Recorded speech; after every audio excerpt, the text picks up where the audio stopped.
So sorry about that. Streamlabs is sucking dick. First minute of first hour of every day of my life for the rest of my life. Streamlabs sucking dick for at least for an hour usually. Streamlabs sucks so much dick. Worst program ever made. Don't dawdle now. Don't dawdle up your butthole. So are the to go offline? No, well, I'm on. I'm just gonna go find the tab here. Yeah, it feels weird here.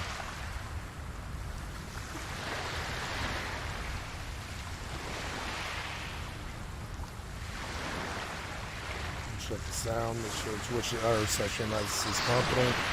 Are you competent enough to get sound? Streamlabs? Check. Is Streamlabs competent enough to get sound?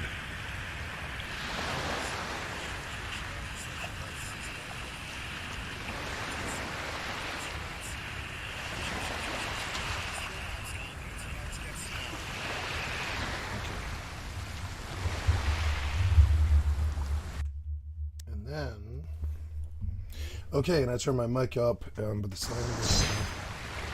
And I believe we're good. So sorry about that, you know. Don't dawdle now. Don't dawdle your butthole, you fucking idiot. Shut the fuck up.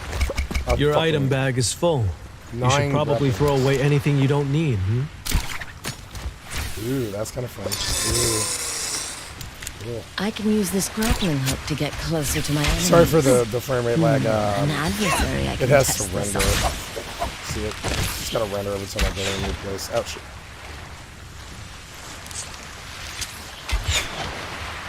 Don't dawdle now. Don't dawdle your butthole. Shut the fuck up. I better turn off the voices. They're annoying me so much that I can't really handle them anymore already. You're back to your fucking voices are fucking terrible. Voice chat volume, fashion motion, mic volume, all BGM, menu BGM, prep, combat, ambient, show combat, all aspects, interfaces, scenes, miscellaneous, character, combat, bang, breath, UI, all voices off. I don't ever want to hear it. I'm sorry, you bombarded me with NPC speech so much that I literally removed your capability of doing it. And I know that sounds crazy, but I don't know why you would make such a beautiful game into such a piece of shit with all that terrible NPC chatter. So I just removed your ability to do it to me. I wonder if you as developers understand that we do this to you. You spend all these millions of dollars on voice actors and shit like that, but then you assault us with them, so we just turn them off. Are you aware we do that? I do that all the time. I turn the fucking voices off. They annoy the fucking hell out of me. Your voices annoy the hell out of me because they're always repetitive. They're always annoying. They're always totally superfluous and not like, oh my god, did you run out of ammo or something? Oh, no. Ooh. I do like the combat. I do. It's right up my alley.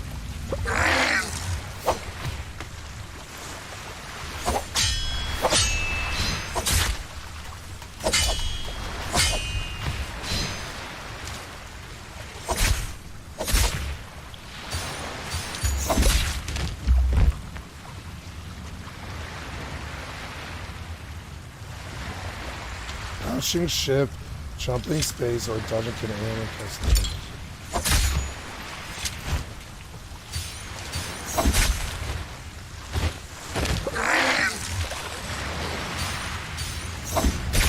Oh, you can throw the blade. Oh, it's like a.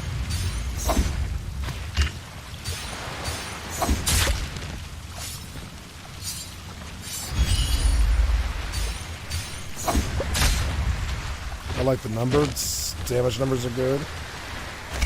Yeah, this game has potential, I would say. It was really annoying, but once you get all the dumb chatter gone, it starts to see a really good game.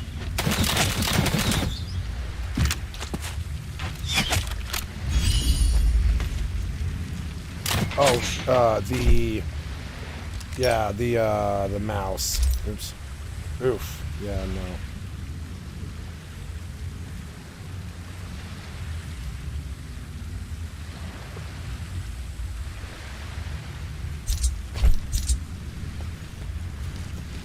No, that's still too slow.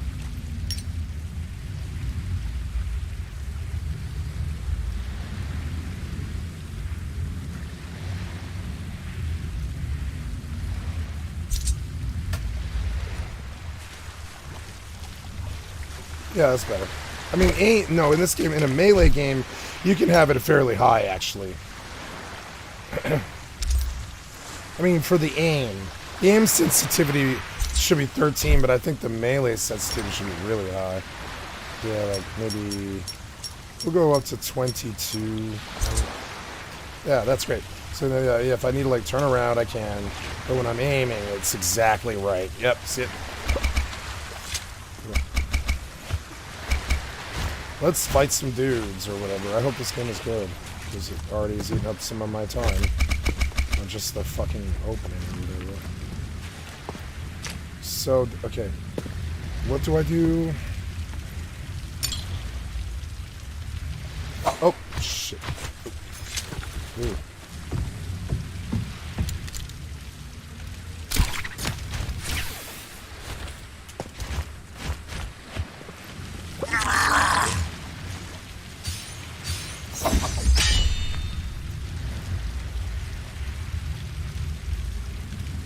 G or tap mouse to counter. Tap G.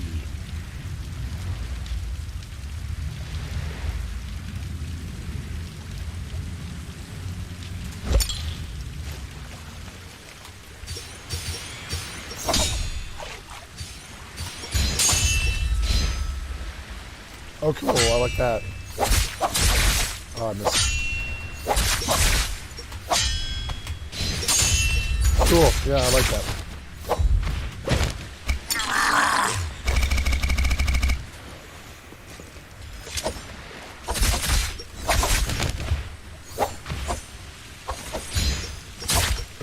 Wanna do it? Ah. Get out! You wedged me! Oh my god! If I'm wedged here forever, I will quit your game and I will never touch it again.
No, that's too low too.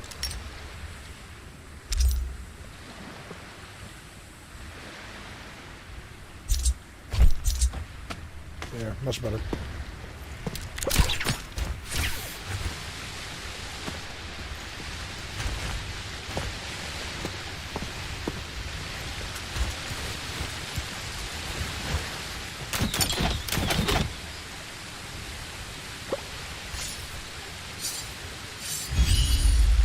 think I like that. I'll have to change that.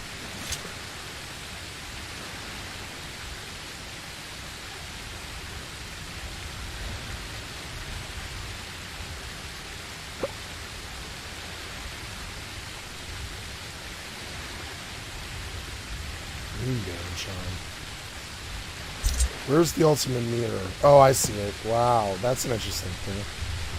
Oh. And so then you go nuts when it's in a trio fight or whatever.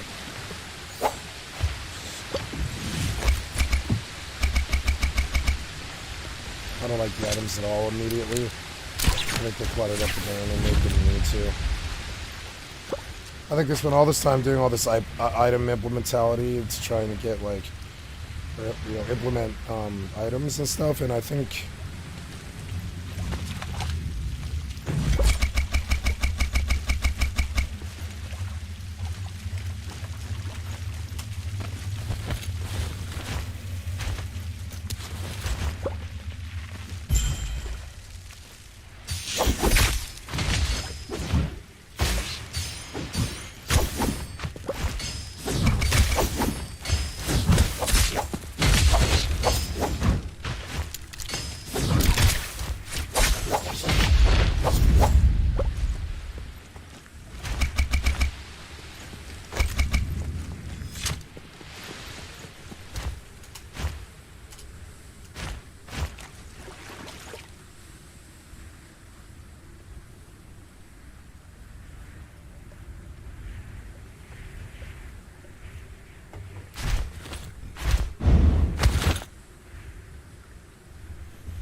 maybe I could be good at this game.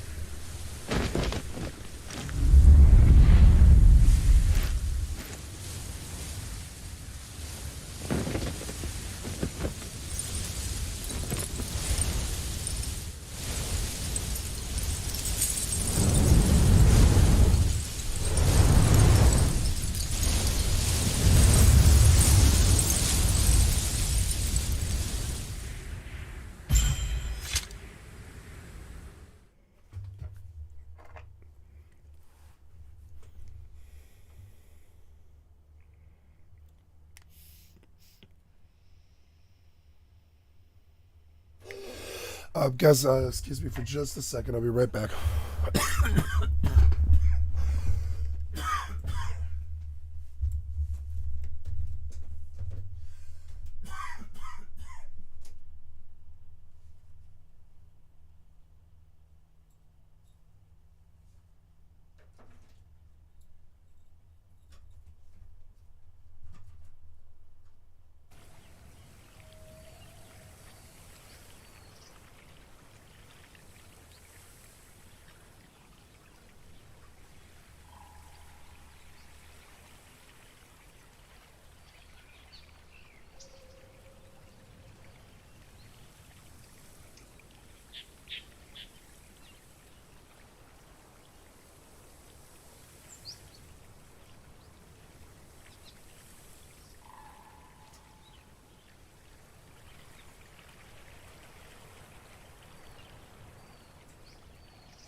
like this game like Conqueror's Blade. I think it's like a 9 or a 9.5.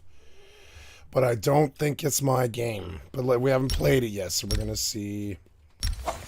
We're gonna see what we see.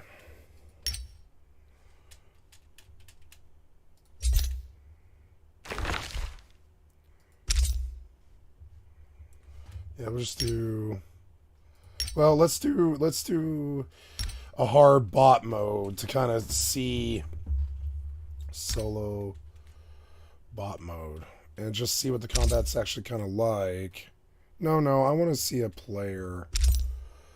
No, I want to join the combat. I want to go to casual, capture the spirit well, the bloodbath. This is all casual stuff, I guess. Training, free training. Survival, ranked mode, quick match, solo, or trios. Yeah, can we get trios? That'd be cool. Yeah, sure. Casual. Casual unlocks at level 10. Okay. Rank mode unlocks at level 50. We want to go quick match, trios, join combat.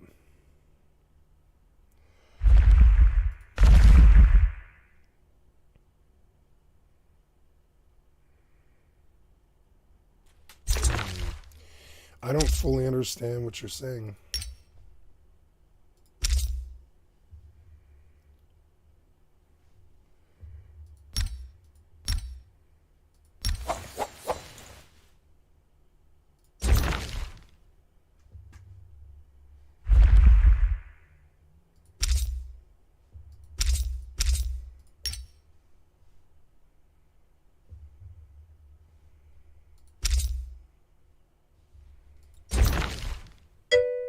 Hello, Zelly. What's up? My voice is wrecked today, so just to warn you guys, I won't be talking too much.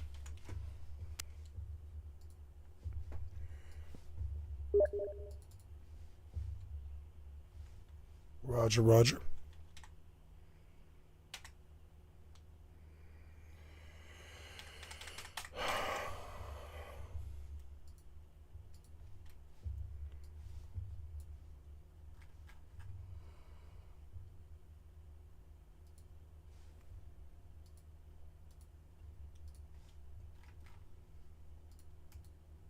No way.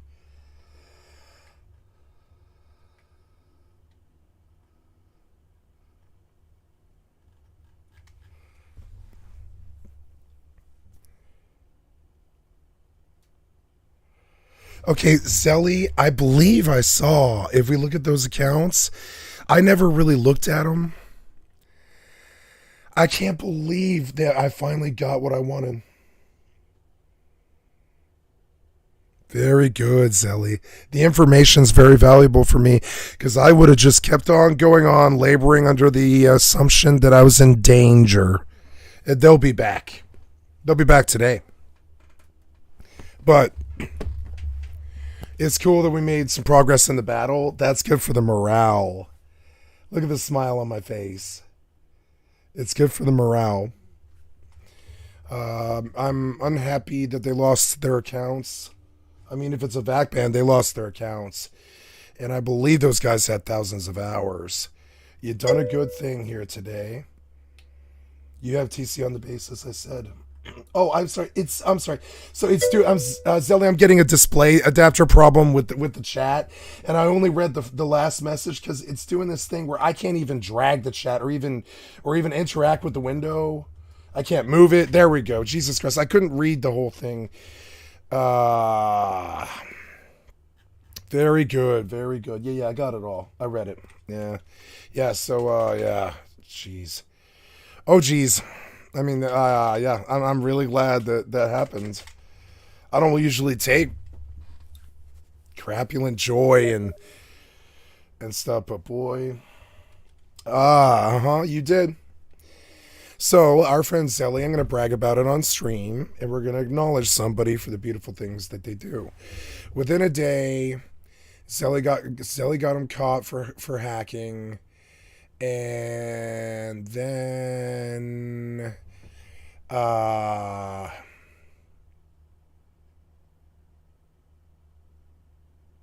so I was just thinking, my mind went back to the last 8 months and how long these guys have been at it. I thought a lot of it was the stream sniper, Zelly, and it's weird.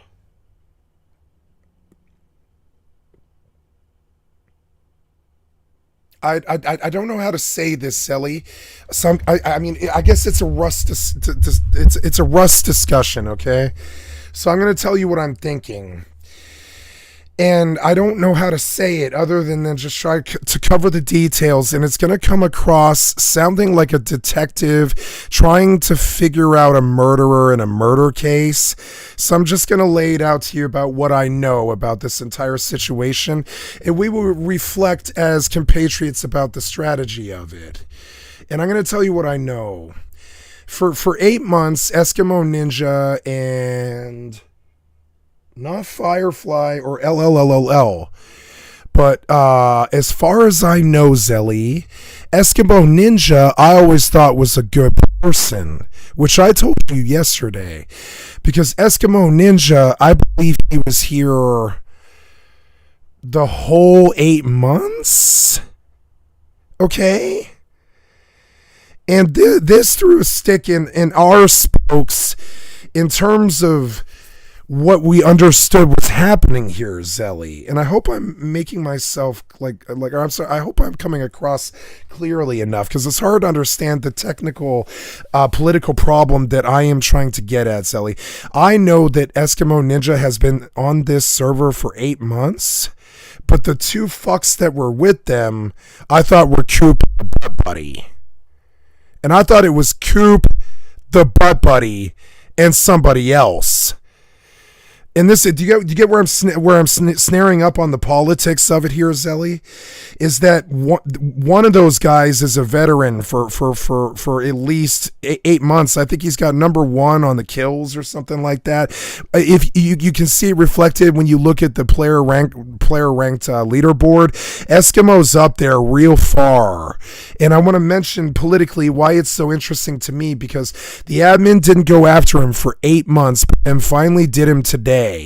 And it might have been Face Punch. It might not have been the admin either. It might have been Face Punch finally caught him for scripting or something. He fucked up and turned it on. I don't know what you did to him or what happened. I don't know all the details yet. We can talk about it if you'd like to. But so I have a question mark, and I'm sure you know things about this that I don't, and I'm sure I know things about this that you don't, and that's the problem. There's like holes in my knowledge, and you've already stepped in this far further than I did in the first 2 days because you've got more potential than me. I've always told you this. You've got more potential than me, and one day you would have more hours than me, and you would have more mastery at this than me because you care. I just plain don't care. I played so many fucking games like this. Honestly, I play WoW like this against the goddamn BlackRock Horde. It was like 300 of us versus 24,000 people. I played games like this a lot before, and I shit you not, BlackRock 2010, but like right as we left it, as Kyle and I left that server, everybody left it because there was 300 alliance, literally 300 active alliance, and 24,700 Horde. So I mean, you've been in this situation too. Like tactically and politically, Tay would want me now to break down and do a dossier on what I know about these fucks after they were convicted, right? And we break down like some kind of cool internet criminals. There's a great documentary about this called "Don't Fuck with Cats" on Netflix, where the internet figures out how and where and who was torturing a cat online, and the internet sleuths catch them too. And so let's play Internet Sleuth and Rust, right? These guys, one of them's been there all 8 months. And that's just a fact. Eskimo Ninja has been there 8 months. I don't like saying this because, Zelly, it does not jibe with the other two fucking fucks in the trio. The other two fucking fucks in the trio struck me as the stream sniper assholes that I've been dealing with for 2 years. So now, today, we catch the final ban due to you, and you take I can't believe you took their base. That's That's just fucking crazy. That's just, I mean, I'm sure Rick was like, have at it. You know, Rick was probably like, I can't open the doors for you, but I can't stop you from raiding it, right? That's probably, Rick is unhappy right now, Zelly, because one of these guys has been on the server for 8 months. And I've been trying to tell him for 8 months. I've been trying to tell him that one of these guys is a fucking offliner, rocker, TC rocker, no clipper. He's done, like, the worst one, Zelly, was the day that I met Byram. And politically this mattered. I'll describe to you the day that I met Byram, which was about, I would say, 6 months ago or something. And Byram's in the background. You haven't met him, and I haven't seen him in 2 months, but I've seen his name every once in a while. I see his name every once in a while, maybe once a week. Now, I thought for a long time, because of what happened one wipe, that Byram had been, it's like these small town politics, right? It's like we're living in the Louisiana bayou and nobody lives on each other's land. So it's like, but we're all incestuous neighbors. And I dealt with this in Denver a lot too. And so I'm particularly good at these politics, right? Tay was too. Tay's good at small town politics, and so am I. All you have to do is be aware of what's going on and who's doing what. That's all. So Byram, like, shows up one day with the two homies, right? And I realized suddenly that there's like a skilled, I'd say 3,000 or 4,000 hour British trio on the server suddenly. And they came in and they came in like the floods parted, and they came to my door kind of like the way you and me and Steph would, and they introduced themselves and they did the Rust thing, and then they picked my brain about the chart. They'd only been there for a couple of days. Now, and I'll tell you why I'm mentioning this. It sounds like a long rambling story, but there's something that happens factually right after this, which kind of always bothered me, and I'm going to tell you what it is. So that day, it was the first time I ever became aware that Byram was there. And so when I saw them, I had an interesting 45-minute discussion about the chart with Byram. I'm sorry, with his friend, and they were both good. I felt like they were good men. They were good British men. They weren't fucking around. They felt like Smithy, not like one of the streamhead snipers, right?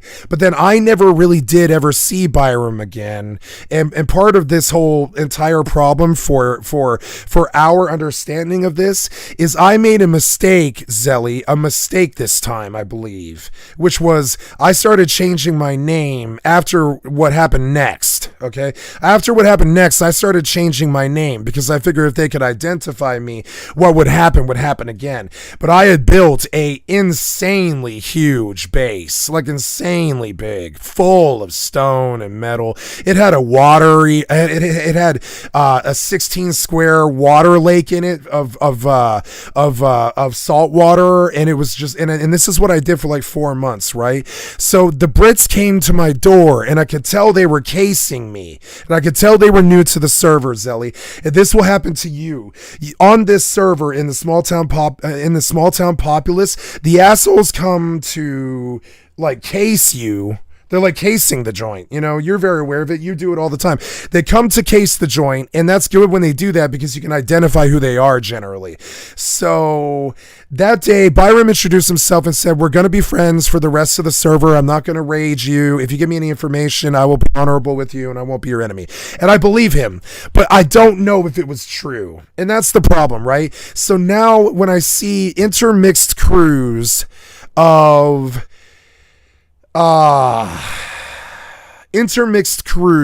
Zelly, of two stream sniping assholes who have been in here for a year, one legitimate player who had been on the server hacking for 8 months and was hiding it from everybody, and their connection today, which is what you just posted to me.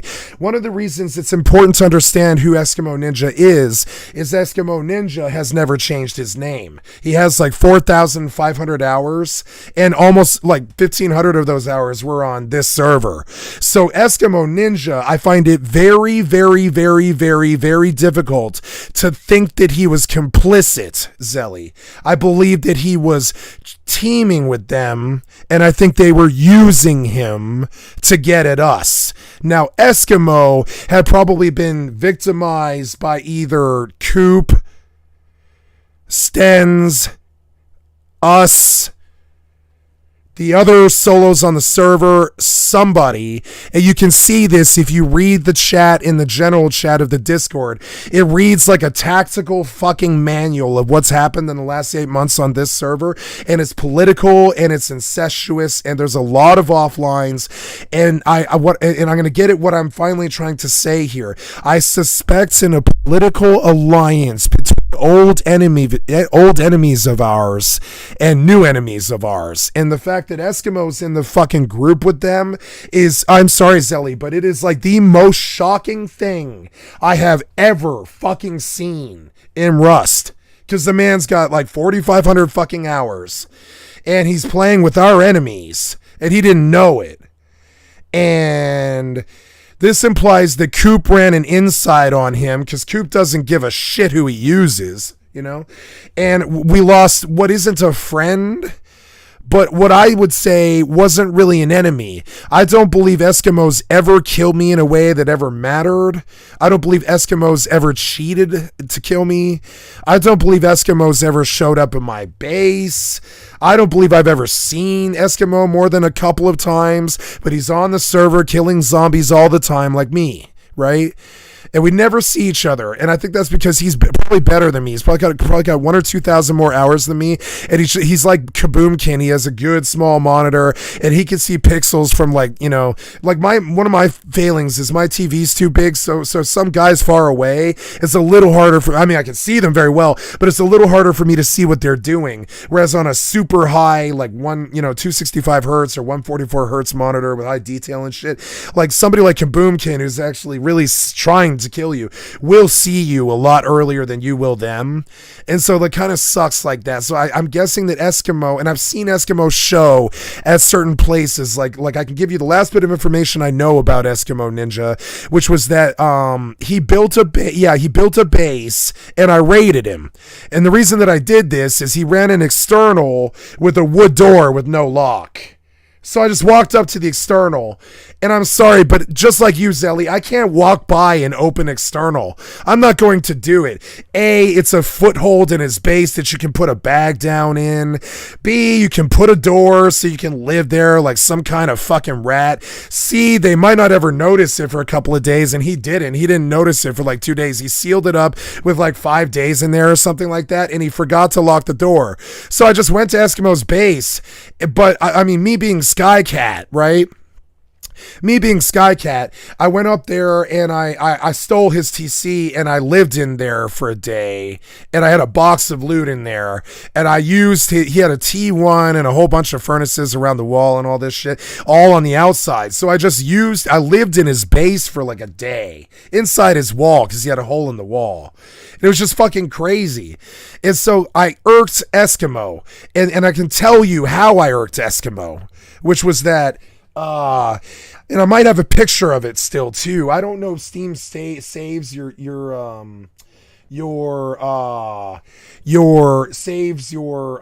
screenshots. I'll have to take a look. I don't believe so, because Rust was on my C drive and I just recently reformatted, so I lost the dossier, Zelly, but I took careful pictures of this, but it doesn't matter. I reformat every 10 days and I keep Rust on my C drive, so unless I back up the screenshots, which I haven't done, I lose the valuable information I have, which is, right? The connection, Zelly. What I'm getting at is the connection. So when I lived in Eskimo's base for a day, the first thing that I did, Zelly, is I put up a fucking thing on the wall that said, "Hello, neighbor," with a big heart. Okay? And I let his ass know that I stole the TC. I let the door remain wood, and I put a fucking thing on the wall that said, "Hello, neighbor," heart, right? So now what I suspect happened was Eskimo immediately realized that he was working with somebody who wasn't bad, and I think he's paranoid, and I think he's a little kind of a solo player, you know. I think he's a bit of a you ever seen the solo paranoid type? They're not really engaged in like fighting you. They don't really want to deal with you kind of thing. He's like one of those, right? So where I'm getting at is they showed up again after you were there, and my guess is Coop and his butt buddy made friends with Eskimo somehow. Who the fuck knows?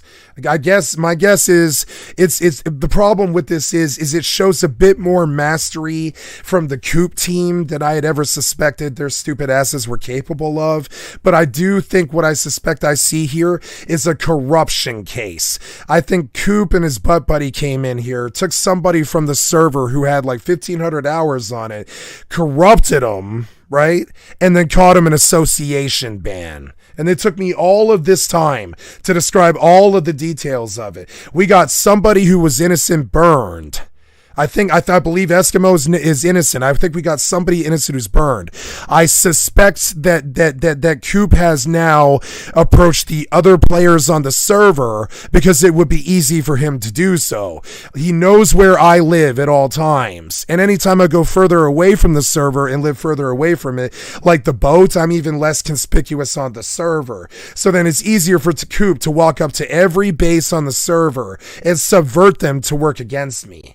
It is very easy for him to do that. He can point at me and say, Skycat's been offlining you. I can show you the footage. And then he shows them some footage of him raiding their base or something. And they buy it there or whatever it is. I don't know I don't know how he tricks them. But he tricks them into believing that I've done something to them. But the problem is I did do something to Eskimo. And I believe Coop knows this because Coop watched that whole day where I stole his TC and lived in his base for a day and used it for a headquarters inside of his base like a rat, because I've never done that. I've never lived in somebody's TC room before by secret, so I try to play it like content, so, but that really pissed Eskimo off. But the real problem with it is when I went there, he had already let that base decay. And he blamed me for the inevitable people like Stens who came, who are real people, and robbed him after he let his base decay. And he blamed me for that. And so Coop used this. He approached him. He knew that Eskimo wasn't going to like me. He teamed up with Eskimo and the butt buddy and caught them. And you finally got them somehow because you're better at this than me. And Eskimo caught the association ban. Now, Admin Rick, you see how it plays out like some kind of incestuous fucking Cormac McCarthy like novel or something? It plays out like some kind of incestuous Cormac novel. So now, Zelly, I don't know why, Zelly, but I think it's very concerning now that Byram is a question mark. And I didn't tell you the other thing about Byram, right? It's very concerning that Byram is a question mark now, and I'll tell you why. The day that I met Byram... my TC had its lock changed, and that was it. And you know how I roll. I run those suicide TCs all the time because I've had the Coop problem forever. So I want it to be a 40 rocket raid for him. So he actually has to work. So I don't do what you do, but I do the 40 rocket raid and then I just build another one in 5 minutes. I build 40 rocket raids every 5 minutes and he just offlines all the time. But he's let me alone a lot more lately. And I think he's playing more political mastery games now, which he's been a lot more effective at. You've seen him fight. They're garbage at the game, but I don't think they're garbage at the political aspects of it. And I'm trying to point out that he could easily subvert other people like Byram. And I'm worried about Byram, Zelly, because now I have always suspected that Coop was or someone weird like Eskimo was rocking or changing the lock on my TC. And believe it or not, Zelly, I have had Admin Rick do like 7 inspections on my bases because when I wake up in the fucking morning, Zelly, and I think you're going to see this too. I think you're going to see it in the future. You piss them off now, so they're going to do something nasty to you. And I'm going to tell you what it is. They just no clip to the TC. They spend 5 hours rocking it or whatever it takes. They no clip to it again. They spend 5 hours rocking it. They don't touch walls. They don't steal loot. They don't even empty the TC. They literally just place another TC. This is the game that they play. And I've seen it 7 times. Admin Rick's seen it 7 times, but he can't prove it, right? And what they do, Zelly, what they do to cover it, I figured it out finally. And I think anybody with a brain would have figured it out, Tay or somebody like that, right? But what they were doing is they blow one wall. That's it. They blow one wall in the back by the TC. This is enough for, and then they rock the TC, right? I saw, and I literally did a thing on my stream about what their MO is, because they're criminals and shit like this, right? They're like hacker criminals, right? So I'm going to tell you exactly what they do, because I saw the evidence, and I marched Admin Rick through my base, and I said they did not figure out where this TC was. Nobody's ever built a base like this, and that's the whole fucking point. It's got a big pool of water I can fish in on the inside where they can't shoot me. It's got TCs in the back that I replaced and hid in the fucking infrastructure and stuff. The walls aren't there in a way where he can die backwards and put his head through the wall or anything like that. There was no way they were actually going to know where that TC was, and they went directly the fuck to it. So I thought stream snipe, right? But no. They no-clip through the base. They rock the TC till they break the rock, and then they no-clip through the base. And I told Admin Rick this, right? The other one, the butt buddy, he goes in the back and he blows one wall. That's it. It's actually a very smart way to get rid of a base. Do you see what the MO is, Zelly? When he blows one wall, because it's at least 3 or 4 or something for me on that base. The day that I met Byram, I also got my TC rocked, Zelly. And that's where I'm going at, right? So the next day after I sat there with Byram and his buddy for like 45 minutes through the whole hardcore Rust night. We spoke of the chart. We spoke of the people. I mean, they represented themselves as friends.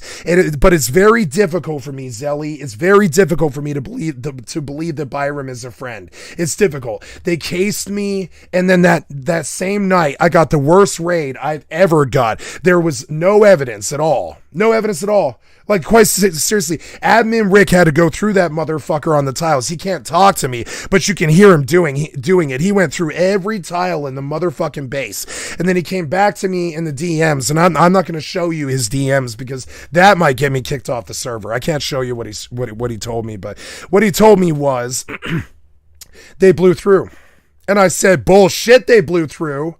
Bullshit, they blew through. There'd be splash damage. They did not throw 50. I mean, how many satchels is it for 5 walls? It was 5 walls. I did the math on it, motherfucker. How many satchels is 5 walls? It's something ungodly, you know? Yeah, 5 walls. Like how many? Okay. And all items from the stone tier takes, so it's 50 satchels. Now, they might have had 50 satchels, but I don't think so. Those kids weren't on the server. Before you guys ever came here, there were months when there was only 2 of us all month. And I know the coop wasn't there. It was just Stens and his buddy and this other guy called Alone, and then me. There was like 4 or 5 of us playing. That was it. And we didn't see Coop for months because it was the school year, right? So this was my problem with it. One time when Coop was there, it must have been Coop. But the problem was, when Coop saw that I sat there for 2 hours on stream and talked to Byram, I think he came and betrayed me by rocking the TC, which is a very bad hack. If he gets caught doing that, he will get the perma vac ban. He'll catch the vac ban, lose all his games and all that stuff. If they catch him rocking a TC, but that's what he does. And so how he and the butt buddy hit it was the day that Byram talked to me for 2 hours. I went to bed afterwards, and when I woke up in the morning, my fucking TC had been rocked, and one of my walls in the back had been busted and then replaced. And the wall was stone. It wasn't high quality, it was stone. The outside honeycomb. I had 5 walls to TC because it was a suicide TC honeycomb. The opening of the airspace for the honeycomb for the fishing area, and another honeycomb for the honeycomb that protects the fishing area. Because I was like, well, this is the direct line to the back way through my TC. I want 5 walls, right? So I had 5 walls, and Admin Rick marveled at the base when he saw it, because it never looked like any base anybody ever would build. You know, it looks like an idiot cat base. And so he knows that the kids don't know where TC are, which stumped him. He sat there for I don't know, it was like an hour. It stumped Rick too, how they were doing what they were doing. And the problem with admins is they're like small town detectives. They must have evidence or they don't have shit. They can't stand in court on shaky evidence. They can't stand on face punch shaky evidence. And if a little kid gets banned and it's and he wasn't a criminal, this can have problems with the parents. It can have problems with the community. It can have problems with their reputation on Steam's forums and stuff and all this other stuff. So they're not inclined to punish. The admin is not inclined to punish it because he thinks what the admin Komomo's thinking is that they're all little kids and that they're probably just going to cry to mommy and mommy's going to try and sue Face Punch because little kid has 3,000 hours on Rust, right? And we all know this. We know that Dino has 5,000 hours on Rust or more. So like, you know, we know they do this. Some of these kids have 5,000 hours and they really care about their accounts. Now, where I'm going with this is so he rocks my TC and I immediately, Zelly, the next day think, wow, the Brits must have done some kind of 50 satchel raid, which is entirely possible, Zelly. I don't know. Admin Rick and I were stumped on that one. He stood there with me. He didn't say a word, but I could hear him walking all around it, checking every wall, checking for damage, and he came back stumped, and his detective's assumption of what had happened was that they had blown in the back of my base. And I was like, bullshit, they don't have 50 satchels, but I'm going to accept what you say. And he informed me. He said one wall was broken. The others weren't. And he says, because one wall was broken, I have to assume you were raided. I don't know how they did it. And I don't know why they didn't take any loots, and I don't know why they left all the loot in the TC. I don't know. Like, this was, and understand, Zelly, so when Rick went through my base, he was expecting to see a raid, but all he saw was a rock TC full of the materials that were still in the TC when it was rocked. That was it. And he thought, oh, you must have just changed the lock on your TC. And I was like, what? No, it's a code lock. What are you talking about? I'm sorry, they didn't code lock it. They single locked it like I had done because I was solo. So this is all pertinent to you because all of this stuff you might see now that they've targeted you, they're going to play the same games that they did when they targeted me. And I'm trying to tell you a very close approximation of what it is that you're like, that you and I are in this, you and I and Steph are in this now with them. And thank God you guys stepped to the battle and showed some heart and help me with these motherfuckers, because, like, you know what I'm saying, and you've always shown some heart. I love that. It's like, thank God some of my community came to help me with this problem, because it's actually a sick, wretched hive of villainy, and it's incestuous, and I suspect alliances between Byram and them, Coop, alliances between Coop and Eskimo Ninja, and he got burned on association. Alliances between Coop and other people on the server, like Alone, because there's nothing to prevent Coop from walking up to their bases. You see what I'm saying? And telling lies to them. Skycat and Zelly and a new one, Steph, they've been offlining you for months or whatever. Because he does that, right? He rocks their TCs. He steals their guns, and he uses them to door camp me, and then he never kills them because he's not bad at Rust. He's bad at shooting, but he's not bad at Rust. He doesn't kill them when he raids them. So they just like me, I've been offline like 65 times in the last 8 months or something like that. Just like me, you never, ever, ever see the name. You just have no idea who the fuck it was. And you're like, which one of these 9 guys robbed me? And I always was assuming it was Byram for a long time, Zelly. I always thought Byram was the question mark that I just really didn't know. And so for a long time, Zelly, I fucking suspected Byram of being the TC rocker. But I don't think so. Byram's never on the server. He's just never on the server. He doesn't play here main. So I don't know what mix of this incestuous politics is right now. But I've told you everything I think I know about it right now. Unfortunately. Now, I like this game, but they seem to be really, really having a lot of front-end trouble trying to get me in a match. They seem to be too incompetent to start a match, and I'm going to make my point about this. I select quick match, I go to trios, I confirm. I come to the character load screen. I see a weird thing, some indecipherable, inexplicable thing that says preparation, speedrun, and showdown store. And I know what these things are, but I just don't know why they're there under campaign. And I see a hero selection, and this is one of the worst front ends I have ever witnessed. It is one of the most useless front ends I've ever fucking used, because when I go to click join combat, I get this screen that pops me to something that says Showdown. So when I come to Showdown, I see Doom Domain and the Morris Isle. When I select these things, I see something that has a lock on it, lock on it, lock on it. Recommended sense level 155. So then I think, oh, it must have accidentally popped me to Showdown. It must have buggy code. I'm trying to do survival. Nope. I'm trying to do solo quick match. And I get popped to Showdown and oh, I'm sorry. Oh, there we go. So understand, one of the worst front ends I've ever seen in the history of all gaming. Right here on a $1 billion gaming franchise. How do these guys sleep at night?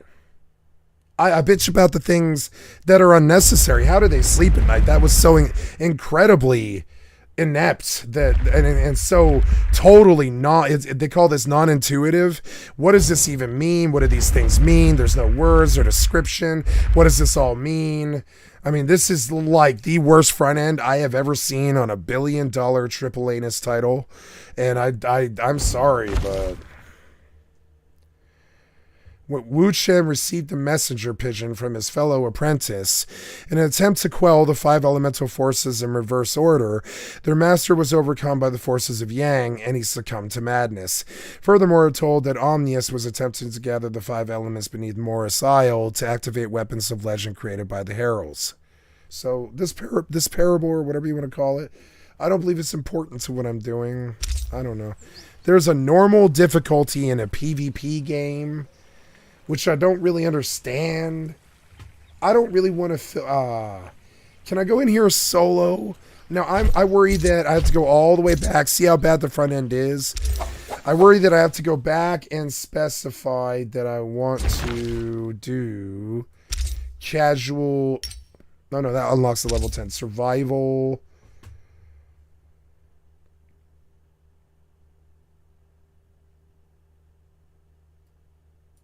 Quick match, solo, confirm, join combat, Morris Isle, Eventide Ember, confirm, start. And I'm sorry, but that front end, fire the guy.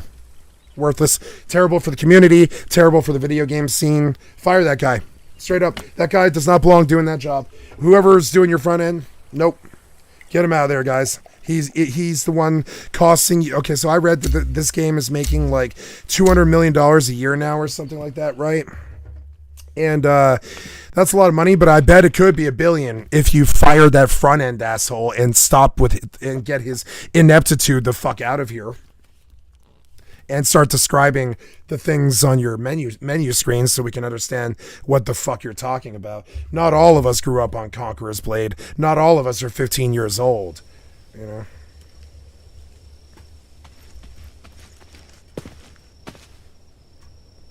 Now, to be fair, send her back. Yeah, where's her hair? I mean, why do I have a bald hero? Okay. I don't care about bald hero, but let's see if she'll make me mauled. Okay. Ooh. Yeah. What? I mean, okay. Did we? Sure. Did we? I mean, okay. Oh, okay. Am I? What am I?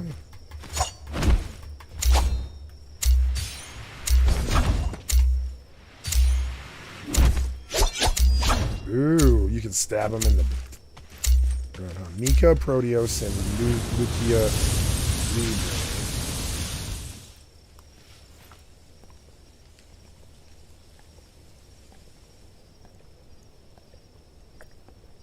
She is blind. That's cool. If the hero sense level's higher. Oh, it's a MOBA? It's a MOBA. It's a MOBA. I have no interest. It's a MOBA? I mean, let's give it its chance. But I mean, I know that I don't want to play a MOBA. At least it's 3D and it's good. You know? I'd say this is a good game, but it's not my game. It's a MOBA. Fuck MOBAs. Kill creeps all the time. It's worthless. Things that don't really give you XP, you know? MOBAs are bad. And that level, it doesn't mean anything. And you don't get anything better for going higher. It's all vanity. I mean, you get better item implementality, but I don't like item implementality. I don't like clickies. I don't like potions or any of that shit. Maybe this is good. Look at this. Maybe this is good. Sure. Oh, just kill his ass.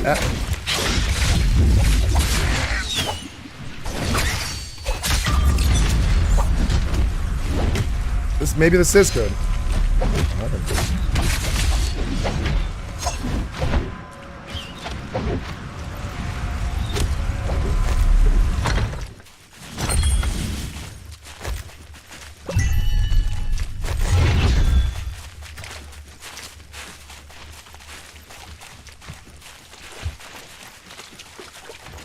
Do I like do anything with that or no?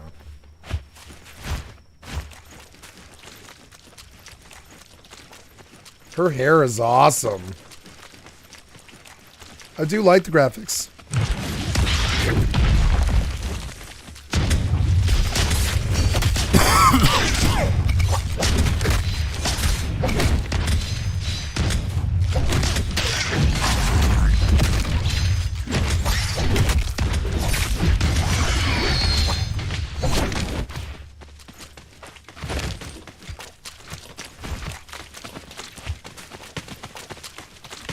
I do like it. I think it's a good game.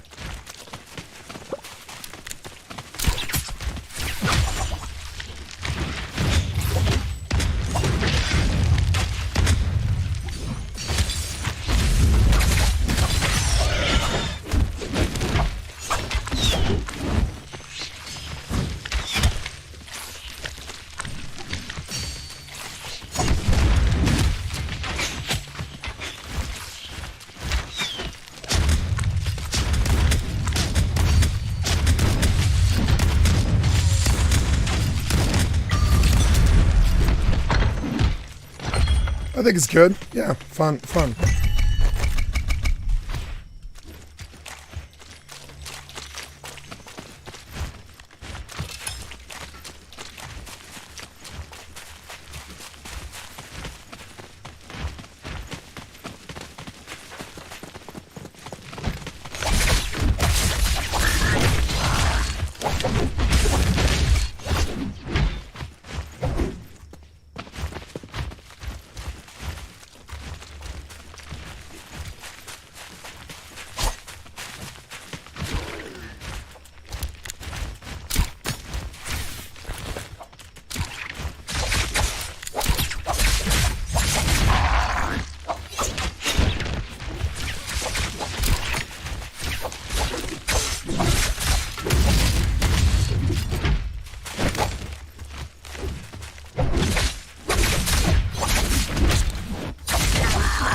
Yeah, it's fun. It's fun.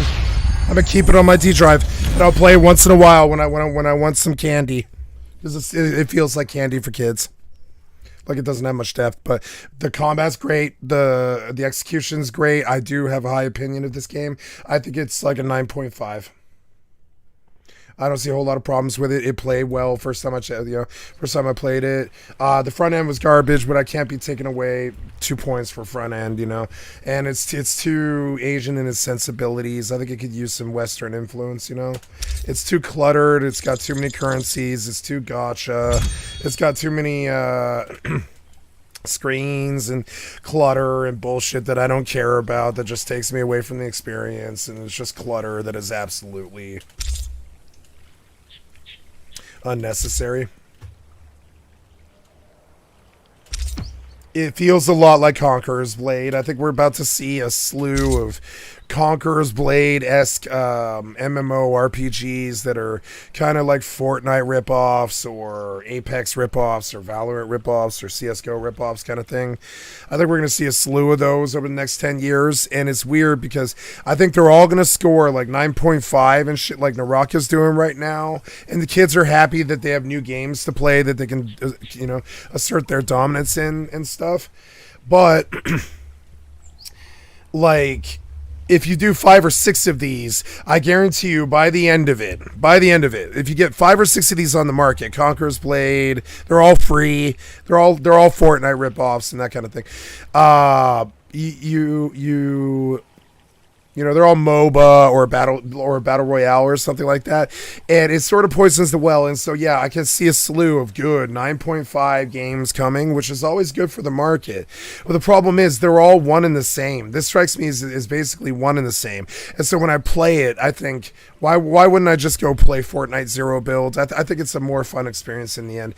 This is great, but I think it's for people who don't have a good MMORPG. And that's good, but I have a good MMORPG.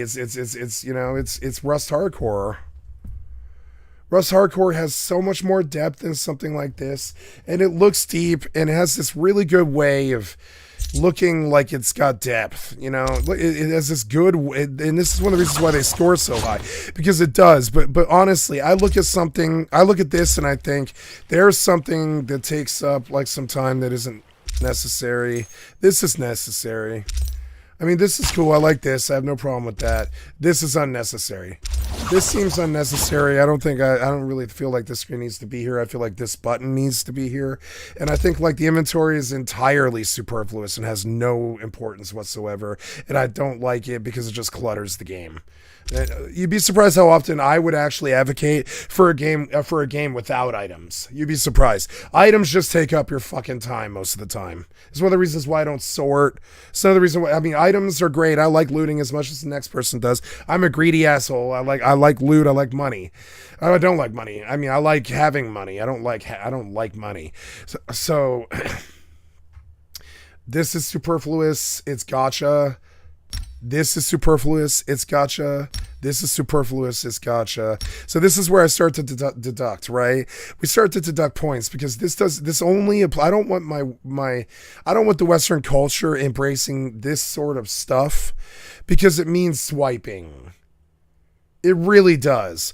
And I heard it said best recently on a Kira TV video about how really, really insidious Black Desert Online actually is when it comes to its gacha mechanics. And famous people have spent like $200,000 on Black Desert Online, and they literally have like $1,000 a day habit, and they just blow all their real life money on Black Desert Online. They call these the whales, right? And I'm actually okay with that. My issue is the poor people can't handle it. The poor people can't handle gacha. They can't pay for it. So it's like this shitty shitty gameplay element that is I really believe is designed to weed out the poor. I really believe this. This right here, I believe this is designed to weed out the poor kids so they don't play this game. And well, I mean, and also it's free, and it's nice that it's free, so that sort of counteracts that. But when they get super addicted, trust me, and they play all like how I'm playing Rust, right? I'm surprised I haven't blown $1,000 on Rust skins, and I have blown now some hundreds of dollars on Rust skins, and I know they got me with this, right? And this is what this is. This is them trying to do that for the people who only play this game, right? And that's okay. I'm not hating that this is here. And this is what Asmongold would say. I'm not hating that this is here. But I do find it superfluous and unnecessary. Superfluous, unnecessary. Superfluous, unnecessary. Most of their system in the shop is entirely superfluous, unnecessary. We charge superfluous money, you know. And so the shop bothers me, but I mean, I only spent 5 minutes on it. The shop bothers me. I don't like the room. It's elitist. I don't like the room at all. I don't like that. I think this is a weird mix of Phantasy Star Online 2 and Fortnite. And I don't know if I'm very much a fan of it. I didn't fall in the end as a Phantasy Star Online 2 fan. I mean, I love Phantasy Star Online 2. But I didn't spend that much time there. It was like 100 hours or something like that, I think. One day in the summer when I first went into the Madhouse in late 20, or no, I guess it would have been early. Yeah, it was early. It was in like April of 2019. I went in the Madhouse for 2 whole years until December of 22. And I call it the Madhouse because there was very crazy people there. There was crazy people there. It was scary for me. I stayed in my room. There were crazy people there. People who had maybe shot people on the streets and stuff like that. I was like, I don't want to. I mean, I don't want to associate. They were all criminals, and they were all crazy like me. And they all really, really hated the fact that I didn't want to talk to any of them.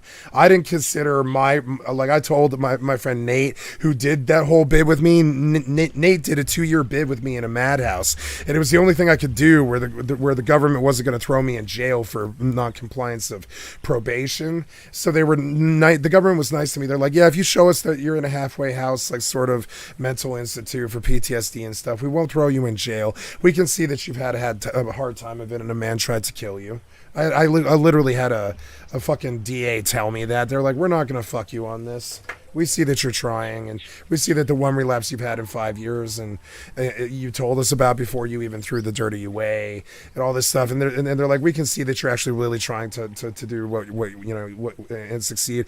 And honestly, in 5 years, you've had no problems, and you've shown up to every court date, and you've never ever thrown one dirty away, and all this other stuff.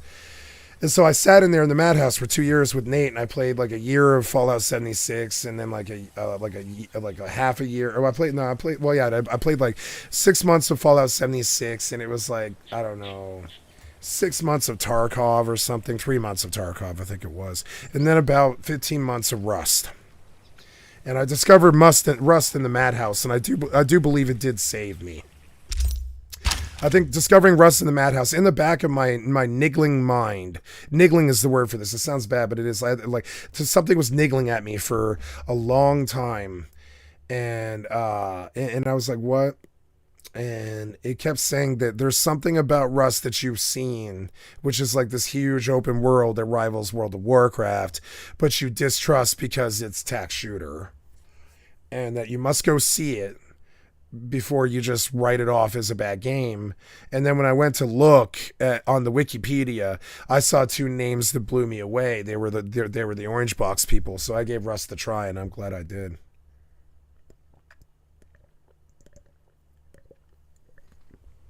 I wasn't glad I did for 2 years because I got caught in large clan Rust. You pretty much get chewed up as a cog in the machine pretty much right away if you're good at it. So that was another aspect of it I didn't like. Like, honestly, I'm not gonna uninstall this game, but I'm definitely gonna stop playing it because I like one match and I know exactly what it is and where it's gonna go and how much depth it has. And I think it's a 9.5, exactly like Conqueror's Blade. But I don't play Conqueror's Blade, and I'm not gonna play this game. I will play this game over Conqueror's Blade though, because this game doesn't have piece of shit follower NPCs, and I think honestly, Conqueror's Blade was more fun of a combat system, a lot more fun of a combat system than this game that I played.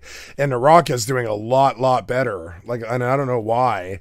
I believe the combat in Conqueror's Blade is superior to Naraka Blade Point.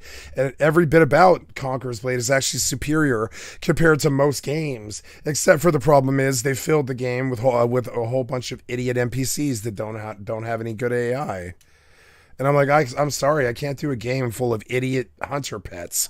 You know, unless you've been a hunter for 5 years, you wouldn't know. I can't have a battlefield full of hunter pets.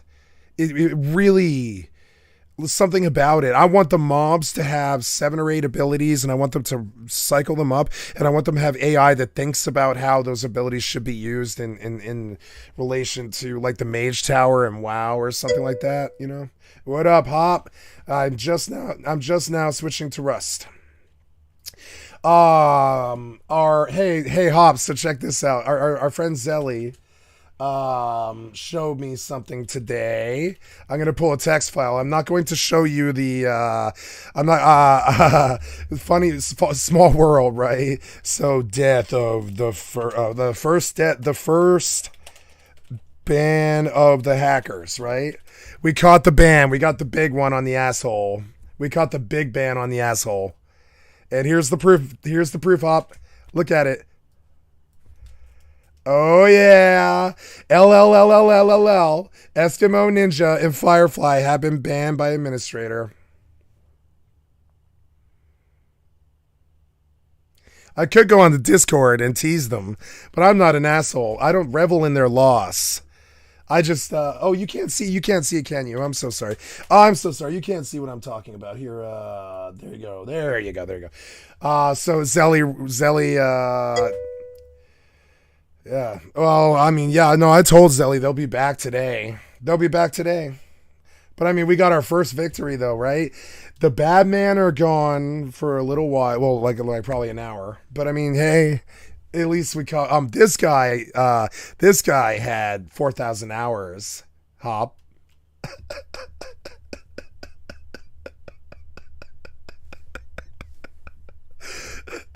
This guy has 4,000 hours or more. I don't know, but I know that he spent at least 1,500 hours on the server because I've seen him for like 8 months. He's definitely like a 3,000 or 4,000 hour player.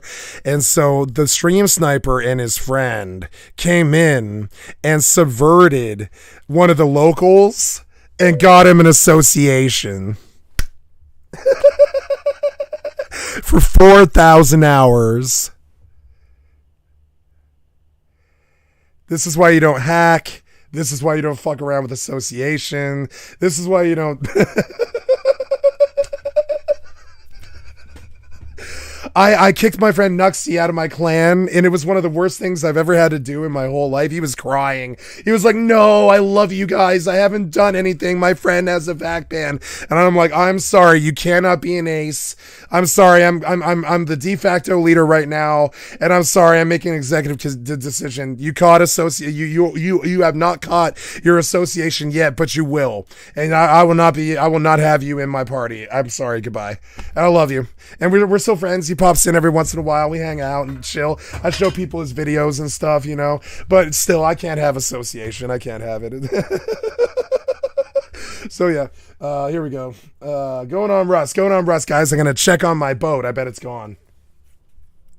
I bet the minute I logged, they fucking fly hacked right to it and just rocked the boat or whatever. I don't know what they do. All they got to do is go inside the cabin, take the boat, and drive it in one direction no. I guess they would have to break the bag and then drive the boat in one direction where I can't find it. I mean, no, they don't even have to drive the boat. I'll never find the boat again if I don't have a bag. So all they have to do to get the boat is rock the bag. Let's go see if they did. Let's go see if they rocked the bags. I bet they did, and I bet that might have been what got them caught. Right? 8:30. I'm sorry, man. That sucks. Ooh, Resting Dead. Okay, we're going to get on the server, but I got to change my titles. Naraka was good, guys. I played Naraka Blade Point today for an hour. Did the first mission, saw it. I didn't get any PvP, but I don't need to. I know what it is. Great game, 9.5. I don't think it's my game, but I believe Naraka Blade Point is a very high-quality game. And it's free. And you can't go wrong. Can't go wrong with Naraka Blade Point. Great game. Really great free game, I would say. Not my game. Definitely a good game. So what am I doing? I'm doing Rust, Hardcore, Mode, Trio, Zombies, and the MMO lifestyle. 6 tables, and the last 2 tables I finished with food and I just sat there for about 1 hour. How much money did you make? Let's see. 6 tables, $7 tip each. You made $48. Am I close?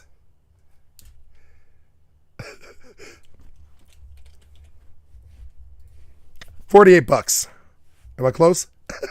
You don't have to. You don't have to disclose, Hop. It's okay.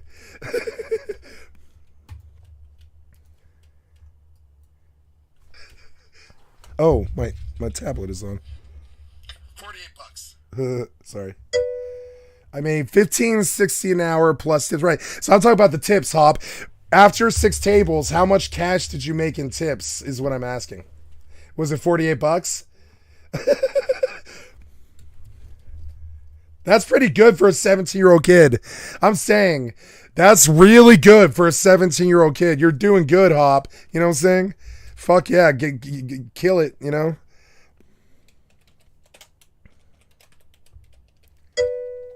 Yeah, a little under, like 36 to 48, right? Yeah, I did food service all my life, like not all my life, but like 13 years or something. I know that whole grind. Okay. Fucking kick is so annoying.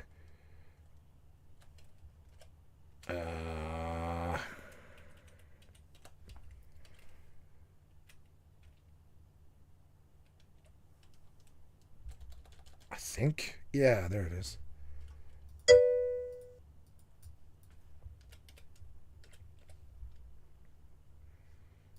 It's because we're stupid.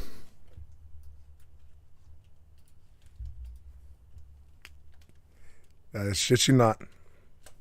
I eat fast. I will wolf down an entire meal in like 45 seconds. And my family's like, Jesus Christ, man, we just sat down. You're finished. And they're like, you're such a fat ass. You're so like, it's not that I eat a lot. It's that I eat fast. Yeah. I'm like, done. Moving on.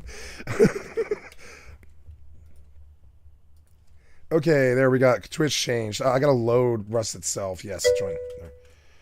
Oh yeah, I know. Oh, I'm very incredibly aware. It absolutely is. It's very, very bad for your body. Like everything else that I do. No, I'm trying. Tomorrow, I'm going to walk for 2 hours. And I've been so bad this weekend because it was a really good weekend. My viewership is up. So I didn't want to go exercise this weekend. I just wanted to get on and work. But I'm looking forward to tomorrow. Tomorrow, I'm going to walk for at least 2 hours. And I'm going to like get some good sun, if it's going to be sunny.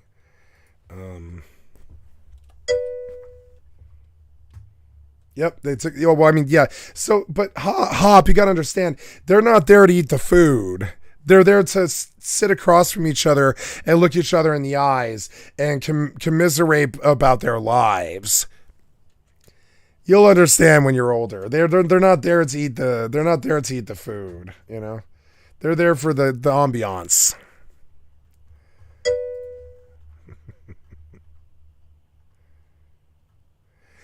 Most people actually consider a restaurant visit to be like an hour and a half ordeal, you know? Yeah. Sometimes 4 hours. When my inner circle goes to birthdays, it's like this 4 hour thing that starts at 7 o'clock at the restaurant. It goes until like I don't know, 1 in the morning. We're smoking weed at the end of it at like 1 in the morning at my friend's house, watching YouTube on the projection screen or something like that. Like in the restaurants, like, Jesus Christ, these 11 white guys won't leave. But we also drop like $100 each. So, and like, you know, what, $100 tip or whatever. I mean, yeah. But anyways. So yeah, I know I'm not thinking about how long I'm sitting there, honestly, Hop, at all. Yeah, you see what I'm saying? Yes, he Zelly knows. Yeah, I'm not. Yeah, like, yeah. Okay, so I have a funny story about this. Skycat tells a story. I have a cute little high school story here that might be of some wisdom to you, Hop, because I was your age when this happened. So when I was 17, I got the cutest girl in the Denver School of the Arts, and that was crazy. She was working at the Einstein's Bagels, and I immediately took a job at Einstein's Bagels just so I could stand next to her because I liked her so much. She was so cute. And so we fell in love immediately, and she took my virginity, and it was just the greatest year of my life. It was great. And so anyways, so I'm dating this girl. And I take her to this restaurant. No, I went to a private school called Denver Waldorf High School. They are a German philosophy school. It's Denver's best private school, and this is what they look like. They don't do more than 8 or 10 people. See it? 1, 2, 3, 4, 5. 1, 2, 3, 4, 5. It's always 5 boys. It's always 5 girls. Television and movies and violence and anything modern is sort of eschewed while they're young. It's not that they're not Luddites, right? They don't dislike technology in any way or form, and they support the use of technology. But what they don't like is kids' heads being filled with cartoons and violence and, you know, just crazy normal things like candy and soda and shit like that. They only want the kids thinking about the eight limbs of yoga and stuff like that. And the way the school is structured, I don't know if you guys can see this. I'm sorry, I'm gonna go verify. Yeah, the way the school is structured is 5 boys, 5 girls. There's never more than 10 people in a class. There's never more than 40 to 65 people in a school.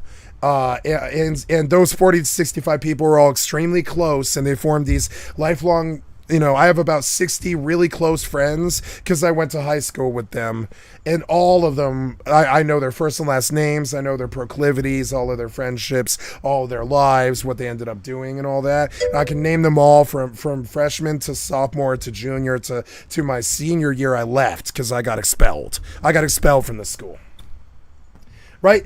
Yep. Oh, yeah. And it's also $3,000 a semester. So, you know, my mom, she was able to afford it. It's like $9,000 a year, but it's like $40,000 for the whole high school. So understand, this is not free.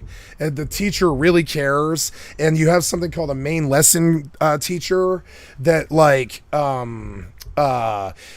really cares about you all 4 years. Think Professor McGonagall. I had a woman named Joan Condon who was my she's passed away now, but she was my quite literally Mrs. McGonagall. I had a Mrs. McGonagall, and she was our headmistress, right? Except she was only for our class, and so it didn't matter when we graduated the sophomore year. We got different Waldorf teachers, but we kept our main lesson teacher who always teaches the main lesson. And the main lesson system is based like this, right? You sit in the class with people, and the teacher teaches you all day stuff like sacred geometry and algebra and mathematics and yogi and Sanskrit, all the stuff we talked about last night, right? And they like teach you about all the religions of the world and all the mathematics of the world and all the races of the world. They force you to read every single religious text that there is so you understand what the religions actually are. And how they work is they teach you for 3 weeks about something, and at the end of the 3 weeks you can see one on the table. It's right there. I'll zoom in on it. You can see one on the table there in front of the little girl with the white shirt. It's called a main lesson book, and it's like this wire bound thing that represents 3 weeks of your life that you work with the whole class to make.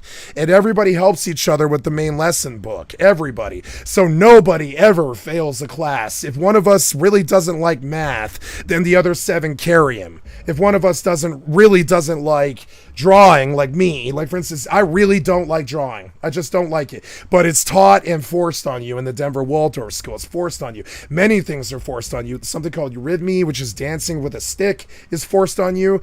Learning the recorder is forced on you. Like I would say forced on you. Like if you want to go to the school, you have to learn how to play the recorder and dance eurythmy with a kind of like a yoga tai chi stick. Right? It's very weird, but it is very good for your body. And do all these other weird, like super intellectual things, like main lesson books about Russia, China, Goethe, or algebra, or I don't know, geometry, or whatever, Plato, or I mean, you know, and they split up like throughout the year. They split up like, I would say 11 or 12 main lesson books or whatever. No, it's not that many. It's like, what is that? It's like 8 or something. I don't know what 3 weeks over 10 months is, but it's a lot, you know? Yep. They expect everyone to have the same brain and all that. Yep. So these people, and so not only did I get 4 brothers and 4 sisters, the 4 brothers became a band, and the 4 sisters all went on to be extremely successful women. So I had 4 brothers and 4 sisters, and you can see the layout right here. They love me to death. All those people, they know I'm a heroin, methamphetamine addict. They know I was expelled from the school. All of those people loved me to death, and also one of my main lesson one of my Denver Waldorf kids, I went through a school with a whole bunch of people who I won't say the real life names of because that is rude, but I will say, I will speak about one of the girls in my class, Alyssa Heberton, and I think of Alyssa Heberton's story as a poem I wrote called Alyssa Assassination, and we lost one of our main girls, Alyssa Heberton, when she was 20, and on top of it, I was one of the last people in the school to see her, like 6 days before or something like that. I stumbled across Alyssa Heberton and her fiance at the light rail, and I was like, Alyssa. She was like, blah blah, and I was like, we give each other a hug. I hadn't seen her in 2 years or something, and she was beautiful. She wasn't a beautiful woman, but she was a beautiful soul. Let's put it that way. I think she would love it if I said it that way. She was a very beautiful woman in her own way, but her sister was the hottie. Let's put it that way. I think she would say the same. We love her sister too. So, her sisters, all of her sisters were amazing, and her brother. So, a big family of 4 got their sister murdered. I don't know why this piece of shit is doing this or what it's doing. I think it wants me to subscribe to this piece of shit website for the Denver Post or whatever. Go to the home. No. It won't let me see this. So let's see if I can somehow get access to this story.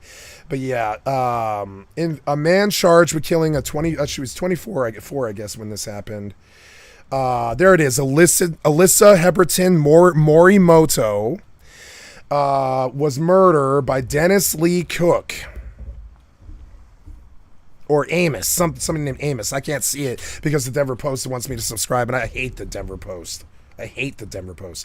So let's see if 9 News will let me read their fucking thing, right? Shortly before midnight Tuesday, the Park County, that means South Park. It's South Park, Colorado. It's Park County, right?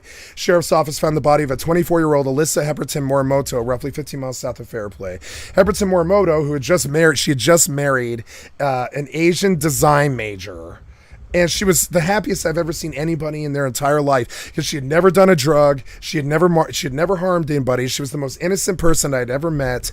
She had this wonderful brain. She was an extremely good mathematician. She was an algebra specialist, and she was a geometrist. She was a geometrist essentially. She was like this math person, and she did her major on geology of all things. And my friends always have crazy majors. So Alyssa Heberton went to do a geology survey she was an employee of the state of Colorado Geological Survey, and she'd been working on a mapping project with coworker Dr. Karen Hauk. And then 44-year-old Robert A. Amos raped and murdered her And then they caught him like 45 minutes later, and he served 15 years in prison for 92 murder in Kansas. And so one of my best friends was murdered when I was like 24. And for 3 weeks, all we did was try to heal the community. There was a 350 person wake. There was like my life was like scattered with tragedies. It really affected me. My favorite singer for 15 years was Elliott Smith, because I had the sort of sadness for I think Elliott Smith had sadness for bad reasons. I have sadness because of death. I mean, he got life. I mean, you get life if you get caught for murder. I mean, he got life. I'm saying he served 15 years in prison for a 92 murder. Yeah, you're right about the savage hypocrisy. We talked about this yesterday, I think, Hop. They don't get life for murder sometimes. No, he served 15 years in prison for a 92 murder and stuff. So I lost one of my best friends, Alyssa Heberton. And she was one of the girls in this school. So that, I mean, I'm not going to say their names because it's just incredibly rude. But I mean, like, yeah, I love these people, and I still do. And they always worry about me because I left the scene. I left this circle. I left these people. I don't call them. I haven't talked to any of them in 20 years since Alyssa's death. Alyssa's wake was the last time I saw anybody from my high school, because I was expelled from that high school and I left into disgrace. And the woman that I loved had been raped by a teacher, and my best friend's woman had been raped by a teacher, and like all this other negative stuff around my high school. Like getting expelled for breaking in and all this other shitty shit, Alyssa's death. And so I think back of high school as like this death-riddled, Columbine-addled, statutory rape case, like murder case, 2 murder cases. There was 2 murder cases, right? The headmistress's son was a Nazi, and he had a shootout with the cops. And it's not like they're Nazis. He was just had been brought into he was white, and he had been brought into a neo-Nazi movement by mistake. It's not like the school is Nazi or even really German in an execution. He had just been sucked into a fucking shitty underground Denver neo-Nazi circle that was actively fighting the government. He had a shootout with the cops, and they let us out of school in the middle of my junior year for that thing too. 3 weeks after the Matthias Yanig case, because the headmistress was named Mrs. Yanig and her son was Matthias Yanig. And I pulled this story on stream before, but it's like I could pull the murder cases and all the death and all the problems that I had in high school and point out that I had a life full of strife that led me to drugs. A lot of deaths in the family or friends, a lot of losses, a lot of, if people wonder why I did meth and heroin and stuff. Before the age of 28, I had experienced something like 8 close deaths in my family or close friends circle for no reason at all, including my father. So, so after a bit, I was just like, man, everybody dies and everything sucks. And I just did a lot of drugs, and now I know better. I would say I know better. I'm on my redemption arc, I know better. I know better that life is better than just complete abandon. You can do better than that. I expect better. I want better from life. And so this is my background. I've got a Waldorf background, got interesting genius friends, particularly because I went to an interesting sort of expensive genius private school. And on top of it, one of the interesting things about all this is the school. We all lived, almost all 65 of us lived within 6 blocks of the school in a place called Platt Park. It is chapter 2 lore. I love this shit. So yeah, Platt Park is my favorite thing. This right here, I lived in a burnt out restaurant next to this sexy pizza right here for, I don't know, 5 years before they finally did fucking res that place. It was like 4.5 years. I lived upstairs on a tiny cot in a burnt out restaurant called Spicy Bait, or I'm sorry, something Thai Bistro. I think Thai Bistro was burnt out, and I ate the pizza that they left over because they knew I was living there, and I was friends with the people who worked at the pizza joint because they worked at the coffee shop. They all went to the coffee shop that I went to a block away, just down the street, is Stella's Coffee House, one of the greatest coffee houses in the entire world. And so we all hung at the Crazy Barrett's Coffee House, and we all know all the Platt Park people, and all the Waldorf people all live within 6 blocks of this. And the Denver Waldorf School is now about 8 blocks down this road on this street. It's like down there to the right. You can almost see it. The Denver Waldorf School is right down there, right down the end of that street. But it used to be a back behind this picture and over about 3 blocks, only about a block from my best friend's ashram and 6 blocks from where I lived. Yeah. Yeah, and so now I was telling you a sushi story when all this got started, right? But so I took my first high school girlfriend who took my virginity to Sushi Den, Denver, which is a block. Literally, Sushi Den is 1 block back, so it's back and 1 to the right. And so I went to the Sushi Den in Denver, right? Yeah, this is, I mean, we live here. Platt Park is the nexus of the universe for me. That place is the best place in the world. When I'm going to die there. I will die there. Down there by the South Platte River, probably in this trailer. I would guess not this trailer, but this fifth wheel. I will die in Platt Park. I am absolutely certain of this. I will not die on the West Coast. I can tell you that. I am going home before the end of this, and I'm going about 6 blocks from Sushi Den again, and all this other stuff. So it is about $300 for a meal at this. This is the Platt Park shindig. I forget the name of it, but you go to this every year and you try to get laid. And all these like middle class yuppies. I've seen some of these people before. Yeah, this is my community. All these people and stuff. Yeah. So yeah, and this is the whole thing. This is the whole community. This is kind of what it looks like. Somewhere here is my best friend, but I don't see him. I should see him. Let's see if we can nail him.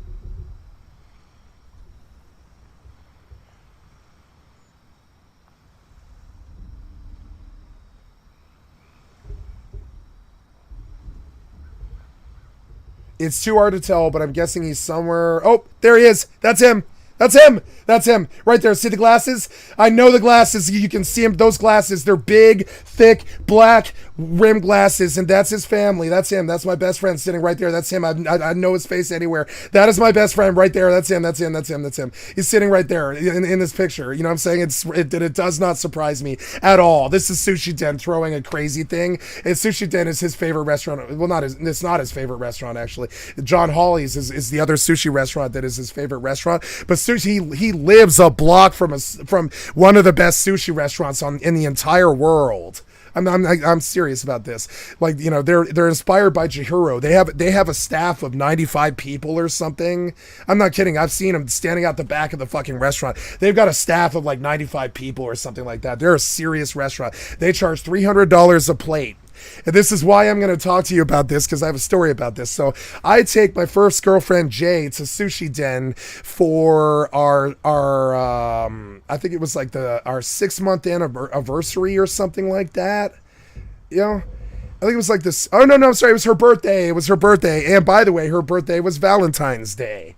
So for Valentine's Day birthday, I took her to Sushi Den. And we ordered the meal, and I had talked to my mother about the meal, and I told her what I wanted to do, and I told her I wanted to dazzle my girlfriend, and I told her I was going to blow like 3 months of paychecks that I had saved up on a really special thing to make her feel special. And I brought a rose when I picked her up and all this crap, and I was doing the romance stuff, and I took her to the Sushi Den. And when I got there, we ordered, and I think I got like some Philadelphia rolls and the whole deal, and I was young and I didn't know what to order and all this. And they bring me my food, and it's covered in caviar because it's a $300 plate of sushi.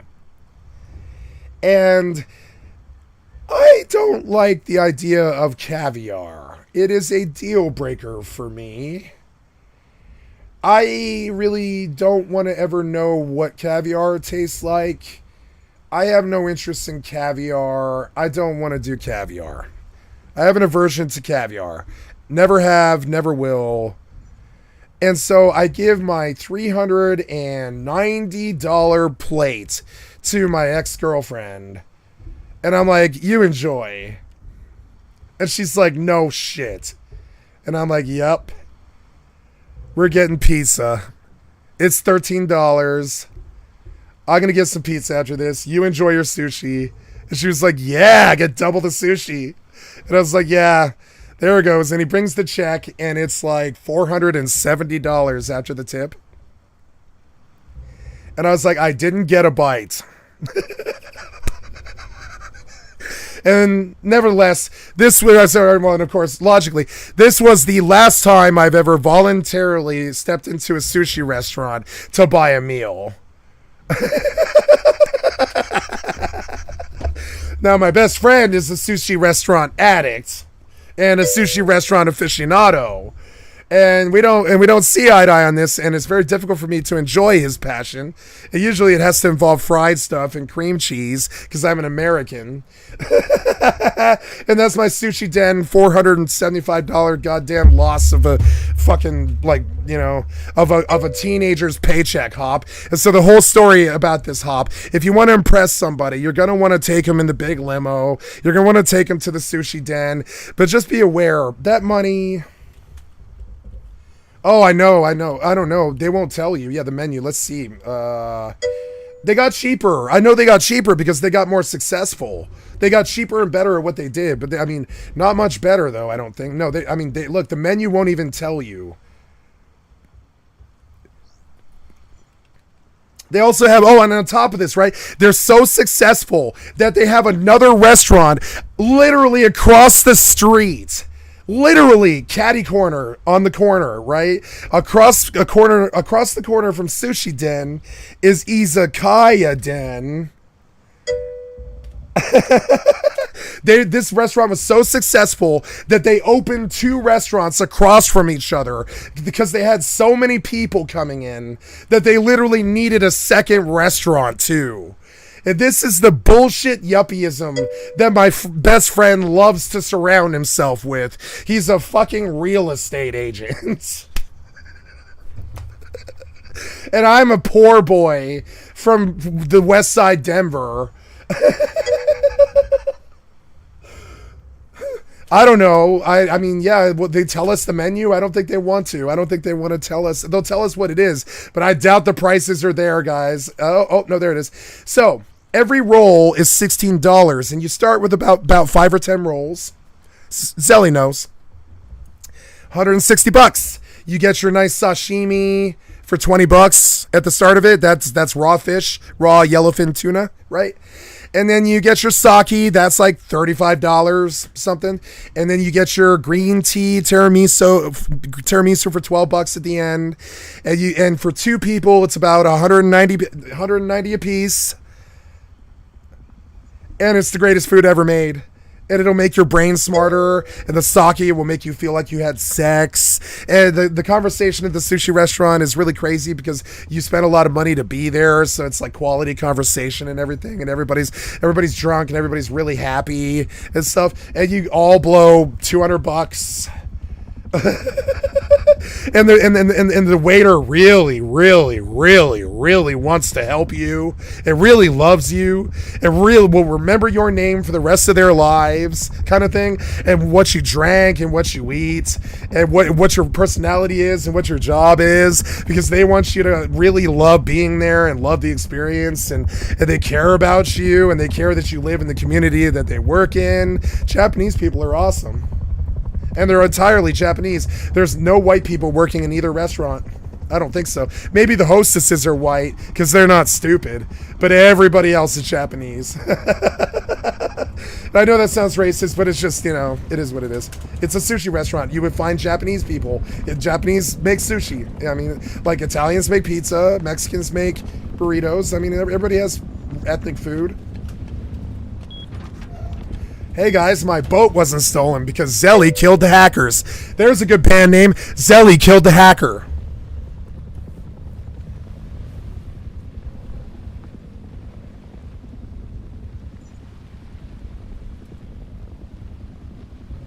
Yeah, they don't want to scare you. Real sushi restaurants will scare you. Then when the check comes, you're like, oh my God, this was $390. And that's the response too. When you see the check, you're like, oh my God, this was $390. And you whisper it to your friend. And they're like, yep. And you're like, oh my God. And then you shell out $200. I've never liked it. I love the food. I'm addicted to the food. But trust me, I don't like that. Shelling out $200 for anything bothers me. I am not a money guy. Mm-mm.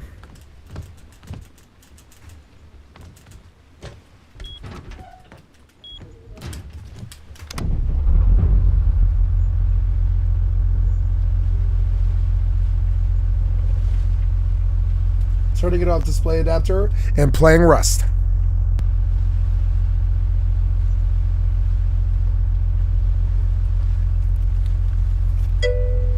By the way, I have never told my mother this story because my mother bought us the meal. My mother paid for that $400, and I never told her this story because I love her and I want her to be happy and not think of it like I threw $200 away. I cannot place a bag in my base and I'm going to be locked out. Oh no, locked out. Delete my bag in there, please. Delete my bag and where? Cat, please do me a favor. Okay. Cat, do me a favor. Okay. You want me to delete my bag in there, please? You want me to go in there and delete your bag? Okay.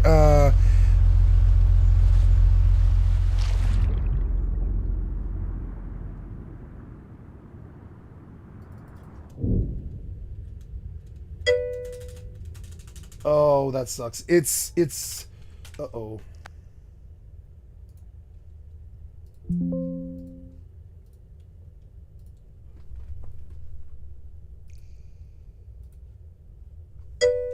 Sorry guys, I'm trying to fix it.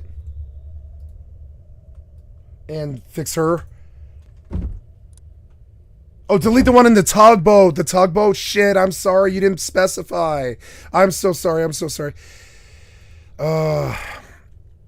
It's going to be a second, Zelly.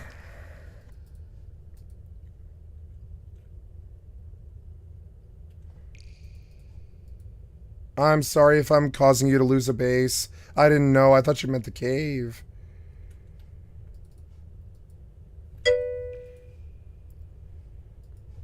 Yeah, I was like, why would the boat? I'm sorry, I left the boat because I was like, the one thing that it wouldn't be is the boat. So I'm doing it right now, Zelly. I'm doing it right now.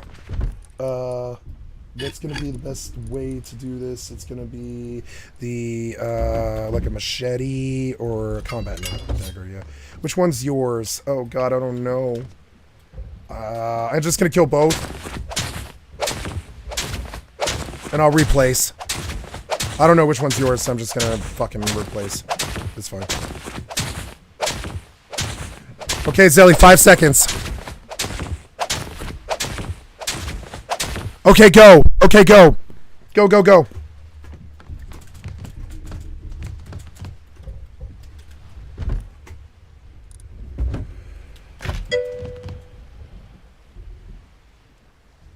Ah. So you're fine. You're probably fine. So he re-showed already? Yeah. See, I was like, yeah, so we got an hour, but they're mad, Zelly. I mean, they're really mad at you. Really mad at you, and that's very good. Now, how did this go? Oh, she restained my bag? Yeah. So I'll replace the bags for them. Or not, well, for him anyways. Give Steph's bag back anyways.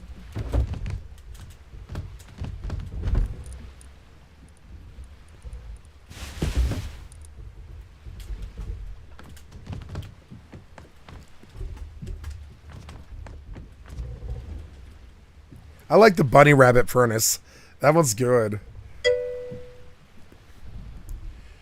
Oh, well then, you can go DM admin Rick. He likes DMs. He'll come maybe fix your problem.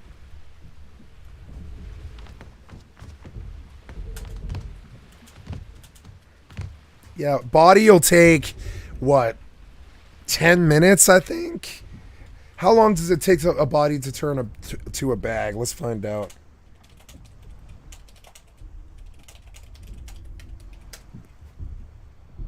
$5 minutes to despawn. Once the body disappears, 5 to 60 minutes for the loot bag. And it's random, too.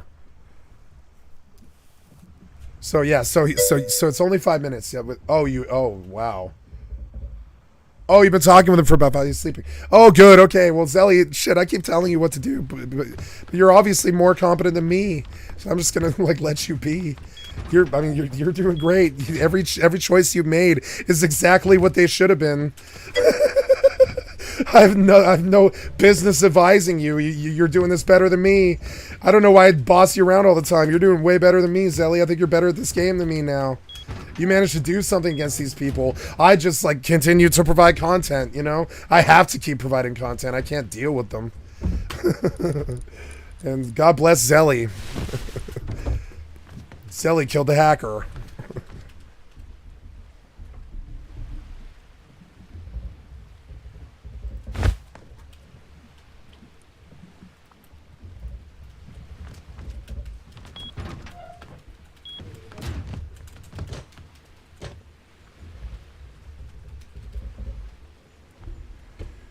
Oh shit, look at the creepy scarecrow out there when I killed myself.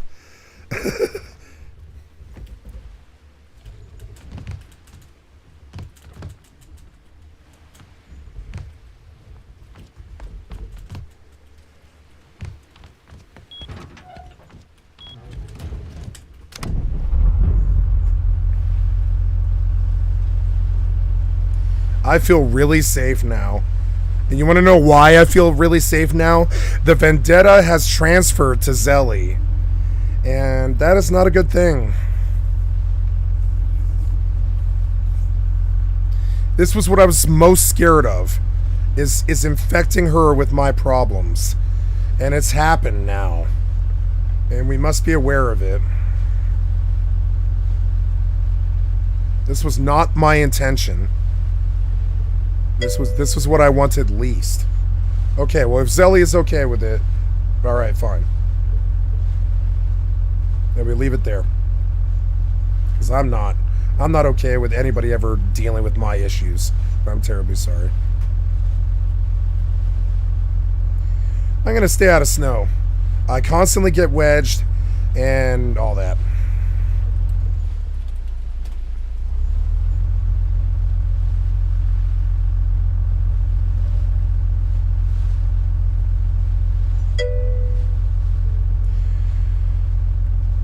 Okay. Yeah, I suppose, you know, Zelly, I could say that is actually kind of a selfish way of looking at it. This is how Rust goes. It is. It's what I've dealt with since day one, just like you. And so I think it is kind of a discredit to you to just sort of selfishly claim that, you know, that this is all entirely me. It's not. This is Rust. This is how Rust is. I dislike the hacking part of it. The rest of it is fine.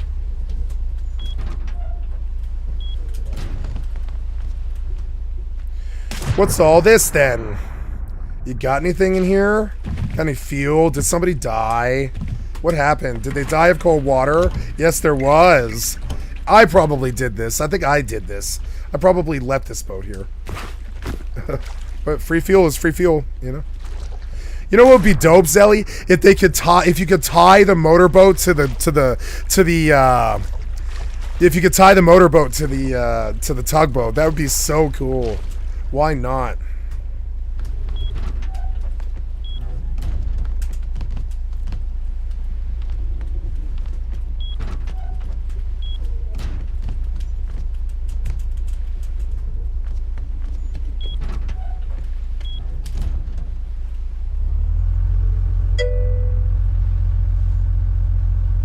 Yeah, you can always unplug. Oh, yeah. I mean, one time, I walked out the door with nothing but the clothes on my back, and then I didn't play a video game for 4 years. 4 years. Ever gone 4 years without video games? Because I have. Not a single one. I just did drugs, hung out at the coffee shop, tried to stay alive. That was it. I had a laptop. I might play like video games like maybe once a week, something. And if it was Hearthstone, because my laptop was so old. The only thing, it was either Hearthstone or FFXI, because that was the only thing I could actually run. Those were the only 2 games I could run between my cell phone and my laptop. Like, my laptop could do FFXI, and my cell phone could do Hearthstone. So I played a little bit of Hearthstone, you know, and a little bit of FFXI over the 4 years, but maybe once a week, something. Cloud knows. When I was with Cloud, I don't think I played, like, the entire year I was with Cloud, I don't believe we played, or no, I did play a lot of FFXI. I did. That was the year that I met Ailey. So yeah, I did actually. When I was with her, but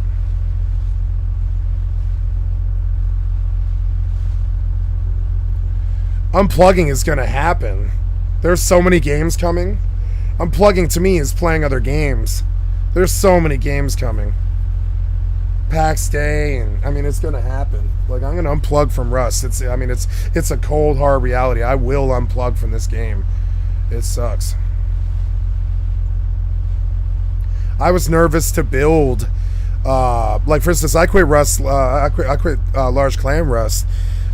In particular, like I wanted to show other games on my stream because I was reluctant to build a large Rust following because I knew it was inevitably going to end. So I most pointedly do still play other games than Rust all the time because, you know, I can't be just doing Rust. It's that my job, I don't have that kind of leeway. At least not for my vision, which was multi-variety.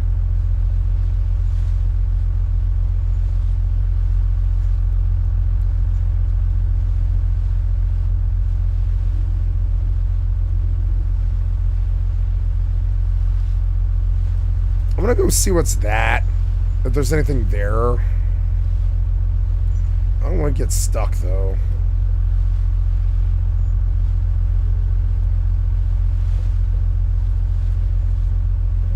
What if there's like a mill crate in here and I could just build a base?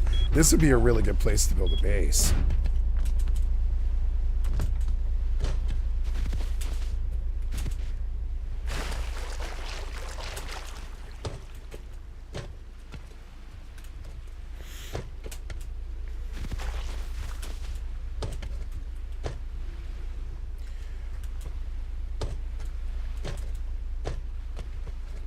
They should put a mill crate in there.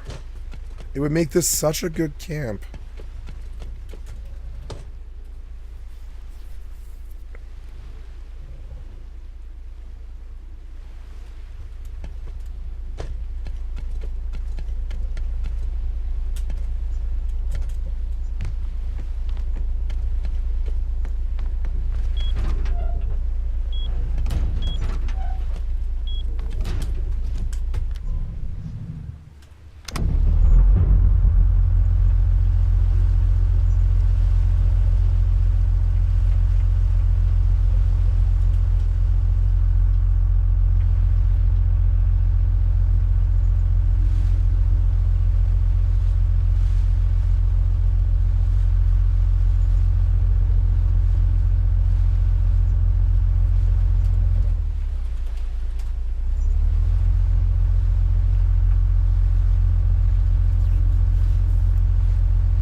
Hey, Zell, I'm going to send you some screenshots.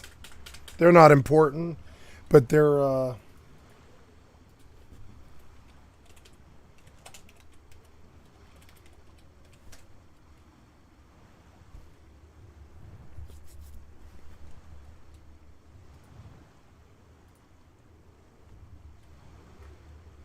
I'll have to open my screenshots. I'm going to add them to...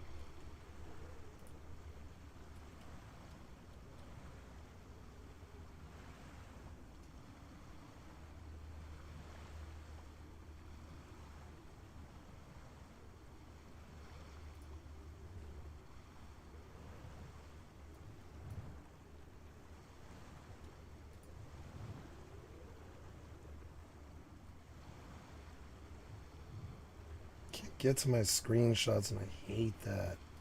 Come on, man. View screenshots.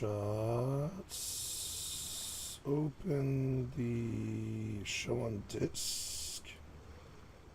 Yeah, show on disk. Why aren't you opening? Open you.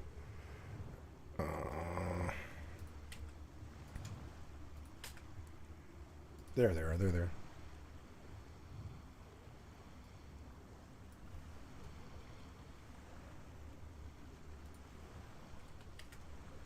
Okay, good. And then I'm going to keep this folder in my quick launch.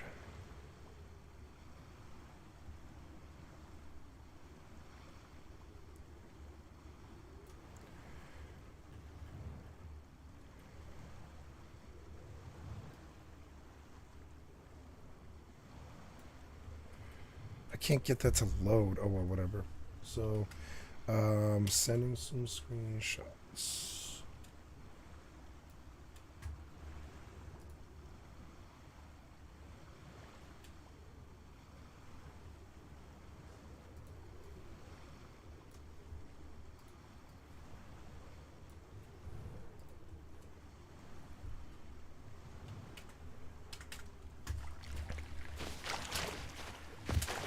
Someone's hiding out here.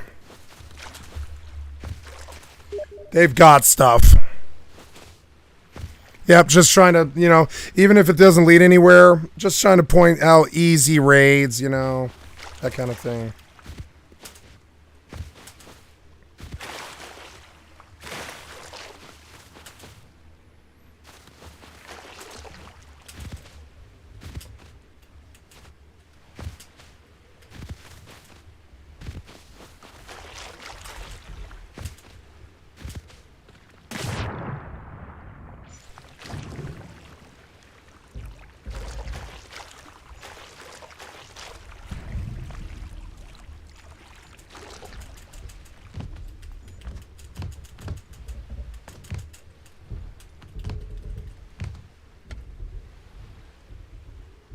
Shit, I didn't check the rib, and I really should check the rib. If he left, like, 500 fuel in there, how dumb would I look? Let's go see. I don't want to go do this. I better go get a pair of flippers, because this is going to be annoying. I better just go over there with the boat, then I can get out again. Yeah, it won't take long.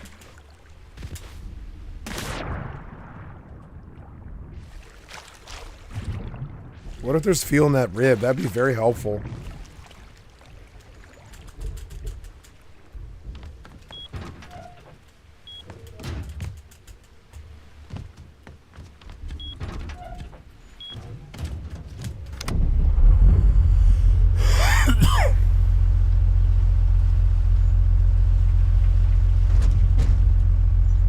Inflatable boats are so cool.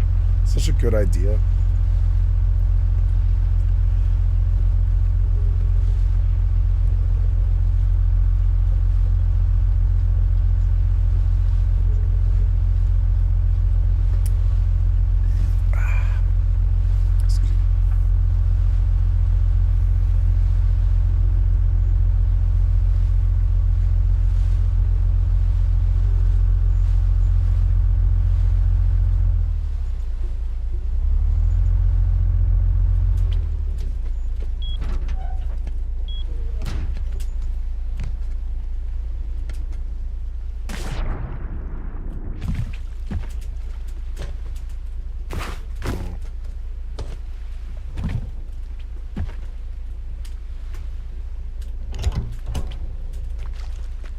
Just for shits and giggles. I want to see how fast the rib is with turbo. So I'm going to go see that.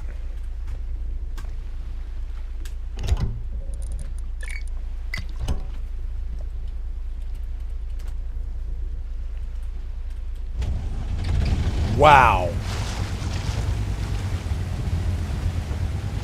Cool. Wow. Yeah, shit, I'm gonna go back and get fuel. I'm just gonna take this to fishing village and... Oh, I guess I should leave the boat, Wow, that's, Whoa.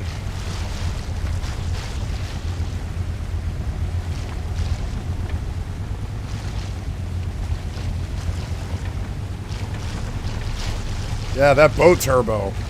It's no joke.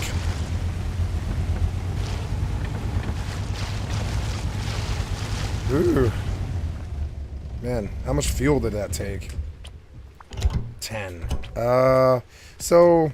Yeah, I'm gonna go grab, like, some fuel out of this boat and take this to fishing village with some scrap.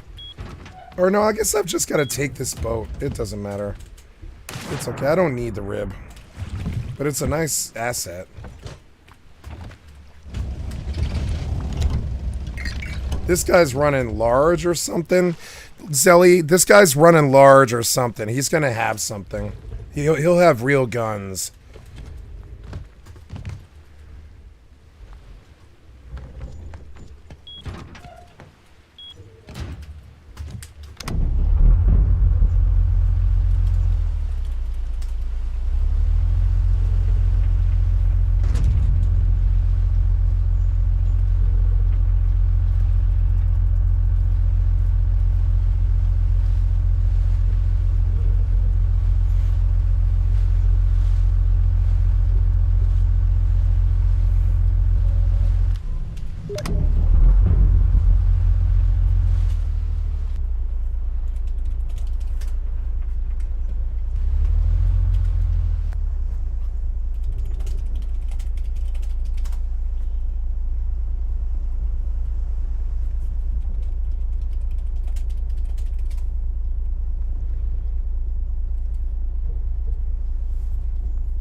I will need nail gun. Oh, my kit. Kit. Redeem. Yeah, let's just go use that. Screw it. Do I have suppressor? Oh, no, I don't have anything. Yeah, I don't have anything, huh? Did I get sulfur back here? I did. Sweet.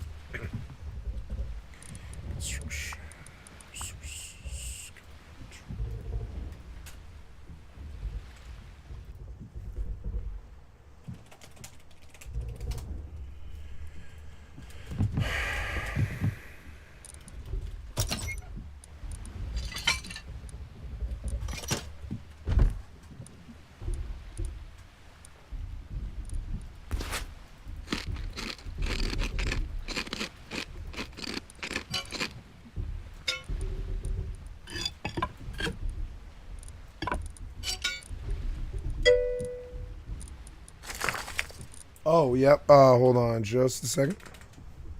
Sorry, I forgot that the game capture wasn't dragged down below the facial capture. There you go.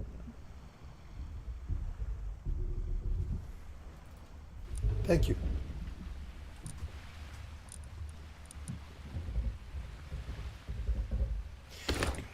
No, I don't need those. I don't need those.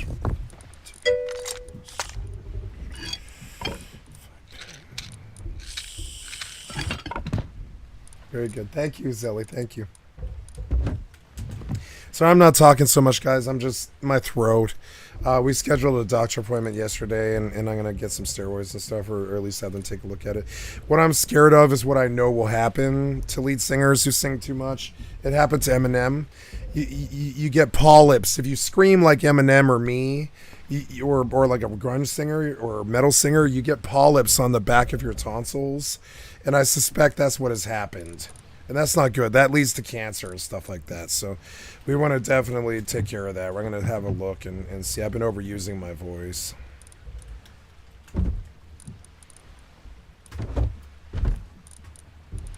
Nails. I want a nail gun. Yeah, there we go. Cool. Yeah, that's good. Hey, cool. I'm going to be able to, like, actually go out and have fun and stuff. Maybe I need a suppressor, I think. Yeah. So I guess I won't bring this prototype or make bullets until I have a suppressor, because I'm not getting capped by some solo scrub for my fucking prototype suppressor. That's happened too much lately. Way too much. Some solo scrub always shoots me in the back and takes my proto on a fucking whim, and I'm like out there and I'm providing content, I'm not paying attention, you know. And so a good way to avoid that is suppressor. I love the proto. The proto is actually maybe my favorite weapon now. But like, you need a suppressor. It's just no good. It's just no good. I should technically go get like all of those. I mean, I guess I could hit those.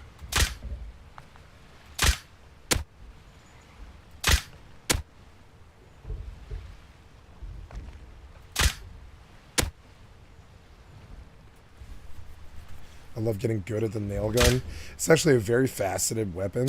I'm going to get one in real life. I use it for home defense. I looked into them. Non-lethal nail... Well, I mean, they're lethal if you hit somebody in the face, but everywhere else it isn't. And, well, I mean, it is. It could kill you, but it'd have to hit, like, your heart or your ventricles or something like that that's super important, like your eyeball or your tongue or something. Nail guns don't tend to kill people. They just maim them. And I like that.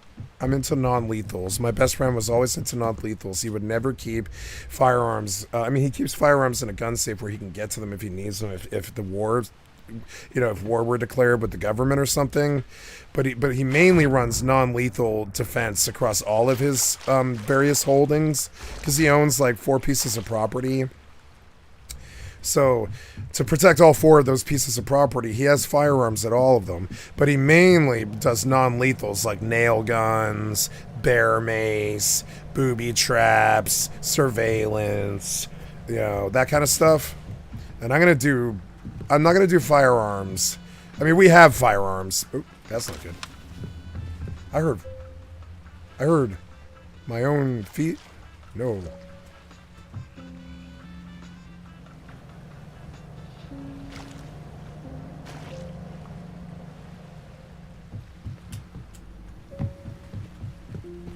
What?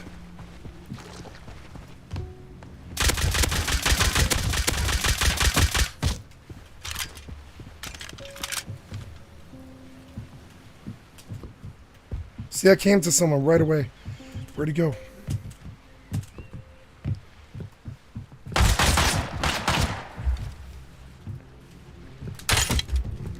Shit, he's gonna win. Shit.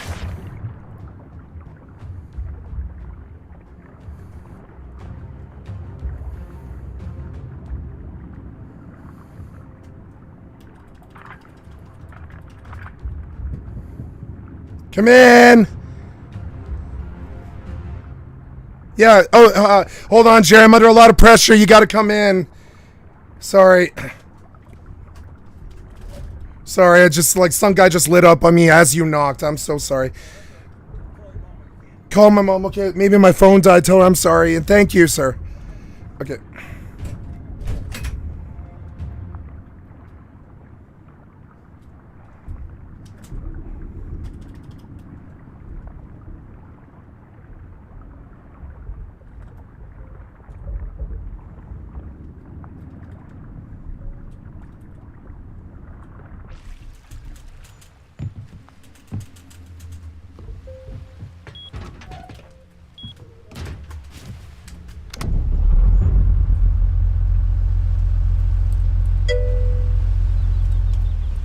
I mean, I want to fight him, but I don't have bullets. You know what I'm saying?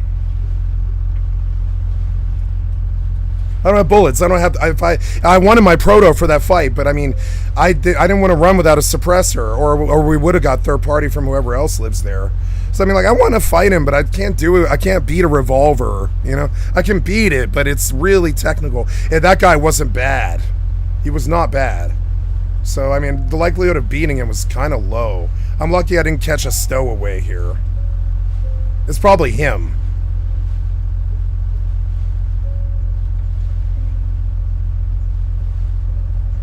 Why does he have water catchers in the back?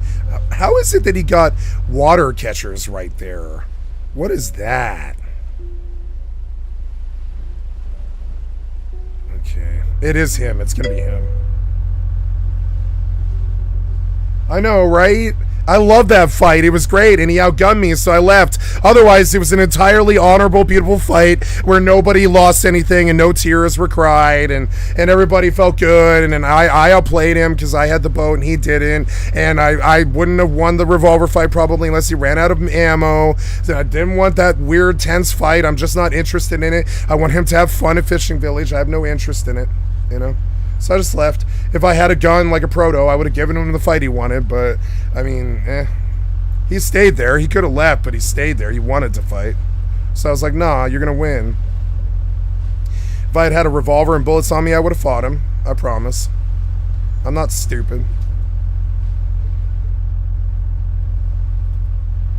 So now he could assume that I went to the next fishing village, come here in a boat or a horse or something like that at his base, and then come right to me. So what I'm doing is kind of risky. I'm going to go out and swim in. I'm gonna go out to the furthest wreckage and loot all the wreckages on the way in with flippers, and that way he doesn't like door camp me, you know? He's gotta like actually commit. I'm not scared of him, I just don't have any guns. I mean, I keep getting robbed by hackers, you know? I lost 2 protos yesterday to hackers, you know? Fucking annoying. Ones that got banned too. I'm not talking about, oh, guy I suspect hacked it. I'm talking about like confirmed banned hackers took protos from me yesterday. So I don't have a gun to fight him. I thought about asking Admin Rick for my guns back, but I'm fairly sure Zelly's got them. I think Zelly's got all my guns now. Because they were mine. Like I think I lost like, overall I lost like 5 protos to these assholes so far. And I wonder where they all went. And I think she got them. I'm fairly sure. Or they're in some other base. Yeah, this is safe, right? Yeah, with the fog, he doesn't even know I'm out here. Yep. Yeah, this is great. But no, wait, did I turn around wrong? No, that's it, huh? Yeah, that is it. That's it. So, yeah, and then I turned around, right? Yeah, I think so. I'm a little scared that I can't see the fishing village, so I'm going to get closer. Because if I can't see the boat, I can't get back to it. I know I'm gonna lose this boat when I make some kind of mistake I didn't know not to make yet. I know I'm gonna lose this boat, so I'm really trying to think about, you know, like in the EVE Online community we call this logistics, but I've always disliked that term because it like they're referring to this as it's a military term, logistics, right? It means your supply and demand, your bullets, your food, your water, your fuel, all this travel and what it takes to get a soldier from point A to point B. And usually it's transportation, and usually it's like, you know, guns and ammo, food and water, and they call this logistics, the logic of getting to your target, right? I lost fishing village because it's so goddamn foggy. I like really have no idea where the fishing village is now. I'm at harbor now because it's so fucking foggy I got lost. Where is fishing village at, and what is that? That's like small oil? Yeah. Man, the fog sucks, kind of. Why did I end up way out here? I'm just going to go back to fishing village and just land there. I don't care if he door camps. I'll spawn in the base and I'll cap him with a proto. That kid sucked. I would have stomped his ass if I had a revolver. He missed every shot, and he had an open shot on me. He missed every shot. Like, what? He had me dead to rights. I should have been 14 health when I left the corner. But, I mean, he missed every shot. I'll cap his ass. I don't miss. I mean, I miss, but I don't miss, like, a lot. I miss all the time, but I don't miss like close engagements like that. I'm gonna land the shots I make, you know?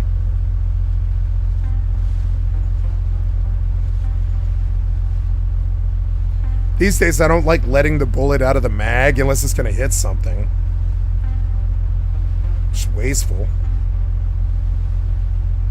How did I lose fishing village? It's so stupid, and I'm about to wedge too. I'm gonna wedge very badly if I don't turn around right now. Son of a bitch. I hate wedging so much.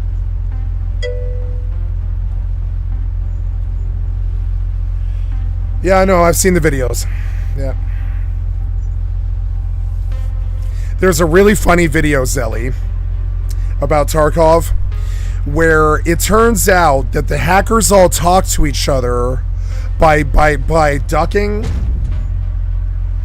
So when they have ESP and they can see through walls, they don't want to kill other hackers because they're all part of like a shithead club of hackers, right? They're all supposedly like on each other's team, sort of, because they're all breaking the rules and they don't want to shoot another hacker because the other hacker is probably going to win. So how they avoid doing this, how they avoid killing each other as hackers, is when they ESP through the fucking wall, they go like this. They go duck, duck, like that. Only 2 hits. Duck, duck. And the other guy goes duck, duck. Because he can see him too. And when the ESPers see each other, they go duck, duck. Duck, duck.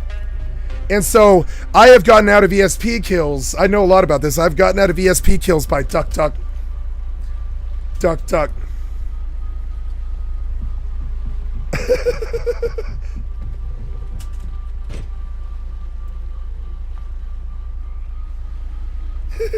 They see it when you know they're there, but you don't know where they are, and you're cornered, and you know they're watching you with the ESP because they've already used it on you. You go duck, duck, and they'll back off. It's rare, but I've done it.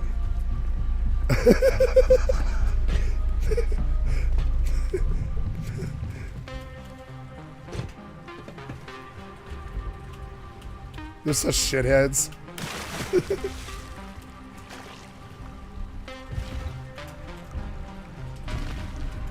And I learned that on a Tarkov video. Not a Rust video.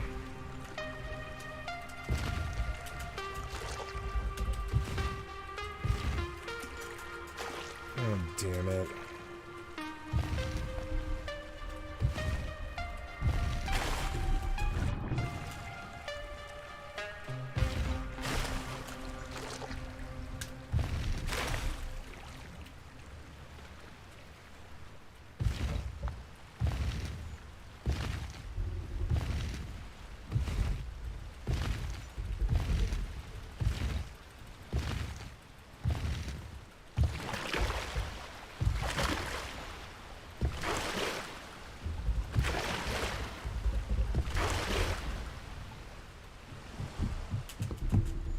Beautiful.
I cannot see anything at all.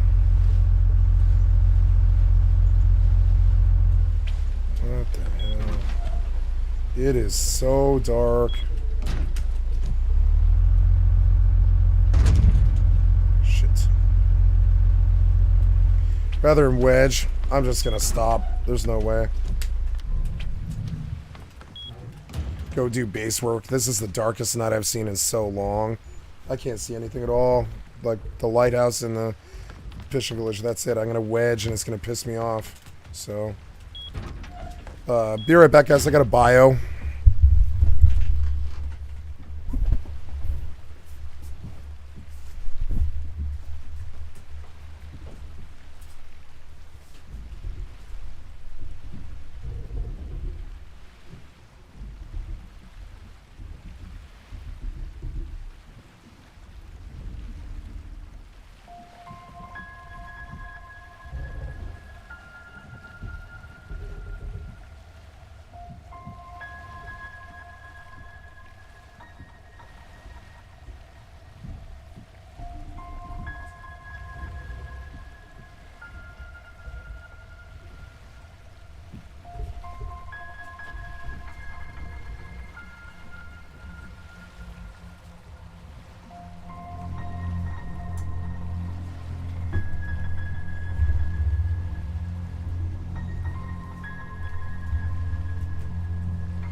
I am terribly sorry, guys. It is Sunday.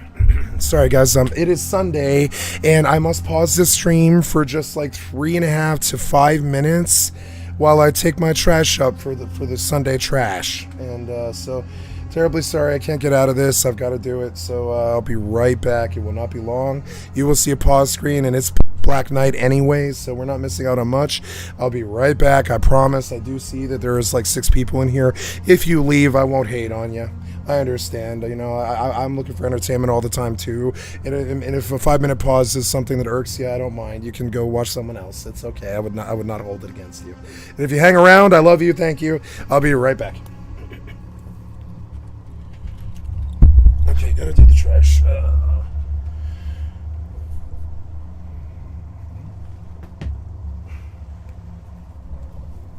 Why are 2 speakers over here? She moved the speaker. Okay.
Okay. Hey, it's 9:30 in the morning and it's time to go out and play Rust. Yay. So here we go. We go live scene. We see 7 people. Sorry for the pause stream, guys. Hello, 7 people. I really expected to come back to 2 people, but I came back to even more people. So I love you guys. Hello. Oh, and then my headphones are in the other room for some dumbass reason. I'll be right back.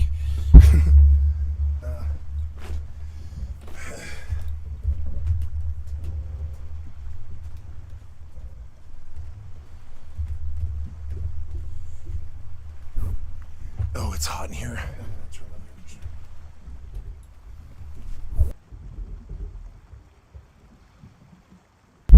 Okay, I'm with you. I have a tilted camera.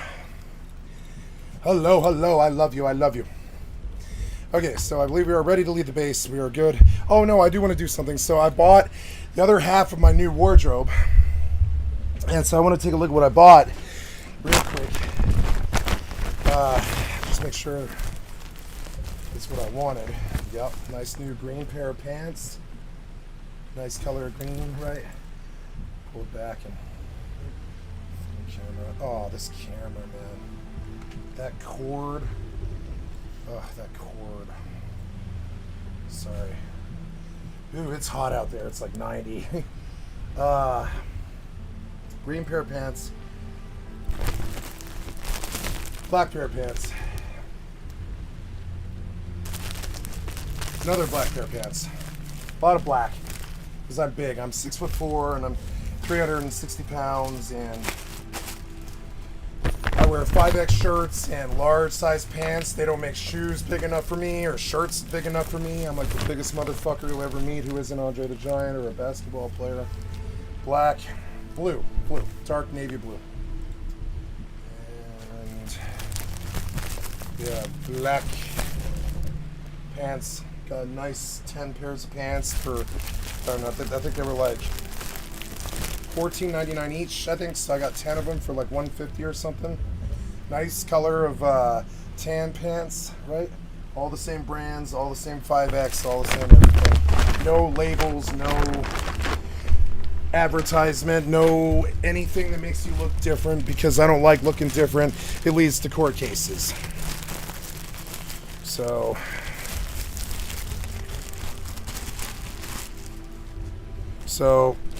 there we go. Silver, nice breathable. They call this active wear shirt. They're nice and thin. Nice color of tan, you know.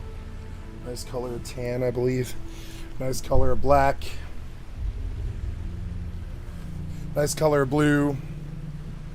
A couple more, right? All of this was like $300 for the other half of my wardrobe. So now I have, I believe, 30 shirts and 15 pairs of pants. That was the goal. Wear pants, one day and then pants the next day, because I shower every day.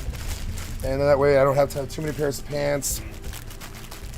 You know, it's all about utility and getting it all done without spending any money or time. Nice color, silver. I like the silver. The silver will look good with the black pants, you know. Good stuff. Black shirt. All 5X. See it? All 5X, right? People don't believe me that I'm big. I'm fucking big. I'm 5X. I don't know if you guys can see the label. 5XT, whatever that is. 5XT. It's like basically I'm a size 6. Most people are like a, you know, like a 2X, 3X. I'm fucking 5X, 7X. That is still not big enough. These shirts aren't big enough at 5X. I could go bigger, but then I start to look like a clown or like a basketball jersey or something. I'm not trying to do that.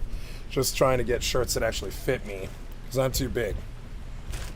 Too big, not too fat. I'm not too fat. I'm muscular, but I'm definitely too big. Too big to be in the room. Too big of a personality. Silver. Oops, sorry, I bumped the camera. Silver. And that's it. You saw like another 10 pairs of shirts and another 10 pairs of pants, I think it was in the end. Something, so for about, I think it was like all in all like $208 or something like that. Best $208 I ever spent. You know what I'm saying? An entire wardrobe for $200 is that, well, I mean, it's not an entire wardrobe. It's with the 10 shirts and the 5 pairs of pants that I already own. And these 10 shirts, I have like 20 shirts, which is like pretty good.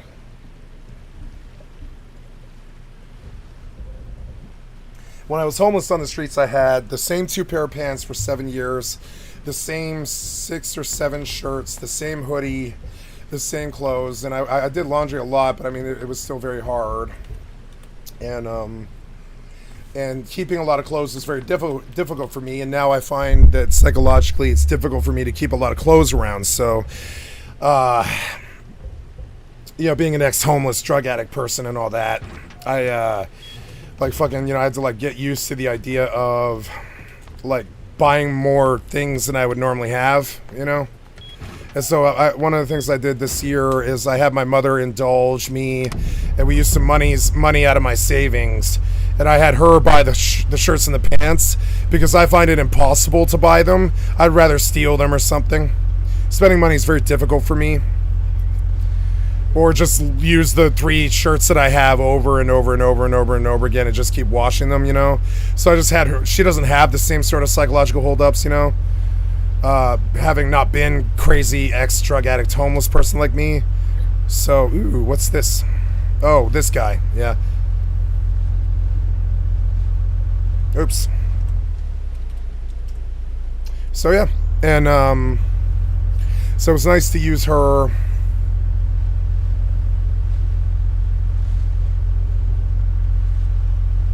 Kind of want to sink that boat, but then I start a boat vendetta, and I'm not really trying to do that. I already sank a boat in the last week, and if I start sinking like 2 boats a week, it'll turn into 4, 8, 16, and then suddenly I'm losing my ships all the time. So they can find me. Everyone's got ESP. So stupid.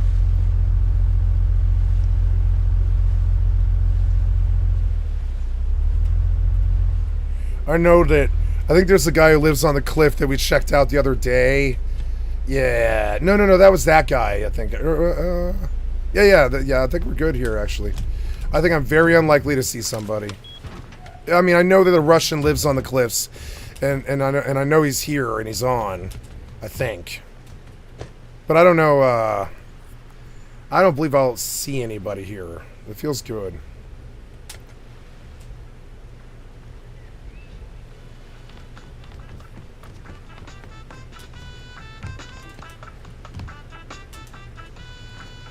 There's a balloon, which isn't maybe so good. I could take it somewhere. We see who I suspect is Byram, because he always builds the same kind of base and always lives in a fishing village. I want to run his road, but I'm scared I'll see him. But I'm going to run his road. I mean, I'm not scared I'll see him. I don't have a suppressor for a nice weapon, so I'm scared he's going to outgun me, Like what just happened at the other fishing village. I would like to find where Bandit Camp is. Seems kind of odd. It might not be on the map this way. I wish he would post the map like he used to. This was actually very helpful. But I mean, hardcore, you don't post the map. It goes against the whole point of it. It kills the mystery. It's better to PAFO something you've done before that feels fresh because it's procedurally generated than to just consult a map and instantly know where it all is. It's actually a better journey. Helps you become a better player. Something about talking all day long, it makes your nose itch. And I look for it. I look for it in other streamers who I know are streaming like 14 hours a day, like Asmongold and shit. And I watch them. They're constantly scratching their nose because if you talk like all day, you get such an itchy nose. Your nose hairs get longer. It was so weird. It was so weird for me. Like last year, 2 months in. When I become a streamer and I was talking all day long and I was like actually becoming like better at providing all day conversation, Like I'm doing right now, I'll just tell you whatever comes into my mind. I don't care what it is, you know? I'll just tell you what I'm thinking. That's what providing content is. And so, like, you know, so like the first 2 months after I started streaming, I noticed that I had to buy a nose hair trimmer because literally so much shit is happening nasally because you're talking all day, like all day, that I think even girls would probably maybe suffer from the problem. You end up kind of getting longer nose hair and your nose constantly itches if you talk all day. And your throat hurts and your voice, you know. They're all nasal. All of them are nasal because they talk like 10 hours a day.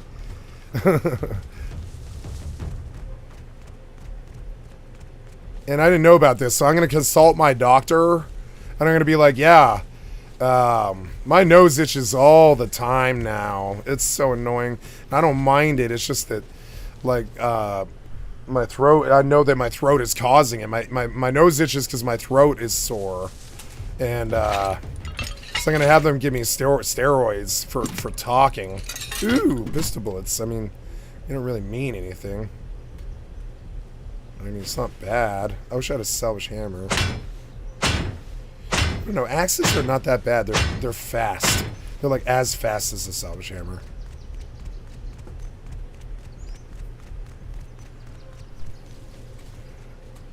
Wolves, scientist. No scientist.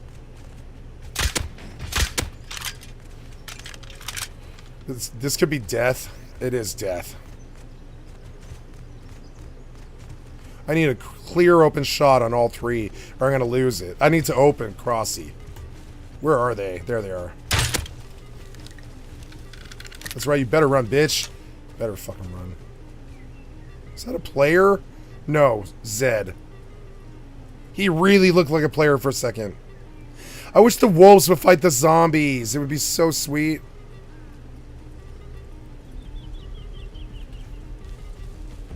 It's so foggy.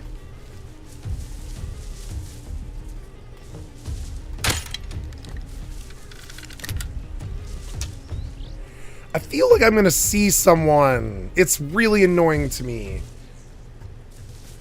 I don't know why, but my like spider senses are like fired up for some reason.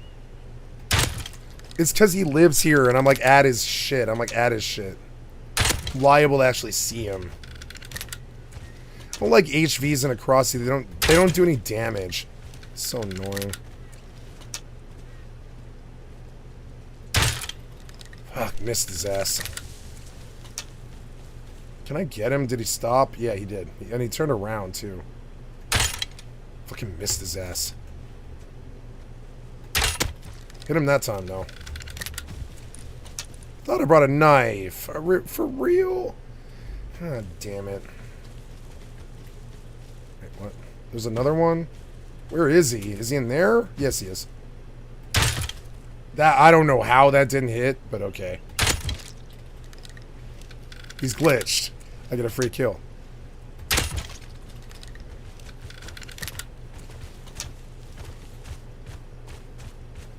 God damn it, he turned right.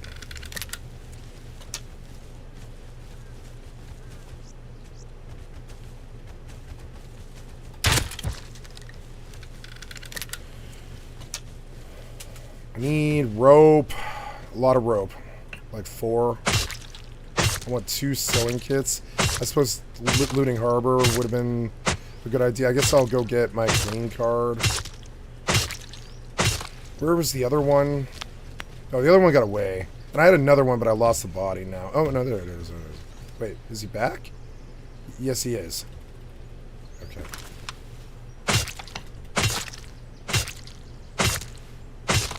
I like axes because, well, I like daggers the best, but axe actually doesn't, like, take that long either. I like axe. It's good. Starting to be a more pro axe these days. I used to run salvage hammer only because durability was an issue, but it's not anymore, which makes salvage hammer actually the worst tool.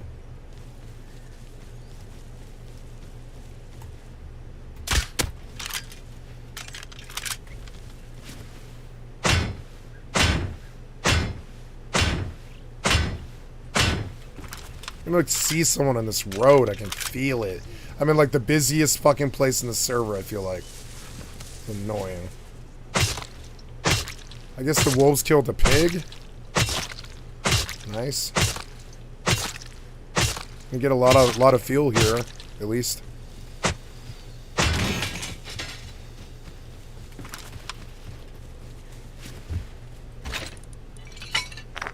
Wolf skulls, bone.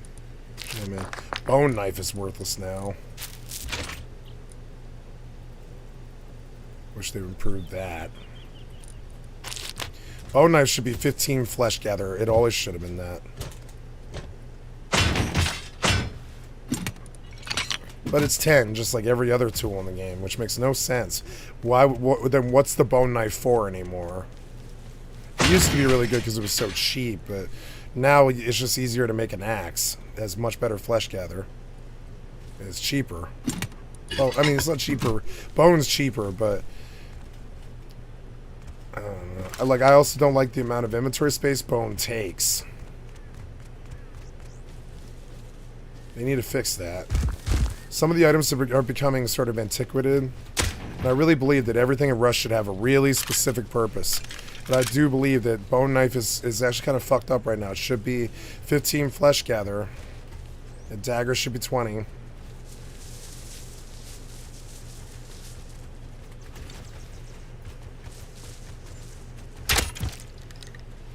I got the whole pack in the end. That sucks. Sucks to be you, dog. I killed your whole pack. That sucks. Why are you tossing animal fat on the ground? Where is all my animal fat? Oh, God. I better put clothes on, I suppose.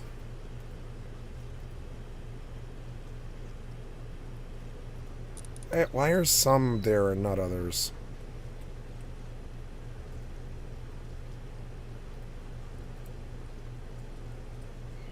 And that.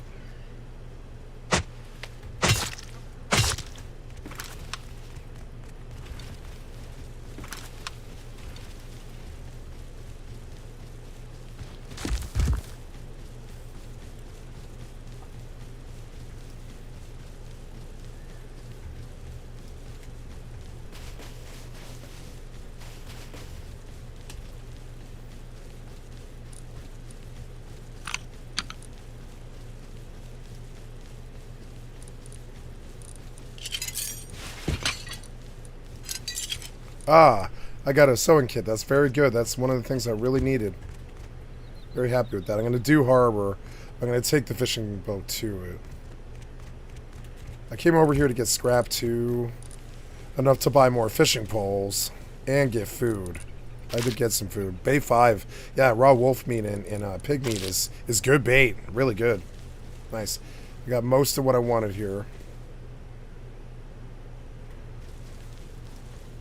I was looking for sulfur, but somebody else is farming sulfur here.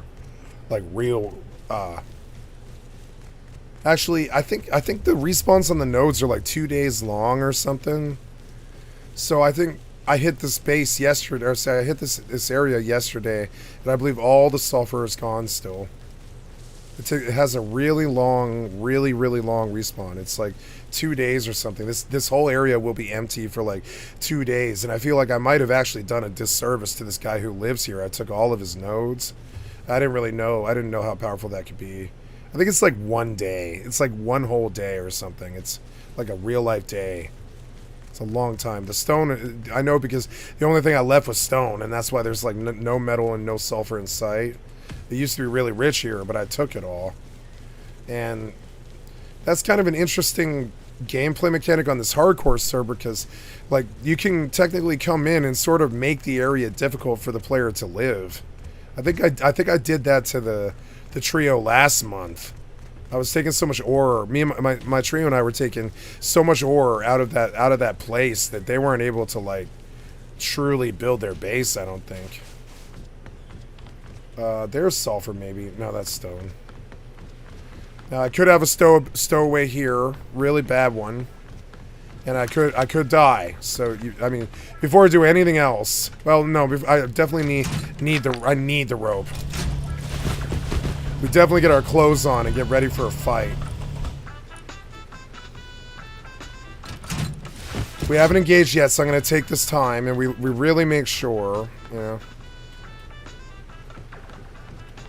They could be all kinds of hidden spots.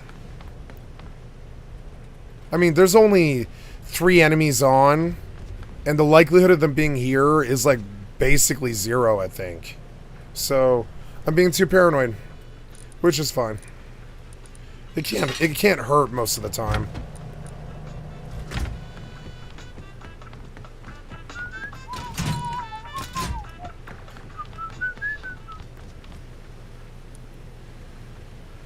$80 scrap. I mean, yeah, why not?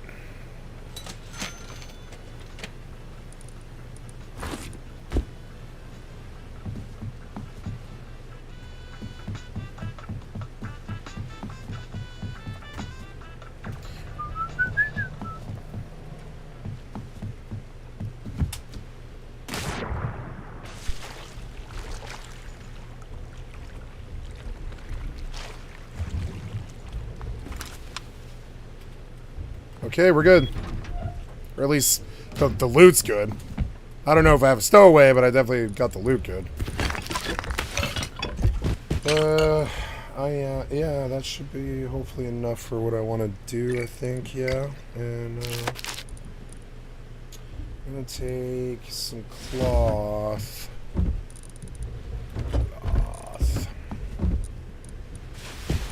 So... Oh, and I'm looking for a green card and a fuse, which I don't think I have.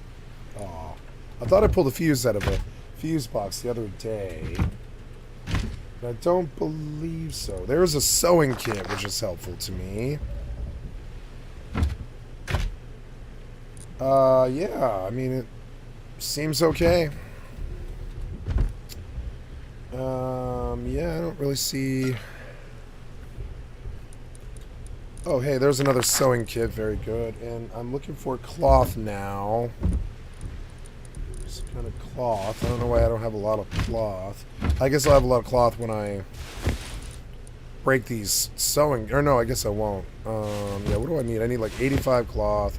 I need like a hammer... I don't want to run my proto till I have a suppressor. And yeah, that's everything I need, I think, for a good journey. I can even swim back if I need to, if I have a PvP engagement. So we're definitely gonna take this out in a way. I was gonna take the balloon over there and leave the boat here. But on second thought, I'm just going to save the fuel. Yeah, and just recycle here. My god, the vendor scared me for a second. Okay.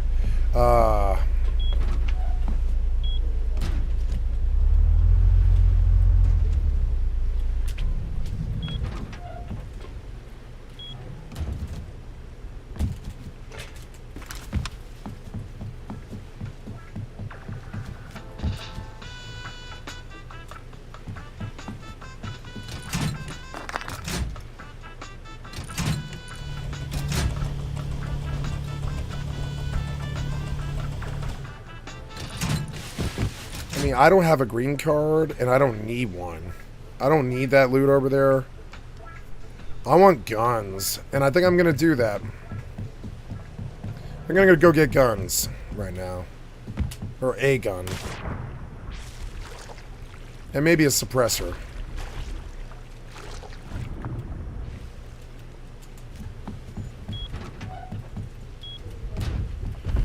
So...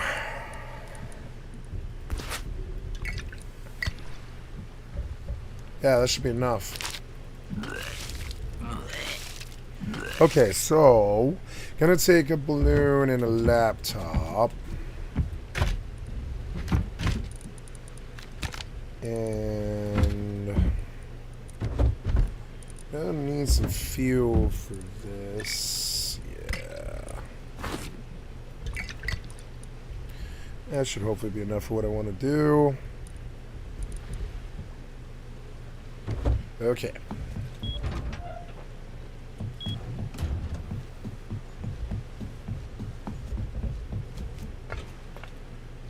I do have everything I need. Oh, oops. Shit. Take those out of here.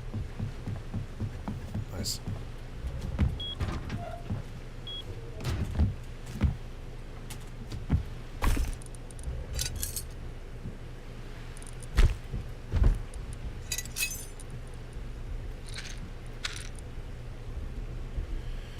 Good, we can make our fishing pole.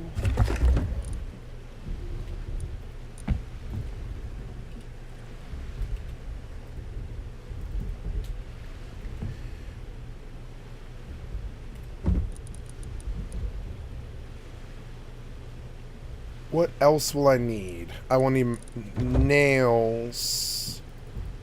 Yeah. Yeah, it's a cheap set. Should do. I don't think the pick is and the axe are necessary. Well, the axe. Well, I want a dagger. I suppose is what I want. I want a dagger, or a salvage hammer. Hey, fishing poles! Yay! There we go. And then, yeah, we'll bring a little bit of metal for some reason. And I believe we are fairly good, except for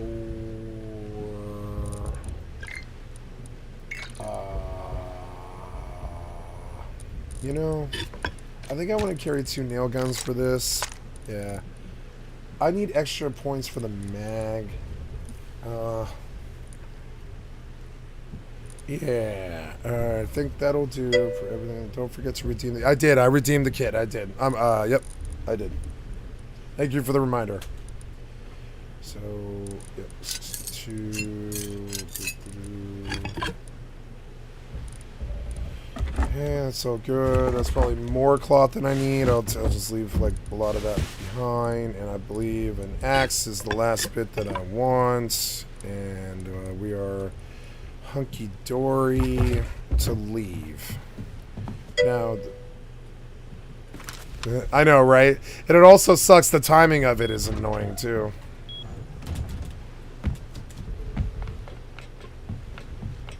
Off on an adventure to find a gun. Let's see if we can find a gun. Let's see if I can mature, pull a Tommy or something out of nowhere.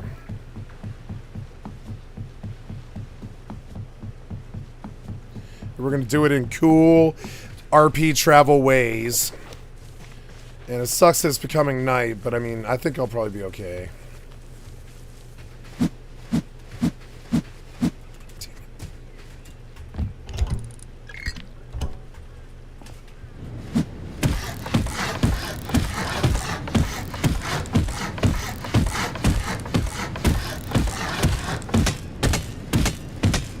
Damn it.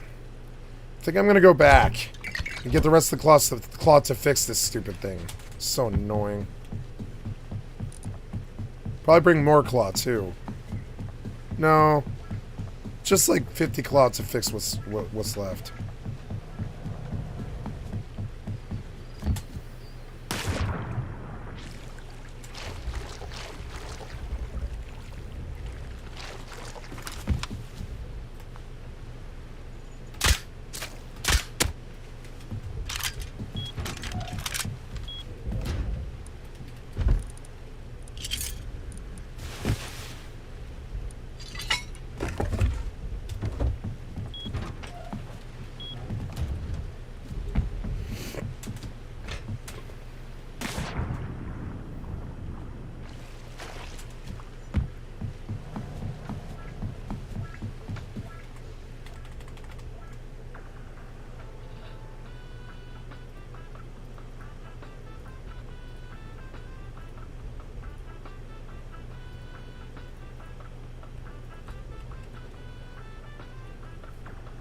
Oh no, YouTube didn't change my title. Oh no.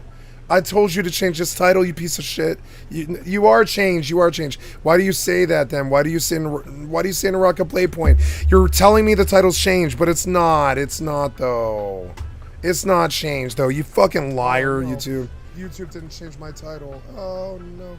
I told you to change this title, you piece of shit. Right on stream I did it. Right on stream I did it. Why you lie to me? Why do you say in a Rocket Play Point? You're telling me the title's changed, but it's not. It's not though. It's not though. You fucking bullshit liar ass. Fucking bullshit. Fucking liars. God damn it. I don't know how anybody's ever built their streamer career looking at these platforms and how incompetent they are and what my brethren deal with. No wonder they all hate YouTube. No wonder. They hate... I've never met a streamer who didn't outright hate YouTube, basically.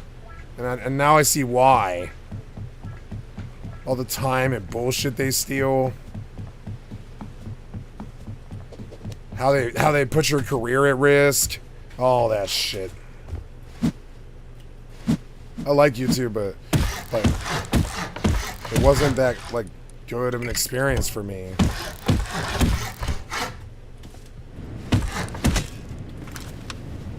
I'm gonna die right here. God damn it. Hurry up. Hurry up, you.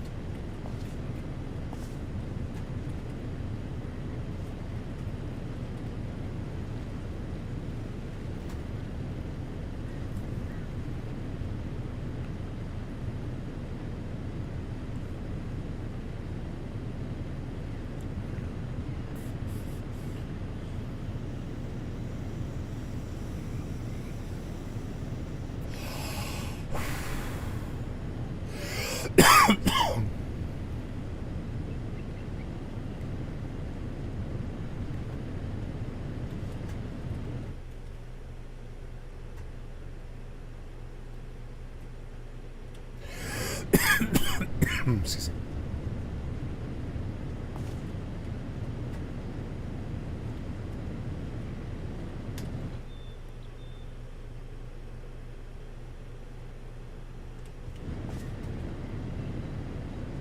Wow, he got bigger. I should have brought my binoculars. Wow, look at Mr. River Base. What the fuck? He got so big so fast. What? What's on top of it? Oh god, yeah. Take me over there. Is that a horse? Yes, it is. Watch this. No, I can't. I can't. God damn it. Chop. Chop. What's all that? Like, I mean, are you raided? No, you're not raided. I'm definitely going to steal your fucking horse. I'm not going to waste fuel when I can take a horse, you know? There's like a river and a horse. I'm taking that instead. Get to my target a lot faster that way.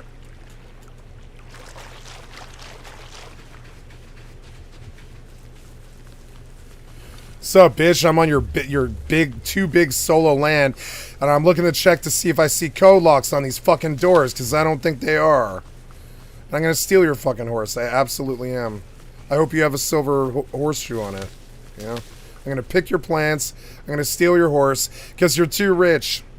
You're too fucking rich. I'm taking your shit. It's my shit.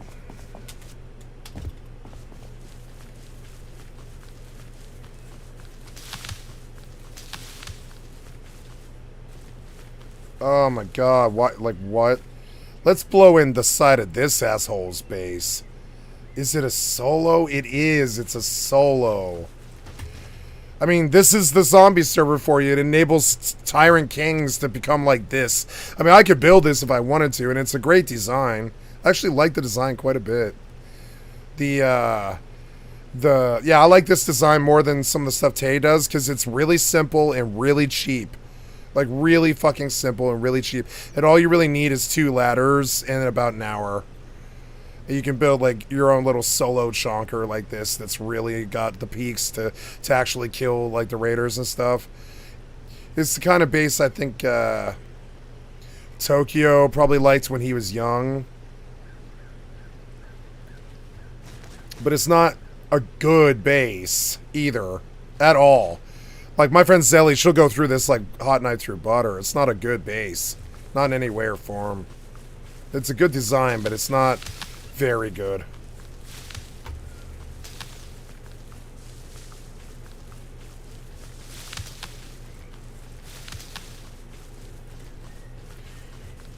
Rivers are really good XP. It's sometimes like a quarter of a bar sometimes. Rivers are like the best XP, I think. It's like killing like 50 zombies at once. Because every time you pick something up, yeah, it's like fucking 40 XP. That's so much. Especially if you're rested. And it requires like basically no risk. Sometimes you'll fight the zombies out here, but it, you know, requires like no risk. It takes like 2 minutes. You get like a quarter of a bar or something. It's insane. And I'm beginning to realize now that he's smart to live at the river, because it's like this end, but I never see them at the river. They're always like these tyrant kings on the river, but you never see them at the river. I'm the only one who ever picks the river. And I'm like, do you understand that you have like a quarter bar XP sitting like outside your door? Are you playing the same server? But I mean, they can't pick the river all the time. And there's evidence that he is picking the river right there. I mean, he's obviously picking the river, you know? Sorry my voice keeps breaking. I'm going to address it.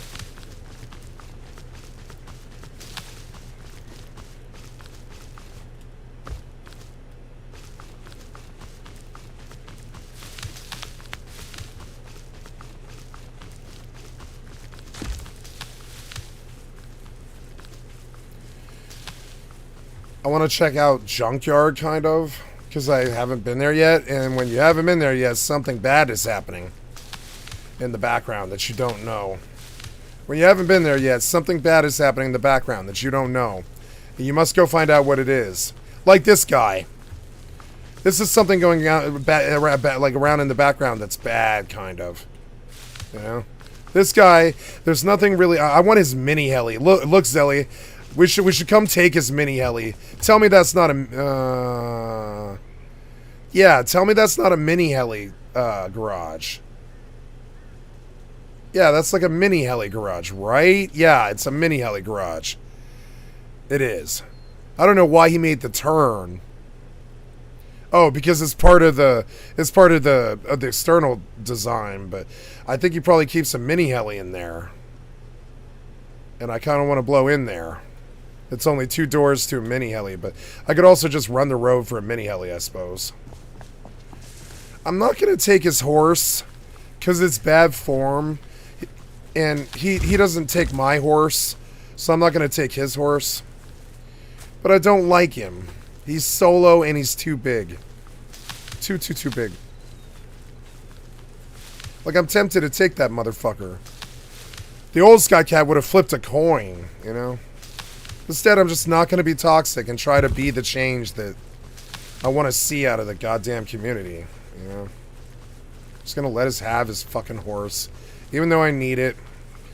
I took all his food. That I was supposed in a way that could be considered bad enough. So, whatever. Now I have bait. I suppose I should just go back now because I'm like essentially full. And I'll lose a laptop. And like, I don't think the fishing village is that far. I don't think I got that far. So... I'm going to steal his horse to go do what I need to do. But believe it or not, I'm going to go return it. Now, if he's up there in the peaks... Yeah, this guy strikes me as he's actually online right now. It sucks. I'm just going to steal his horse and leave. Let's see if he's got any food. Yup. Thank you. Believe it or not, I'm going to leave a bunch of this. Yep, I'm going to leave, like, you know, the same shit that I took, but I'm taking his pumpkins. Sorry. Gotta borrow your ride. And believe it or not, I'm going to fucking return it. Absolutely, I'm returning this bitch. It is, like, oh, he doesn't have a fucking hook, but I'm definitely not doing this walk when I don't have to, you know? I'm not doing this walk. I don't have to, so I'm not going to. I stole this horse out of, like, boredom, not greed, you know? I should have rode him down the pier, but I don't want to get, like, I don't want to lose him. It's not my horse. And now I have bait for Buku forever, you know? I mean, it's not good bait, but it's also food. It's just, I mean, it's not, like, the worst thing to have.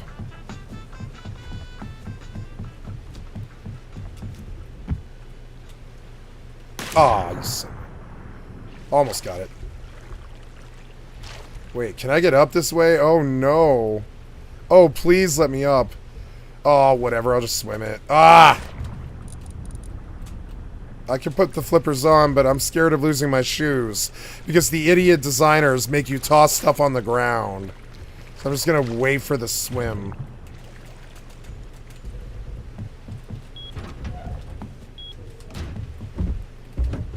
Oh my god, I stuffed this stupid boat full of loot. Really fast, too. There we go. Yeah. That's all my shit now. I'm gonna leave all that fuel. Yeah, I don't need that fuel. Alright, you know what? Let's err on the side of caution, right? 100 fuel in the helmet. That's enough. That'll get me on a train. That's what I'm looking for. I'm looking for a train ride here. Or, actually, I'll take the balloon to a train. Yeah. And in that way, I got all his food. I borrowed his horse, but I returned it. What Rust player returns the horse, right? You understand how different I am from everybody else. I don't care about his horse or his dislike that I stole it or anything. I just need the horse, you know? When I don't need the horse, I'm going to leave it. I think most players by rote would either kill the horse or leave it there so he doesn't have it. Because they have some weird desire to make everybody feel bad. But I don't.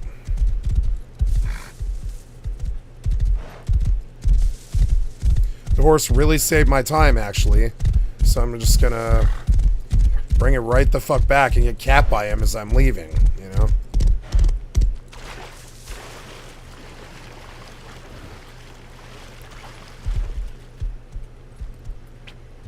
I borrowed your horse. Thank you.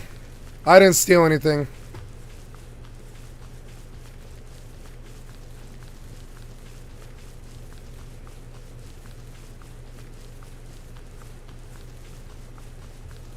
Also, I'll shoot his ass if he gets on that roof. I'll shoot him with a crossy from here. So, if you, I talk to him when I leave, because, I mean, if he gets on that roof, I'll shoot his ass. I'll peg him from, like, 110. So, you know, I tell him what I did when I leave. So he knows. If he's in there. He strikes me as the scaredy cat type.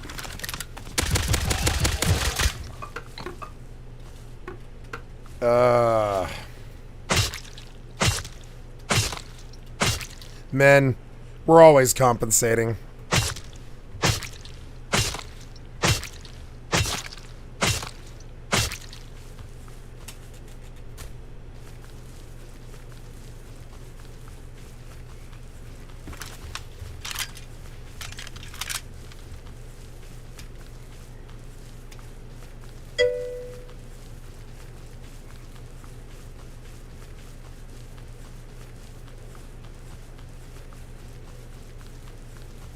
Ooh.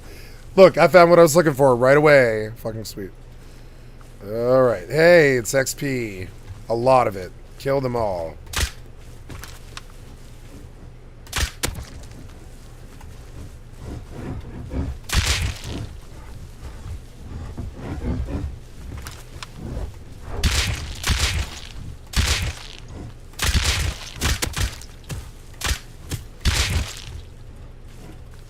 I don't have nails? I don't have nails. What did I do to myself? Oh, I do. Uh-oh.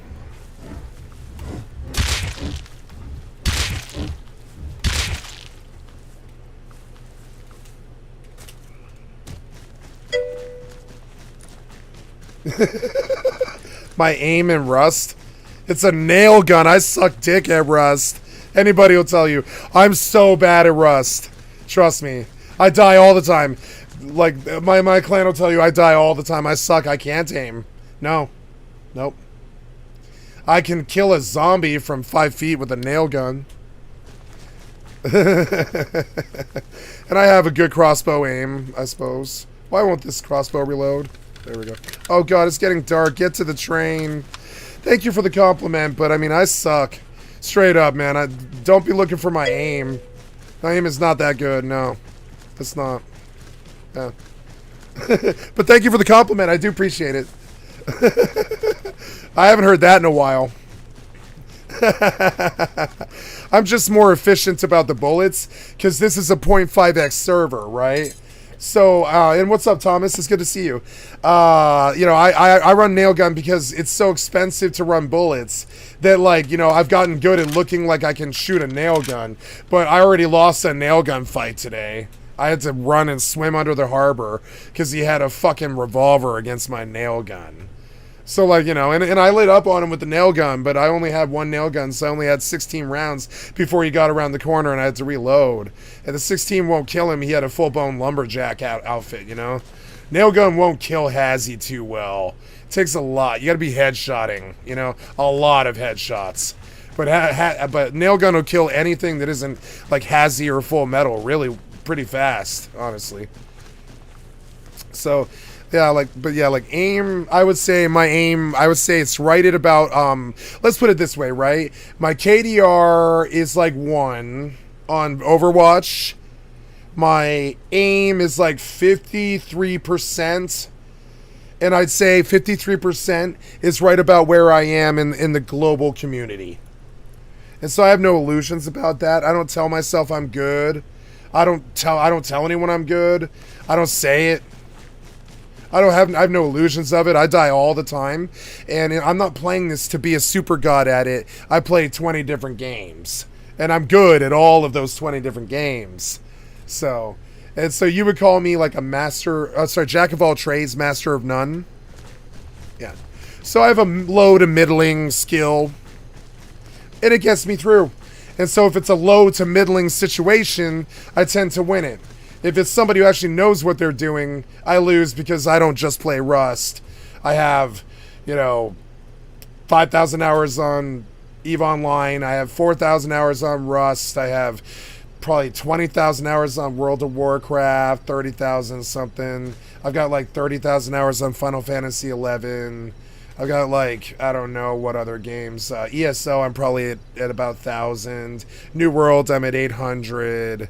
That's why my aim is not so good, because half of the games that I play are not even shooters.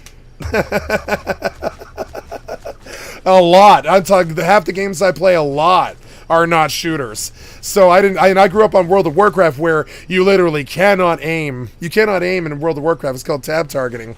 So yeah, for 20 years I played a game that didn't have aim. So if I'm good at this, it's because I've just done it for so much, that I'm mechanically good at aiming at heads, But I wouldn't say in a real fight I'm good at all. And anybody around me can attest to this. I will consistently run them over with trains, kill them. My friends I'm talking about, not the enemy. Just yesterday I ran over my bestest Rust buddy or whatever with a train in the middle of a zombie battle, and I was incredibly bad when I did it. I'm talking like no clue who it was. It's hardcore, so of course it's a little harder. But I mean, yeah, like so and this is every day this week. I haven't killed her today, but I've killed her every day this week, and it's cost her like an entire inventory of loot every single time. And well, not cost her that, but that's what she dropped. She had to come back and get it, right? And that's an example of how I suck. And I think it's good to be honest about I think it's good to be honest and say, these kids are 15, they're cracked out on Red Bull, and they're a lot better than me, and I'm okay with admitting that. I'm okay with saying it. I think it's what Asmongold would say. You know what I'm saying? I'm okay with them being better at it than me. They're younger than me, they're better than me. And that's my attitude. And honestly, it's made me a lot of friends, I would say. The kids love me. They do. They love me. The real ones love me. You know what I'm saying? Not the shitheads. The real ones really love me because I've got no fucking illusion about how bad I am. And I don't try to tell them how good I am either. I don't tell them they're worse than me, and I don't tell them that I'm better than them. We keep it the same, and we all fucks with each other. And they go, there's the house cat. He hangs out with us and he lives in the base, but he almost never raids. He has no enemies or anybody except for shithead stream snipers and stuff. And like and he doesn't ever piss anyone off. And he has no desire to do anything unless it's fun. Farming sulfur isn't very fun, in my opinion. It's fun if you've never played the game before. But if you have 4,000 hours, farming sulfur isn't very fun. It's boring. It takes a lot of walking, you know. Where is a train at, man? I have walked for like 2 miles or something. Let's go. Oh, shit. Fucker. My thing is, how many of those shots hit, right? I don't squeeze till I think a shot's gonna do damage. I like really don't. My thing is about not accuracy, but damage, right? I want the damage on the target, and that's actually sucks because gun games, they're all about aim. They're like aim and recoil. My thing is about damage. I'm shooting center mass. I might shoot you in the head, but I'm scared of missing that. So I'm spraying you up in the chest with the MP5. You know what I'm saying? Most guys are going for the triple. I'm going for the chest every time because I expect the recoil to somehow, because I don't care to learn the Rust recoil system. I've spent about an hour on UKN. Shit you not, the last time I was on UKN was 2020. I don't practice. I don't go to Becker Milk anymore. I don't care. I'm on this server where headshots matter a lot because the zombies don't die unless you shoot them in the head. And that has definitely made me better at aim, but against players it hasn't. Not at all. I would say when I get in a player situation, I just choke up if they're in my personal space. Now, in Fortnite, I'll win. In Fortnite, I'll win. I'll take that crown from you. This game, I lose. Most people. Zelly could tell you. Anybody. This game, for some reason, my Asperger's prevents me from being good at the gun combat in this weird game. It really, really does. Now, other games, it doesn't. And I will consistently stomp in a 4-man by myself on Fortnite. No problem. Do it all the fucking time. I'll go right through a squad all by myself. All by myself. Like, because my trio's dead or I haven't rezzed them or something. This game, I'm lucky to get 1. And I die most of the time. And I don't know why. One of the parts about it, we do know why, is something about the Asperger's, right? Is if they're in my personal space, my reasoning shuts down. And I think this is something that I could work about in my gameplay if I cared to be good at shooters. But I mean, I'm planning on spending a year and a half on PAX Day coming up next year, which is an entirely medieval game that has no guns. So I don't care about AKs. Yeah, and also because I'm playing against hackers most of the time. That I guess Sully's got a point about that. On Fortnite, you see some hackers, but not really. You know what I'm saying? On Fortnite, I get the fair fight, and I slaughter them. She knows it because she was on my trio. Or well, it was a quad. There was 2 girls and 2 boys, and we had a great old time while I taught Zelly Fortnite and shit. And she saw me. I go through 4 people all the fucking time. On this game, the best kill I've ever got was a triple at the outpost elevator, and I'll never forget it. It was the best kills I've ever got in my entire life. For some reason, I knew they were running an F1 grenade. They were a trio and they were running F1 grenades down the outpost, and I had like 1,400 scrap on me, and Zelly was with me. She was there for this. They knocked her with the grenade. I went out the side. You know how you can go out the side on the elevator? I went sweeping up the stairs. I didn't stop. I just went right to them. I sprayed through the 2 kids with the Tommy and landed 7 headshots. I took the AK and I wasted the 3rd one. And that's the best. The average day for you is like the best in my life. A triple for me was the best in my whole life. This is the best I've ever done in my whole life. That was the most kills in Rust I've ever got. 3 people. That's it. I suck dick at this game. I'll be the first one to say it. I don't know why. Now, on World of Warcraft, I'll stomp you in 10,000 times. On Fortnite, I'll stomp you in 10,000 times. On Overwatch, I'll stomp you in 10,000 times. But this game, nope. I lose 1v1s all fucking day. She thinks it's because of hacking. I think it's because I suck. So, you know, hopefully she's right, but I'm guessing it's me. It's always you. You know, it's never like how did champions say I got better, right? It's that I suck. It's not that they're hacking. Trust me, I come up against bullshit like smurfing my entire career in Overwatch, which means that I am coming up against level 3600. I mean, sorry, not level, but 3600 SR players in an 1100 to 1400 lobby on a class style that I don't play, like DPS. I suck at DPS. Right? So then I've been dealing with smurfing for 5 fucking years on Overwatch and shit, and I will stomp in a smurf. I'll stomp in a 3600 rated player all day. No problem. I have to do that for my job, which is Moira. And my job on Overwatch is like Moira with a little bit of Mercy and Lucio and stuff. And I have to be able to stomp in a 3600 rated player right to their fucking face way the fuck better. And that's pretty much up there at GM or top 500 in the world. And so, yeah, like my ego's great on games that aren't broken. But I mean, games that are broken, I just die all day. And everybody I know tells me I suck, except for my friends, who love me and know that I'm the house cat, who doesn't want any vendettas and doesn't like dying because I'm talking to you about how bad I suck for an hour, and I get shot in the back. You know what I'm saying? Because I'm not checking my 6. I don't care about head look. I barely use it. I don't give a flying fuck about mechanics. I don't care about what people do in their bases. I give a flying fuck about Rust. I play 20 different games, you know? And it's a good way to be, but it also makes you suck dick. It makes you suck dick at the particular game that you're playing, unless you spent 10 years playing that game, like World of Warcraft, or 5 years, 6 years on Overwatch 2, right? And now I'm so good that the average Moira can't stop me. And I'll run circles around the average Moira and slaughter them inside of 3 seconds or something like that. And I'll systematically do this to shut down the other team and shit like that. I'll make plays on other games, but on Rust, I just suck dick and die. And it's inexplicable to me. I've never understood it. I never did get good at Rust. And I played it for, excuse me for just a second, guys. I got a phone call. A beloved family member. Hello.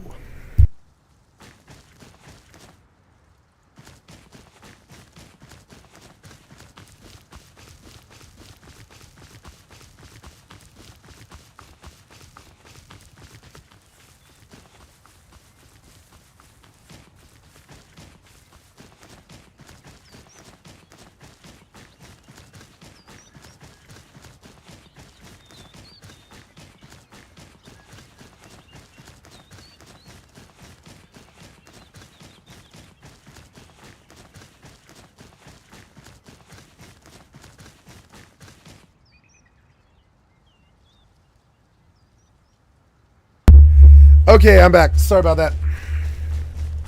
She called to offer me coconut shrimp and homemade. That was my mother. Sorry, but she called to offer me homemade coleslaw from her garden and whatever shrimp I just said. And I don't care about food, so I turned her down. And it's insulted her entire life. And she does it every day almost. And I turn her down, and she doesn't understand it. I'm some kind of freak of nature, because I just don't care about food. It doesn't sound good to me. Means nothing to me. I have brain damage. I don't know what it is, but I could give a flying fuck about food. Don't care. I'm a fat man who really doesn't enjoy food at all. I don't enjoy eating. I turn down meals all the time. I don't enjoy eating. I don't like the time it takes. Yes, I'm so happy this is here. Yes. Wait. I didn't bring the laptop. I ditched the laptop. I'm so stupid. I'm so stupid. Why did I ditch the laptop? We have to find the train yard. It's 2 gambling trains for some reason. Why is there 2 gambling trains next to each other? What's with that, man? Okay. Yeah, I mean, yeah, hey, it's perfect. Yeah, let's do it. I don't have any scrap. I will have to address that. She's like, would you like homemade? I'm like, I mean, it sounds good to me in reason, and I know what it tastes like, and I immediately start salivating. I have the average human response to it. But I'd honestly rather do my stream than eat. I absolutely would. Especially on a Sunday night. And I'll eat when I'm dead, or whatever. You know? I don't have the time or the interest. And the humans around you, they don't like this when they see it. It's called full-blown, crazy-ass obsession. And the more people I get in my channel, the worse it's gonna get. And that's why we love our streamers. Yeah, fucking die, bitch. I cannot believe that was not a hit. I thought I saw Shadow for some... I think I saw Shadow? What did I say? Oh, God. Is it a scarecrow? Fucking missed him. Missed his ass.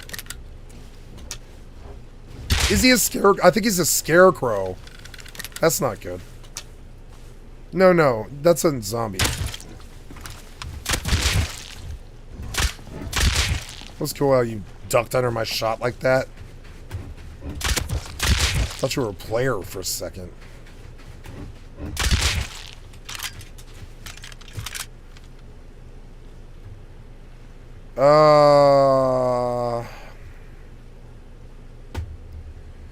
Kind of need that laptop for what I wanted to do. Maybe I can pull one at a train yard. There's no way I'm finding a laptop at train yard, huh? I'd have to run lesser monuments.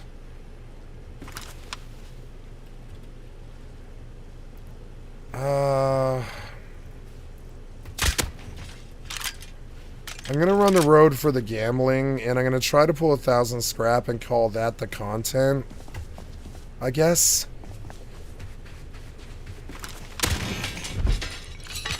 I hear a mini? No, patrol? Mini. Patrol. That's great.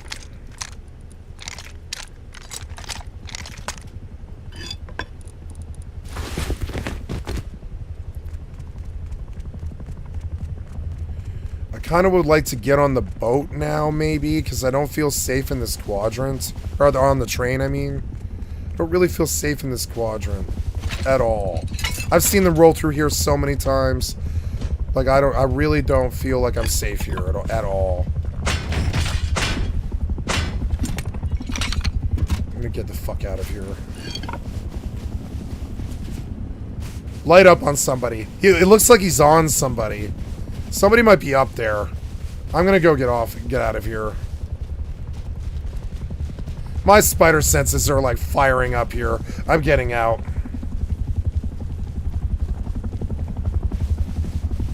Not only the patrol, the human that it's looking for.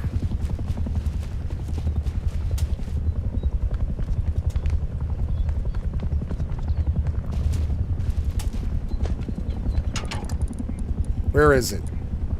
Son of a... How is that? Oh, right, I left it in the...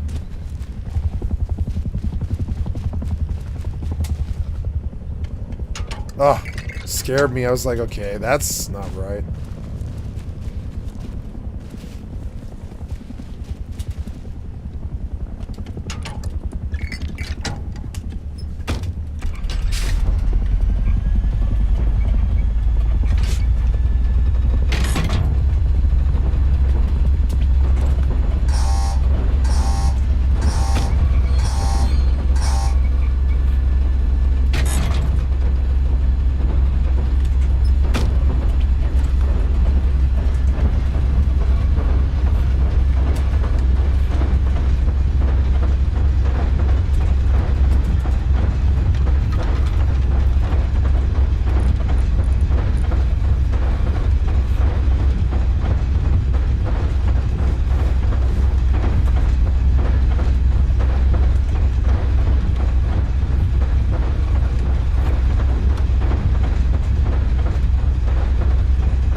Where's that? Oh. I need to start rocking binoculars all the time. I want to buy a bunch of gears with the scrap that I make and make like 7 binoculars for the boat. So I like binoculars. One of my complaints about the servers is too hard to get a scope. I think it's one of the things. I think the 8X should be something we can make. I mean, you can't make it. Oh wow, there's a base right there. Is there a hole in the roof? Yeah.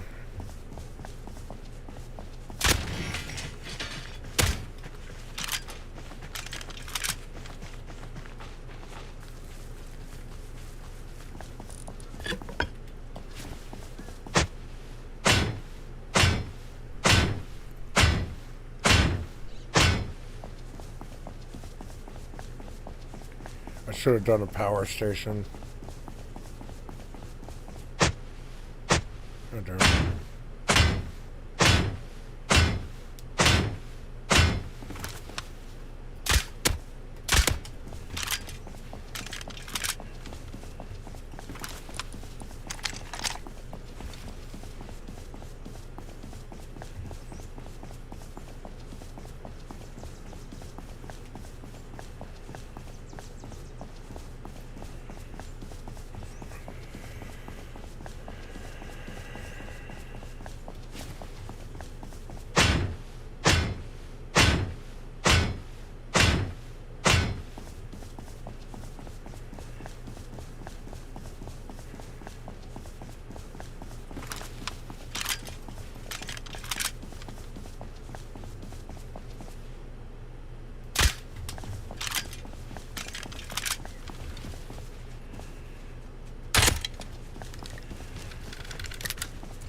Oh, I'm doing this wrong.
Oh, yeah! Can't wait to see that combat log.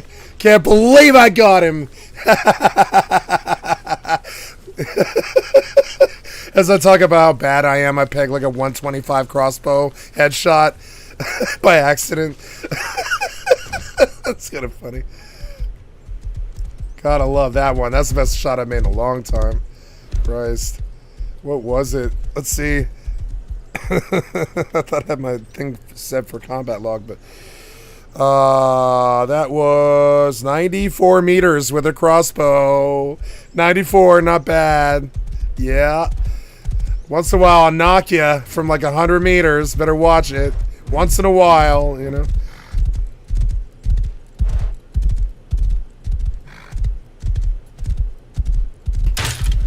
Missed.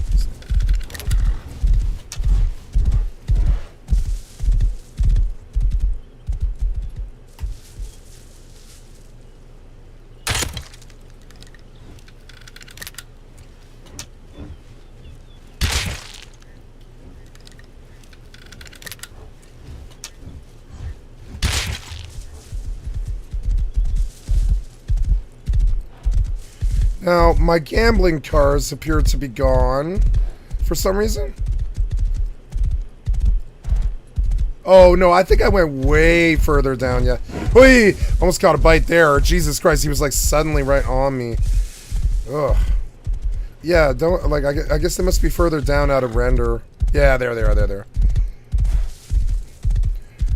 Hardcore is just never what it seems. It's like kind of deceptive a little bit.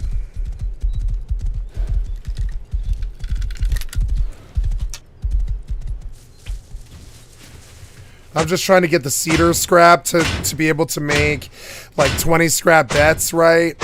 For a little while, like 15 hands or something, and I'll see if I can pull 1,000 scrap on a train, you know, and call it content. But it took a little bit of prep out here. A little bit of prep, a little bit of farming, you know, to be able to get it. But yeah, I should go get the milk crate right there. There's a... I think the longer I go, the less likely I'm gonna, like, less likely it is I'm gonna successfully get on this train. So I'm like a little bit paranoid that I haven't got on the train yet, and this is the end of the run. You know, this is like the end of the run. I'm a little bit paranoid. I'm gonna run across like Stens with a Tommy here, but I'm also not that worried about that. I don't care. Honestly, I'm like sort of tempted.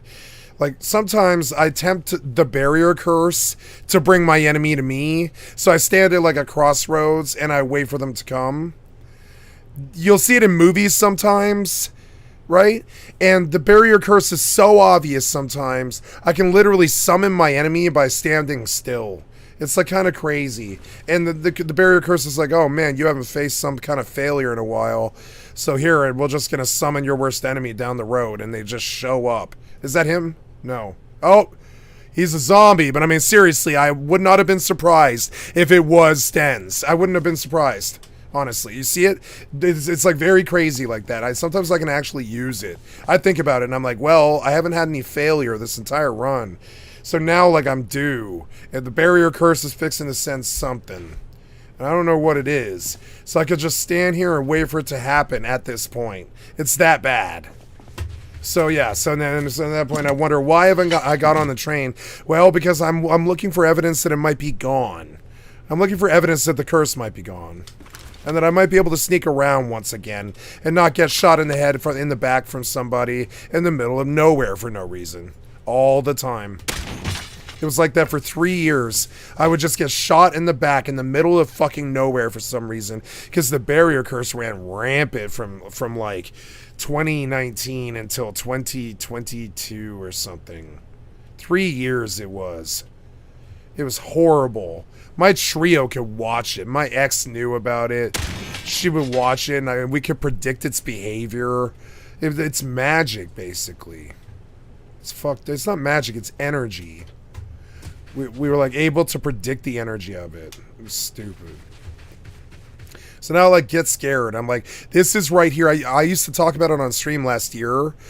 I'm like, this is the 98% point of the run where inevitably I'd get the gank. And in the barrier curse for 2 years there, it was like literally, it was like predictable. I mean, and what it really was being on Reddit large with 200 people or, you know, Canada face punch or something. And that's and it's just 200 people. You're gonna see, if there's 200 people, you're gonna see one of them. Like all the time, you're gonna see one of them. So, and I mistook this as the barrier curse for a long time. But I mean, it used to sort of work like clockwork, and now I can't even taunt it. I used to taunt the curse and tell the magicians in my life I was doing it and watch the results. They would watch the results and they'd be like, Jesus Christ, you are absolutely right.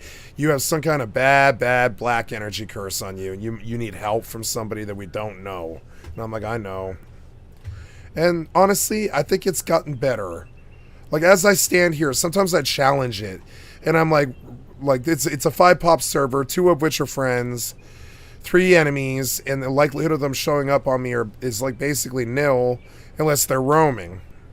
But I mean, it is prime time on a Sunday. They could be roaming, and I just watch it because it's like I've noticed that the curse doesn't do hubris.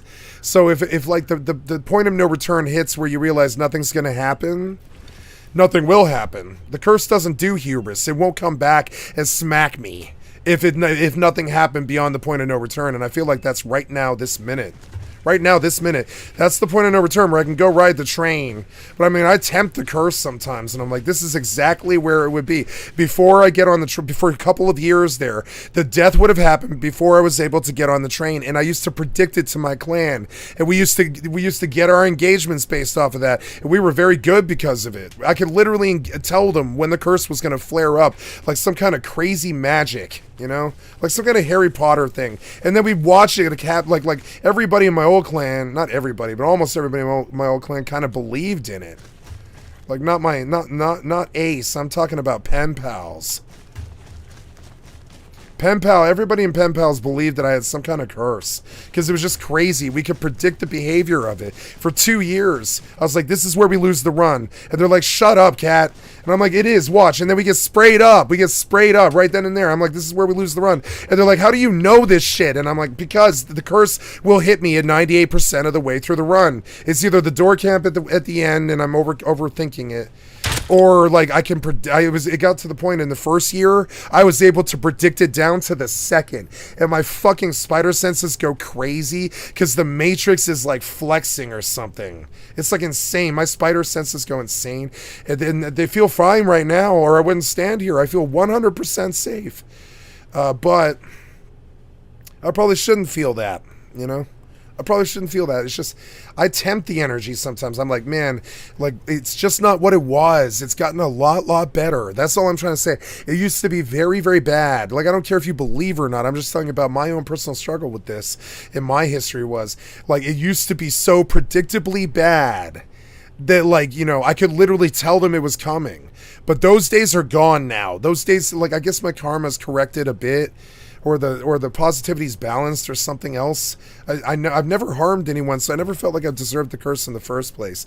But I still feel like I always felt like a pariah cat for no reason, because like people outcast me for no reason. Drugs or whatever, or that I was homeless, or that I was in the system, or as a drug dealer.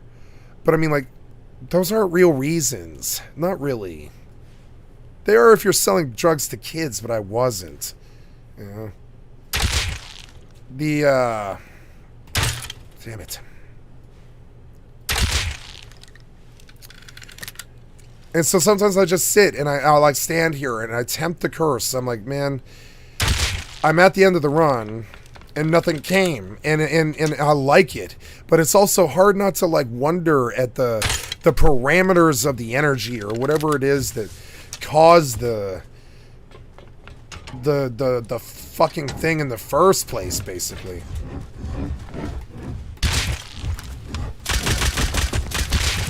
You're dodgy.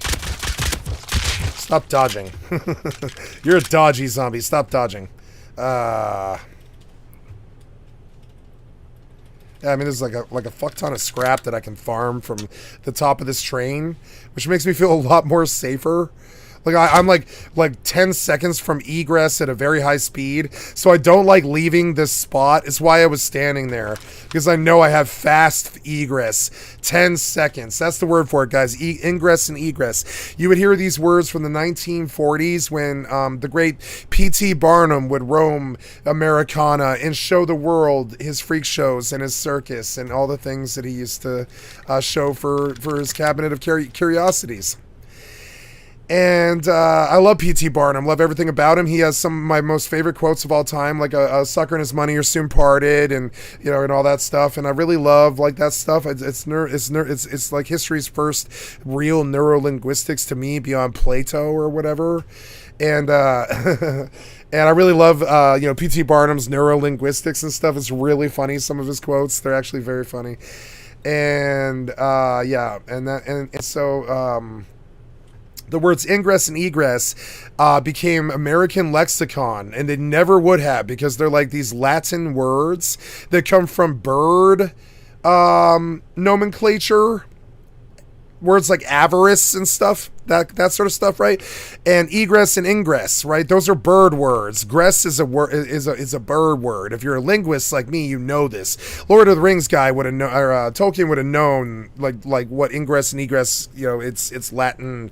You know, for you know, where what its phyla is, or whatever the fuck you want to. It's not phyla, but it's like fauna, phyla. And so ingress is entrance, and P.T. Barnum was famous for this. And when I was a kid, they used to tell this parable all the time. If you make something interesting with advertising or like a slogan or something like that, you're going to get a lot more interest. And so P.T. Barnum had this hilarious problem where he couldn't get the people to leave. They would come to the freak show and the circus to see the lions, tigers, and bears. And this was something that the Americans would do like once a year. And they were so bored because they didn't have television. And all they had was like church and dying young and misery and stuff and the old Wild West and all the stuff that America was up until this point about the 1940s and stuff. And then the wars, World War I and World War II, right? And I think it was the 40s or 50s, P.T. Barnum roamed America on trains, and he took his circus all over the country, and he went to all the American towns, and he brought the circus to the kids. And this is a really wonderful thing in a really fundamentally wonderful way. I've always loved it. And I was always obsessed with it when I was a kid. I used to make my parents take me to it. I was like, circus. And they're like, you're going to run away and join the circus one day, aren't you? And I was like, abso-fucking-lutely. I would look my mother in the eyes, and I was like, I am going to run away to the circus one day. And she was like, no, you aren't. And I was like, yes, I am. I was like a straight tell her, I'm going out to find the Yukon. One of the most like horrible things that ever happened to me was discovering adventure. Because when Calvin and Hobbes went to the Yukon, I almost tried to go to the Yukon and I wouldn't be here. You know what I'm saying? I packed up and I went to the Yukon, and it took them like hours to find me. You know what I'm saying? In the backwoods of New Jersey, and they hunted, and I was like, yeah, I'm 7 and I'm going to the Yukon. And they're like, why? Well, because Calvin and Hobbes did it. And they're like, what? And I show them this book they bought me, and it says on the cover, Yukon Ho. You know what I'm saying? Yukon Ho. And that's been my life for a long time, is adventure. You know what I'm saying? So Yukon Ho is like such a good cover for a comic thing. Yukon Ho. Fuck the parents. You know what I'm saying? Fuck the parents. We're taking the bobsled and the globe and the backpack. And I did this one time. I went out the door. I've done this several times in my life. I walked out the door with nothing but the clothes on my back once when I was 7, and I was like, I'm going to the Yukon, see ya. And they were like, oh sure, have a nice day, we'll see you when you're old or whatever, and they made fun of me or whatever. And then I straight up left for the Yukon because I never should have heard of that in the first place, or I was going to go to the Yukon. And this is Bill Watterson encouraging me to go to the Yukon, which I probably will in my lifetime if I ever have any money. You know what I'm saying? So yeah, so this was very bad for me, and now I just don't really care about shooting at dudes. I'd rather wander around my hardcore server and see what all nooks and crannies it has and little secrets and adventure and stuff. And when the hardcore server won't entertain me anymore, I will leave the game. I'll say right now, I'll leave the game. When the hardcore server can't entertain me anymore, which will probably be in about a year and a half or something, I'll just leave the game, because at that point there's no challenge or anything to do anymore. And you know where everything is, and you know all that stuff. And so I like adventure. I can't wait for PAX Day. PAX Day is going to be an adventure. Yeah. Okay, so I never did get on the train. I'm just farming and talking and wasting my time. Let's see.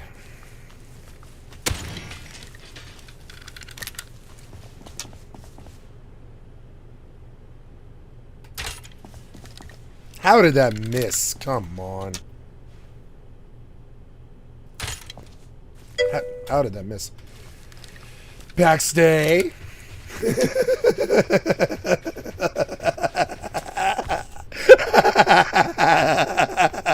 You know what that reminds me of is Roblox. Backstay. PAX Day, right? So I don't think Steph is in the channel yet, so we're not going to do any video game previews right now. We're going to wait till Steph gets here, right? Because he asked about Starfield. But I'll do a game preview of Starfield and PAX Day, which is PAXDEI, a social sandbox MMO. Is how they are labeling it. It is the you can alpha sign up now. Yeah, I'm gonna go do that right now. Absolutely, I agree. I would like to receive updates about subscribe. Yeah, subscribe to the alpha. Thank you for registering. Keep an eye out for an email to complete your profile. Fuck yeah, I gotta go to my Gmail and complete my profile. Sign up for PAX Day, guys. Update your PAX Day account. Okay, it'll be free. It's free to sign up for PAX Day. Perform the following actions. Perform the following actions. What? I'm sorry. It was funny. You said PAX Day. And I'm like, that's like roadblocks when the kids play Roblox. No, I don't have any roadblocks. Some Brit told me a funny joke the other day. I don't have any roadblocks. I don't want it. That was very funny.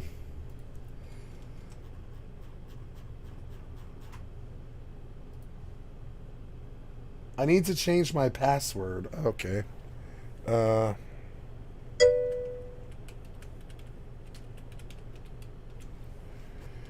PAXDEI. I pulled the website. You didn't see it, Zelly? Yeah, sorry, you might have not been watching the screen. It's PAX space DEI. I will put the link in the I will put the link for the website in the Twitch chat here. My chatty is not open. Let me fix that. Okay, why aren't we doing this website here? Here's the website. You can just direct link. Yeah. Oops. Wait. Yeah, that's good. Okay. Yeah, I feel totally safe. If I can just AFK on that train for 15 minutes, like, I'm doing great on this server. It's a good server. Okay, so... back up. Back that thing up. PAX Day?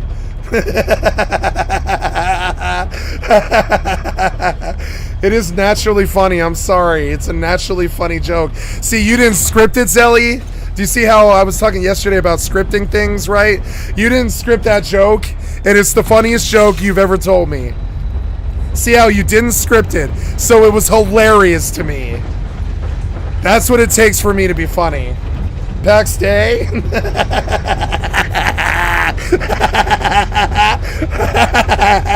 It's a very funny joke. You crack me up, Zelly, and most people can't, because you can't script it. It's gotta be live in the wild like that. It's gotta be random. Random's a better word for it. Random.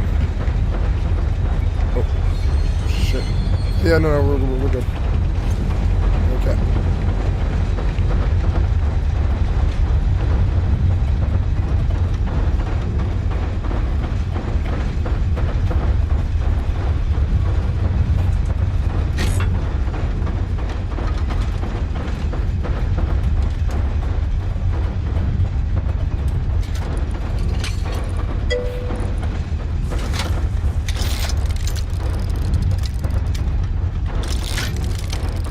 Oh, yeah? I'm sorry. Let me fix it. There we go. So sorry, guys. So sorry. I forgot about the game capture. I had to go do a display capture to show PAX Day.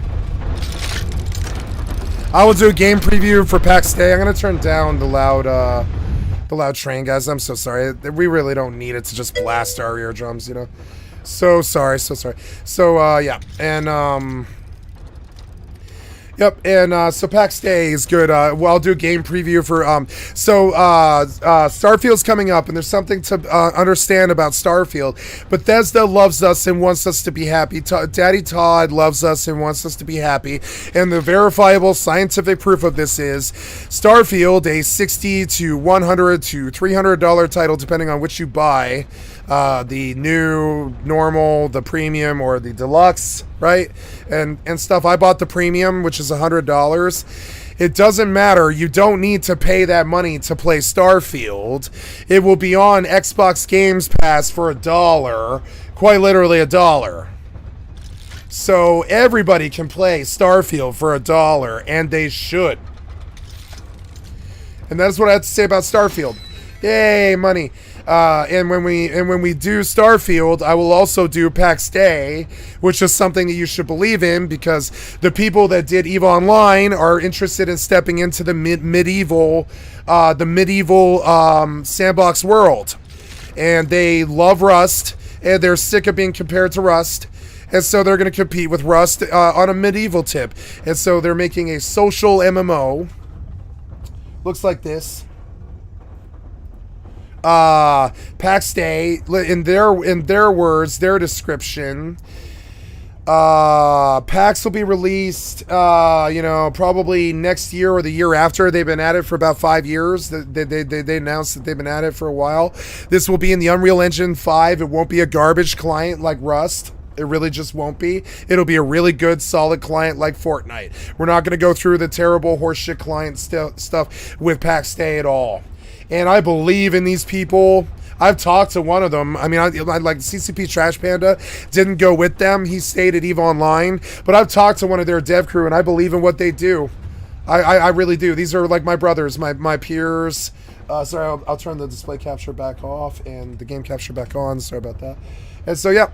And, yep, I believe in the PAX Day. I believe in the EVE Online. And if people didn't like EVE Online, they'll probably like PAX Day, because it's going to be like Rust. Oh, now what happened there?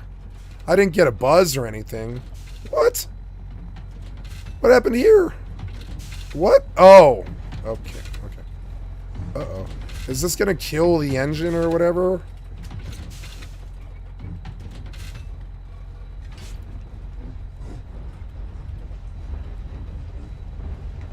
Okay.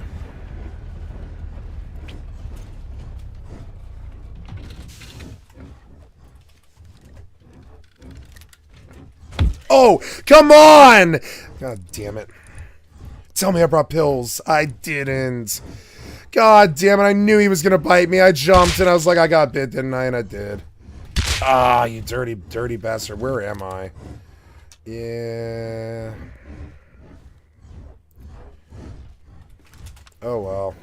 I have the stuff to live. I haven't caught a bite in a while. Damn it. It's okay. I don't have water.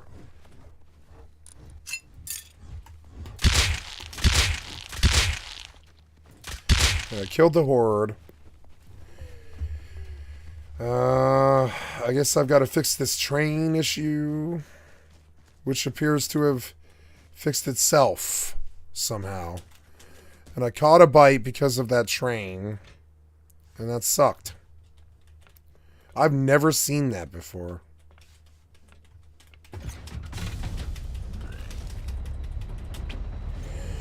Well, one of the best places to be when you're bit is a train. Because you can't walk, you run out of water like right away. There's train yard. But I mean, I need pills or death. So, let's go worry about that. Oh no, it's water treatment. Every once in a while you hear a zombie go squish. I love train riding. It's like my favorite thing in Rust. Yeah, like, do I have any cloth? I do. I have a lot of cloth, which is good, so I'll make bandages. Oh, it's okay, Zelly. I left the neighborhood already. I'm terribly sorry. I don't want to stop. I'm going back to the boat. But kind of you to offer. I don't like stopping.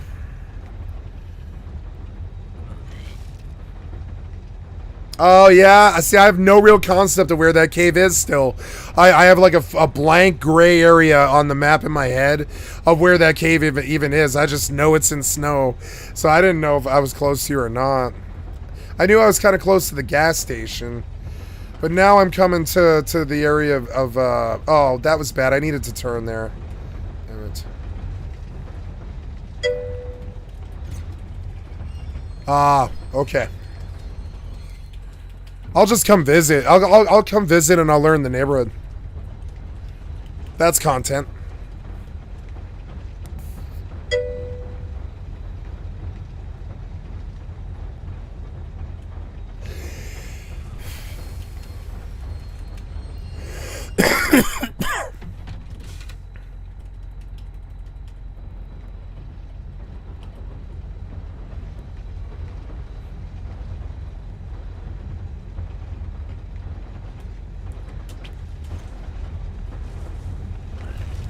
No, I actually fought hard for this train. I like went to it. I got it, you know. I want to use the train, actually. Very much so. Oh no, did I leave my money in the... Oh, I did. Oh no.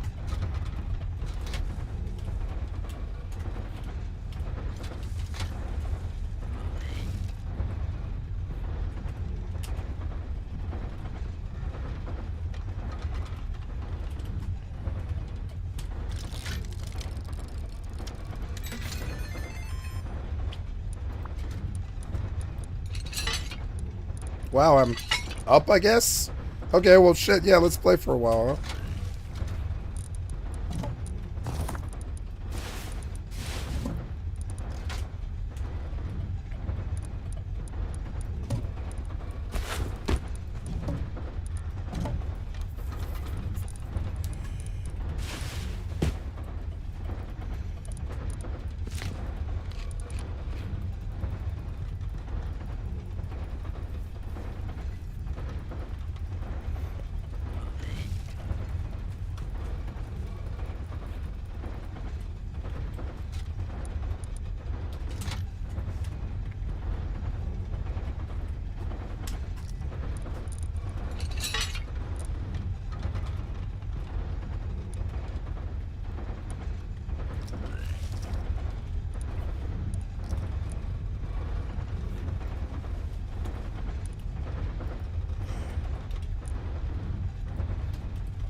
Kai had a little bit of a... He had a pretty interesting stream.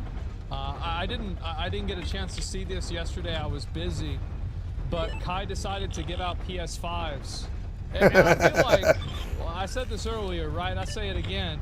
Is it like, you know all those like OnlyFans girls, they go on Twitter, oh, me or the PS5? Bitch, anybody that says you is lying. Like, I never seen a riot like this to see one of those girls. Like, there's no shot. People are here for the PS fucking 5s. People loves PS5s. Got a lot of games, and they're expensive, and they used to be hard to get. I don't know if they are now or not.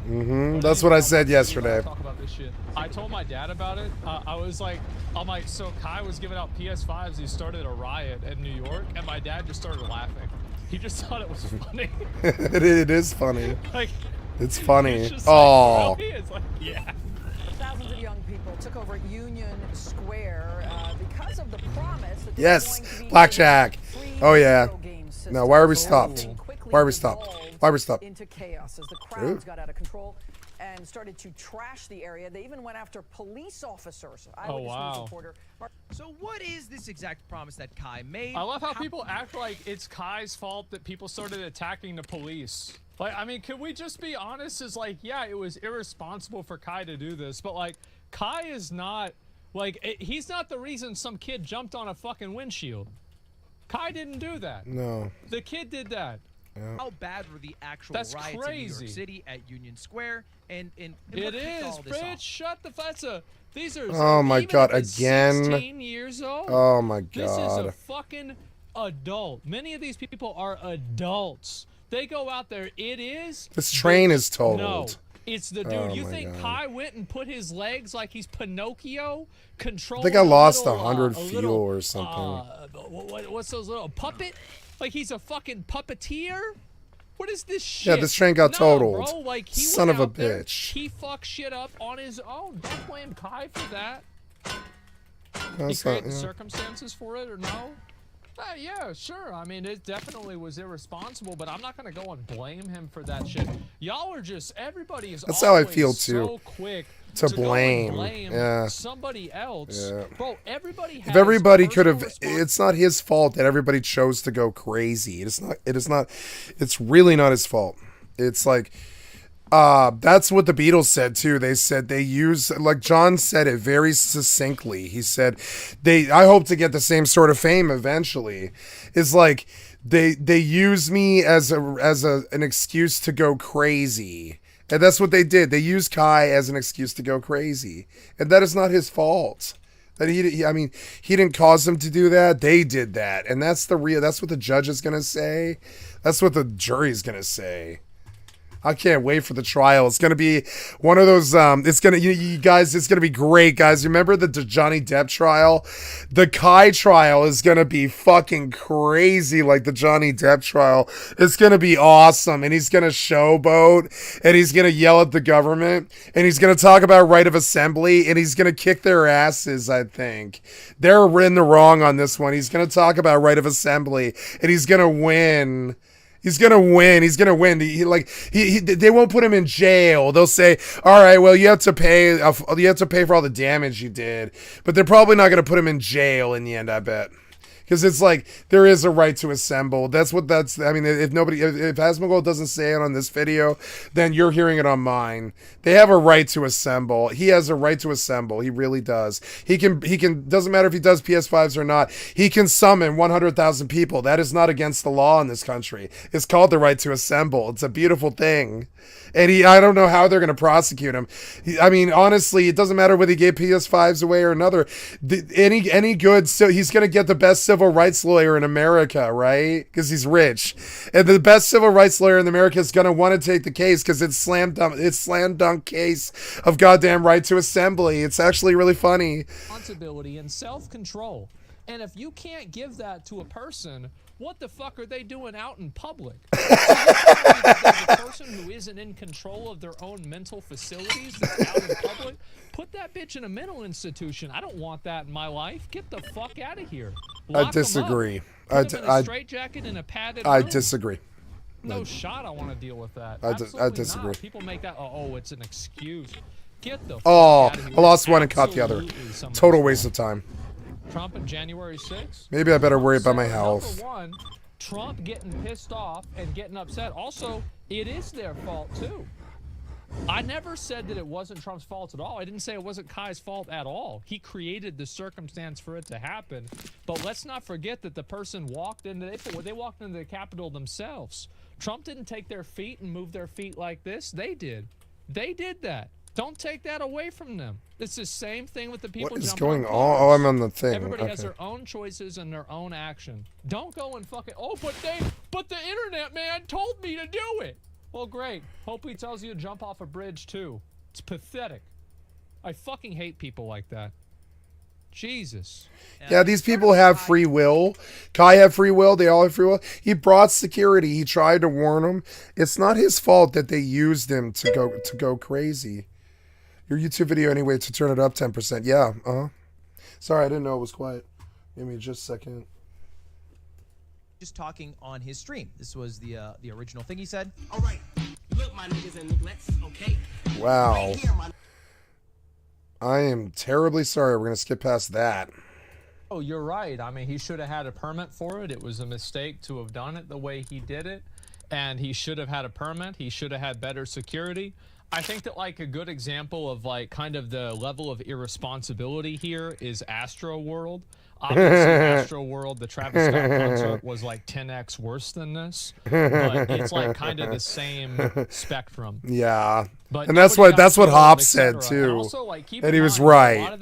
He was right. Like, I'm talking about like not the people like this, right? This is just like some goofball shit. So the people that go and they destroy property, they go and they destroy a car, or they go and they destroy like a building or something like that, a store. Those people, a lot of them are just looking for trouble. Like, how do I know that? Because I would have done that. Like, if I was 19 and I saw this stuff was happening down in fucking Austin, downtown Austin, me and my I would have gone to this. Gone down there. I go right on down there. Goddamn right. I don't care what's. Just wanted to. I'd be right there. Just right there. And so same thing with Denver. Are just opportunistic, like opportunistic. I don't clowns. know. I'm scared too. That's it. I think he's gonna bust. And to be fair, Kai is from New York. and he brings a lot of New York. No, culture I to would his have stream, busted. And Or no, I he's wouldn't have. I famous. don't know. It's like one of the most famous places in the world he will be. He's a lot less famous in like Come on, Shenzhen, bust, China. bust. Me, for Yeah. example, Oh. I'm very famous. Oh, if I'm in you my did not mystery pull van with my 2-2 weird ace, dog. queen People ace recognize 4. me instantly. Yeah, I guess by you did. New York City. Good one. How bad was it actually? Is mainstream media blowing this up a bit? Well, you know, some Oh people- my I mean, God. it's obviously bad. I lost a lot of can money we there. just be honest that like Kai did not tell this kid to get on the roof of the fucking No. car. No, they Like, used him I for an could say, excuse to yeah, go he's responsible crazy. for this, but like, don't fucking go and tell me that he said for this. I have this issue, like I think I have kind of like an issue with the hip hop thug crowd a little bit. I think they think it's their responsibility to act irresponsibly wherever they go and act like thugs and shit like that. And I think it makes our country look really, really bad. You see all these like kind of thug, tatted up kids, some of them in gangs, some of them are not, like kind of like pushing at these things, and kind of like young raver women and young party women and stuff, and it's just kind of crazy. Like in that crowd, I've been in that crowd for a long time, and respect isn't the name of the game. So mass assembling that crowd is not the most responsible idea, you know? Yeah, I got that one. Nice about I lost a lot of scrap, but hey, I got to sit here for a little while at least. Hey, blackjack. Yep, I'm back up a little bit. Okay, sorry. This shit to happen. Come on. He didn't. Now, this dude should probably be in fucking jail. 100%. You go, you destroy somebody's car like this, there needs to be accountability. What happened? But the Oh, truth is, besides that, I'm not going to go and blame somebody. Kai didn't pick this dude up, put him on top of that car. Kai didn't say dance. No. He did that. They fucked that car up, yeah. He literally told people to go crazy. Well, No. I mean, if he said any of that stuff, I think that he's... I doubt it. I doubt he did not say that. No. I mean, if he did, he's stupid, and he's going to be held liable. I doubt he said, hey, guys, go crazy. You think so? I doubt it. I fucking doubt it. I think he said, get hyped up. I'm giving you PS5s. And they took that, and the fucking media spins that in the court of public opinion because the establishment doesn't like what he did, which is fucked up because, like, you know, it's his right to assemble. I'm not going to catch anything further in this. I lost this. Yep. Son of a bitch. 2535. What the fuck, man? Yeah, right. I wish I had that kind of luck. Yep. Yep, nice. Oh, come on, man.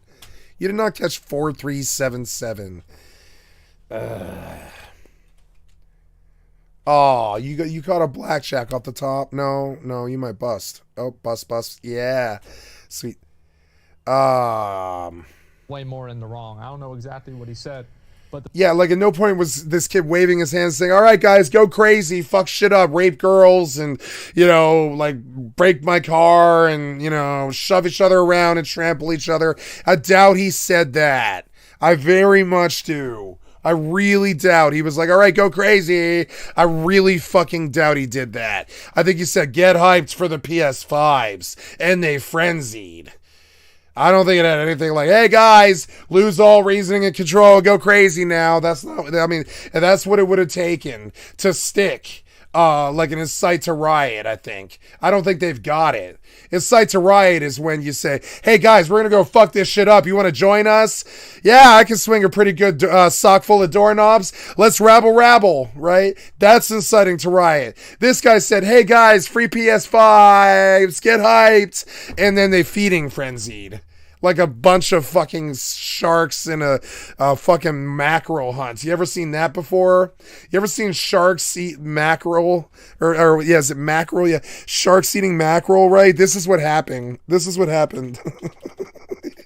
You can see this in the wild.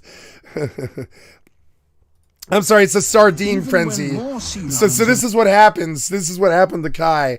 And it's like, Jesus Christ, man. They can't seem to. Oh, did I die finally? Oh, I died finally. Oh, well, it was like 100 scrap. Who cares? Yeah, let's go back to my awesome yacht. Yeah. Ooh, there is a missing light component, and I got a bunch of red text on my screen. That's not too good. Oh, you can't see it? I know, because I alt-tabbed. Hold on.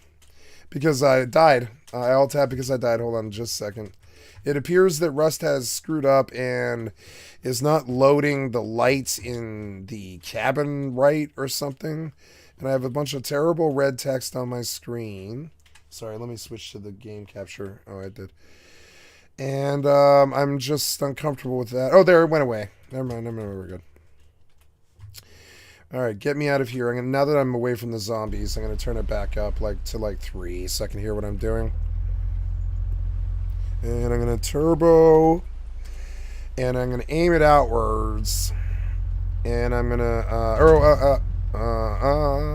yeah, I want to aim it out. I want to do some fishing finally. So... I'm going to aim it outwards from the fishing village and go out a bit. So cool. Bear with me and I'm going to show you a sardine school getting eaten by sharks, right? And I don't know, manatees and shit like that. And it's really funny. And it's also what happened to Kai. And I'm sorry, but they can't stick in sight to Riot on a feeding frenzy. They can't do that. The lawyer won't let them. The lawyer will be like, no, that is species called specious reasoning. It's specious reasoning to say that Kai told him to go crazy. That is just probably not what he did. He said, free PS5s, get hyped up, guys. I guarantee it. It's almost probably verbatim what he said. And that was all it took. They went feeding frenzy exactly like this. Right? Here we go. Defenses. And then we begin to see this.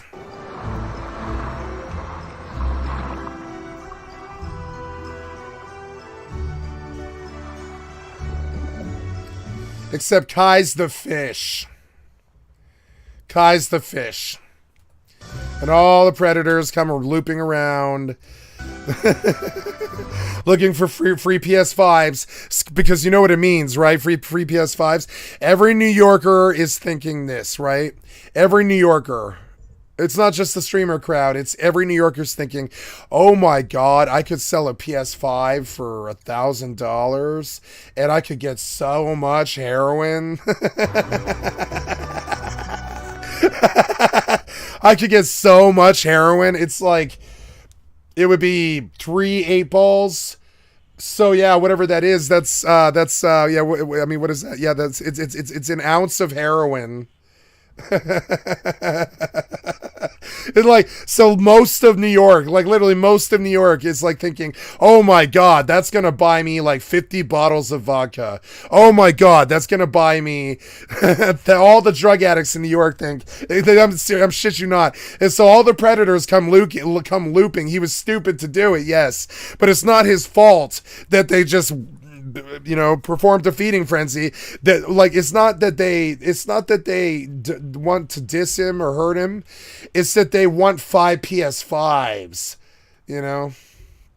so they want to knock him down and feeding frenzy, take 5 PS5s in your arms, right? This is what they want. I'm not kidding. I'm not kidding you. This is what happened too, probably. He probably lost all the PS5s. He probably threw them out the window so they wouldn't eat him alive. And all those people ran with PS5s, I guarantee it, because he probably wasn't able to keep them. Why would he be able to keep them? Control this bit. No.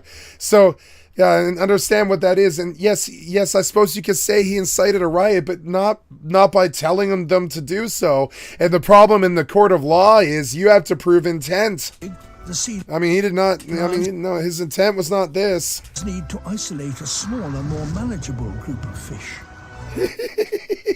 I gotta love feeding frenzies in the wild. It's actually really funny. The point is that I still think that we should look at the people that are actually committing the crimes. Yeah, these are criminals and stuff. It's like blaming him is not gonna fix it. What's him losing a lot of money and reputation gonna fix? Actually, this is gonna help him. Now I know who he is. My mother's gonna know who he is. Like, you know what I'm saying? My mother's gonna know who this guy is, and it's like kind of funny. Blame it on some popular person, as if these people have no Actually, agency. I don't know. Maybe she might not know. She might hear it on the NPR, and she'll understand the story, but she probably won't care because it's not the kind of thing she's interested in. These people are not, like, it's crazy. Like, it's like he doesn't have agency. This is like a grown-ass man. No, it's a grown-ass man trying to act very rationally while a bunch of crazy human beings use him as an excuse to go crazy. He's probably at least 16 years old. You tell me he can't figure out what the fuck to do? Somebody on the internet tells him what to do, he goes and does it every time? No, he doesn't. He decides. He made a bad decision. He did some stupid shit. That's him. That's him on the roof, not Kai. They should be held accountable. Absolutely. 60 arrests, more than half were juveniles. Good. There probably should have been more, the way it looks like. Definitely got a bit rowdy. Yeah. Just absolutely destroying this fucking crazy. car, kicking in the windows, dancing on it. That happened a couple of times. Oh, yeah. Yeah, this is really bad. This guy is just dancing on a car, stomped through the windshield. So bad. Like guaranteed, I will say it, this shit, like, you go and you do this and you go to jail, in my opinion. Absolutely. You go to jail. That's the way I see it. What are you doing going out, destroying people's property? Yeah, that's nuts. Agree directly to jail? Yeah. Well, the problem is It's clearly got I'll tell you what the problem is. Everybody's poor because everybody's a drug addict and everybody's got a cocaine or a heroin or a pill habit. Everybody's starving. Everybody works for a living, but they don't make enough money. So they're all looking at that PS5 as their way out of bad problems. It's a very easy thing to see. So you know how I would have done this? I know how I would have done this. I would have set it up outside a football stadium with a bunch of fucking security. And I would have had a big ring of people. And I would have had a table with PS5s. And I would have had them admitted one by one into a building with guys with guns. Dead serious. And I say, hey, how you doing? I signed the PS5 for him. And then you say, hey, how you doing? Oh, pretty good. All these men with guns are protecting me. How are you doing? Oh, pretty good. Right on. Thanks for the PS5, brother. And it's like, hey, man, cool. Thanks for watching the stream. Watch the men with the guns. They won't hurt you. Have a nice day. That's what I say. And he should have known. And honestly, he had the money to do that. It would have cost him like $1 million, but he easily could have bought the security to make this entire, and the building and everything that he would need to do. Find some public land or even like a hotel. And I mean, Tanacon went to a hotel, and all those people didn't act like this. Just admit one at a time in a line or a queue, like everywhere else that's a theme park, and give them all PS5s and admit one at a time. And it's gonna take a long time. It's gonna take all fucking day. You're just like, PS5 sign, PS5 sign, PS5 sign. All right, next. All right, next. All right, next. And that's what it is to be a celebrity of the Beatles, like esque kind of universal love. And it takes all day to do anything at all. So then the next day, you for all day you give away PS5s, and then the next day, all day you give away all your PS5s, and finally you're probably done with the PS5s, right? And all those people can do whatever they want outside the building, and the cops have to deal with that, and that's not your problem. And inside the building, there's 16 dudes with shotguns and M15s protecting you from a feeding frenzy, who just have to point their guns at the door if anybody wants to come in, and they're within their rights, if anybody does, to shoot that person. And you have a big sign out front saying there are armed men inside who are giving this PS5 away. If you act ornery or raise your voice and you don't let the person approach the celebrity or anything like that and all that, you run them through a metal detector, right? And you do it like a normal giveaway. And giveaways happen all the time. And I think Kai recognized that because he released a video, or at least his management released a video on his channel talking about it. Welcome to New York, bro. I'm telling you. Welcome to New York, bro. It's a lot of y'all out there right now. Everybody who's out there. People do this shit all the time. Like back in like my high school, there were a few times like everybody would go down to there were like senior skip days, and everybody would go down to like one of the pools or like the parks. Oh god, and we would swarm the entire place. Oh yeah, my school. I used to bring 65 people with me sometimes. And there'd be like 300 people from my school. We were like, we're going to Platt Park. We're gonna go smoke weed, and then like 40 people would come with us in cars and shit. You ever done that? People be underage. People would be drinking. There'd be like 3 cars full of 4 girls, 3 cars full of 4 guys, like a truck full of like 15 people sitting on each other's laps and stuff. You know? Drugs. Cops would get called. Like, that's just what happens. Yeah, teenagers roll like that. Teenagers will roll 50 deep sometimes. No problem. You bring a bunch of... It's scary to invite teenagers anywhere because they show up 50 deep. They're not, I mean, most teenagers are not socially inept idiots like me. They're actually really social beings, and they have like 50 friends, and they invite them all when they go do something on Facebook and shit. A bunch of people like that together. So yeah, that's just how it is. So, you know, and that's fine. That's just how it is, you know? Yeah. Make sure y'all safe. Appreciate everybody who popped out for y'all, bro. We gonna make sure it's safe, bro. We not gonna do. Yeah, like no, you didn't though. You didn't have men with guns. No, I mean you probably did, but you didn't have enough, and you didn't put a building, and you didn't like do a queue or a line and deal with it like a fucking theme park does. Theme parks also have this problem. When theme parks open, it's like a feeding frenzy, especially if it's like a water park or something like that. June 6th or whatever water parks are like frankly scary. There's so many people.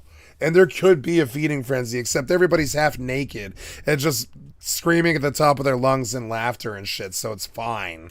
But I mean, in this, you never know how many of these people are strapped, which is what really scares me. Because if I say something that pisses off somebody, well, I'm sure this kid has said something that's pissed off somebody. They'll just come up and cap you in the face, like John Lennon. Yeah, you gotta make sure it's safe. Everybody's good. So yeah, he's scared of it too. He's kind of scared of it. You can see it in his eyes right here. He's a little scared that somebody could just walk up and cap him in the face like Pop Smoke or whatever the fuck. It's not gang affiliations. It's just crazy. Like, do you see the fear? And I would have it too. I'd be like, That's a fair thing to say and a good thing to say, but just because this is a streamer watching a streamer watching a streamer, and I'm not gonna do it. I'm not gonna do that. I think Kai underestimated or perhaps did estimate correctly, but was excited about his level of movement, the amount of people that he can make go to a certain location. Yep. Look, if I say, hey... I don't think that he expected that. No, he didn't think it was going to be like that. I thought he thought it was going to be sunshines and flowers, Hollywood, you know? California. I'm giving away... fire his manager? Why did nobody tell him it was a bad idea? Oh, yeah, it definitely would have been a bad... Like, it was... This is definitely not like... It is. It is. Like, don't get it twisted. Yo, don't get it twisted. Like, I'm not saying that Kai isn't in the wrong at all. I'm just saying that Kai didn't make people jump on the cars. And those people should be held accountable independently of him. I think these are two separate things. Obviously, it was fucking stupid to do this without a permit. Obviously, the NYPD are going to be pissed off. No shit, duh, right? All the people who got their shit messed up. Like, he should have got a permit. He should have had security. 100%. Like, there's nothing untrue about that. Kai should have known. If not him, then his team. You're right. He has 5s. Yeah, but it's impossible to tell what they're going to do. It's impossible to tell. You can't predict it. Kai's poll as a Twitch streamer is the biggest of anyone who I've ever seen on Twitch. I think much bigger than Ninja, because he's tried to do a gathering of people before. Oh, yeah. There was not as much movement, I would argue. Please. Oh, shit. And to Kai's defense, he tried to quiet this thing down. Yo! I want to get it away! On the bus to do that? We gotta chill. He's asking people to calm down. He's like, hey, if I'm supposed to do a giveaway, you guys have to be like kind of more ordered than this. And that lasted for, well, about like 5 minutes before he got plucked out of the crowd like a toddler. Oh. So let's see it.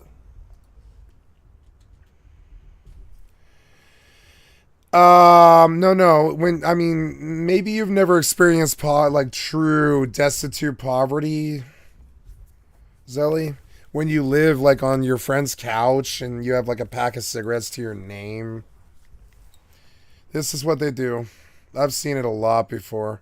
I've heard of people busting in people's houses for PlayStations and shit like that. People will do whatever when they're desperate. I've seen it before. People jump on the cars. They don't care. And those people should... They have nothing to lose. They're probably headed for jail. And it sucks. ...be held accountable independently of him. I think these are two separate things. Obviously, it was fucking stupid to do this without a permit. Obviously, the NYPD are going to be pissed off. No shit, yeah, duh, right? All the people who got their shit messed up, like he should have got a permit. He should have had security. 100%. Like there's nothing untrue. Yeah. Oh, no. 5 PS5s? No, it was a lot of PS5s. A lot of PS5s. I don't know how many Kai, right? Is it Kai? How many free PS5s?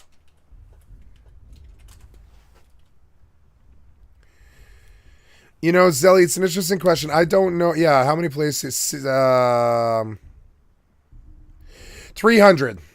300 PlayStations. So really, he could have done the giveaway in like probably 3 hours. He probably could have moved.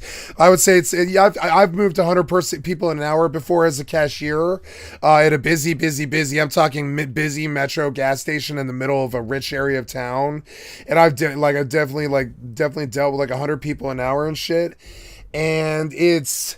Like, you know, you can do it. You can do it. It's not that hard. So he easily could have given the 300 PlayStations away. He just didn't think about the security that he needed to do it safely for them. It's not that you have to protect yourself. They probably don't really want to harm you.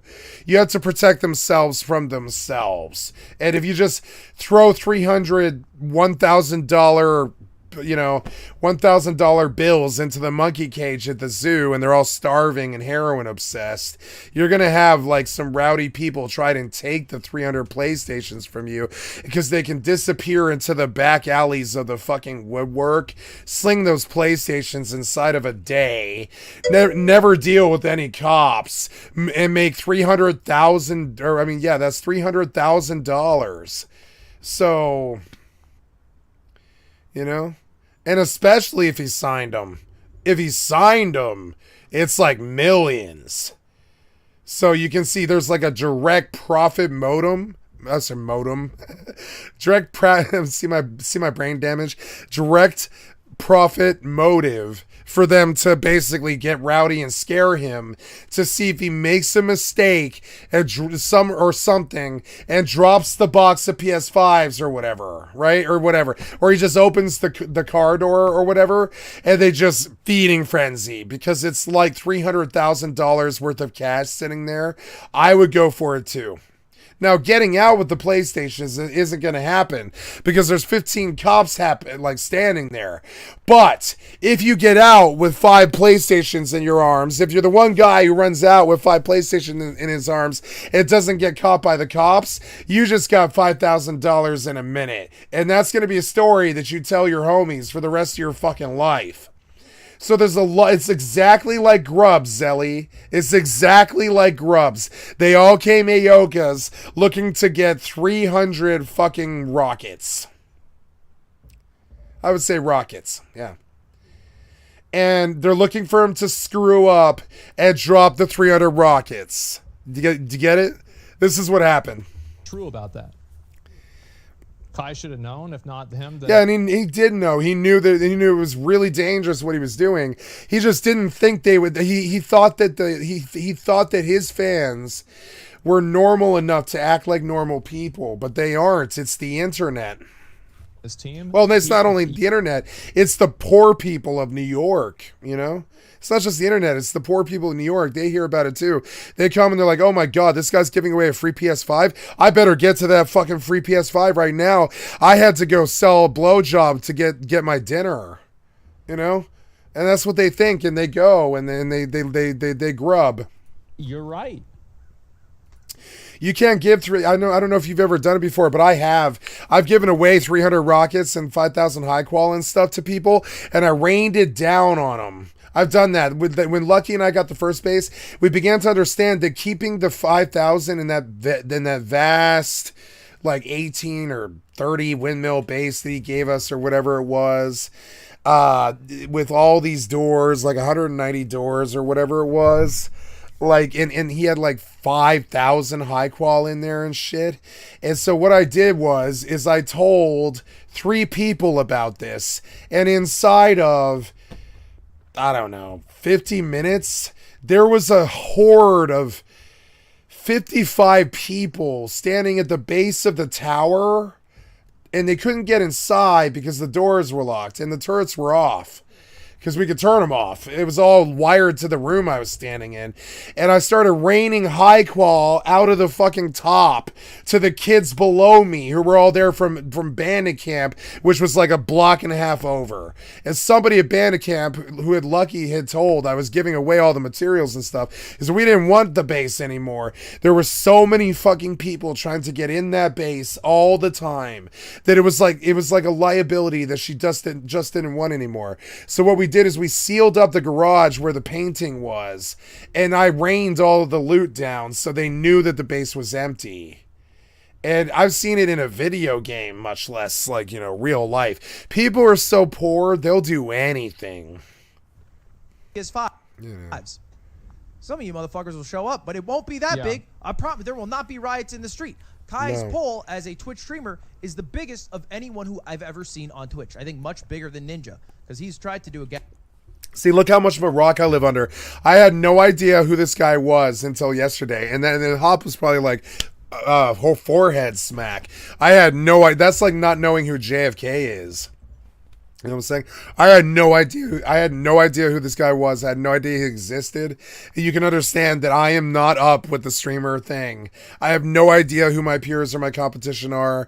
I don't know this guy's name. I barely know that guy's name. I have no knowledge of my profession, and I actually really love it. It's been such an enriching experience to learn about every aspect of it. There's so much to learn about it. I could learn all day, every day for another year, and I still don't feel like I would know all the names that have been made over the last 15 years, you know? See, I don't care. I don't think I care. I don't think I care about Kai. I don't think I care about the PS5s. I don't think I care about this guy. And I don't think I care about this guy. I just think they're entertaining, and I think it's fun. I think all of it's fun. It's the drama. It's the spill the tea, you know? I like streamers. I am one. I'm not going to lie. I like the drama. Oh, yeah. There's not as much movement, I would argue. Please. Oh, shit. And to Kai's defense, he tried to quiet this thing down. Yo, I want to get it away. Like, on the bus to do that, we gotta chill. He's asking people to calm down. He's like, yep, hey. I'm sorry. I do not believe he is liable for inciting a riot. That looks like the opposite of inciting a riot.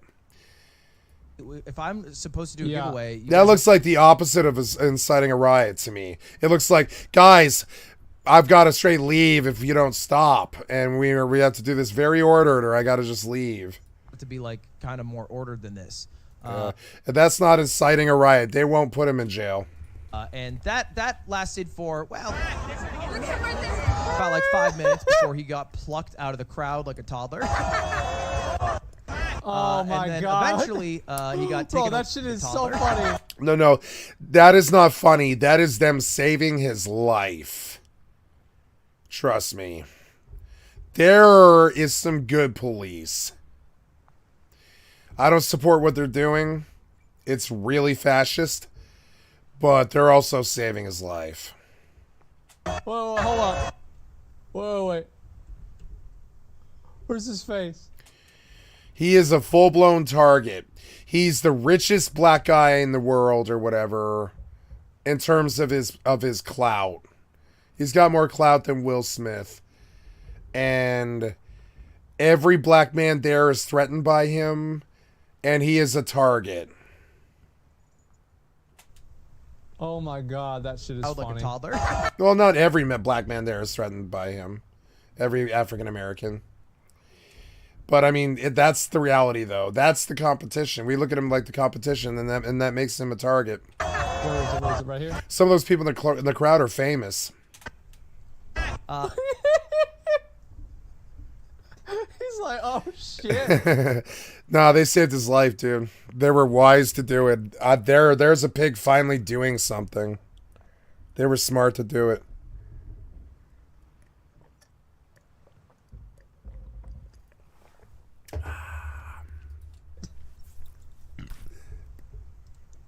And then eventually he got taken away by police. And police took over the scene, and they went damn hard. Of course. There was that ABC reporter saying people were attacking police. Yeah, once he's out of the scene and it's over, then the tear gas comes out. I would say police were attacking back. Okay. That ABC reporter saying people were attacking police. I would say police were attacking back. No doubt.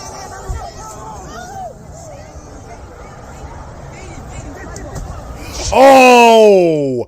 They put that man's head through that fucking windshield and almost chopped off his head.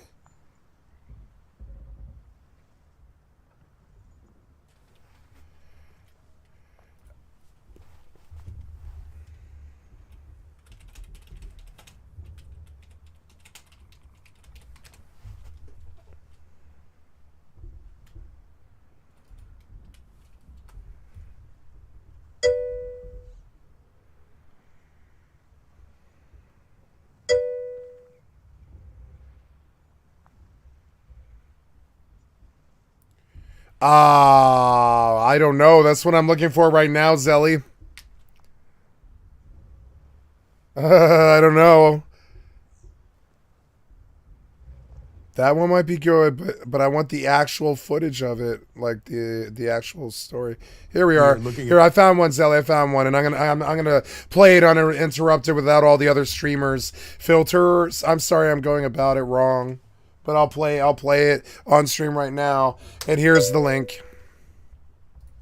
Live images here. A lot of high-ranking members of the brass there on the scene now, trying to move this crowd along. Once again at Union Square, the police department estimating at least a couple thousand people now. And we remind you that subways are bypassing the Union Square stations right now as they try to get a handle on this. Jonathan Deans, you're continuing to monitor the... My God, it's a sea of humanity. It is a sea of the most scary people in the fucking world.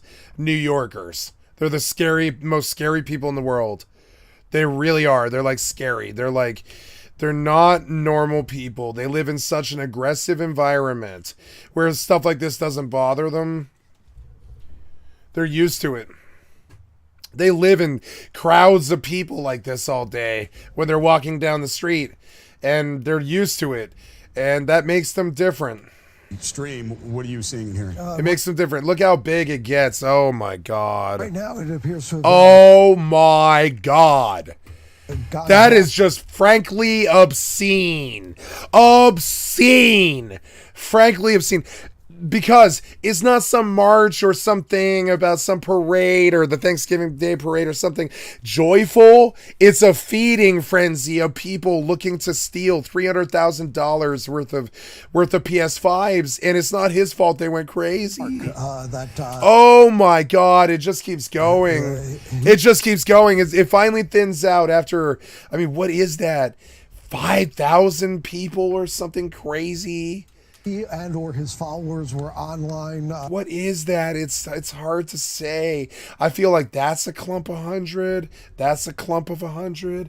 That's a clump of 100. That's a clump of 100. It is. It's like 6,000 people. Up until about 5 minutes ago, that feed. I think my eye is saying something like 2,950. At least appears to. No, more than that, because I kind of missed that too. So like 3,500 people. Have stopped for now. Which I don't care. That's not even that big of a crowd. But it's still terrifying to witness. Because they all want something and they're going to take it too. So perhaps that's a sign that there may be attempts to get. Now, I wonder if this is him I wonder why this is different, right? Are these cops? These might be cops surrounding Sai.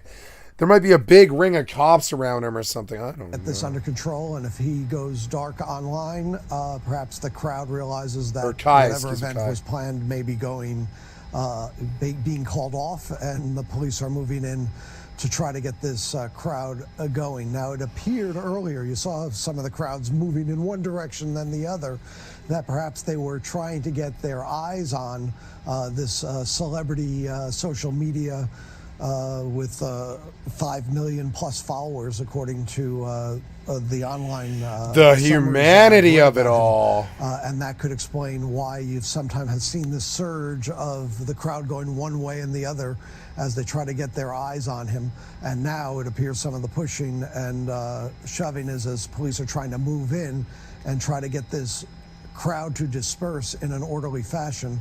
But again, it appears there's quite a bit of pushing and shoving going on. This is my worst nightmare. It's the Horde. It's my worst nightmare.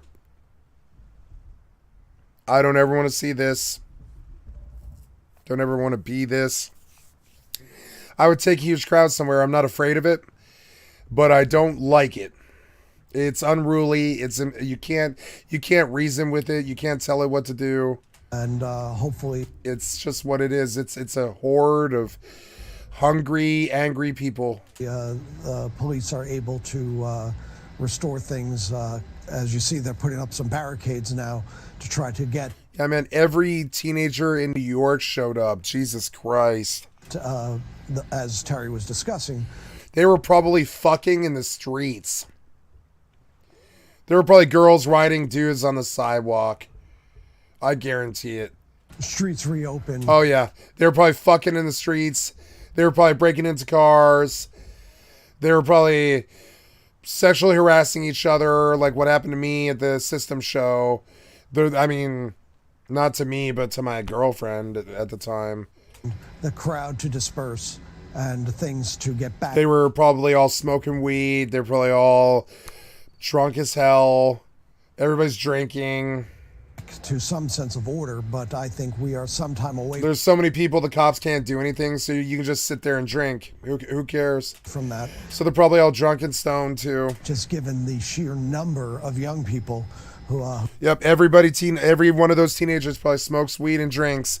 So they're probably all drunk and stoned too, on top of it. They're all drinking little bottles of vodka and shit like that. Who have converged on Union. And they're just like enjoying the sun and enjoying the summer, and they're extremely bored, and they want to fuck like rabbits in the streets. And I'm serious. An attempt to take part in whatever. I've been there. I've been that young. I've been in big crowds like this. I've definitely felt a frenzy before in a riot for the Broncos. Social media event was planned here by this. There's so many hot women. I can see so many hot women. That's dangerous. It's not dangerous that they're women. It's dangerous that men suck. Influencer. A ton of hot women is always really dangerous. It sucks, but it's dangerous.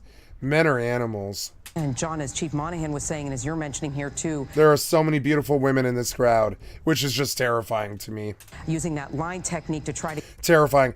What's to stop them from just, get in there and penetrate the crowd, as you were saying. Yeah, you can't penetrate the crowd. No.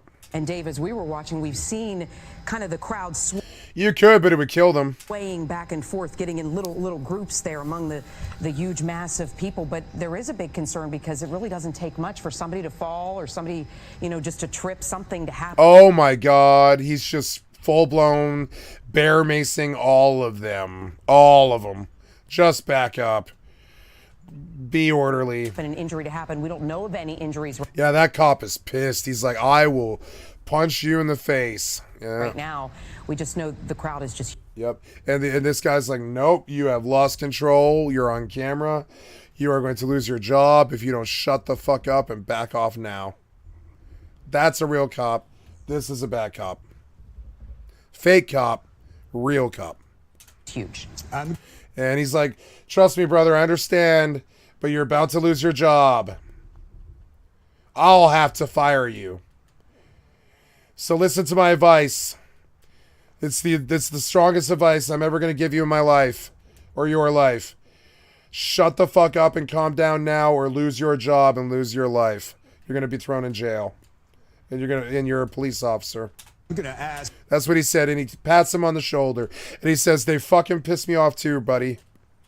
And you see some camaraderie there, because you need it. You need it, or that guy loses his job. And I'm sorry, that guy shouldn't lose his job, because somebody treated him so badly. They're probably spitting on him, honestly, and we can't see it. Those guys are probably all spitting on them. I guarantee it. Which is why he's screaming at them. They're all spitting on him. And he's fucking furious about it. He's covered in it. I guarantee it. They're all spitting on him. I guarantee it. They don't have any guns. They're just fucking spitting on him. They're so pissed at him. And he just starts screaming at him, spraying him with bear mace. And the other guy's like, nah, you're about to lose your job if you do anything else. You're right here is the point of no return. Take the best advice you've ever heard in your life and just turn around and walk away. That seems to be a focal point. But just to pull out a little bit to give us some perspective here. Again, the trains are bypassing the station, but we would imagine this is affecting some motor vehicle traffic as well. The latest estimate from the police department's press office was that I've never thought police officers ever had the control that they needed. Ever. a couple of thousand people. Yeah, what is it? It's like 3,700 people or something like that, I think is what I see. It's hard to say. There. So you can see that that's a choke point. Okay. I could count them all, I suppose. I could do it. I could go in there with like a paint, MS Paint thing, and I could count the people, and I feel like it would be like 3,700. Drop before thank you, and you can go. I didn't realize this was back here, and that's the whole thing. These guys are just sitting there watching it all. I think. Yeah, and there's people in the back who are actually sensible. Who are like, I'm not going in there. See it? Most of them smart women. They're all back there. And they're like, I'm not going in there. I would never go in there. Fuck the PS5. I don't want it. If I were to get one. If I see this and I think, get Kai out of there right away. And you can't give the PS5s away. No, it'll cause a feeding frenzy that'll like cause them to kill each other. If he had actually given the PlayStations away, they would have killed each other. And so these guys are back there afraid of that. These guys. See it? These people are the smart people. And this is my lesson to you, my jergies. The smart people are back here not engaging in the fucking full-blown madness that you see every single fucking day on the news, right? They're in the background like me, observing all this and thinking, boy, I'm glad I'm not in the middle of that piece of shit cloud of literal flesh. Back and giving perspective here down in Union Square. And I urge you to be the higher IQs who observe such madness and think, no, I think I'll probably keep my distance. And watch it all. And just profit by watching it all, turning around and leaving. Right? You don't want to be in it. You want to be the guy watching it from the outside. Monahan is on, I mean, I would be in the center of it. But I mean, you should be out here. Jonathan was mentioning this popular YouTuber movie as the center point of this. Terry, I would imagine the department's IT team looking at this well, and they would probably want to find him and kind of remove him from the situation, maybe to diffuse things. Does that sound accurate or not? I would expect. My friend Ian, he would love this. Love this. My friend Ian lives for stuff like this. He looked for it. He would actively hunt for when humanity would just... And I haven't even thought or spoke about him in like 5 years or something. I love my friend Ian. And he would look for... He would call it spectacle. It's like spectacle. He likes spectacles. Because he was an artist. And I swear to God, he could do a good painting of this. He could. They've gotten him, they've located him at this point, and if he's gone dark... And the whole I guarantee Ian is sitting somewhere right now, probably watching videos like this, and laughing his fucking ass off. I would probably... Because he loves shit like this. He likes madness and stuff. It's just... It's just complete chaos in its pure element, you know? NYPD that told him to go dark. Oh, God. Okay, and for folks who are just joining us, we've been mentioning this crowd gathering here in the past hour for popular YouTube creator Kai Cenat. Apparently, Oh, and by the way, with that many humans and that much heat, it's like 100 degrees, and it's also summer, and it's like 100 degrees out. So with that many humans, you're gonna have deaths if you don't start spraying water cannons in the streets. Water is an issue when there's this many people. They will die of dehydration in the crowd if you aren't spraying, like literally spraying a hose at them with their gobs open. I'm dead serious. These people need water. That is the biggest problem about this. They won't turn around because they're not at their breaking point yet. But they're also, being in that mess is disgusting. It overheats you and you sweat to death. And it's 100 degrees and the sun's beating down on you, and you're unhappy that that's happening, so you're angsty. And you want to leave, but you can't. And so this leads to this angst. Social media posts, according to police, were advertising a giveaway. I saw it once at Fiddler's Green Amphitheater when the Foo Fighters played right after The Color and the Shape came out. Fiddler's Green looks like this. I saw it once when the Foo Fighters took the stage at Fiddler's Green. This whole entire thing was full of like 5,000 or 6,000 people or something like that. Every seat was sold. It was a sold out show. And so when David Grohl and the rest of those guys took the stage, my best friend and I, Sen, we're at this concert, and we went with I shit you not, one of my favorite people in the whole planet. I'll never forget her. Is Cheryl the Salad Bitch.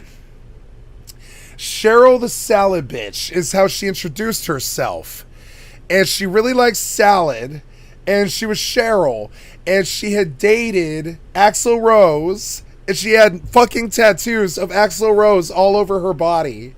And her name was Cheryl the Salad Bitch. And she dated Axl Rose. And she went with us to Foo Fighters because she knew it was like a lifetime event as well. And we all worked at Whole Foods together. Well, I mean, what became Whole Foods? Wild Oats. It was called Wild Oats. And so we worked salad bar and deli. And it was Cheryl the Salad Bitch. And she had a tattoo of a dragon in her ear and about 40 piercings way before that was popular, you know? And she was 40 or something. Yeah, she was 40, I think. And she thought we were both cute because we were 17-year-old boys, and she was kind of cougaring, you know. She was cougaring us, but we weren't gonna sleep with her, you know what I'm saying? So we all went to Foo Fighters, and it was amazing. And when the crowd went crazy when David Grohl took the stage, oh, and by the way, it was also Crystal Method. It was Foo Fighters and Crystal Method, which was one of the best concerts I've ever been to in my life. And they played Another World, Another Time. You remember that song? Oh my God. Anyways, so then,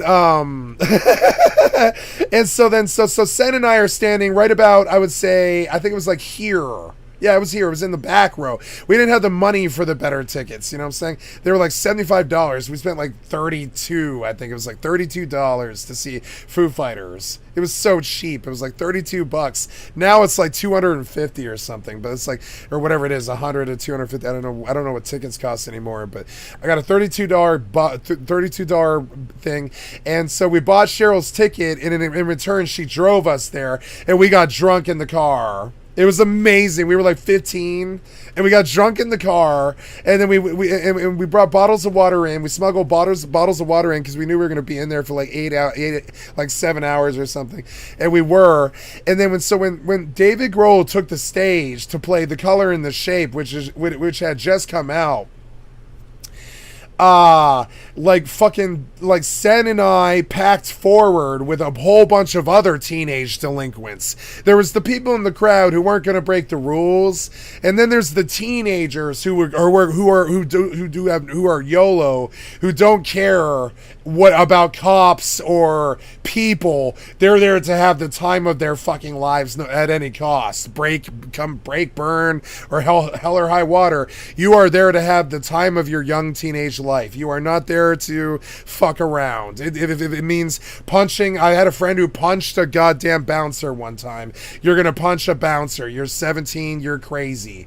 I had a friend. My drummer fucking socked a bouncer at the Lucero show at the Blackbird in Denver. I'll never forget it. I'll never forget it. My drummer didn't like a bouncer, and he just straight up full-blown 17-year-old socked the motherfucker in the face and laid him out in front of the entire 300-man line at Lucero. I shit you not. You think I'm making these? You think I make these stories up? No. My drummer fucking socked a bouncer and then ran for his life.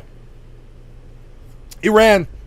Laid the bouncer out, ran for his life down Colfax at the fastest I've ever seen anybody run in their fucking life. He socked the bouncer, laid him out, one shot, and booked. I'm talking, like he didn't wait for a car. We're kind of running at that point. We all leave. It was just insane. My friend socked a bouncer, not me, but I wish I had. Jesus Christ, that guy was an asshole, and he restrained my friend in a bad way, and he just jumped back, kind of like shrugged him off, and laid him out. It was the most beautiful thing I've seen in a long, long time. It was just so good. And he ran. Just ran, and he got away scot-free, too. I don't truck with stupid people who go to jail. You know? I was the stupid person who went to jail. You know what I'm saying? Yep. So, anyway. So, yeah. So, yeah. And so Sen and I push up at the Foo Fighters show up to about here, and we got like a 6th row. So notice there's this big gap, and they lay out about 30 security guards here. And so we played Metal Gear with them, and we moved around, and we talked to each other, and we plotted, and we were like, yep, you know, search and follow and stuff, and we're looking at what they're doing, and we look for the distractions, and we're both guards that are close to us are looking the other way. Jump, go, and we hopped the line, and we came down to the next part, and then we hopped other ones, and we started hopping over people to get down to like the sixth aisle. And this is an example of a teenager just going crazy. I used Foo Fighters, and I wasn't the only one there. Like half of the people in the 3rd row, they just straight up full blown hopped the line that was filled with security cops, so they couldn't do shit about it. They can chase you, but it doesn't matter. That lets all the other, if they chase you, all the other people go through. So they can't chase you, and we know it. So we use that, and we hopped the line. See the big gap at Fiddler's Green? It's a bad picture. Let's get a better picture of Fiddler's Green so you can understand what we did. It's kind of funny. It's like, I love telling stories like this. There's a better picture of fucking Fiddler's Green. It's so big. Oh my God, yeah. So notice there's this big gap there, and you got to, and while it looks safe right now, when you fill it with security guards, it looks like an army. You know, when you fill it with people and security guards, it looks like an army. So we subverted security and managed to get up and watch a Foo Fighters show from the 6th row, and we left Cheryl the salad bitch. It was one of the most cruel things I've ever done to somebody. But I was like, Cheryl, I think Sen and I are gonna go hop the chairs. And she was like, you boys go be teenagers. I'm going to sit here and drink and watch the Foo Fighters. And she was like, I'm not going to judge you for doing it. I would do it too if I was your age. And I was like, okay, thank you. And we left. We just left. We left her. It was so tragic. We were not after her. We were after that. You know what I'm saying? We were after that, and we did it too. We saw him like, I got within 15 feet of David Grohl. You know, it was so fucking cool. It was so cool. Fucking loved it. Anyways, that's my story. So let's just finish this stupid ass Kai thing. This Kai fuck up. I mean, it's a fuck up. You know, it's kind of a fuck up. But you look at the monumental, Jesus Christ, the monumental fucking masses event, the PlayStation 5 systems, and that's why people just, all the crowds ran this way, and here Dave and I have been seeing in the past 15 minutes. The kid. You know, this video's long, and I believe I do want to watch like probably 10 minutes of this, so I'm going to stop interrupting it, but while I do this, I'm going to kill my video and eat my dinner. So while I eat my dinner, I'm going to watch this, and yeah. Kids, the teenagers jumping on cars there. It looked like a roof of some type of building structure over there to the right. We're seeing the streets blocked, and as you said, Dave, MTA. They're just standing on a car. All the trains from getting to that station. Keep those. I love it. I love it. Like, okay, the pigs and the fucking fascists in the establishment can, like, act like they have all this power and tell us what to do. But, I mean, in reality, we're a lot stronger than them. Look at it. We're just so much stronger than them. And sure, they can shoot us, but we would kill them. Eventually, we would kill them. If they were to open fire into the crowd will just eat them alive. They'll tear them to pieces. You don't mess with the horde. You don't shoot them. You don't aggro or the wasp nest. You don't poke. My friend Kyle, he used to say, don't poke the bear. You know, don't poke the bear. Just let it be. Crowds from growing, and at this point, police are just trying to penetrate that crowd and loosen things up a bit here. Make sure nobody gets hurt. Yeah, I mean, as we've been looking here, there was, again, some unruly behavior, some things being thrown, but currently we don't see that. Obviously, people standing on top of the pavilion there, that can't sustain, and also some vehicles. But it does look like Terry Monahan, the NYPD, trying to use some restraint here and go about this methodically. Yeah, you want to move quickly. You want to get them out of there. Your main focus is to break these crowds up into smaller groups and get them to disperse. You want to take that 2,000 into smaller groups of 100 or so here and there. This way they all start to head back to their own neighborhoods. And can you tell us, Terry, when you're planning an event like this, what are the rules surrounding that? I mean, nowadays with social media, all types of creators can just get online and say, hey, meet me here. We're going to have a meet and greet, or, come to Times Square. What are the rules surrounding that? They have to, I'd assume, contact the NYPD at some point, right?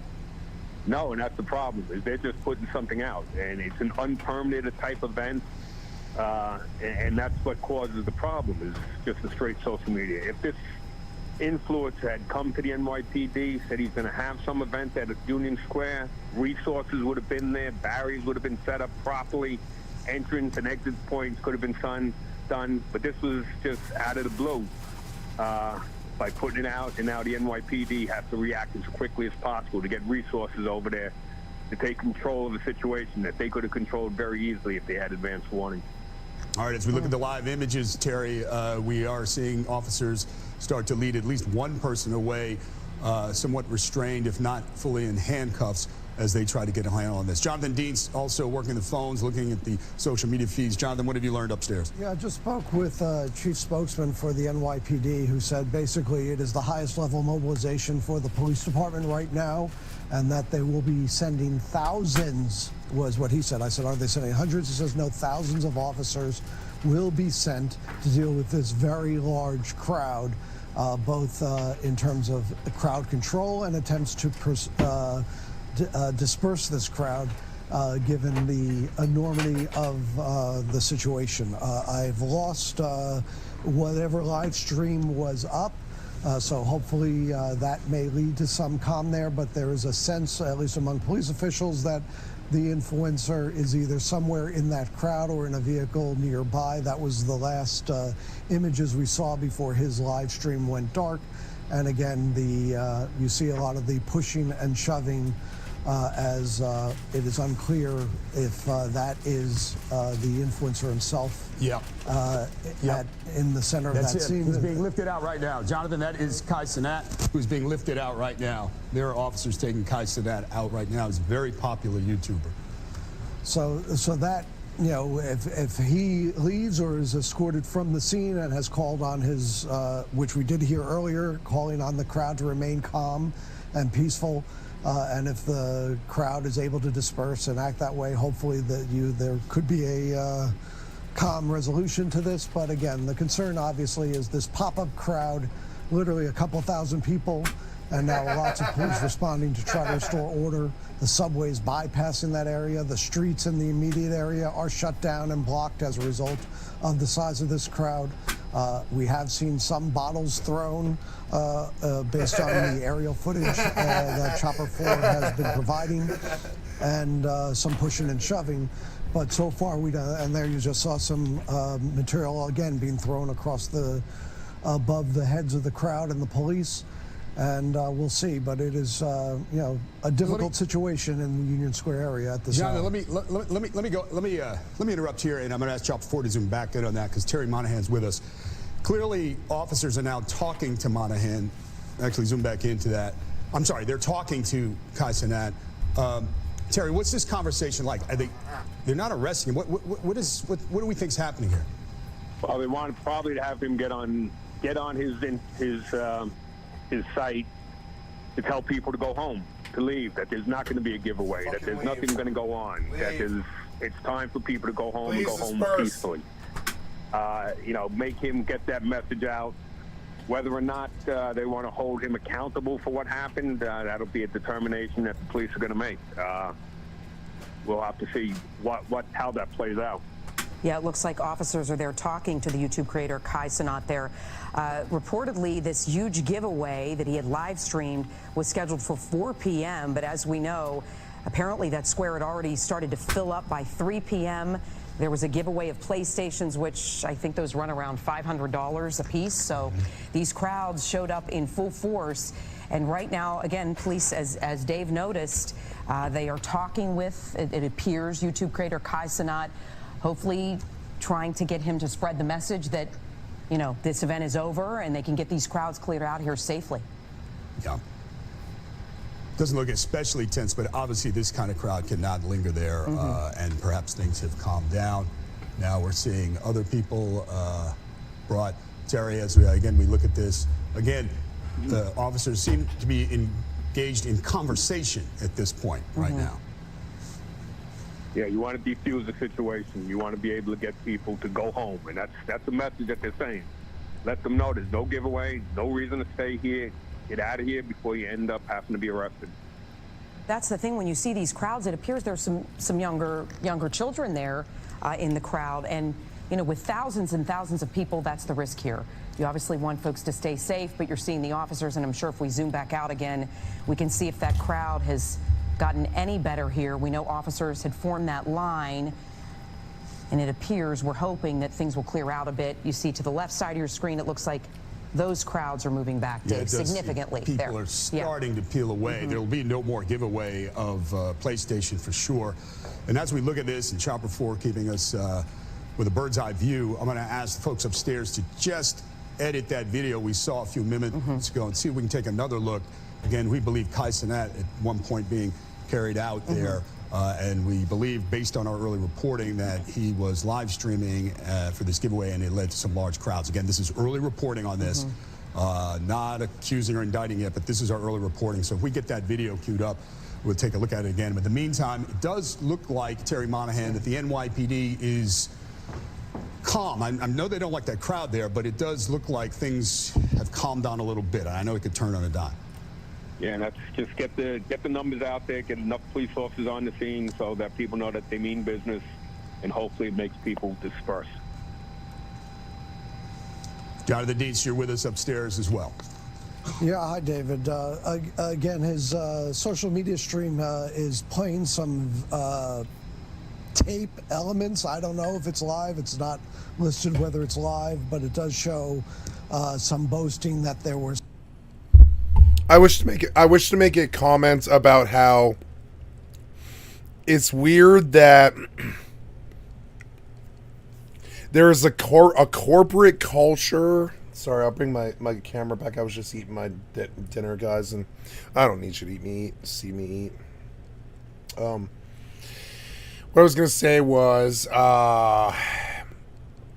there's a corporate adulation culture in this country, and Sony's one of them.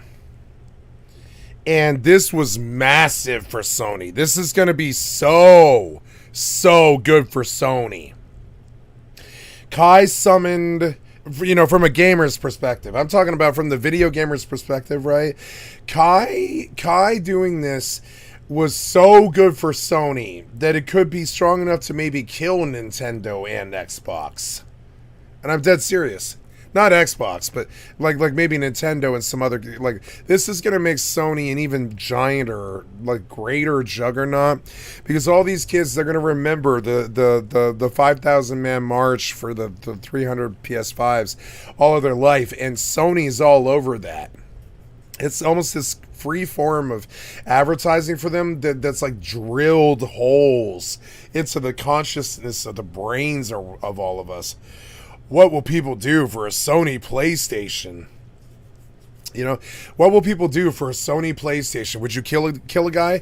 There's this hilarious Family Guy skit. It's my favorite Family Guy skit. It's like, what would you do for Klondike Bar? They're making fun of this old commercial they used to play incessantly on the fucking television. And I despise commercials. I hate them. I won't do them if I can't help it. And like, I won't take the time. I'm sorry. I kill every commercial. I have no desire. And so and they make fun of it, like, what would you do for a Klondike bar? Would you kill a man? And he goes, maybe. Would you kill a hooker? Yes. All the shit. It's like this fucking Family Guy thing. And I'm not gonna go further because it just gets worse. But it's like, what would you do for a Klondike bar? And it's for a fat man? Yeah, it's a lot. You probably do a lot. So it's like kind of funny. So now, like, Sony, it's like, what would you do for a Sony? And it's this. What was Sony got so much free PR this day that it's insane to even, it's like the best commercial for any product that's ever existed. And that's an element of this that I think might escape, like, it's a facet of this that I think might even escape, like Asmongold's commentary or something, I bet. He might touch on it. The amount of free PR and publishing on this for Sony is so massive. It's like direct money for them. And so, you know what I was thinking about for the last 5 minutes while I was eating my sandwich? Was like, sorry, I'll stop. I'll unpause it. Gift cards. Or I want to turn it down, or so. I don't want to hear the inane chatter. I don't care about the inane chatter. I don't care. Wow.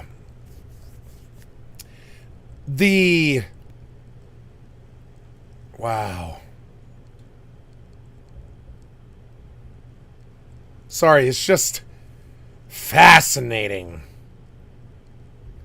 It's just fascinating to me.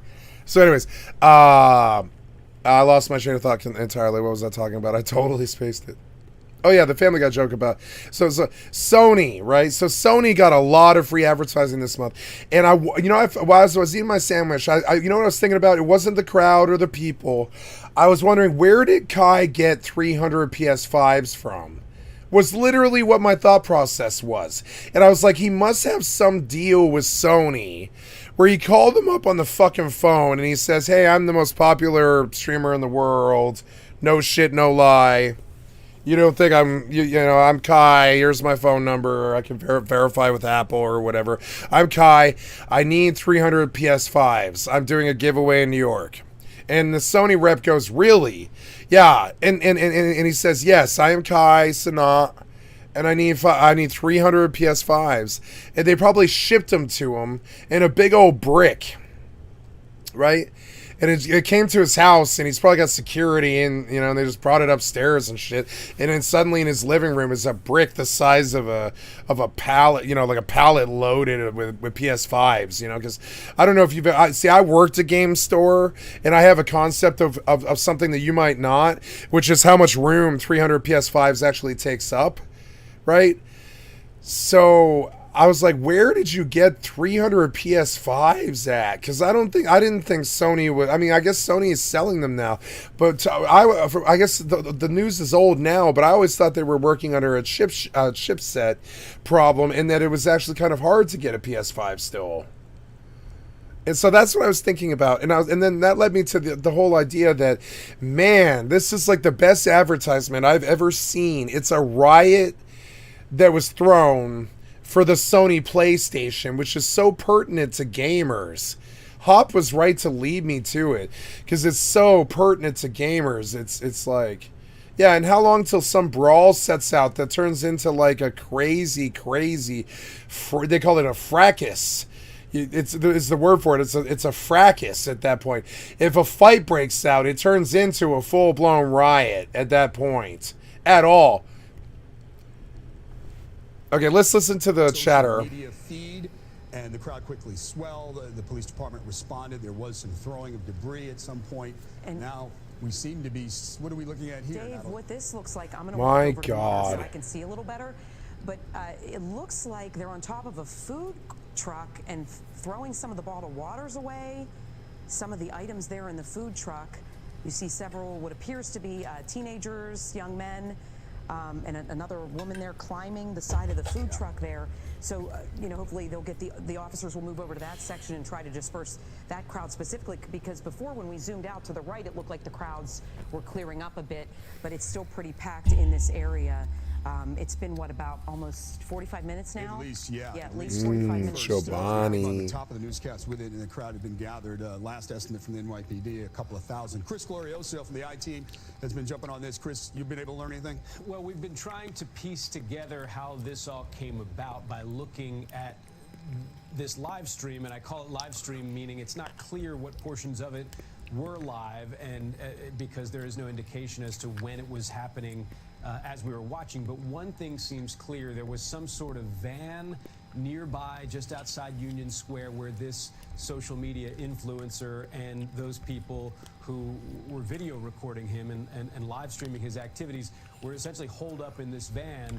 And you may have heard my colleague Jonathan Deans talk about, there was part of the video where he takes out a handful of what appear to be gift cards purchased from a nearby pharmacy. Could have been dozens or even hundreds of gift cards, and holds them up. Oh, wow. He says that he was planning to come out and give them away, and then provide some criticism looking out the window of the NYPD, which of course is concerning. It's not clear whether viewers of his live stream were watching that, but the social media influencers seem to be indicating that were it not for police presence, he would have come out and provided some of these. But then he ultimately does come out, and the look on his face when he comes out of the van, frankly, it appears to be one of surprise. It appears to be one where even he was taken aback by the sheer volume of people who had come out to take him up on this offer.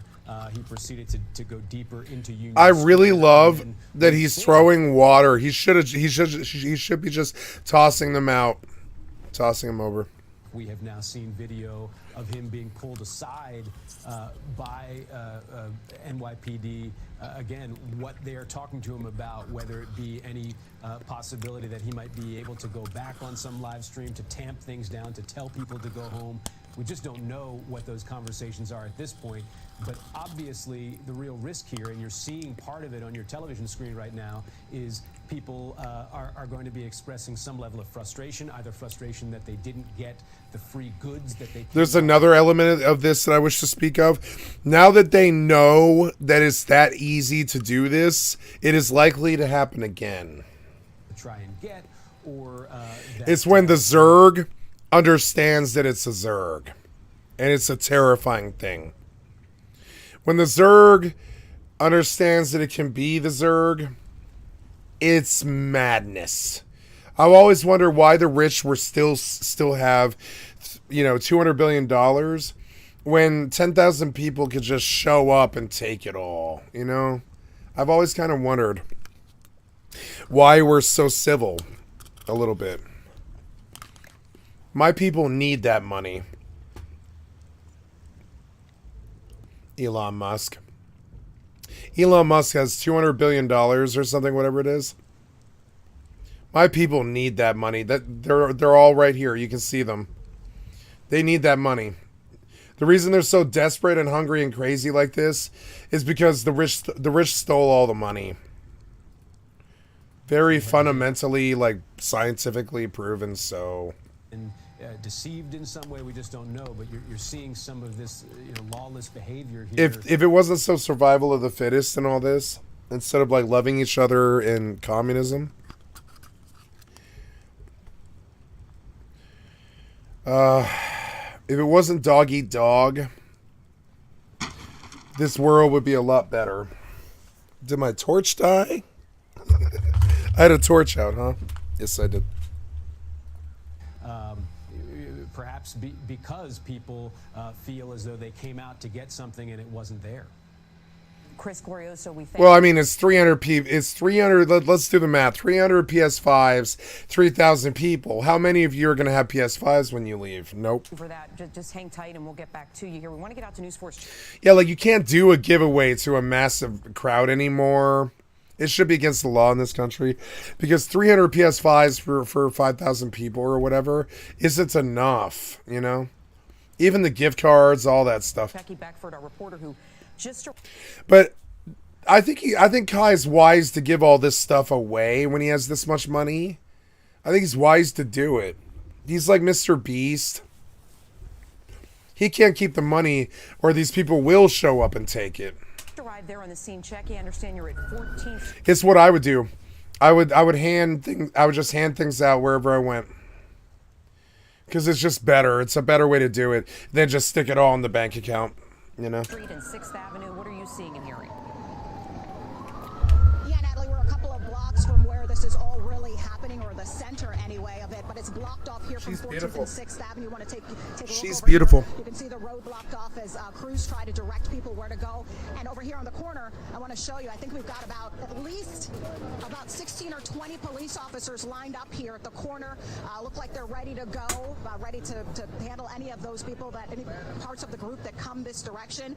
People are still using the subway here. They're still allowing them to go in this direction. But as we can see, a large police presence here as they're preparing if that crowd makes its way in this direction. We also saw some officers pull up and then get out of the car with face gear on and with their batons at the ready. This, of course, as police apparently appear to be preparing for the riot situation that you've been mentioning, talking about this large crowd of thousands of people that were kind of brought here via that influencer, talking about a free giveaway of PlayStations and, of course, all of the mayhem that has broken loose so far. But we have got, like I said, about at least a dozen or more police officers lined up here at the corner of 14th and 6th Ave, waiting for that group to potentially come this way. As of right now, as you mentioned, they're still kind of concentrated in the main area of Union Square and don't seem to be coming in this direction at this point, but they are standing at the ready right now, police officers, to make sure that they can contain this as much as possible if they do head west here toward where we're standing. Jackie, I just want to get your feel of it. I know you got down there and scrambled. We see pedestrians walking by as well. What's your sense, having covered many events in the city, your feel of things right now? It's always interesting to see this number of police officers gathered in one area here. But you know, New Yorkers just going along as though nothing is happening, because many of them don't even know what's happening. They have no idea what's unfolding about 2 blocks away from us right now. And some of them stopping to ask police officers what's happening, but they don't have any idea what is unfolding here in Union Square. But I can tell you that the police look like they're at the ready. We have, again, I would say at least a dozen. I'm counting even more cars pulling up as we speak. The road is blocked off. They are still scared. Use the station here. Sorry, they're scared. Still running here at 14th and 6th. So just quite a situation. I can tell you that everything is calm here for the moment, but again, police are at the ready. And Jackie, I know you just got there, and we want to let folks know as we're talking to you what we're showing on the screen.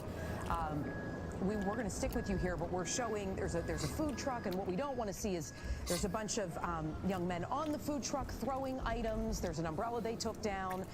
The crowd's gathering in that area there. Have you had a chance to talk to anybody leaving this event? No, not at this point. We did see a number of young men who appeared to be talking about the situation, that were headed into the subway and moving pretty quickly, but we didn't get a chance to actually speak to them. We see a number of police officers, actually, if you look down the street here, headed east toward Union Square as they're heading into the area right now. We'd say probably at least a dozen of them heading in toward the area here. Actually, right by us right now, a couple more police officers with face gear and batons at hand heading toward the crowd there in Union Square. Like 1,000 people. Are you guys going toward the giveaway? What did you hear about it? 1 second, guys. guys. Here we've got some people who look like they're heading toward it. It's a lot of people. Yikes! It's like a lot crowd. But I don't even know how to explain it. It's like. Were you scared? I'm not gonna lie. Yeah, I was kind of. I came back to the train. got my mans and I said, "We gotta go back right now." Back? Why? It's like it's not every day that you see a famous person. It's not every day. See, he's in it for the experience. Yep. Is famous to you? He's very famous. Oh yeah, he's better than you. All right. Well, thank you guys so much. Thank you. So you heard from some of the people here that came for this event, this supposed free PlayStation giveaway.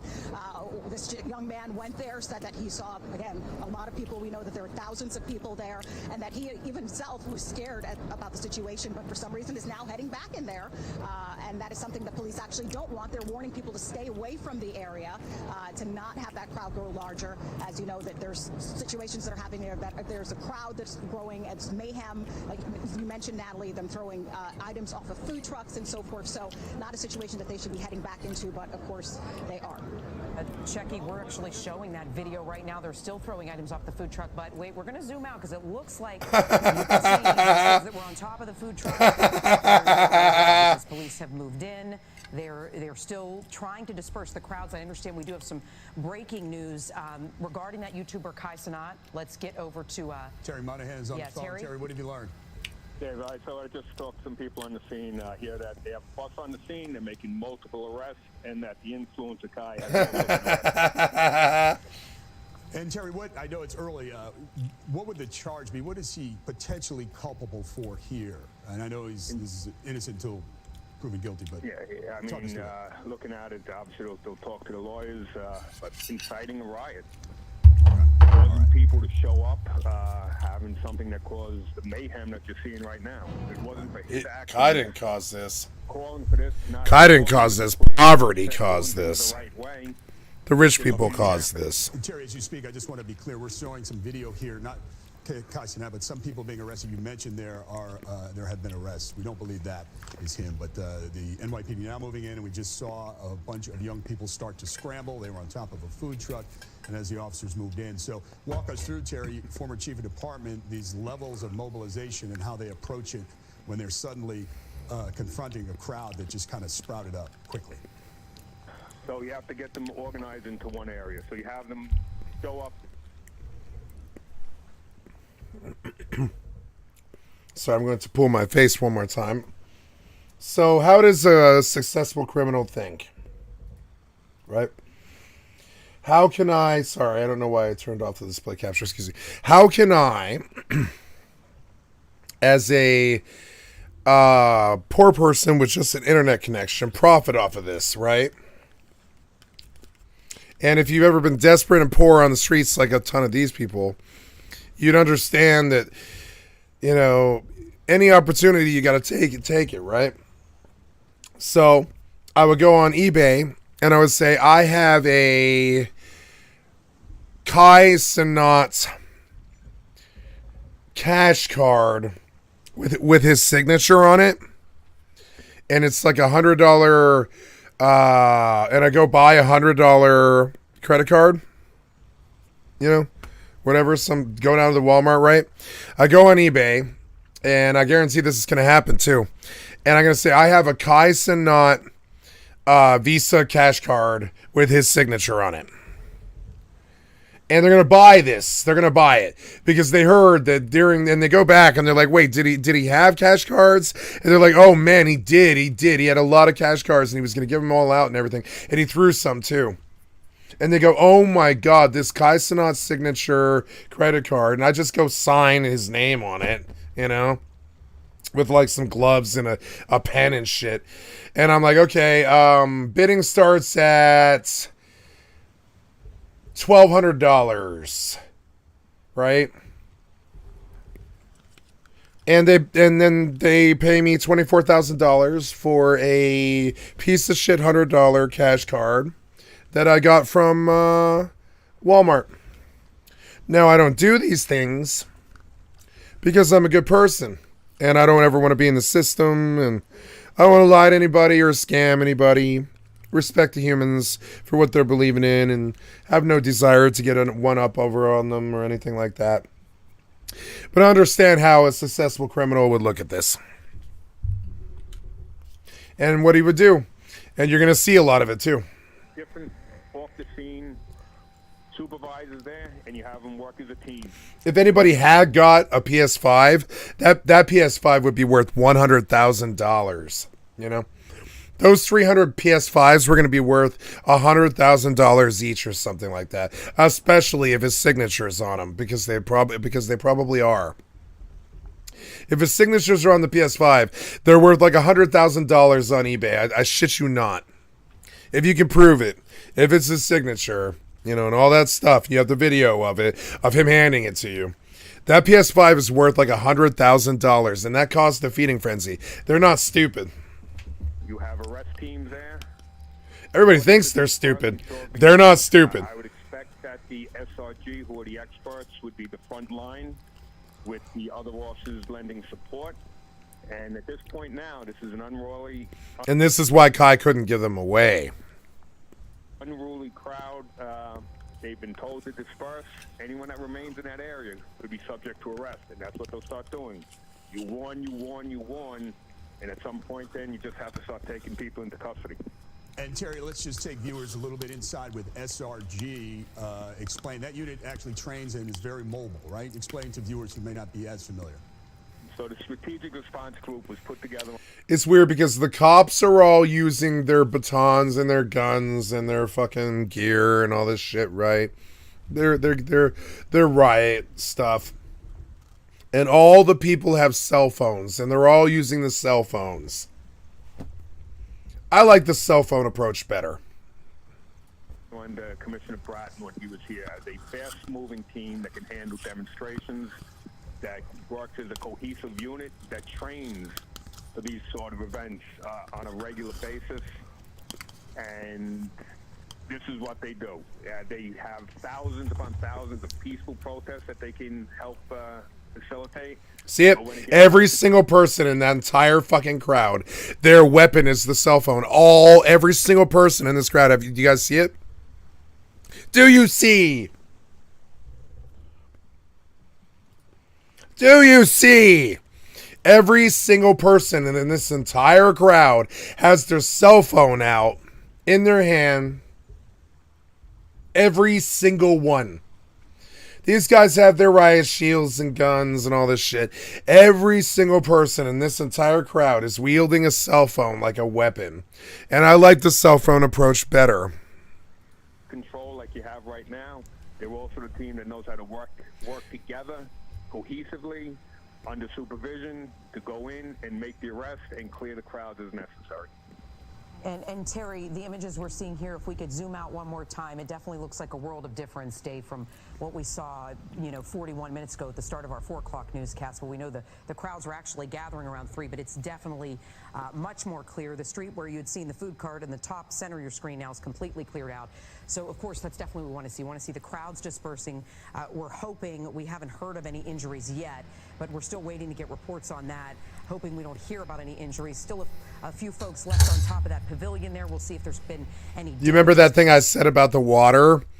And then they went after that food cart, right? They went after that food cart big time. Earlier, you're seeing the video. Because when it's so hot, they need water. They need it. They robbed that food cart, not because they wanted to, but because they have to. There of the young men up on the taxis and the other vehicles there. But this situation, it's too hot. You can literally see the steam and the smoke in the air.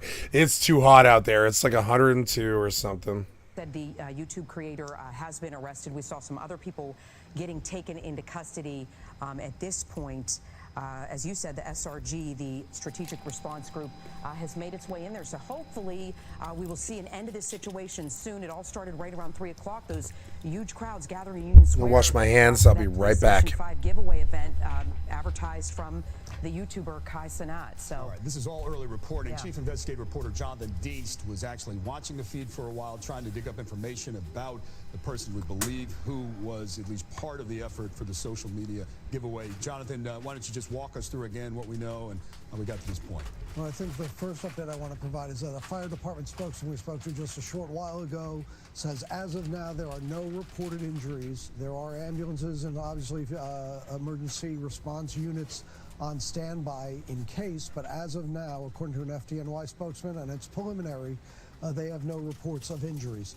A senior police official told me while Terry was speaking about this level 4 mobilization, a spokesman had said that it could be 1,000 up to 2,000 or more cops.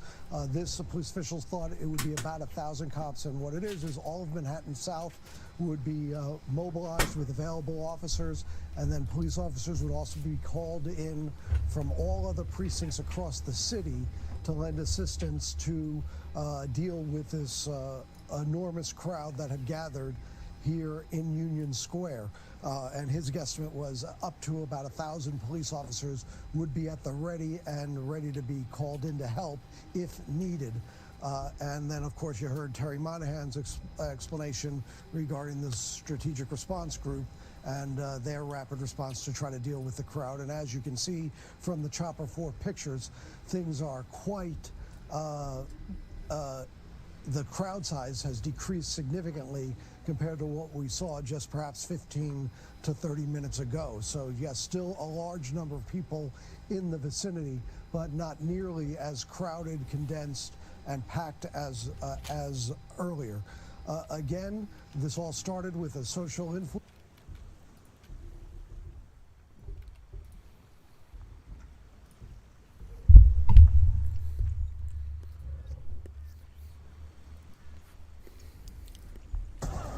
Jesus Christ.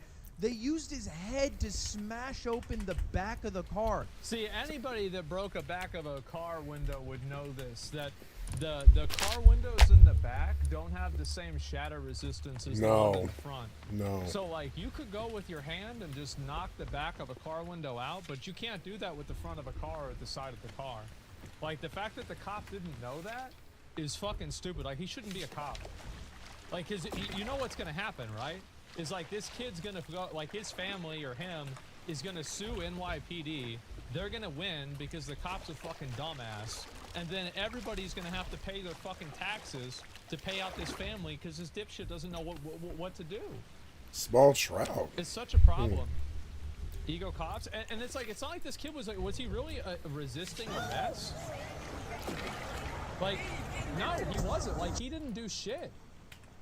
Like, it's one thing, like, if it was somebody that, like, was running away or they had a gun or something like that, then I would be like, you know, that's what you get. But, like, they didn't do nothing. Like, he didn't do shit. He didn't deserve that at all. The kid was completely chill, yeah. Jesus Christ. They used his head to smash open the back of the car. Way too much. Some people were beating the car with a stick. He's just standing there watching. That was a sharp half-assed attempt of whacking the car I've ever seen. I mean, I don't know. Like, the thing is, like, even let's say he did some crazy shit before the camera, he's not resisting. Like, this is some bro. This kid is probably 120 pounds. Like, what are we talking about? He's not actively resisting. The innocent bystander. This is nuts. Just gets his head kicked in. So that, I mean, look, it was not a great scene, right? Good things did not happen at this meetup.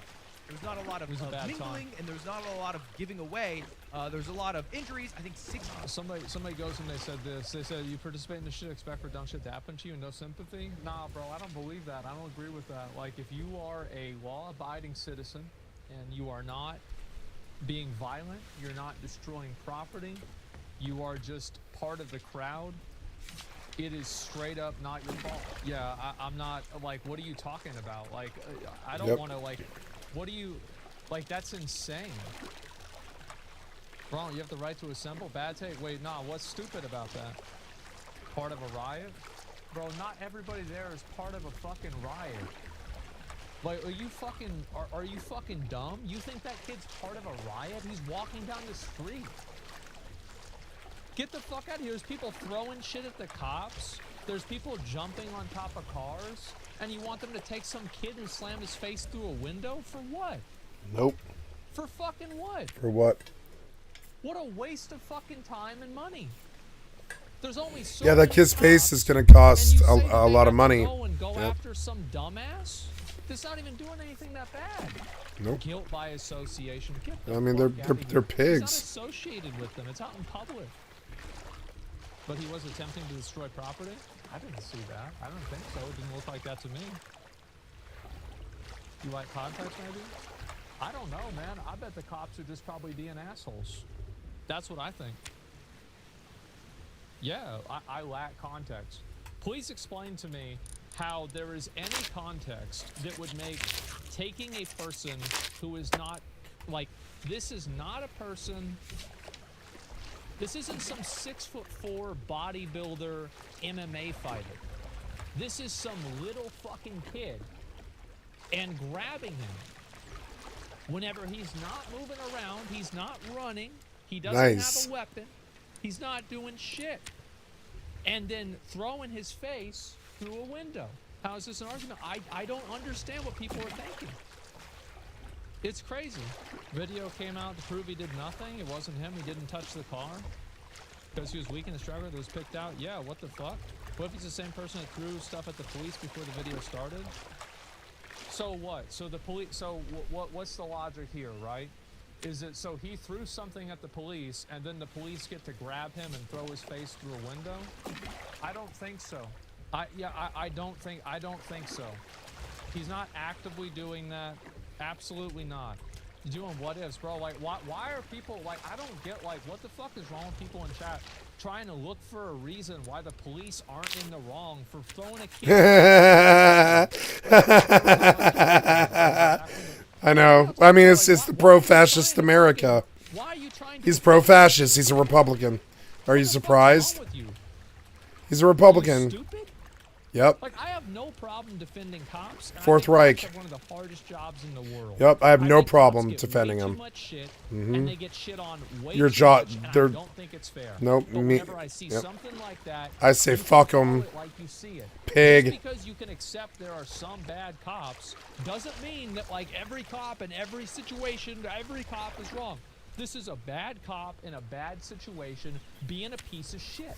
That doesn't mean that there aren't many good cops. I think most cops are good. But that one wasn't.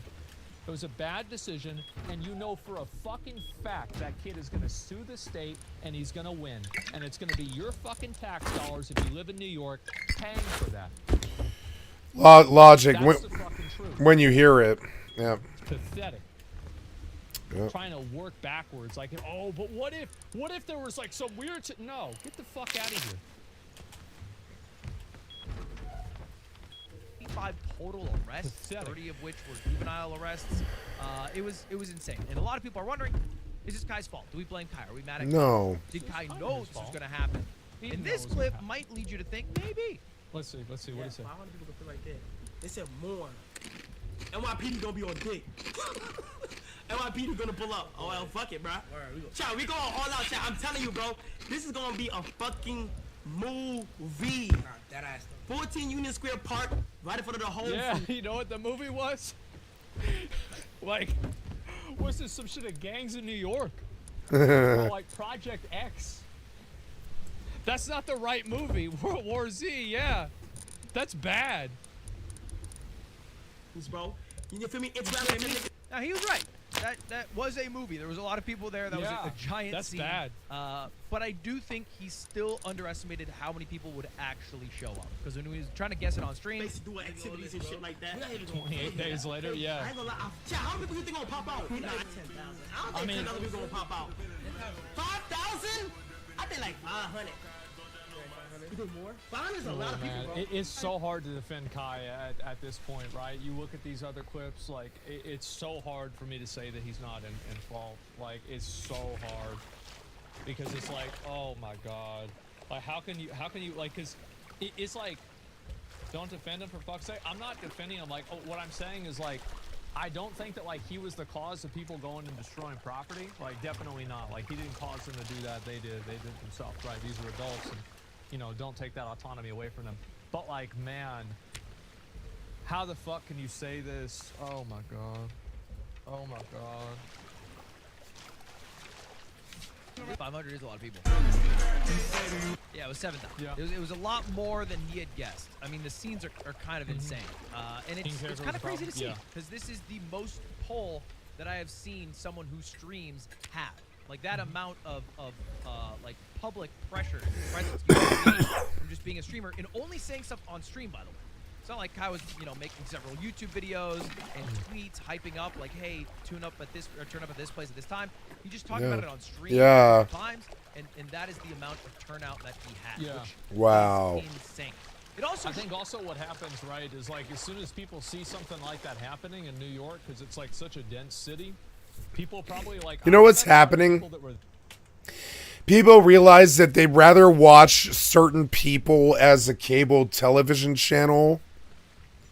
That's actually what happened. They'd rather watch one person all day than like a cable television channel full of television shows written by like really good writers and really good actors and stuff like that. And it's weird. It's something that I think people my age are scared of, but I'm not. I actually really like the random like idea of that. I being a streamer, of course. I actually really like the idea of watching other people that I like as opposed to actors and writers and people that I don't like that tend to sort of make sort of toxic or right-wing stuff. And I'm like, I'd rather watch this guy than, say, Jimmy Kimmel. I like this guy more than Jimmy Kimmel. That's very weird. Didn't even really know who the fuck. You want to know why? I think Jimmy Kimmel is a construct. I don't think this kid is. He's a construct of his own image and taste, but he's not like some construct of a bunch of people trying to sell you something. He is a real person, That is a real person. I am a real person. That sells. I'm kind of done with scripting. Not that it isn't a beautiful art form. Look at wonderful movies like Aliens or Terminator 2 or, I don't know, what's a really good fucking movie? Birdman.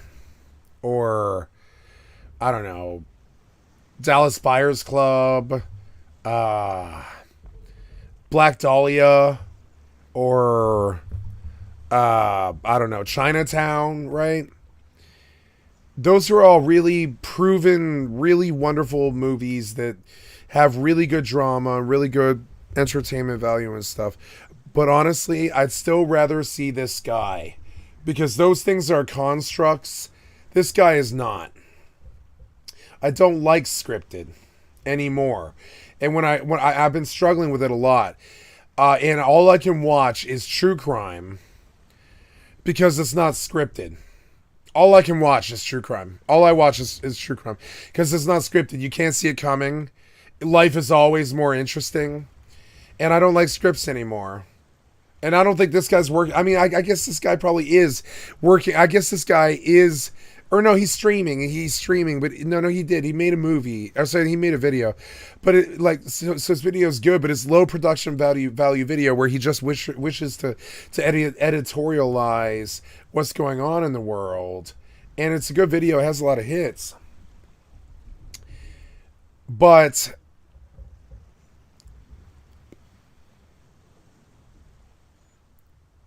I'd still rather see this than CNN. Because it's real. It sounds like some real American is actually really talking to me about what they think. Instead of some constructed, scripted, I'm sorry, you can't see what I'm looking at, huh? I'm so sorry. There you go. This guy, right? I like this guy here more than like a CNN anchor like, what's her name? And it sucks because I know his opinion is leaking through the editorial. And it's an editorial. And editorials have a place. As opposed to like fact or as opposed to like facts and stuff. Everything has a place. So, but I would still rather hear what he has to say because I believe he is much more in tune and not constructed to try to make me think a certain way or a certain thing. It's funny. I wanted to bring it up on stream. I thought about it today. I was like, I keep thinking about topics I can talk about on stream and stuff a lot. And last night, I went to bed after I don't know what it was, 11, 12, 13, 14, 15-hour day, something like that. And you know what I did after? You know what I did after my stream? I'm sure people wonder. They probably wonder what I do after stream, right? So I turned on Duck Dynasty.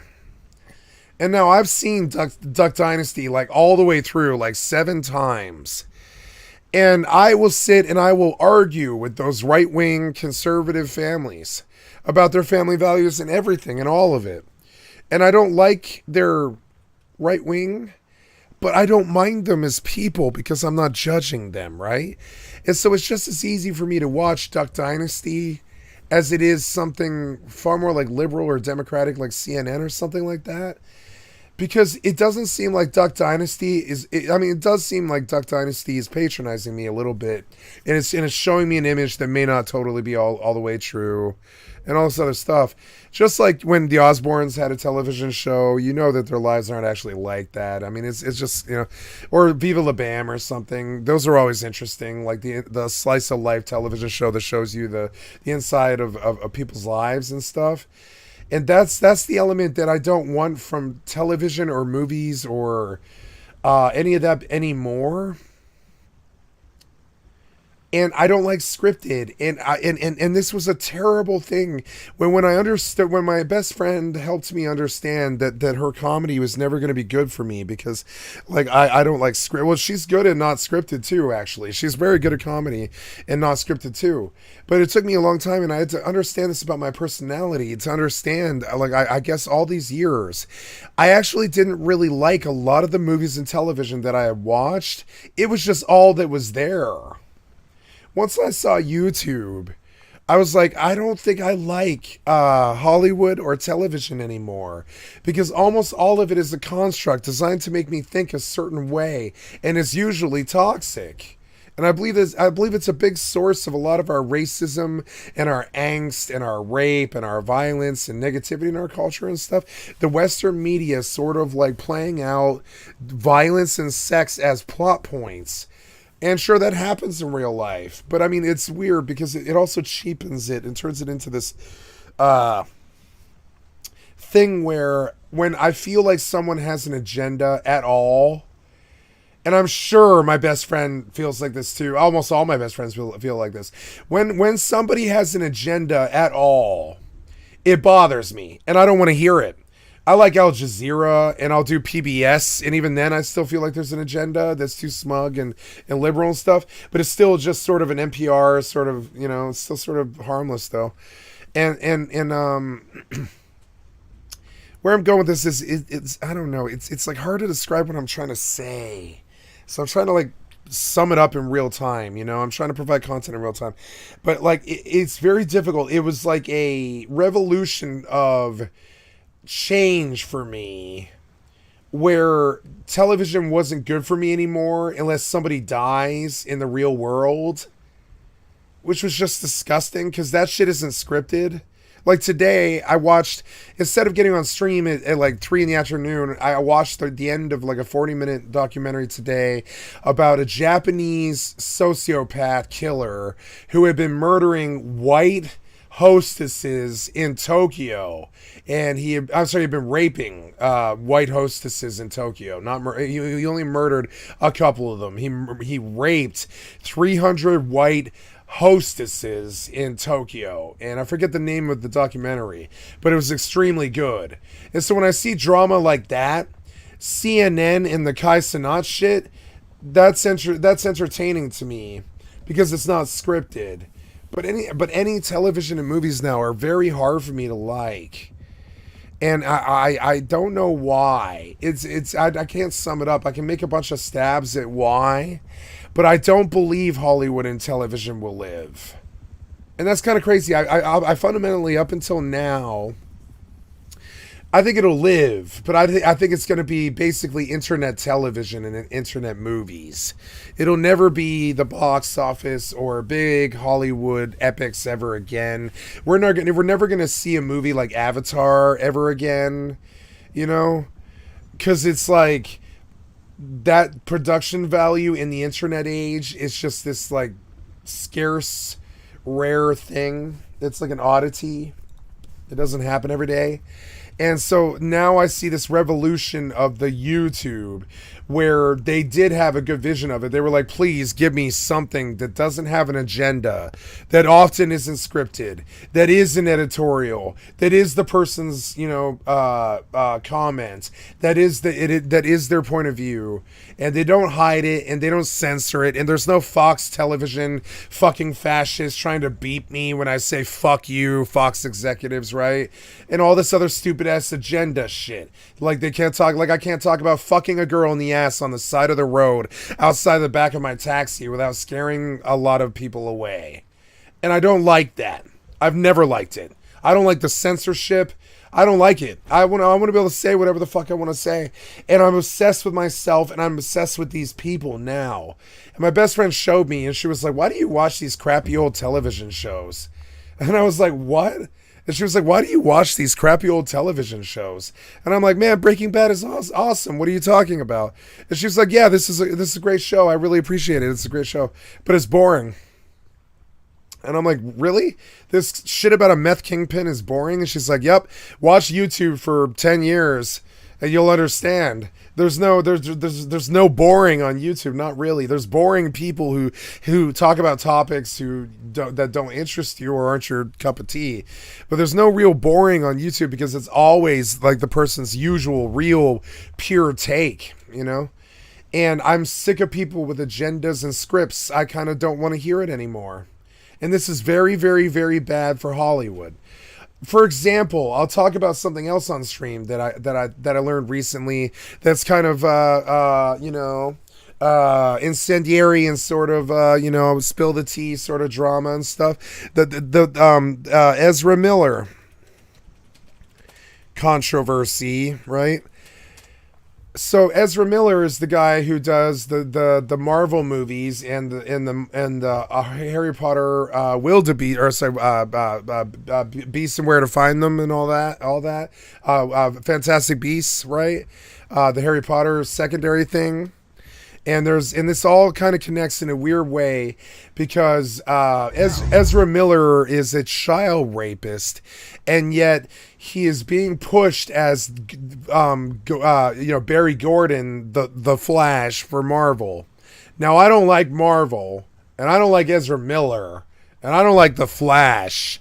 And I don't like all of this bullshit. And I don't like all the money they have, and I don't like what Marvel's done to Hollywood. And to me, these are all the enemy. Now, the only reason I don't like Ezra Miller is he's a child rapist.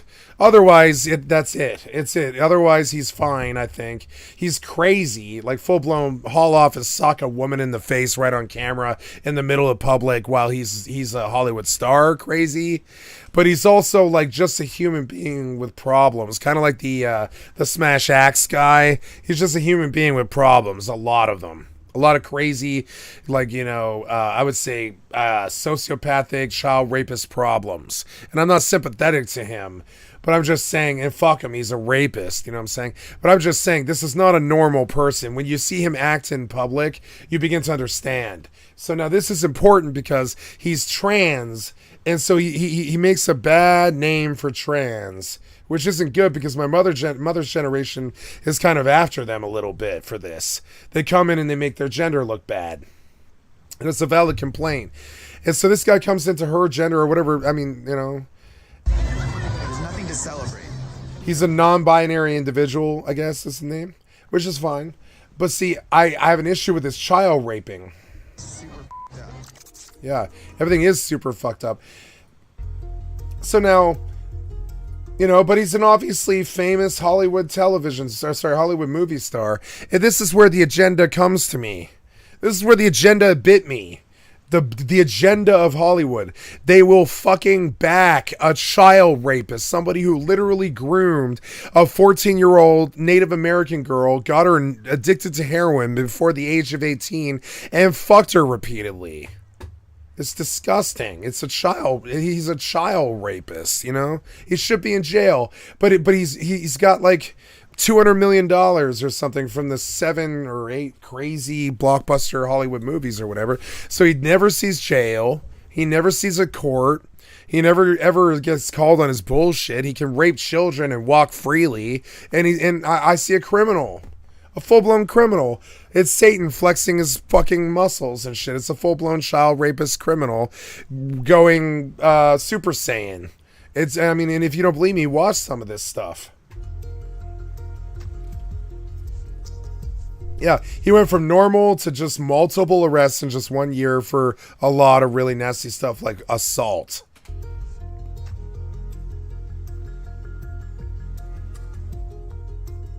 Now, what I'm talking about is they didn't cancel him for I'm sorry. Now, Fantastic Beasts is controlled in the end by, Harry Potter lady, what's her name? J.K. Rowling. So J.K. Rowling was furious with him and immediately canceled all of the future Fantastic Beasts movie after she heard he was a child rapist. She is not a piece of garbage person. You might complain that she's got kind of transphobic views on the world because it's a generation too young for her.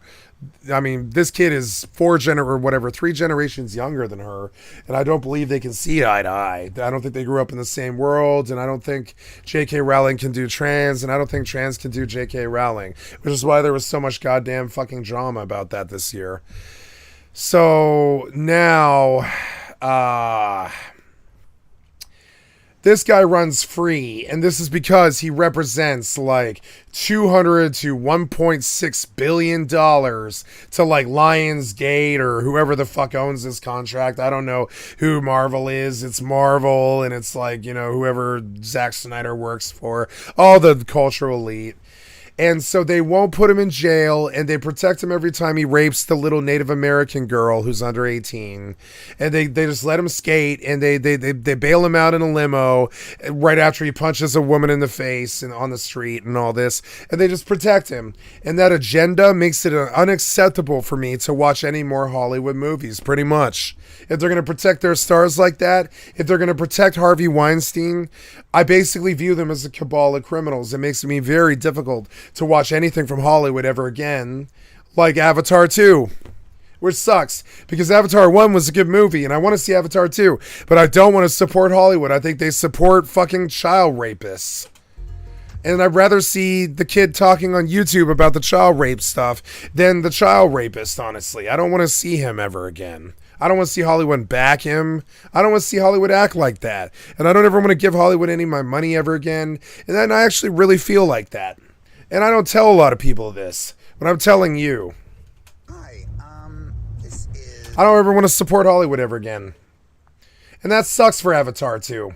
Because I really would like to see that movie. But I would really like to see the new Top Gun. The only reason I saw a movie this year was when my parents wanted to go to see John Wick 4. And then I watch old stuff that I'm obsessed with, like Lord of the Rings, or the what's an average one? What do I always go back to movie wise? No, that's it. I watched one movie in the last 8 weeks, and it was like Lord of the Rings. And I asked people, "What's a good movie?" And they don't have an answer. And I'm sure Top Gun's good, and I'm not a hater of Hollywood. I just don't trust Hollywood.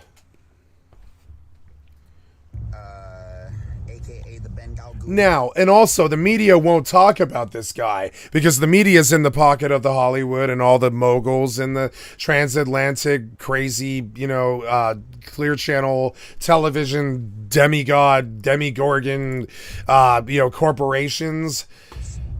The Mad Goose Wizard. The Mad Goose Wizard is raping children and they're backing him in real time. Never heard of it. Hey, Mom. I think I'm not a good person. You were cursing like a madman. And you were saying you killed him, you killed him, you killed him. Maybe that movie's good, but I don't want to support him, so goodbye to his work. And everything Harvey Weinstein ever did, unless it was like something good with everybody else except him. Ah, cool. I've never seen that either. Is that Emma Watson?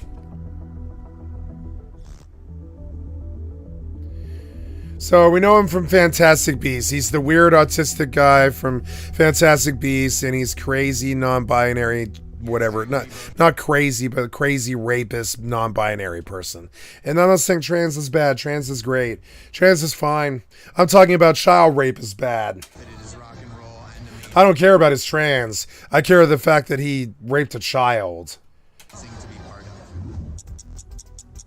Now, you can hate this guy, and you want to hate this guy, but the problem is he's just crazy. And I also, like, honestly do have some sympathy for him. When you hear him talk, you're like, no, that is a full-blown cracked human who is speaking in a different language, and the words are like basically synesthesia. He is not even in the same room as us. This guy is full-blown wacky, whack out, not in the same room, took the train to Mars and Outback counting stars. Kind of crazy. You'll see it. He talks about the Mad Goose Wizard stuff because he has synesthesia from his crazy, crazy spaghetti brain.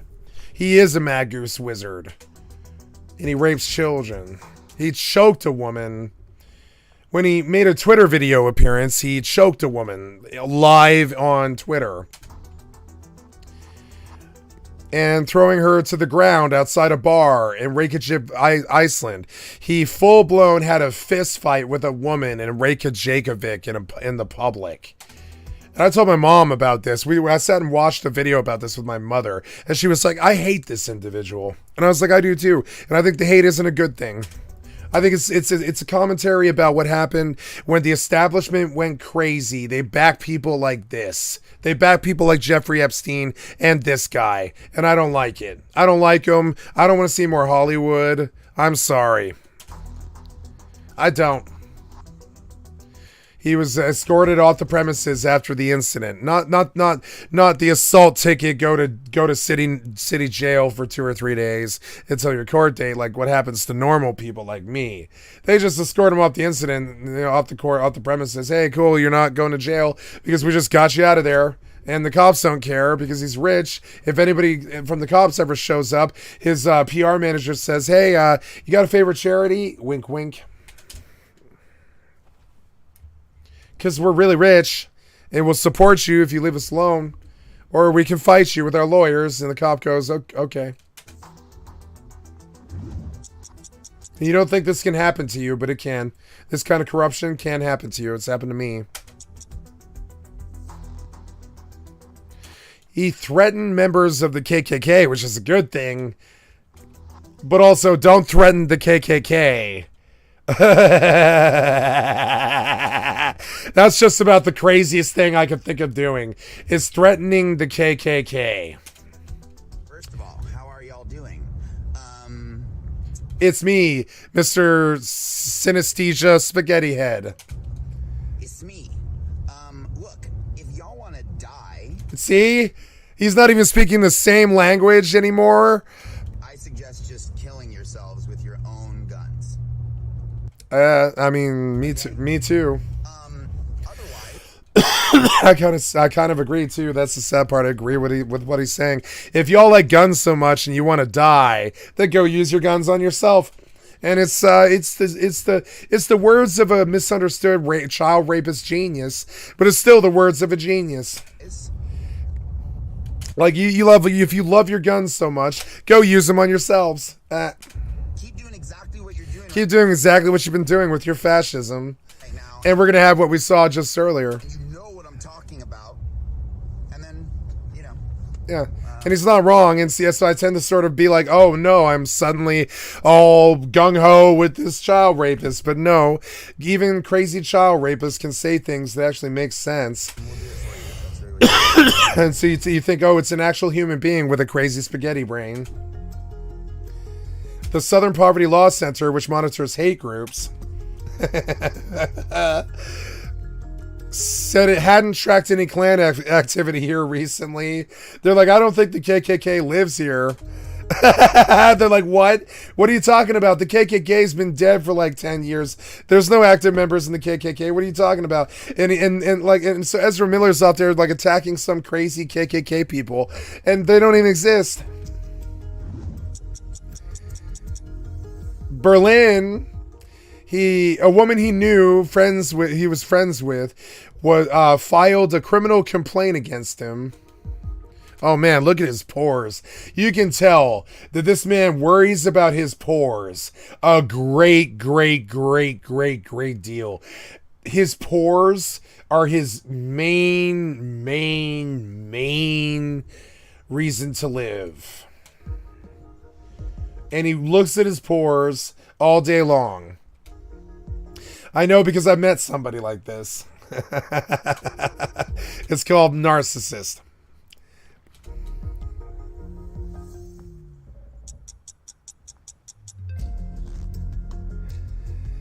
Oh no, so he got another assault ticket. This is the 5th. He likes to haul off and clock people in public on camera. I do too, but I mean, you probably shouldn't. It's very funny when it happens. When a celebrity hauls off in full-blown, Russell Crowe socks somebody in the face. Sean Penn, wait, get the camera out of my face. Get the camera out of my face. Sean Penn fucking hauls off and socks the goddamn media. That's always funny.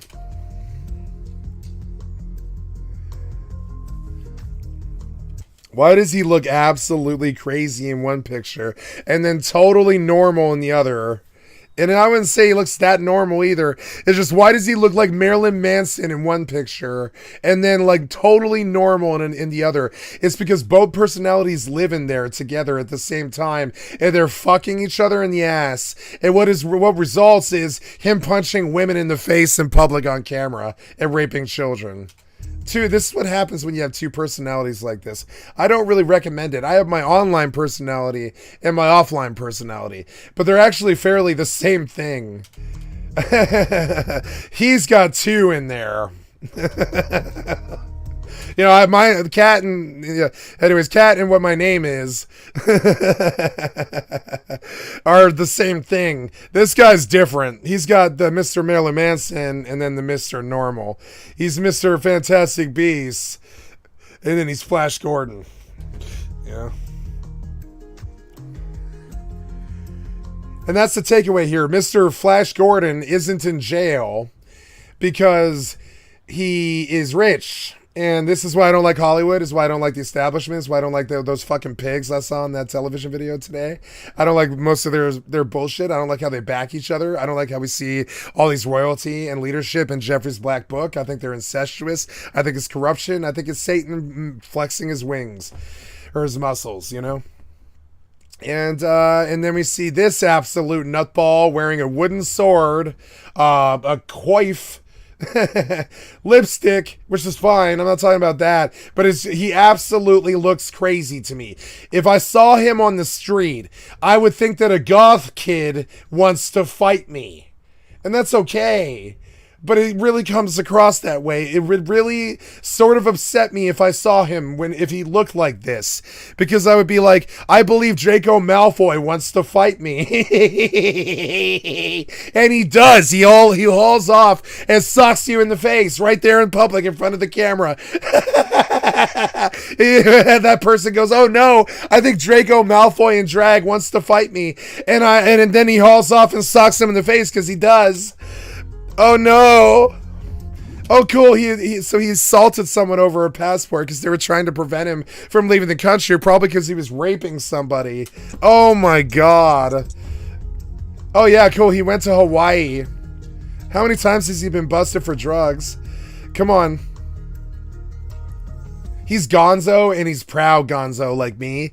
And he talks about the 35 drugs that he does all at once. And I'm like, yeah, great, thanks for that. Thanks for making me look so good. Hey, it's a beautiful day for once. Nice.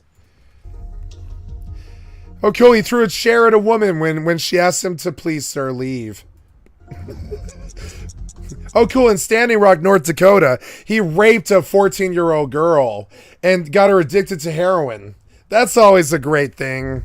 A Native American baby girl. So not only did he rape a little girl, he also raped a Native American little girl. And it's like, man, if you're going to rape a little girl, of all the races to choose on the planet for the white man to do, The Native American race is probably not the one to do. If you're going to be a rapist, I'd probably not go into the reservation for my little 14-year-old girl. I'm sorry, but that's just a bad rapist fuck up right there.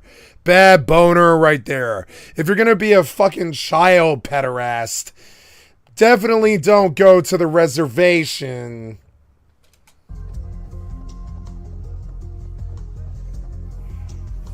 Yeah, he kind of stole a little girl from her parents and got her addicted to heroin. This is your Marvel star. I love Marvel. I really think that they want their child pederast to succeed. I really love Marvel. They didn't take him off the Flash. They don't care if he rapes little girls. He's the Flash. Republicans don't care if you rape little girls. That's winning. That's Satan. You know, Trilateral Commission. I love doing this. I love throwing bombs. I love my job. I love throwing bombs in the motherfucking street. I didn't write this guy. I didn't make him that way. I didn't cause him to do it. Never mind. It's uncomfortable, but no, he's a child star, though. Or sorry, not child, but he's a Hollywood star, though. He can rape whoever he wants. He's a billionaire. He can kill people in the streets, like he can cap somebody on Fifth Avenue like Trump. Oh yeah, they don't care. Oh, cool. Her name is Iron Eyes, and he gave her marijuana, LSD, and alcohol. I thought it was heroin. What I heard was that she was a heroin addict now. Because that's usually what happens when you get raped at the age of 12 by some creeper.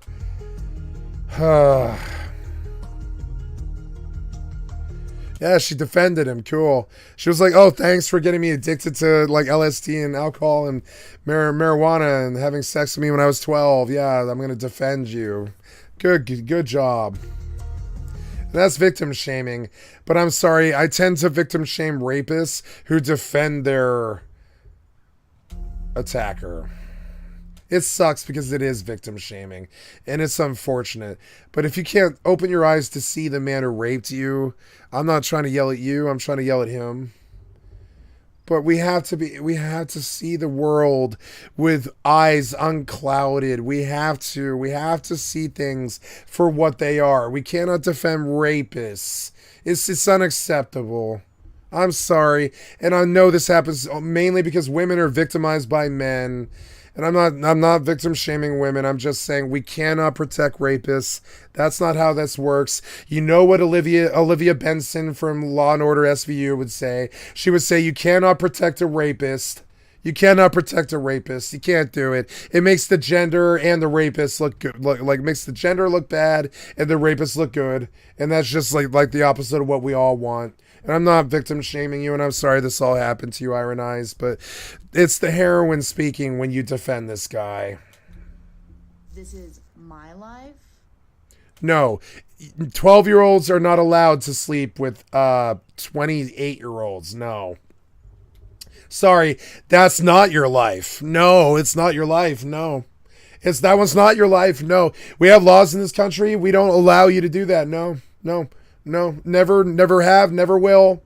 If I ever have a slogan on a TV shirt, on a T-shirt, it's going to be never have, never will. Allowed that? No. I'm sorry. This is not your life. I'm sorry. We are not allowed to have sex with 12-year-old girls. No, not your life. Nope. Can't just freely sleep with 28-year-olds at the age of 12. That's against the law for him, and it's against the law for you.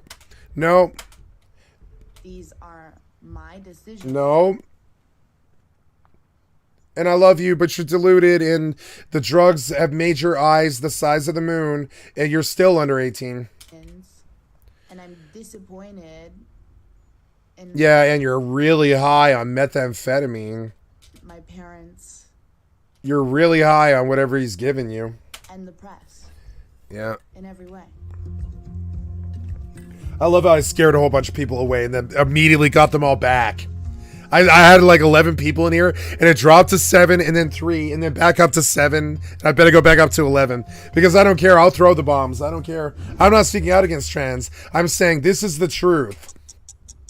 I love trans. Got no issue with him. This guy I have an issue with. That looks like a full-blown crazy person going Super Saiyan. It is very disturbing to me.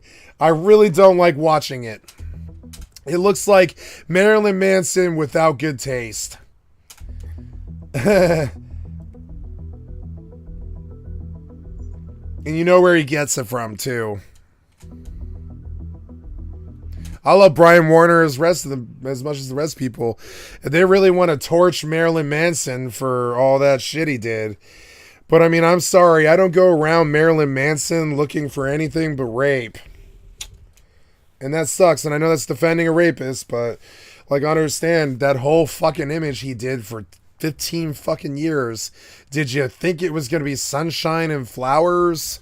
I'm not defending him. Fuck him. Put him in jail if he's a rapist. Fuck him. He's one of my greatest heroes, but like, fuck him. Put him in jail if he's a rapist. Straight up. But I don't know. I don't think he is in jail. And I don't think it's because he's rich. I think it's because he's never penetrated a woman against their will. I think he's tortured women when they asked him to.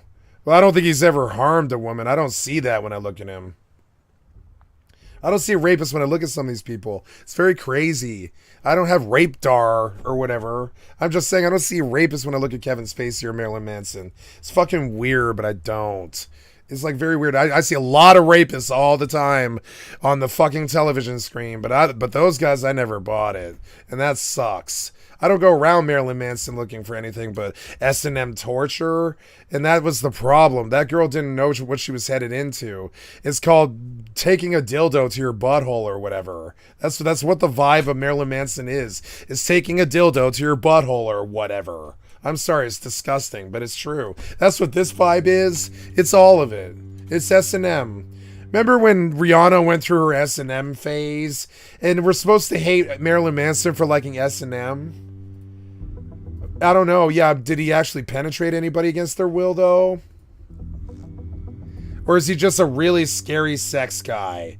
You know? And that sucks when I feel like I'm defending a fucking rapist, but I don't see it from the facts. I watched every one of those documentaries and all that stuff, and I was like, I see no conclusive evidence of actual unwilling penetration of any form. And if you let him torture you, you shouldn't have gone around Marilyn Manson then. You know, I don't go around, like, remember Riley on fucking, I remember Riley on the Boondocks, and he's talking about R. Kelly and the girl who got pissed on, and he's like, I get out of the way when somebody pisses. And that's kind of how I feel about Marilyn Manson. I get out of the way of Marilyn Manson. Don't go in the way of Marilyn Manson. Look at that image. Did you think it was going to be safe? And I'm not saying it's okay that he did what he did. I'm saying that I don't go around him thinking anything else. And it's where's the common sense? You know? This guy, I go around this guy and I think, oh, it's Flash guy. It's Marvel guy. It's Fantastic Beast guy. He's so trustworthy and his performances were so good or whatever, you know. I didn't like his performances actually. But like, honestly, like, you know, his performances are so good or whatever, but it's like, you know, but really like, you know, but so you think, oh, this guy is a Marvel movie star. He must not be a rapist, or, oh, it's Johnny Depp. He must not be a rapist, but they are sometimes. They are sometimes. It exists in a lot of areas of culture. It's disgusting. Oh, cool, yeah.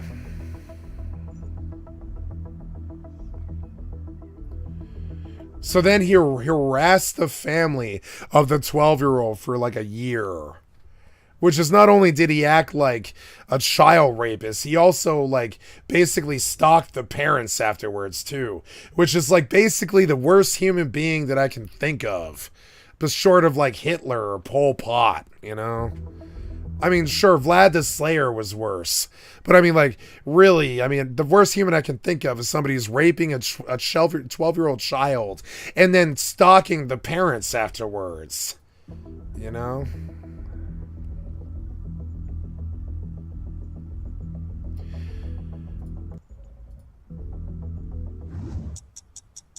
I wish they were kidding.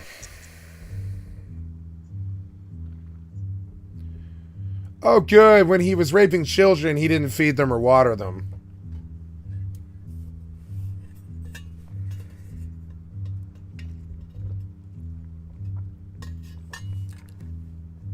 I like throwing bombs. Always have. I think people like that their reality is normal because everyone else watches the same Marvel television or whatever, Marvel movies. But honestly, Marvel looks to me straight up like Satan flexing his fucking muscles.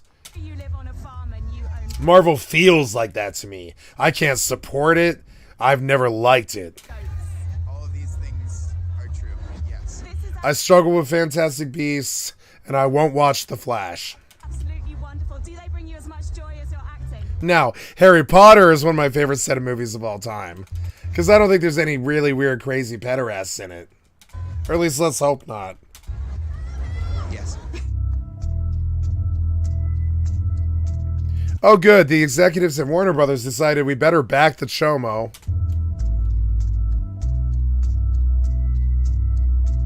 Oh, good. No. They didn't back him. Oh, they did. They canceled him, huh?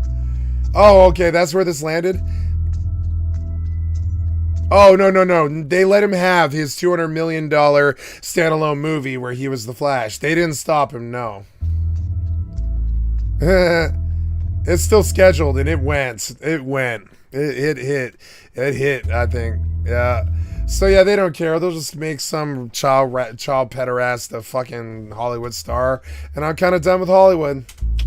Okay. Sorry. Talk to you soon, okay? I love Hollywood. It was there for me for 39 years. But I have a 105-year life. And I think... I don't think I'm going to live that long because I treated my body like garbage. But I think I'm going to fucking be around for a while. And I'd be okay if it's not with Hollywood. Bye. Bye. So anyways, there we go. And yeah. They were just like some crazy Twitch streamers like giving out PS5s, like, and you know, shit's going down. Let's go over there. Yep. Because like guaranteed, like if I heard that and I was like around that age, I would 100% go down there. Shows, by the way, how much power 100%. people have. Like 10,000 people showing up from just one guy asking to show up was enough to shut down a couple of blocks and overwhelm the police force there. There's a lot of power in the people, and it needs to be handled responsibly, which Kai, I think, failed to do a little bit, which is also agreed upon by the police, who have charged Kai after taking him in with multiple counts of, well, I'll let them say it, I think disorderly conduct. And a few other charges. Let's hear him out. A lot of patience by the men and women in this department. Flexing about the police, how they showed patience. Oops. They didn't kill anyone, that's good. Yes. The influence is charged. He's going to be charged with multiple counts. Multiple counts. At least 2 counts of inciting a riot. Yeah, he's charged with inciting a riot, which I think isn't that bad of a charge. He's already been released. He was never actually. But it does sound like it's a pretty bad one, right? Like it's not that bad of a charge. I mean, inciting a riot sounds like it's bad. I would say that shit looks bad. Oh. Like put in Damn jail. it. He was just detained to separate him from the scene so they could quiet it down. Yeah. Here's him getting released from jail. I mean, bro, dude, Kai's so big that they have like TMZ footage of him getting released. Like that's. Oh yeah, everybody was there. What do you want to say to your followers? This is like what they say to Britney Spears and Justin Bieber. You when can they tell leave it's their house. Kai because of. This is fucking Kai Cenat. You know. What happened? And apparently, this is Kai's hotel room this morning.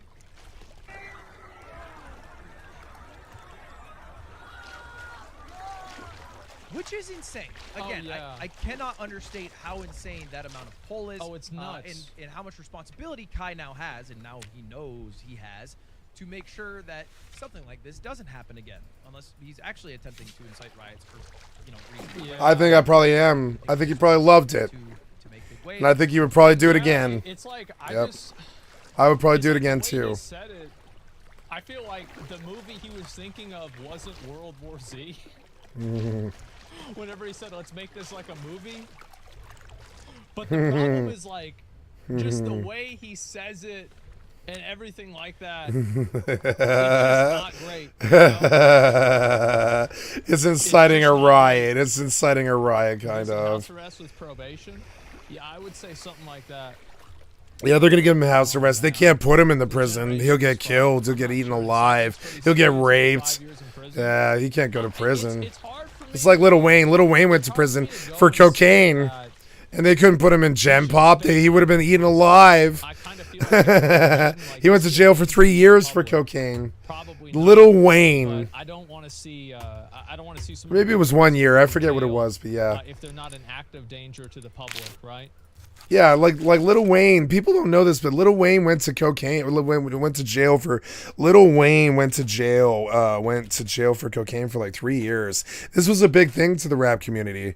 Lil Wayne went to jail for cocaine. You know, for a while too.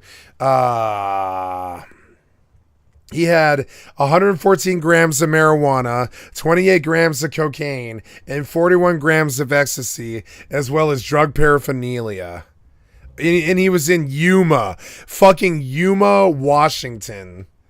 Why? Oh, no, it was Yuma's Arizona. Yeah, Yuma's Arizona. What am I thinking of? Yeah, Yakima. I'm thinking of Yakima. Yuma is, Arizona. Oh, my God. Why was Lil Wayne in Arizona with cocaine? It's just like, why?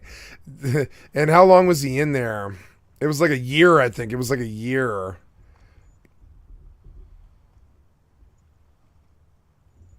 They found 29 grams of cocaine, which is a really fucking large amount. And he had a 40 cal registered to himself, which is not too good. And they're checking to see if he's fucked on that, right? What happened there? And I believe he was found for like a year. He got 36 months. 36 months for cocaine in 2008. 36 months probation. Oh, no, it was just probation. I thought he went to jail. No, he did. No, yeah, he does. He got a plea deal, right? He spent 135 days in jail, which is a long time. That's 30, 60, 90, 120, 150. Yeah, so he he was in jail for 4.5 months for cocaine. Big federal pound me. He had an official prison blog. Wheezy thanks you. Oh my God, he looks like that fucking thing. Oh my God, like this shit looks like Batman. This looks like MySpace. You can't see it, can you? I'm so sorry. So there we go. I can't believe this shit. Look at this shit. This looks like something out of Batman. This is Wheezy's. This is Lil Wayne's webpage for when he was in jail. I don't know what Duff Tar means, but it's because it's in foreign language. It's being translated into something else. I don't really understand it. Did they do this in Mexican or Spanish? I mean, I don't know. I don't know what's going on. But anyways, yeah. So yeah, that was kind of funny. We were all very surprised by that. That was cute. So yeah, he'll be fine. Yeah, I mean a fine, I think it'd be okay. I think that's reasonable. But to say he's a danger to the public, I don't necessarily think so. Yeah, No, I don't think so. that kid is not a danger to the public. The public loves his ass. He's like the most beloved man in the world now. He was a danger, that thing? Yeah, I just don't think it was really intentional. I think it was stupid. And yeah. Yeah, he had no intention of that happening. He never dreamed it would. I don't think any of us did. A little more responsibly in the future. Luckily, there was. Yeah, and then now they're boiling down. There's not gonna be anything else good. Influencer boxing has become all the rage recently. Companies like chess boxing. I want to do chess boxing with Logan Paul. He'll kick my ass, but I still want to do it. Misfits, I don't care. DAZN, and Happy Because if Fun I should make win, millions off of I bet I one win the simple chess. That's the thing, though. I bet I win the chess. And that's the thing, though. So I'll just punch Logan Paul out. You heard her here first, right? Live stream fails when Skycat said he would chess box Logan Paul, right? Because I will. I'll fucking chess box Logan Paul. I'll win too. Concept.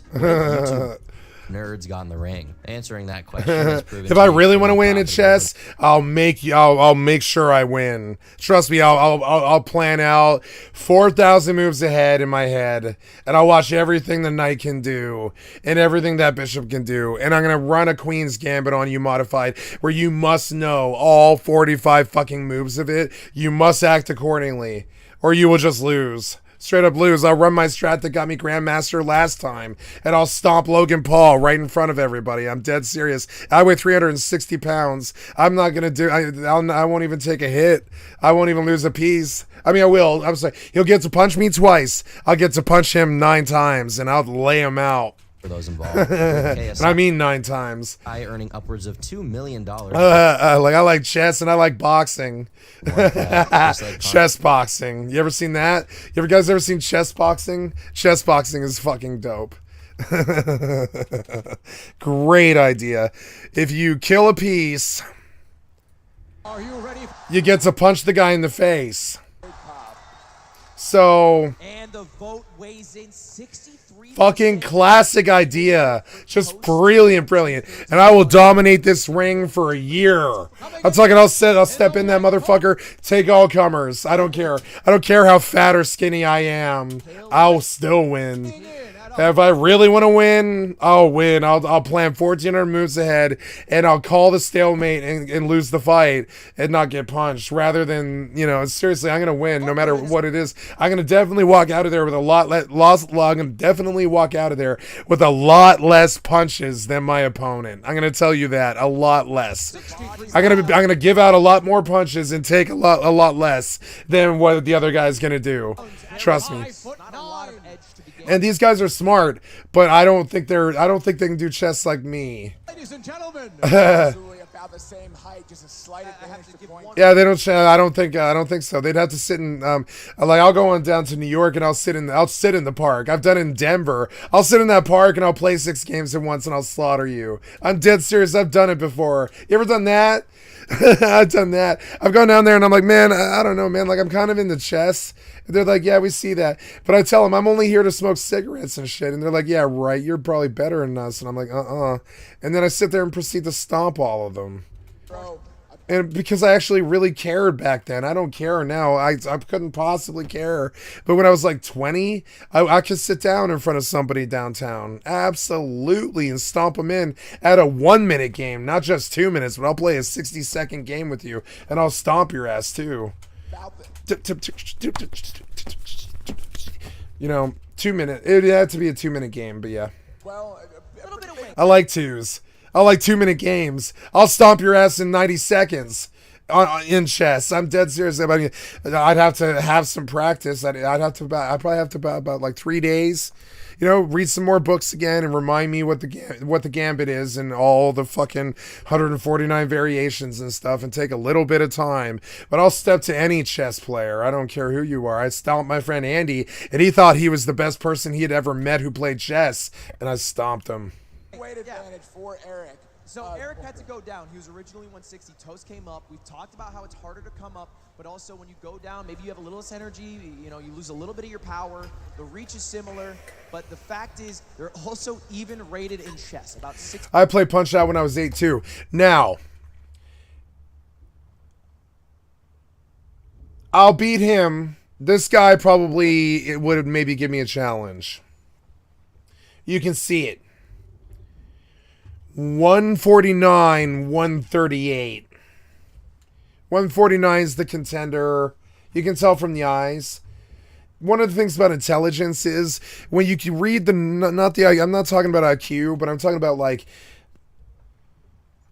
something about that. Like it's about like this guy hasn't seen the world that this guy has. Something. This guy scares me a lot more for some reason, because this guy probably knows more about chess. But this guy is probably more intelligent, and it sucks. But so if I were to bet on this race, I'm saying Point Crow. 600 for each, and that's where we're gonna start. And that sucks. We'll skip it to the head. You hope the Asian guy's gonna win, but I don't know. I don't know about that. Tonight, the first round's chess, second round's boxing, and then it alternates until we have a winner by checkmate, knockout, TKO. So we're gonna skip through this, right? So let's see the opening. Levy, what are you seeing on the board here? We're about to jump in. 5 minutes. It's gonna be short. Before, and this will be a more serious affair than the last one. There's not going to be any questioning of the audience for moves. As What? We have a queen spawn opening. And So of far, course, so good. Toast is a very new player to chess. Known for his strategy gaming. I invited him to a chess tournament. It was the Ludwig Stupid Chess. Yeah, we did that one Where together. you were able to see the eval bar. They're both modified Gambit. Toast performed phenomenally. It's the exact same opening. See it? They're both modified Gambit. They're playing exactly like me because they're both smart. But see, I know the 149 variations. I'm not sure they do. Phenomenally in that event for somebody who's not really Yeah, that's not it. accustomed to the game. Point Crow has It's a good opening. It's the one I use, but that's not it though. Not to win this game. He mustn't have moved the pawn. It's actually the sack now. It's actually the sack now. It wasn't pawn, right? It's bishop to bishop's pawn. See it? 7. I forget. I never did numbers very well. C7. Hasn't played too much chess, but And you run the queen risk, and you run the sacrifices across the board at this point. You can't hope for a win if you want to put if you like. He could not have played defensively, but he did. He covered these two pieces. He needed to take the trade now, I think.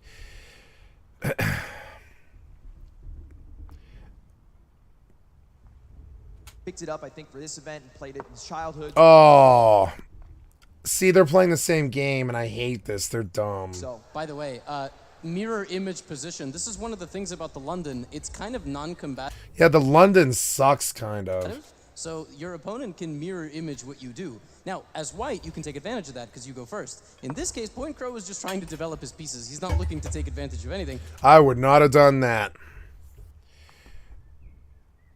So I don't know if you guys know, but this is called a fork, right? If the bishop moves to here, the knight's dead.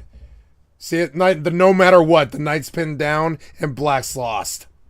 But he threw the game because they're bad. I would have beat both of them. And I actually feel like Toast might just copy him. No, he threw the game and lost. He punches him in the face at the... No, now watch. Now the same thing can happen to him now. Watch. See, now the bishop can move here because it's protected by the pawn, and the pawn can take the knight for the bishop, and the pawn takes the other knight, right? So both of them have lost. Now it's a matter of how bad they are because they're both bad. Which will probably be...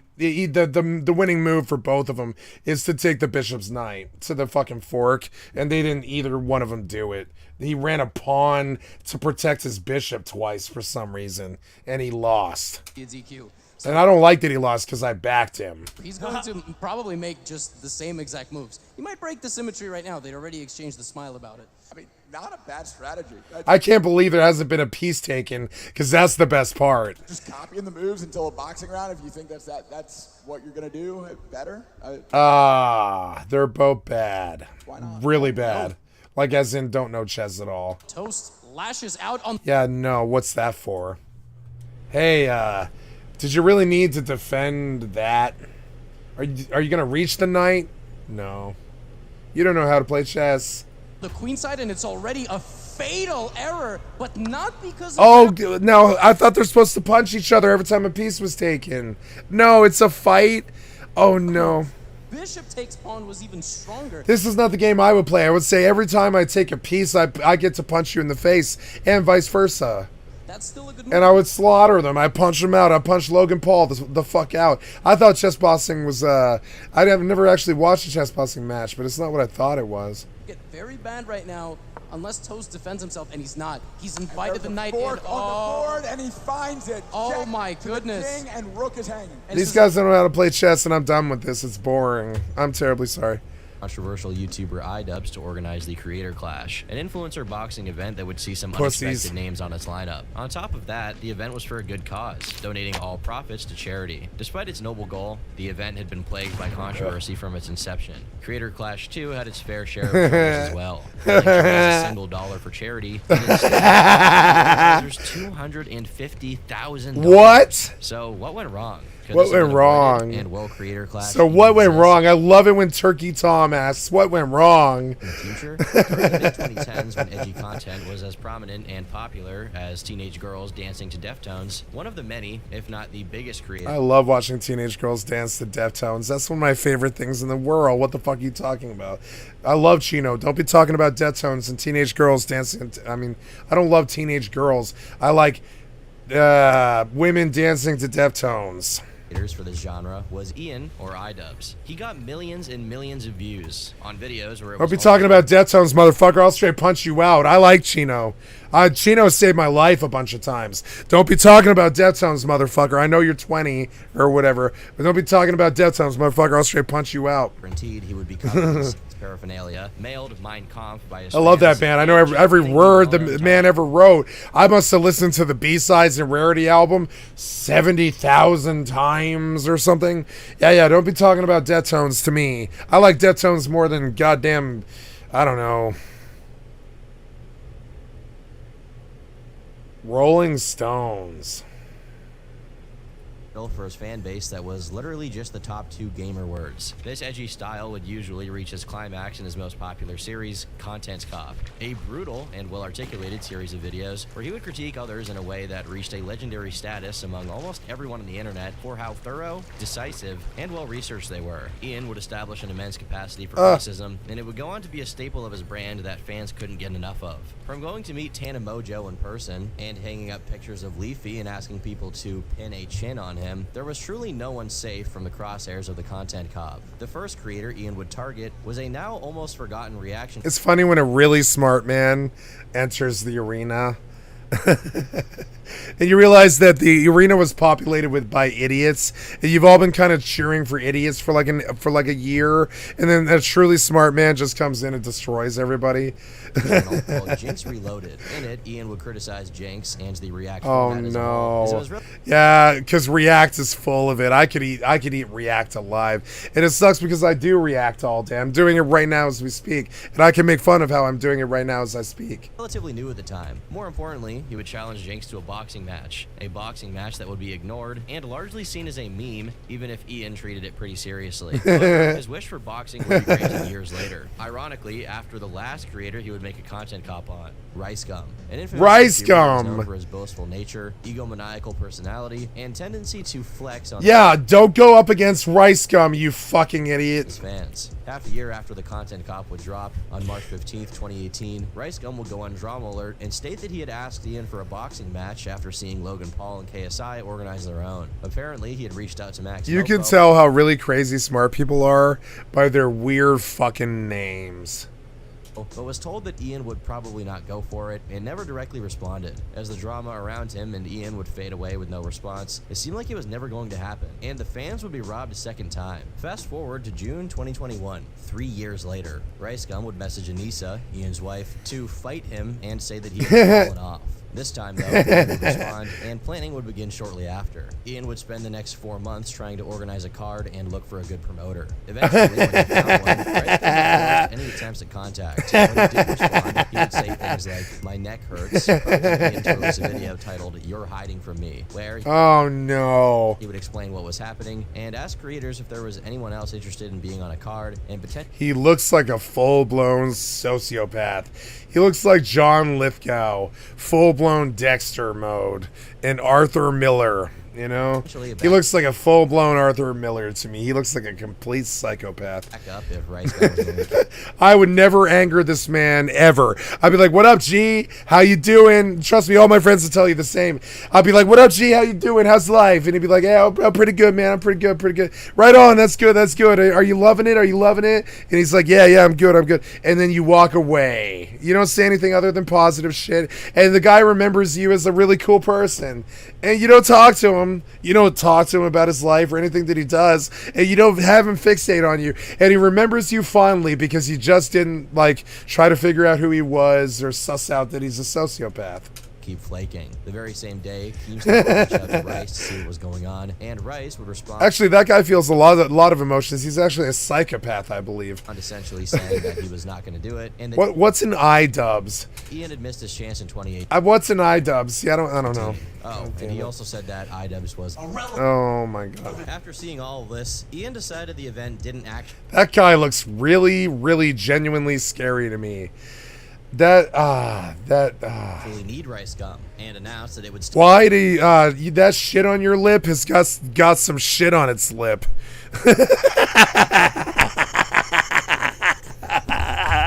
Which is that's How High with Method Man and Redman, and they're making fun of somebody with herpes. That shit on your lip has got some shit on its lip.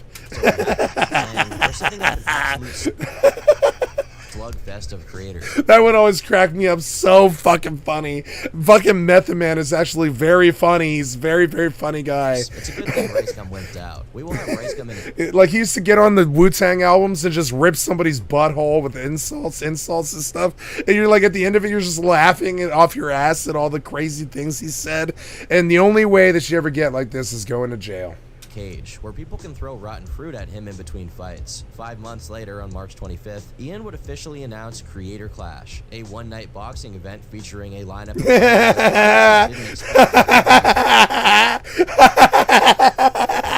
Oh my god, I would win all of it. Everyone. Okay, I've got this guy. I got that guy. I've got that guy. I've got that guy. I've got him. I've got him. I've got him. I wouldn't fight her. I wouldn't fight her.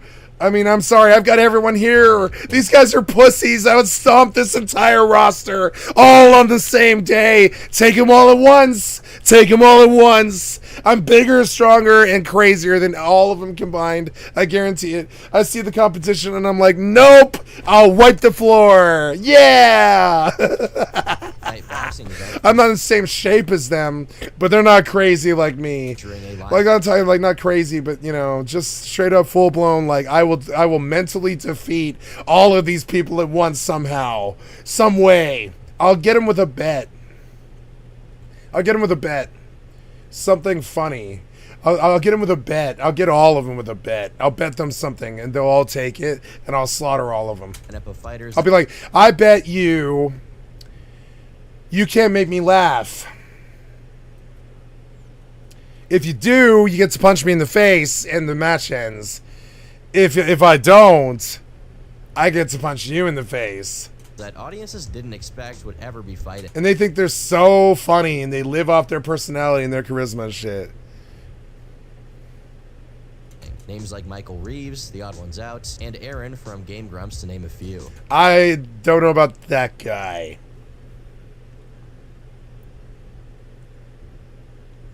No, he would win. Ian stated a month later that he specifically got the most. Which is why, by the way, he got the nod. They pointedly mentioned him. That guy, I don't know about that guy. Yeah, I didn't know he was in it. Nope.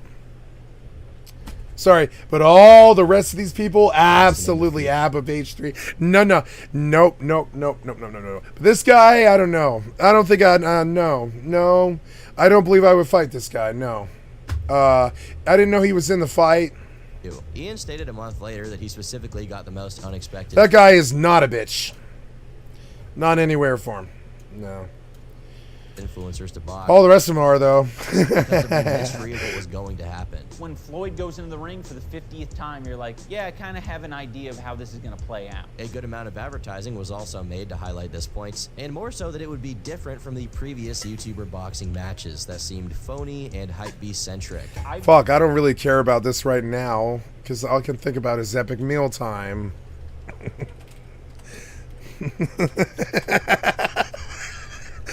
Oh god, no, that's what you became. Okay, I want you to sort by view count.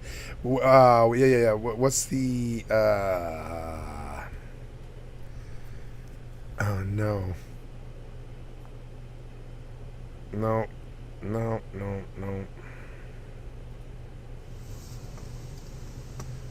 No, I wouldn't fight him. Nope. Not that guy, no. Nah, that'd be a 50-50 fight, and it would be bloody, and both of us would lose limbs or something. There's no way I would fight this guy. Absolutely not. I know real when I see it. It's not. No. That guy, it gonna be 50-50, and he's gonna maim me. Nope. See it? Do you see it? Do you see the difference? The lack of fear. It's just it's true crazy when you see it. It's that true crazy. It's very hard to emulate in the wild. A lot of people try to do it. This guy's got that true crazy. All this fast food. That guy does too. I would never fuck with him either. 15 Big Macs, please. 15 Big Macs, B. How much Big Macs? 15. 15. 15. Just the Big Macs. Yeah, it's 76 and 73 cents. Okay, and can I get a liter of Big Mac sauce on the side? No problem. Thank you. A liter? That was incredibly easy. What do you mean? Yeah, like he was like, what? He asked for a liter of special sauce, and she was like, absolutely, immediately. And it's like, why would she just give it to him? Why would she just give him a liter of special sauce? What's that worth? $45 or something like that? And he was like, that was amazingly easy. But he doesn't say anything. He realizes how crazy what just happened was. There was no resistance or anything at all. He asked for a $45 vat of special sauce. And she immediately was like, yes. And he was like, that was easy. And he doesn't really laugh even because he's crazy. Come inside, sir, because you have to park your car anyway. I laughed because I'm not as crazy as him, but he's used to it. Yeah, we're gonna come in. Yeah, I'll wait for my 75 Big Macs or whatever. Like whatever I ordered, 15 Big Macs. Big Mac sauce. How much? Be like almost $10. That's cool. Yeah, like $10. $10. Sure. Did you just make up a price for him and type it into the register? Is that what a vat of special sauce costs? I'll take two. Take two. Yeah, give me 2 apple pies. Yeah, with my 75 Big Macs. Okay, I'll take 2. Okay, I'll take 2. I'll take 4. I'll take 4. Fine. I'll take 64. 64. Is it party? Like It's shut the fuck up. Is what it is. Shut the fuck up, Muggle, and don't be talking to the magician.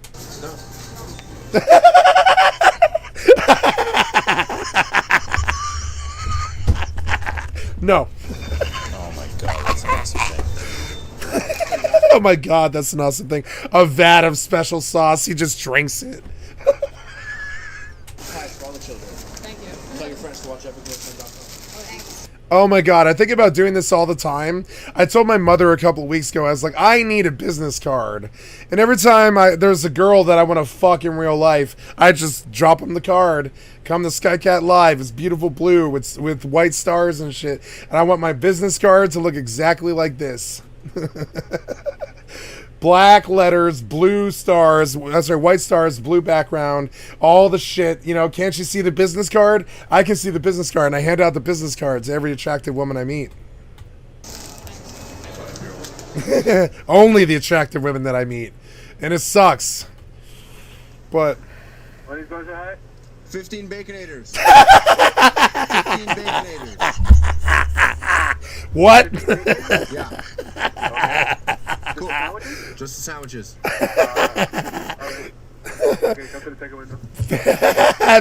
motherfuckers. Over to A&W real quick. We'll be right back. And we're going to order 15 burgers there, too. Shut the fuck up, Muggle. Get the fuck out. Don't talk to me. What? What country are we in? 15 teen burgers.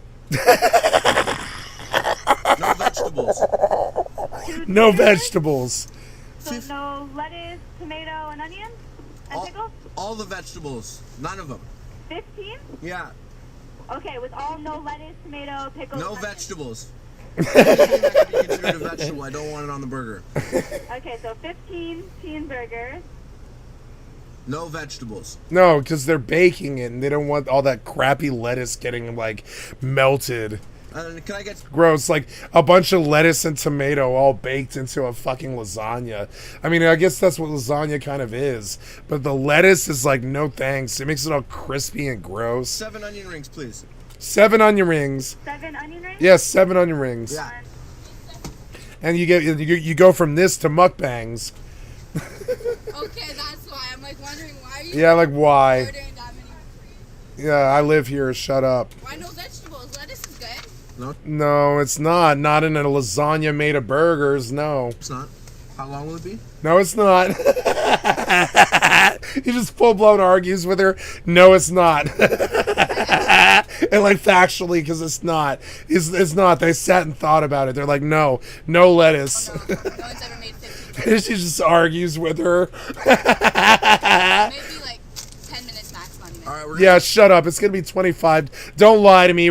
I'm going across the street for half an hour to order 20 more Big Macs. Shut up. Give me my burgers. Okay, sounds good. I don't care what you think it sounds like. You know, Eminem wrote a song about this.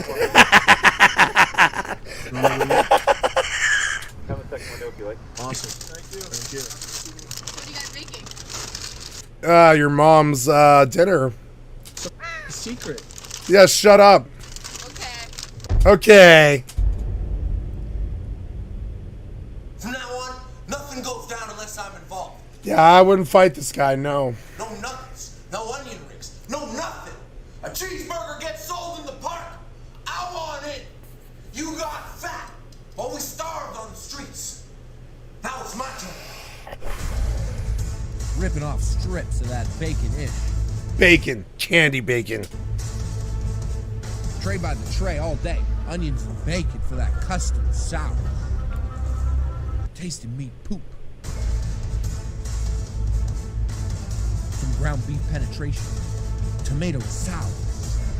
Jack Daniel's salads and our meat salads. That's for that. 15 Big Macs, 15 Baconators, 15 Teen Burgers, no veggies. There's this beautiful point where you tip the bottle past about 13 seconds, where you understand it's going to be an interesting night. And you're like, man, I just held a bottle upside down for 13 seconds. It's going to be an interesting night. Custom Jack Daniel's meat salad. A little rain.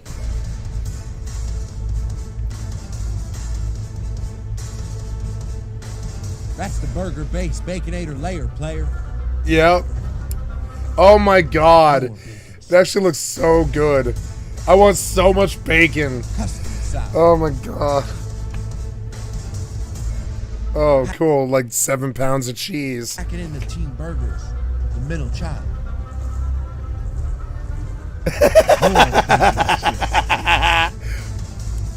Dripping 1 liter of Big Mac sauce. Well, this is a sauce and lasagna.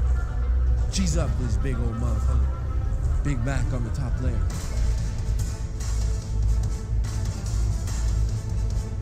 Meat sauce and strips. Bacon strips. Bacon strips. Onion rings for a crispy tip. More cheese. Another 7 pounds of cheese. Who's hungry now? Who's hungry now? Beer, burger, bacon. Ooh, that's not a good sound. What? Hi. Oh.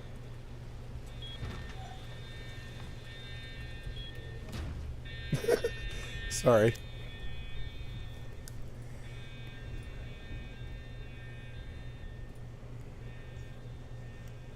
Pandan leaves. Ooh, pandan leaves. God, I couldn't care about this less. But it's beautiful. It's pleasing to my artist's eyes. All that beautiful wood and green and the nice silver metal and the tan of the human's hands and the beautiful little leaves and stuff. I like the art of it, but boy, the food just doesn't matter.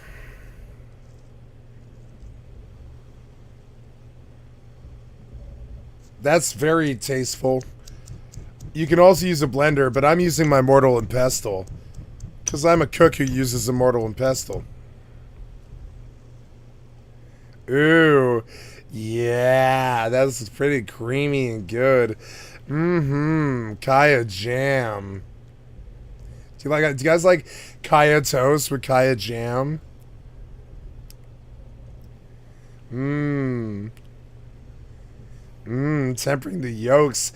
That's going to be tricky. You've got to have some handwork with that. Oh, man, they're so good at it that it looks like an art form. Man, you just crack that egg like a fucking grandmaster of chess. Let's do it. Oh, man. Are you going to... Oh, man. Oh, man. Oh, man. If that yolk goes in that bowl perfectly, I'm going to lose it. Oh, man. Are you manipulating the yolk? Oh, man. Yeah, you did.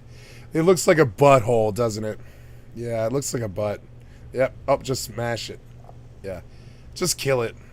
Yeah. And like, whisk in a little hot coconut condensed milk because that's what God told you to do. God told you to put that condensed coconut milk in there. And now you have this crazy, beautiful thing that you got to keep the yolks, you got to scramble them. So you're making an omelet, but it's kind of like a 55-step omelet.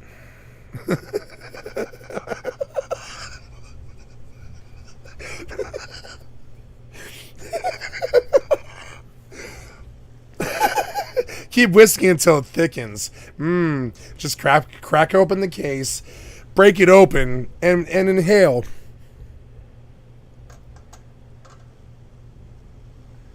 It looks kind of like asparagus puke, doesn't it? Yum. It's gonna turn out like an orgasm. Oh man, are you sifting this green goo for like all of its essence of green goo? Yeah, you are. It probably tastes really amazingly good. Oh man, there's like 75 tastes in that thing. What's it taste like?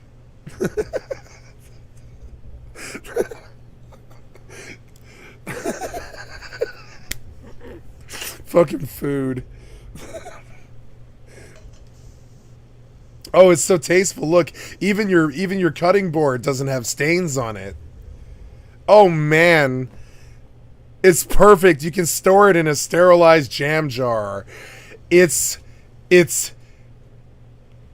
Singaporean breakfast. It's Kaya toast with a 5 ingredients Kaya jam. Yeah. Oh man, it's so tasteful and beautiful. Whole wheat. Oh, it's just neater. It's just neater when you do it like this. You don't have any crust. Look, it's so Asian and perfect. Yeah, no crust, guys. All those white people like crust. We don't. We just cut those off. I guess they do that too, but man, it just looks so much better without the white bread. Doesn't that look really a lot better without the white bread? Oh, the crumbs are offensive to the camera. We got to get those out of the way.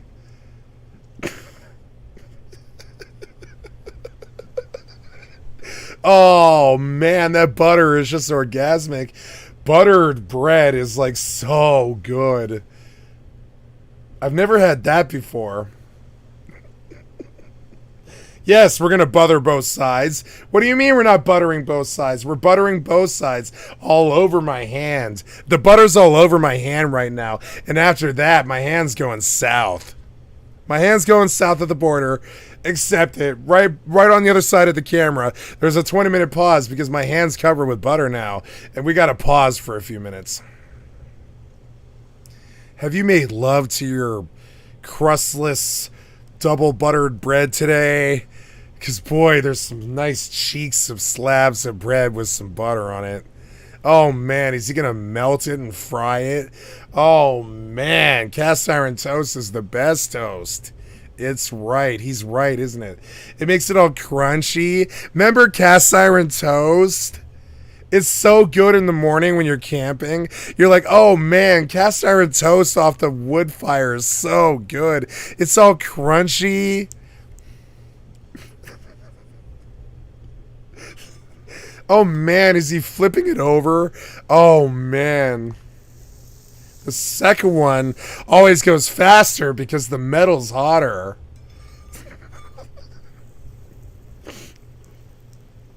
Oh man, if he puts paprika on that, I am just gonna jizz in my pants.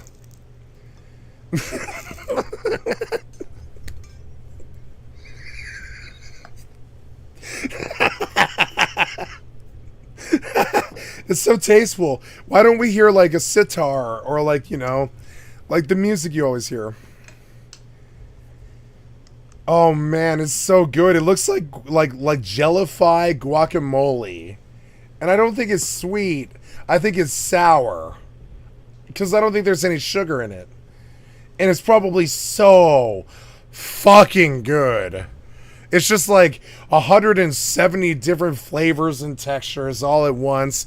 Took them about 45 minutes or something. It's all tasteful, so when you bite into it, it's kind of like you lost your bite into it virginity.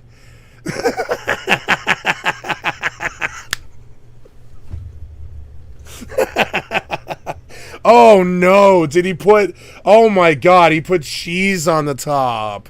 He put cheese on the top. Oh my god, I just jizzed in my pants. And now it looks like cheese on top of toast. Imagine biting into that thing. It's like, man, it's like $45,000 a bite, you know?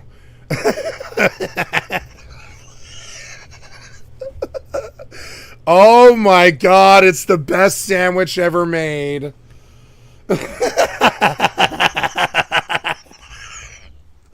I gotta love American cuisine. It's just funny to me. It's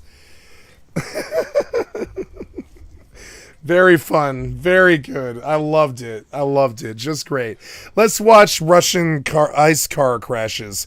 Russian car crashes.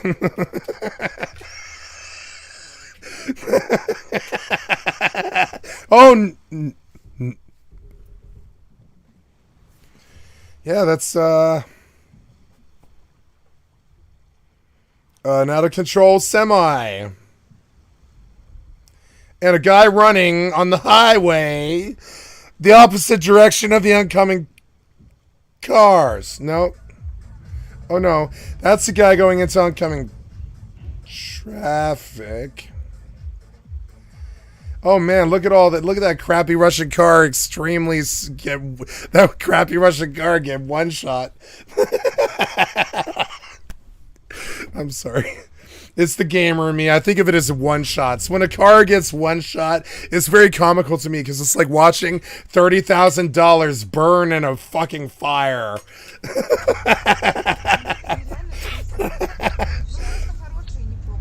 Oh, yeah, that's not how traffic or physics or anything works. Okay, okay, it's a train. It's a train. 1 inch from your face.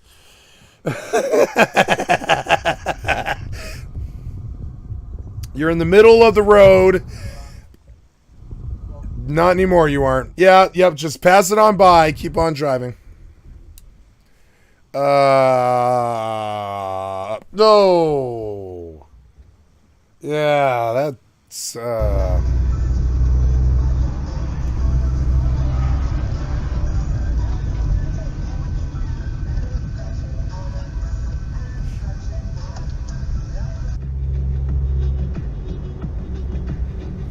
I love Euro trash. Here it comes. Oh! At least you're in style and chic when you're spinning around uncontrollably.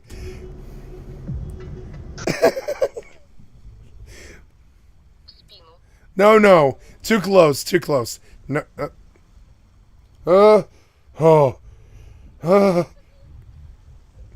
I love car crashes. They're so random and unscripted. It's like my only form of humor I can actually stand. Nope. Get out. I'm sorry. Oh, pedestrian tree. Damn it.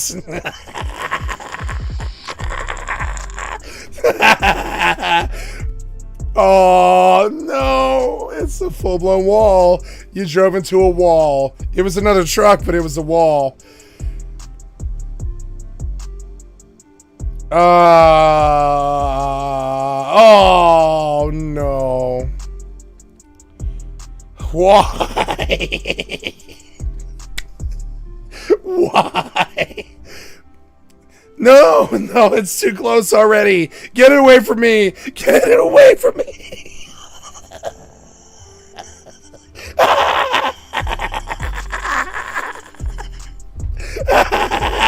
I'm sorry.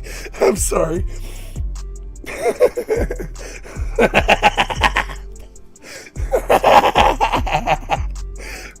Oh. Whew. Oh no. Anytime there's any pedestrians, you're just like, no.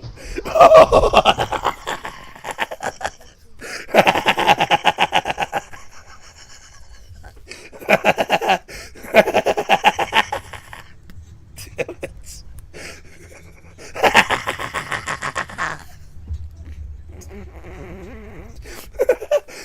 Sorry. Oh.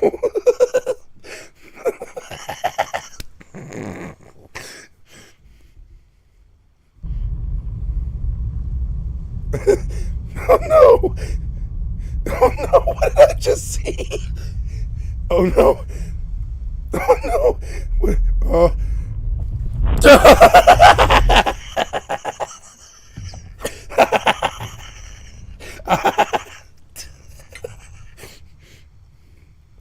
Oh, God. All that ice, man. I know how I come from Colorado, and I think this is very funny. Oh.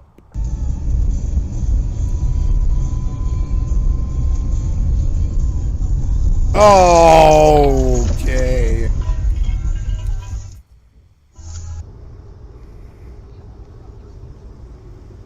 Why are you going like 75 miles per hour on those icy roads? Why?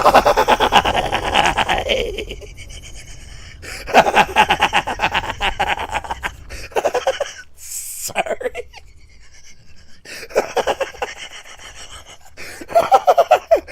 Oh.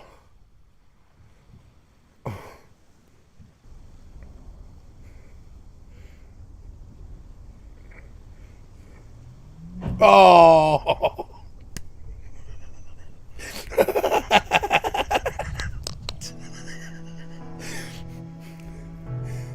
Oh no. Oh. Man, they sure go fast on on like pure ice.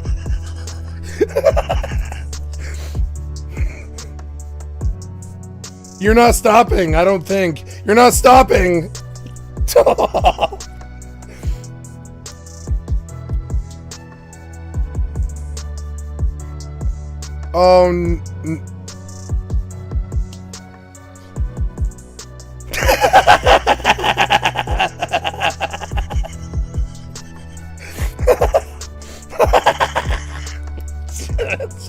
I'm sorry. I'm from Colorado, where like you just don't drive like this. You just don't drive like this if you're in the snow. You don't. You go like 15 miles an hour, and no cop's gonna pull you over. They're like, no, you're being safe. You're going 15. These guys go 75 on full blown black ice, and they wonder what happened. I'm sorry, that kid's like the most funny thing in the world to me. Ugh. It ended fast.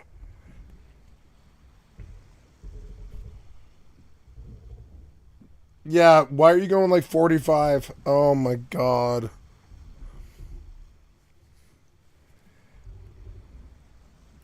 Oh no.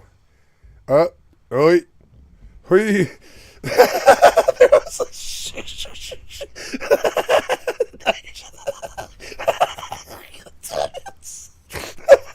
damn it. You're still going forward. No! Okay. It was okay. It was okay. Yeah, just keep driving, cuss at him, and then cut across 5 lanes.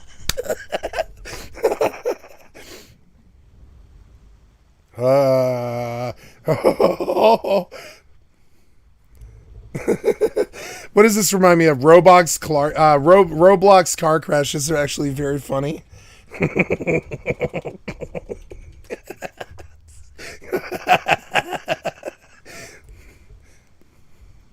Car crash compilation. So there is a hidden genre on YouTube called car crash compilations. You may or may not have heard them. You might have seen idiots in cars or some kind of road rage compilation. But something about them just brings out my inner caveman, and I like to see destruction. What if I told you somebody took all the car crash compilations and made them into Roblox? So today we are going to be reacting to Roblox car crash compilations. I can't believe I'm doing this. Let's just go ahead and get started. And for everybody that's about to ask in the comments, no, this is not a game. You cannot play this. This is just recreated.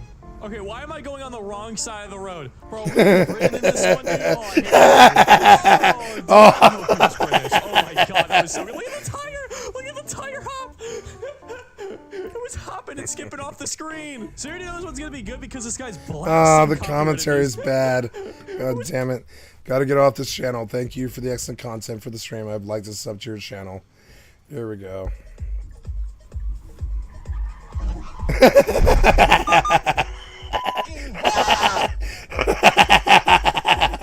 Why did you exit? Why did you exit that gas station going 100 miles an hour into the opposite lane?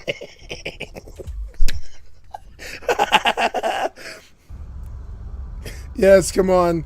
Oh no! Oh. Yeah, oh my God, it's right. You're still moving. Oh. Oh, oh, oh.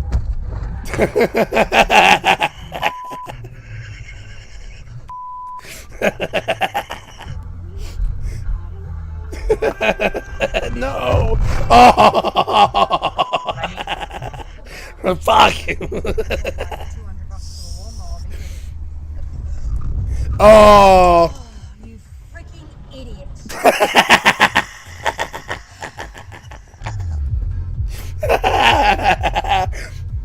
Oh.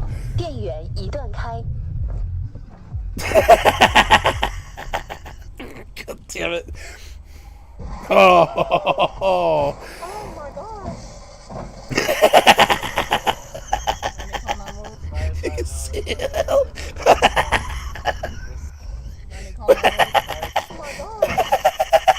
You see the NPCs move? NPCs are like they're like running around.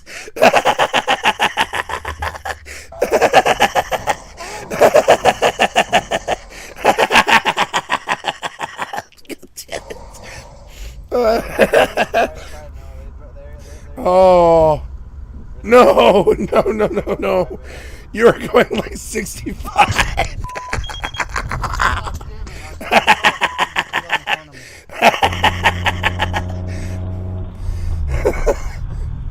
Why do these motherfuckers always pull out in front of me? Oh! Where's the motorcycle? Where's the motorcycle? Where's the motorcycle?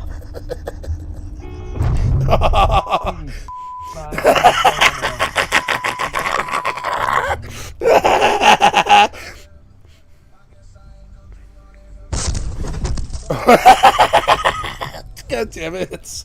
Why is that so funny to me? Why? Oh! God damn it.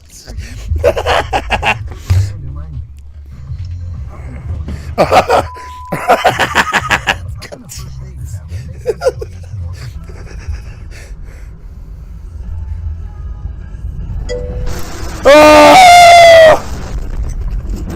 It's Roblox.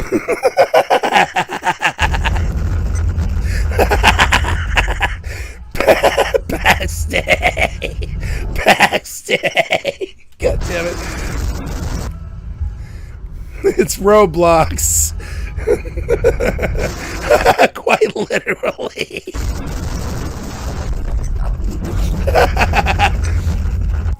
Oh.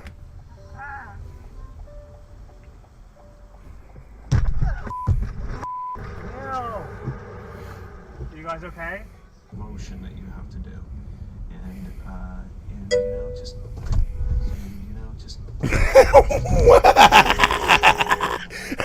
What were you doing? What?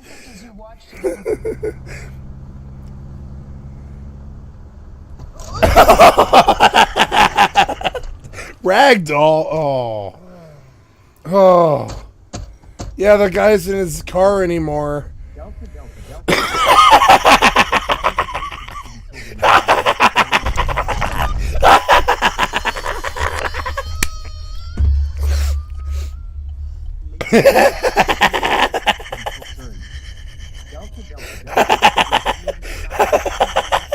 Why are there NPCs in there? Oh.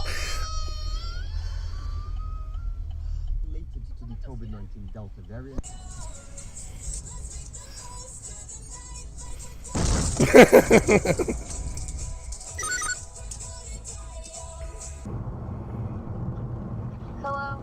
I'm about to pull up. Oh, yeah, that's not too good.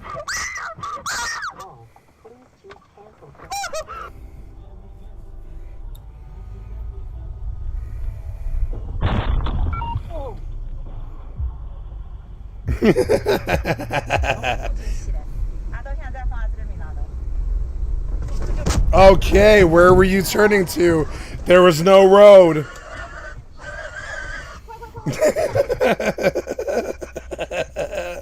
There was no road. Okay, normally you don't turn into oncoming traffic.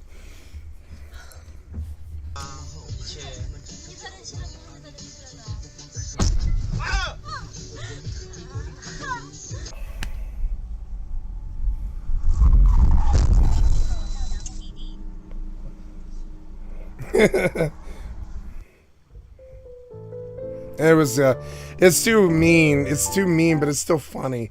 It's funny to me. Specifically gotten people who don't have names like FaZe Knuckle. Like, of course FaZe Knuckle is gonna want a box. We got the most insane lineup of people you'd be like, oh no, you have no reason to fight. Why are you doing this? Not only that, but the event was for a good cause, as all of the proceeds would be going to charity. Creator Clash was set for May 14th, and marketing began. Contestants started making promo videos, and the hype train was really ramping up. Fans were getting excited, and everything looked like it was going to go off without a hitch. That is, until crack started showing. A month after Creator Clash was announced, Ian would drop a documentary, this being the third in a series themed around eccentric internet weirdos like Airsoft Fatty and Dax Flame, both of which blew up in popularity, with Airsoft Fatty's video specifically becoming the most viewed video on iDubbbz's channel, apart from the episodes of Content Cop. The third documentary in question would be about controversial comedian Sam Hyde, a figure that you can easily see partially inspired Ian's sense of humor and style of videos. Sam calls himself a comedian, but it wouldn't be wrong to call him an internet legend, inspiring countless creators today with his irony-soaked balls-to-the-wall sense of humor, and even some going as far as to say he was the reason for the meta-irony wave starting back in the late 2010s, whatever that means. To this day, Sam routinely has short clips made by him turned into mainstream memes, with regular people often not even knowing who he is, yet sharing his comedic videos nonetheless. What's the one problem right now that's not going to be around in 2070? The elderly and the disabled. Because we're just gonna kill them. Here's how I usually park the bike. I'm gonna reenact it for you. Hey, that's a nice bike. I'ma take that Hey, why don't the head turn Hey, the thing in the way. I can't get out. Sam has been making comedic videos and skits since the late 2000s, but had his big break in August of 2016 when his comedy troupe, MDE, landed an Adult Swim show titled $1 Million Extreme Presents World Peace, with over 1 million live viewers for the premiere, and even the creator of Adult Swim, Mike Lazo, apparently quoted saying that the show would be the next Tim and Eric, and they were going to shoot 100 episodes. That's what Mike Lazo, the guy that created Adult Swim, he said, you know, he said we're the next Tim and Eric, we're gonna shoot 100 episodes of this show. He loved it. He was so pissed off when they canceled it that he took a 2-month sabbatical. He stopped working for 2 months after our got taken down. Yeah. Unfortunately for Sam, his luck had already run out. A journalist by the name of Joseph Bernstein wrote what was essentially a hit piece titled "The Alt-Right Has Its Very Own TV Show on Adult Swim." The article called into question intentions of the comedic skits, such as Jews Rock, and tied it to Sam's Twitter and Reddit accounts where he made various incendiary comments about various political figures and topics. They also called into question his donation to the Daily Stormer, a neo-Nazi news website headed by Andrew Anglin. But the question became whether or not this article would pose a serious business risk to Adult Swim. Despite having a measly 8 comments and less than 100 likes on the article, Adult Swim went into panic mode and took the show down after only 1 season of airing. After this incident, Sam and his crew were apparently ejected and blacklisted by anything mainstream, never to return to anything Hollywood ever again, forced to go to alternative platforms like Gumroad, and subtly banned evading more mainstream platforms like Twitter and YouTube. Sam was still making content to a loyal following who would follow him wherever he would go next, but he certainly had fallen off for some amount of time, returning to the image board fan base that originally clung on to his content and fading away from the mainstream. With no real main channel to upload to, 2016 to 2019 was another underground period for MDE. That is, until iDubbbz would unknowingly slingshot him back into the mainstream. On February 2nd, 2022, Ian would release a documentary titled "Getting Away With It," an hour-long spectacle of what was basically a giant comedy gaslighting bit constructed by Sam that Ian was not in on. A month prior, Sam had released a behind-the-scenes look at the documentary, including what they called the iDubbbz gaslighting document, detailing ideas for how they could trick him and make the video funnier. Things like renting out a dentist's office and pretending it's their main office, then flooding it with empty beer cans, having a fake part of the crew dedicated towards crypto rapping, boxing under a crack pipe infested bridge, and hiring a girl to shave her head and pretend to be Sam's insane girlfriend. Yo, what Jerry's working on? It's I thought you were bald. No. Why is your head so Unfortunately, therein lies the problem and point of contention for viewers. While Sam was approaching the documentary in a comedic and entertainment-focused lens, it looked like iDubbbz was looking to make a more serious, grounded documentary that was trying to dissect Sam's absurdist comedy and find meaning behind it. At this point in Ian's career, he had been uploading a lot less edgy, critical content and had been getting flack for his wife, Anissa, who had started an OnlyFans, to which Ian made the now infamous video addressing people that called him a cuck.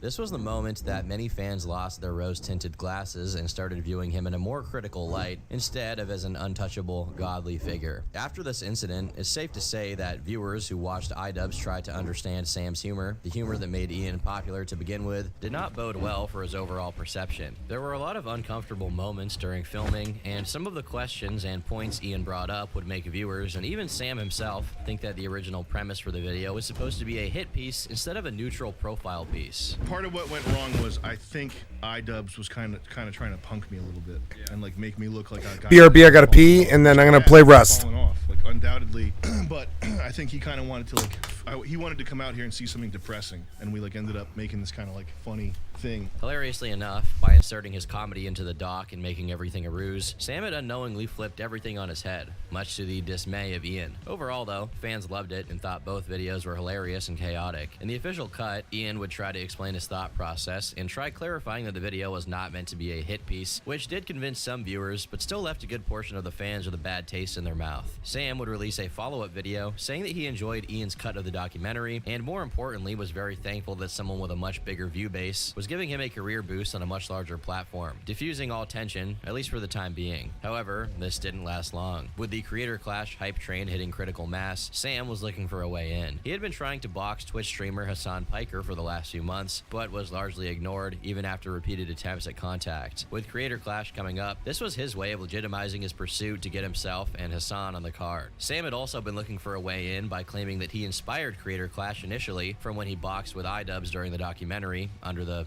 bridge with the aforementioned crack pipes on the ground. iDubbbz, would you say that I inspired your boxing career? No, you did not. Okay.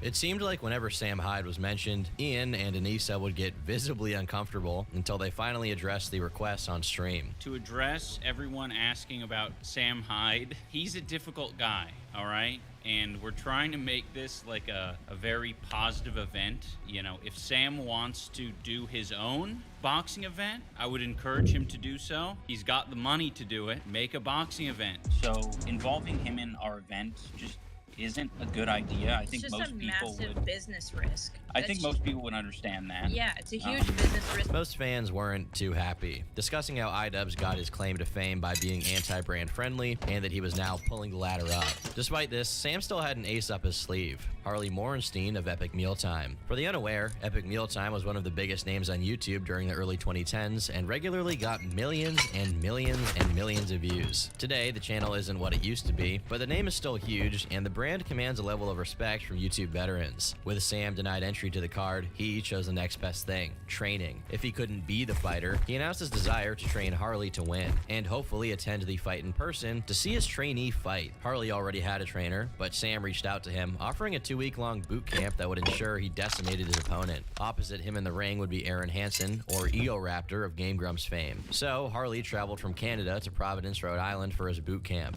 And I was like, okay, so if I go and I fight Sam Hyde twice a day, every single day for 7 weeks, a single game grump should be pretty easy for me. While there, Harley ended up making a video series documenting it all. Things were looking up as Harley went back to Canada to finish training. As Sam had trained him, he planned on attending the event, but on May 17th, he would post on Instagram that he had not only been banned from Creator Clash, but not informed about this until hours before the event, never issued a refund, and he also claimed that security guards were walking around the event with pictures of his face, while the cameramen avoided sections of the crowd that wore his merch. This was the last straw that broke the camel's back. Sam had withheld anything really negative to say about iDubbbz at this point, happy to just train Harley and take the personal win and satisfaction from his win. But after the ban, all bets were off, since Sam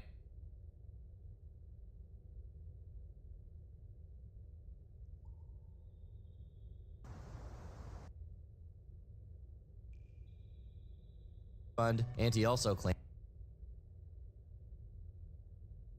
I'm Richard Garriott, known to some of you as Lord British, the creator of the Ultima series. This is a story about a game that promised it all, from a legendary developer who had built up trust with his fans for over a decade.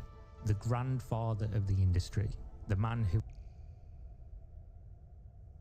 in some ways... God damn it, like, yeah, what happened with this? You know, I got ripped off by Shredder Avatar so bad. Birth to some of the most popular... Like, I played the game for, I don't know, let's look, like how long, is Shroud?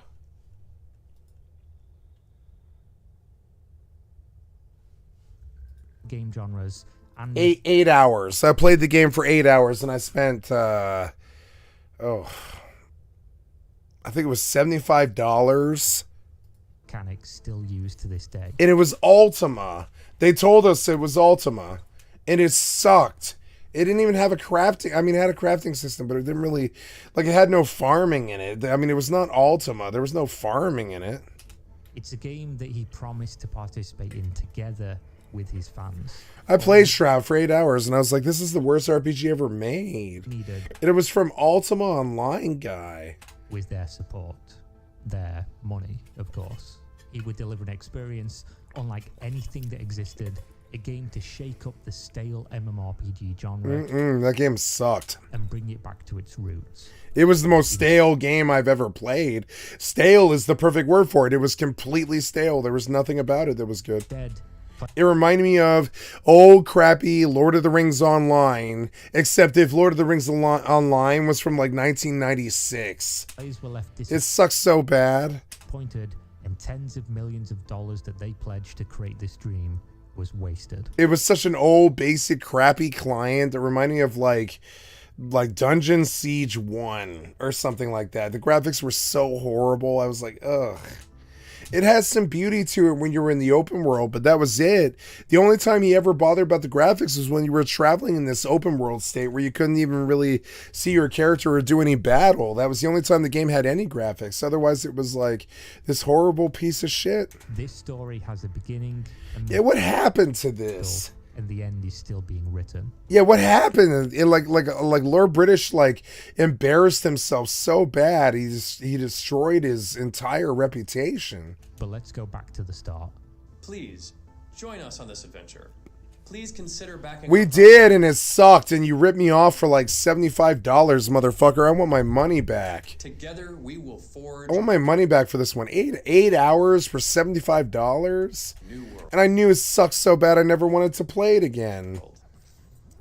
It wasn't like I was in question about it. After 8 hours of it, I was like, I never want to play this again. There's no fun. There's no combat. It's like the worst ripoff RPG I've ever played. Garriott is, well, he's interesting. He's an interesting man. They made fun of him on Code Monkeys. He's absolutely crazy. They called him Todd. Like Todd, like I think they were trying to make fun of somebody, but like this guy. Yeah, this guy, they made fun of him on Code Monkeys. He was this like he was obsessed with his mother, and he was this nerd who challenged everybody he ever met, and he told them he could beat them in like bow combat and shit like that. He like instead of saying hello, he says I could beat you with bow combat. He had a mullet. See the mullet? See that wonderful mullet? It's like the best mullet you've ever seen. It's no longer a mullet. It's a full-blown rat braid going all the way down to his belly button. And I love this picture kind of because it's like anytime that you see a mullet, that's a warning sign. I'm sorry, but it is. A mullet is a warning sign. Put it politely. You might have heard it's a warning sign. There's a reason that they braid their hair like little girls. And when they look like this and they braid their hair like little girls, it's them showing you that their sanity has been braided into their hair and they don't have it anymore. And I'm not saying braiding your hair as a boy is bad. That's fine. But this looks very bad because he comes across as mostly like this really crazy sort of like toxic masculine dude trying to like come at you, but then he's got a fucking mullet braid. Mullet braid. I shit you not, mullet braid. He's pretty good at braiding. Look at him. He's really good at braiding mullets. Or he's got somebody in his life who's really good at it. And I'm sure he likes braiding mullets too. Old British before. Well, Richard Garriott, or at least what he likes to be called. More like mullet braid. I'm going to call him mullet braid for the rest of my life because he ripped me off for $75. A dual citizen by birth. There's reality in this guy's brain where they're making fun of him on a video game comedy cartoon show for his proclivities for making love to his mother and sitting and challenging everybody to bow staff combat. Every time he had an argument with them in the video game tech sector, he would challenge them to bow combat. He was like the worst nerd. That's a goober. I'm not a goober like these guys. That's a goober. Anybody who challenges anybody to bow combat is an actual goober. He was diagnosed with a vision issue at the age of 13. Oh, he was also blind. He was like legally blind. He killed any possibility. So he was a software developer, but he was legally blind, which reminds me of a very funny story. There was this time we cracked up so bad for like 2 hours when I was a teenager. My friend told me about his friend, and I met his friend, and he was this interesting dude. It was at the Best Buy car audio installation place on the side, you know, because my friend worked at the Best Buy car audio installation, and he was talking to me about his friend, and he wanted to introduce me to him because he thought he was funny, and he was doing this. He warned me. He was like, I'm doing this because it's funny. He was like, I want you and Sen to meet this guy because he's funny, and he's a dear friend of ours too. It was a cable technician who was colorblind. And if you're a cable technician, you kind of need to know what color the fucking cables are. And he lied for 15 years, and he had this job that paid like $85,000, and he colorblind wired.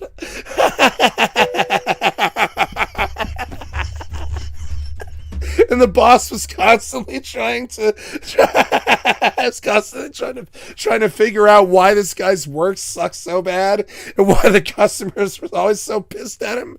But he always shows up to work and he comes to work and he does the work and he's like super good at the labor and he's like really good and he does everything fine and there's no problems with him.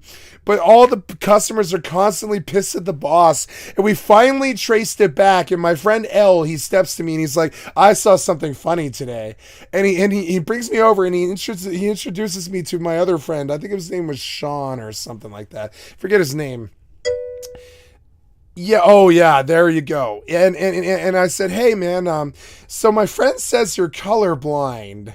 And he says, yeah, I'm colorblind. All I see is greens. All I see is like greens and browns. And I was like, really? What's that like? And he was like, yeah. It's like gray. It's like black and white. For what you guys understand it as, it's like black and white. It's like a black and white movie. It's very. It's like on I Love Lucy. You can see what color her shirt is, even though it's gray. You can kind of make the assumption it's red, or that her hair is red because of the different tinges of the gray. And he was like, I can see that so well that I can see color most of the time. And then I said, so okay. So when you wire, what color is the wire? And he says, I don't know.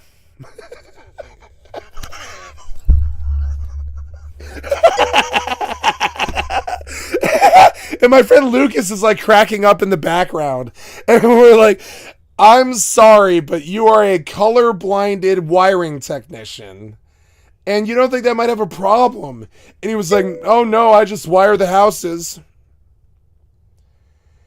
And I still laugh about this to this day. I think of that guy's career, kind of how my career in streaming is. That guy, he was just faking it to make it. And it didn't matter what work he did. Or how he wired it or what the color. I asked him, so you're a wiring technician. What color is that wire? And he was like, black. And I was like, it's yellow.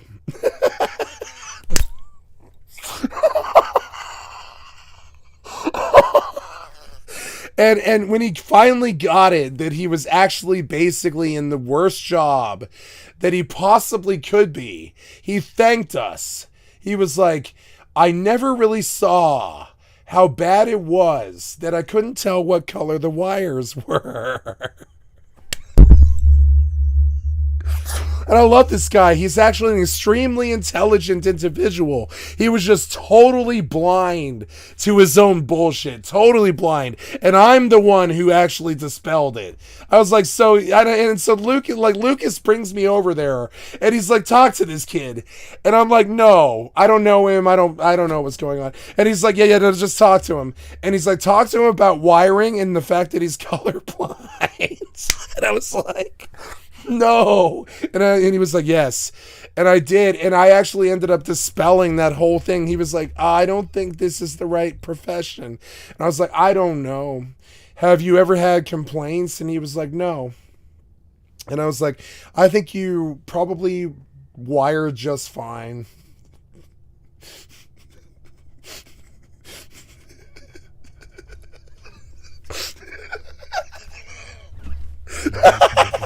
See, that's why I can't laugh at normal stuff. Is scripted crazy things like that have made me laugh so hard that all the things that they try and write in scripts just aren't as funny to me. Stuff like that shit makes me laugh so hard. And I want that kind of comedy out of them, but they don't supply it, so I don't laugh at their jokes, you know? At this point, Richard fell back on another passion, fantasy. Fantasy to the many brilliant worlds of fiction of virgin love. As an avid reader, somebody took his virginity.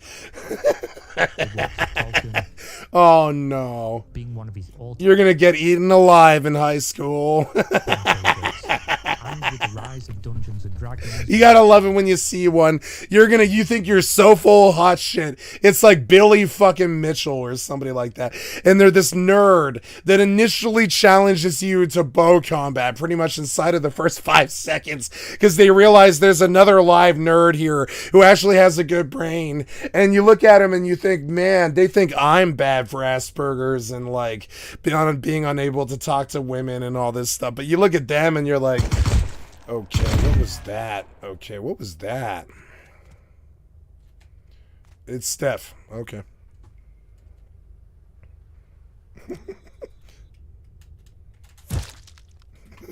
Hi. I'm in your base. It's okay. Much love. I don't care. Or should I? Hi, Steph.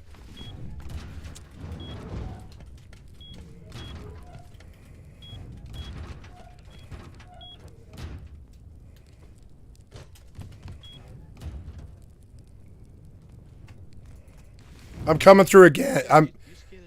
I know. I'm sorry, man. I came to your cave because I promised Selly I would like learn the neighborhood, you know? So I was going out, but I'm drunk and I'm tired and I'm just sitting in your cave like an idiot. I'm sorry. Where did you kill me? I don't even know where it was. Like, is it right here? Yeah. Oh, is it back? Yeah, I was like halfway through the cave and then I was telling a story. Sorry.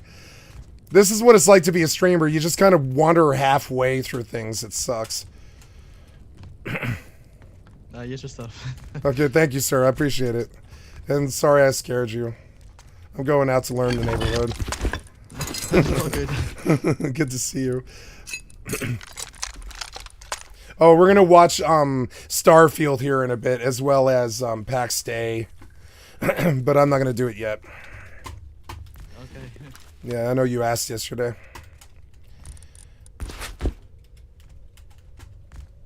So I'm going to show you guys PAX Day and Starfield here, but I want to go out and do the neighborhood for like half an hour, so oh, no, I'm not doing that. So that I feel like I learned the neighborhood, because I don't know where this cave is, so I'm going to go see.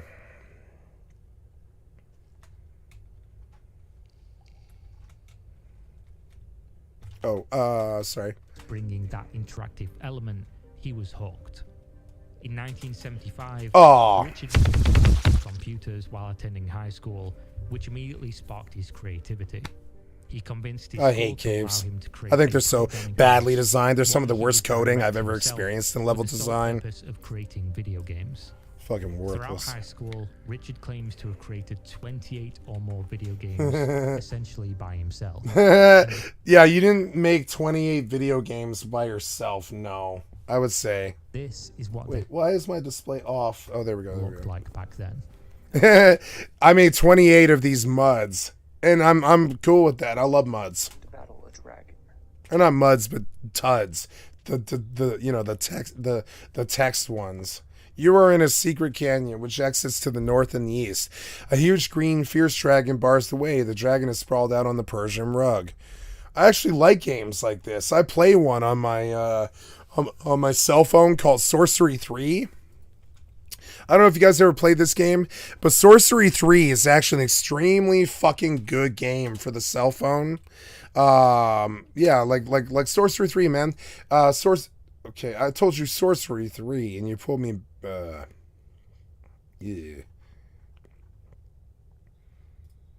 He shits himself. I don't think we need. Can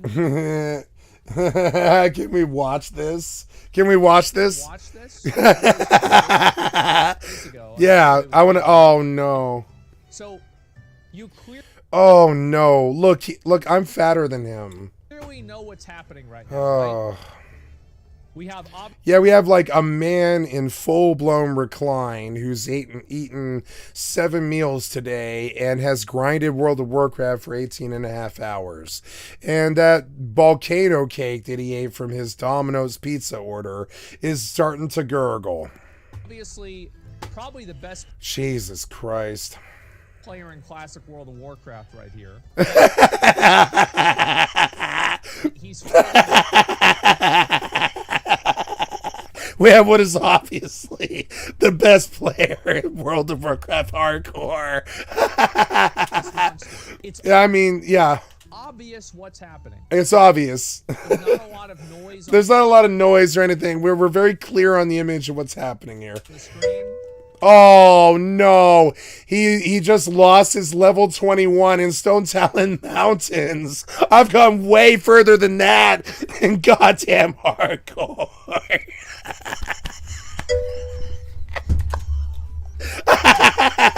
And he shits himself. He died. Oh no! Instead of that, he died. He just shat the chair.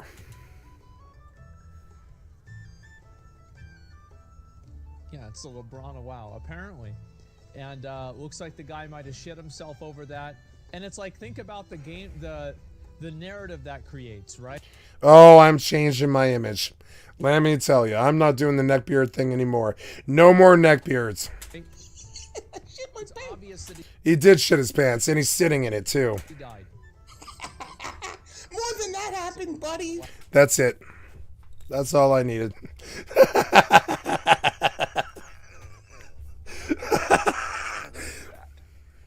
Which is a pretty far cry from what we see being released in the modern era.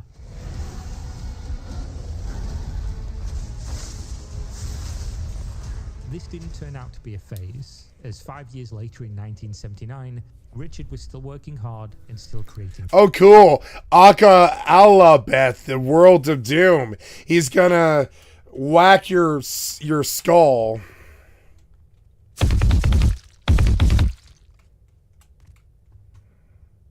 I hate caves. This thing they did with this thing with the spikes, I really hate it. I think it was some of the worst design I've ever seen. You live in fear of caves like this in video game design because they tend to sort of defeat you, you know? You're like, oh no, it's not that the cave is bad, it's that it's not good. It's actually not good. You know what I'm saying? It's like actually not good.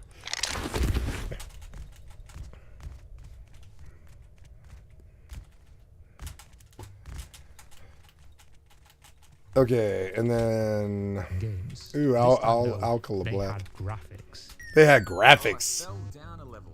I fell down a trapdoor that does reduce your health by a little bit. A literal game changer. This added an element to Wait, I missed that. What? I'm sorry, I was all tabbed.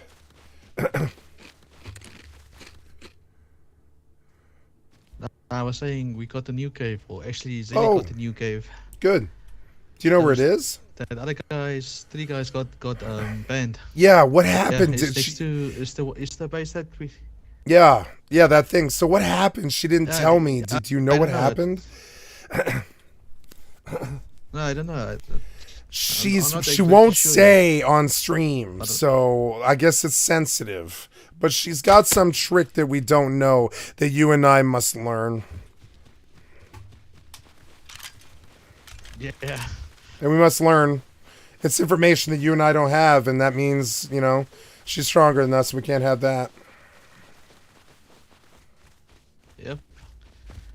Yeah, the cave is also near what's that place? Arctic. Oh, yeah, Arctic. Okay, I know Arctic, yeah, but I don't know where it is in relation. Where's the Arctic from here?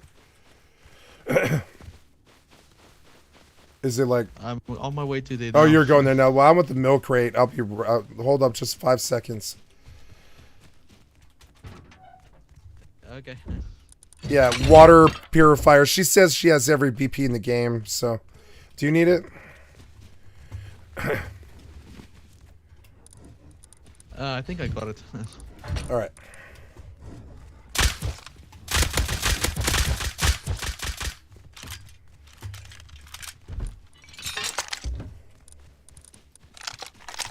Yeah, take me on a journey, Steph. Like, show me what you do. Is that a Tommy? It is. Nice. Where'd you get a Tommy at? The crate? No, it's from.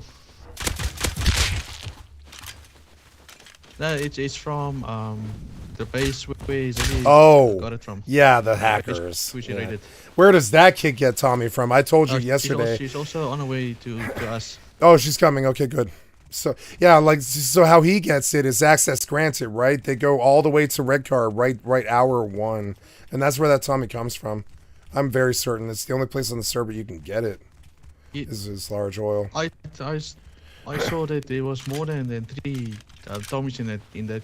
Yeah, because they just go access base. granted to get Tommies at large oil hour 1 with no clip. It's horseshit, and then they use the guns to door camp me, and then they kill other people here, take their guns and door camp you. It's the worst behavior in Rust. It's a cheater gone rampant.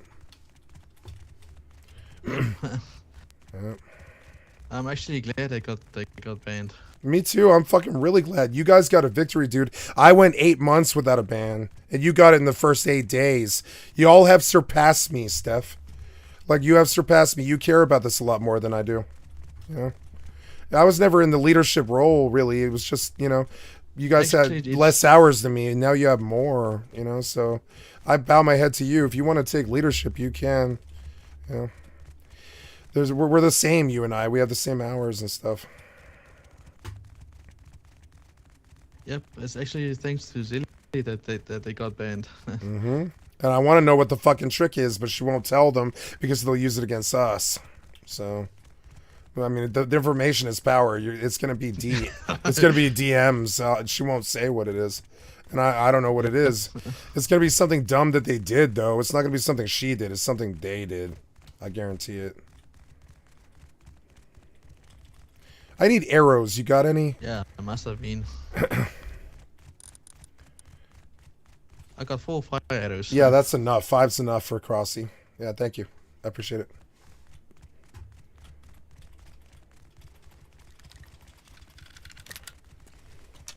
If you have wood, I can give you stone also to make some more arrows. I do, yeah. Just like 100 stone would do me for the 30 I need. Yeah, and that way I can do like after the fire is gone. Thank you.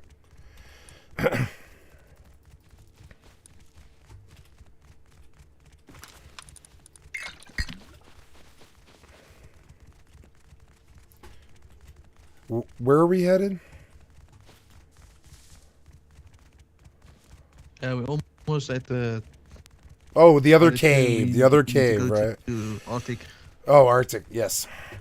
Sorry, I just like knowing where I'm going so we don't pass it. It's a bit difficult to see in the nighttime. Yeah. I love night on this server. It feels like complete safety to me. They'd have to be standing on the road by accident, you know? And they do that. That happens, but it's rare. Yeah. Yeah.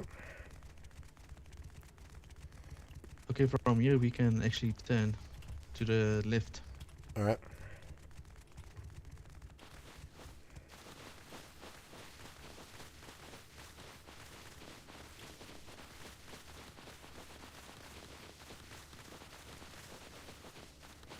We can find a railroad, then we are much closer to getting to the base, to the cave. Yes. You're quite good at hardcore. Most people I don't think move as fast as you guys do. I watched them struggle with it, but I don't think you guys did. Like at all. Yeah, I'm getting the hang of it, but Silly, I think she still gets lost sometimes. Yeah, I get lost all the time. I've got weaknesses in this area. Yeah, yesterday I got lost. Oh god, I've been lost on this server so much. I like getting lost. Yeah.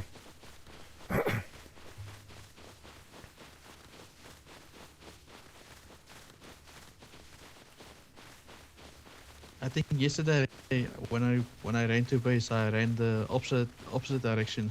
Well, I mean, we went all over snow. It's hard. It's hard. It's deceptive. My trick is the fog. I've seen a lot of people on this server complain about the fog, but he won't change it, like at all. Like that fog is here to stay. He likes it, and I actually do too. But it can throw you off, man. Yeah, the fog. Yeah, the fog is nice. The fog is nice. It's like it's like you're safe. You know, nobody's gonna find you unless it's like random. It's good to look for the strength in. The only problem is the zombies. Yeah, the zombies. Yeah, they bite you. Yeah. I don't like the back spawn where they just spawn right behind you. So annoying. But he didn't write that mod. And they also do have a range on him. Yeah. It's crazy to see the scarecrow behavior out on the water. The scarecrows can walk on water. They can walk on surfaces. They can do all kinds of crazy things. The scarecrows are actually crazy. They can throw... They have like 7 different weapons. Yeah, that I didn't see that yet. The chainsaw... the chainsaw one's scary because you die in like 3 seconds. Oh yeah, the chainsaw I saw. Yeah, those things fuck you up. That shit's like 25 damage a second. Ooh. I died here, but my shit's gone. I died of a bite because the combination of the trains where the what do they call that? The crossroad of the train tracks. There was a train blocking the forward train, and it wedged the 2 trains. Oh, here, see, there's bags. Wait, why is there bags here, Steph? That's not good. There's somebody. Zombie Did you kill them? That was me. I killed him earlier. Oh, good. Okay, that's you. I was gonna say, because if it's anybody else, they're like here. There was a lot of zombies here. I killed a lot. Yeah, you guys like snow is busy, and so is desert. Green is the least.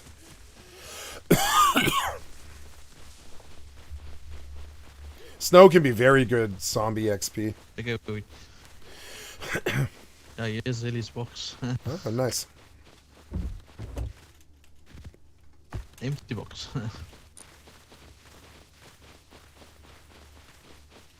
Yeah, that gave us just an idea. Did you guys build? You see Oh no, building there? you guys took their base. It's their base, huh? I want to see the inside of it. Yeah. Yeah, I want to see the inside of this base. Thank you for taking me. There she is, I think, right? That's... Oh, wait, what's making the red light? What was that? That's got to be her. Yeah. It's the flare. Yeah, I was like, who the fuck is that? Yeah. Shit, I mean, with these guys, who the fuck knows? They'll just no-clip to your fucking ass. You know? What up, Zelly? Good that we are in the same place at the same time.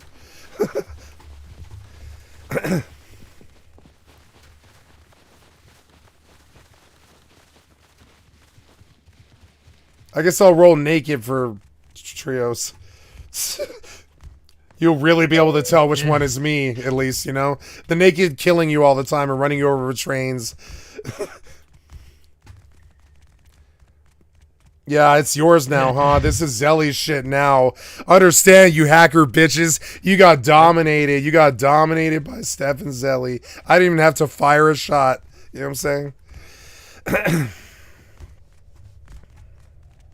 Yeah, this was all.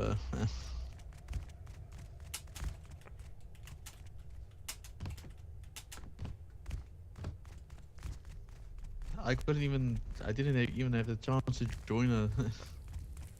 It was all Zelly, huh? Well, your information though. You took us to where this was, didn't you? Have we been here before? Yep. Yeah. So it is you. We were here yesterday. Yeah, you scouted us to this place. This is you. It was the entire trio. The only thing I did is fucking follow you. That's it. Oh yeah, Zelly knew where it was. Actually, Zelly found this bait. Oh, yeah, I was like, I don't think I've ever been here before.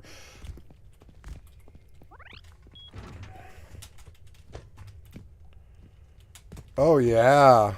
What do these assholes have? Jesus Christ, they're bad at Rust. Wow. These fucking bats. Look at this. Look at this stupid ass shit. Your base design sucks dick. Like, I mean, her base design is good, but I mean, like, how they went at it, though, how they thought of it is really bad. You can see it. There's no doors. Like, what? Like, her design is great. I'm talking about, like, their design is bad. Like, how they did it initially. You fixed it. Yeah, I'm saying, like, your design is great, but, like, understand, like, these guys should have had doors that you should have had to go through, and they didn't.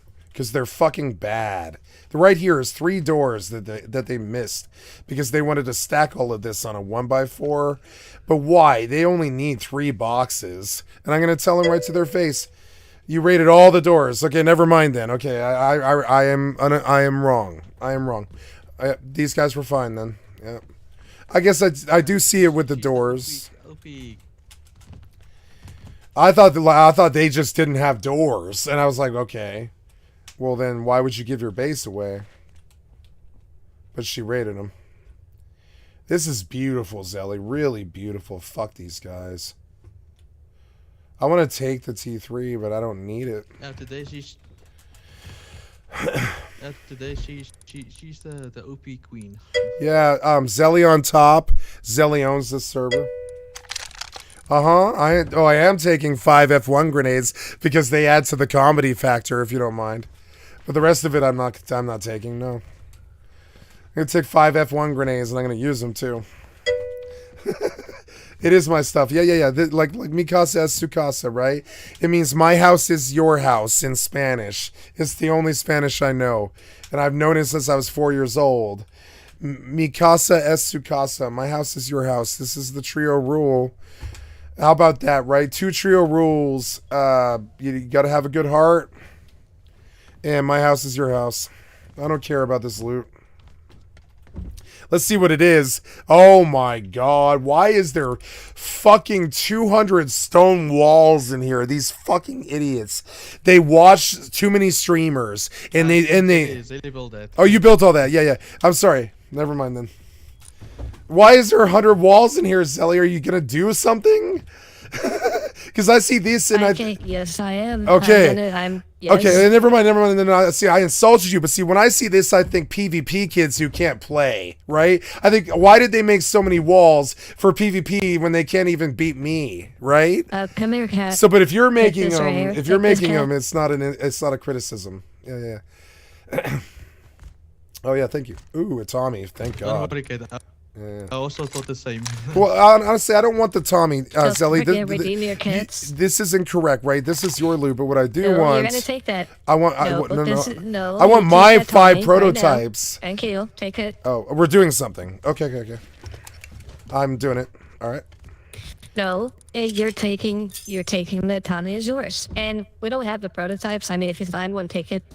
But...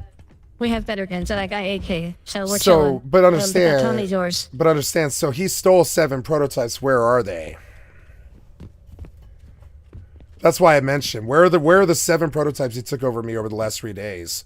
You know what I'm saying? Because he took 5, I think it was. Where do they live? Is what I'm asking. Where are the prototypes? They lived here. This was their base. Yeah, so where are they now? Oh, well, let's come up here and check that. Oh, I'm sorry. They got a gun. I thought I looked for him. I didn't see him. I'm sorry. Hold on.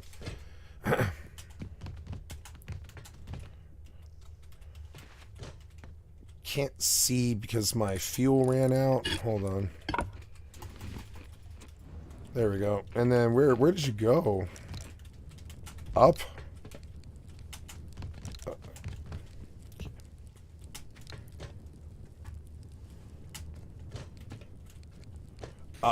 Okay. Okay. These were yours or theirs? Half of them are mine and half of them are where theirs.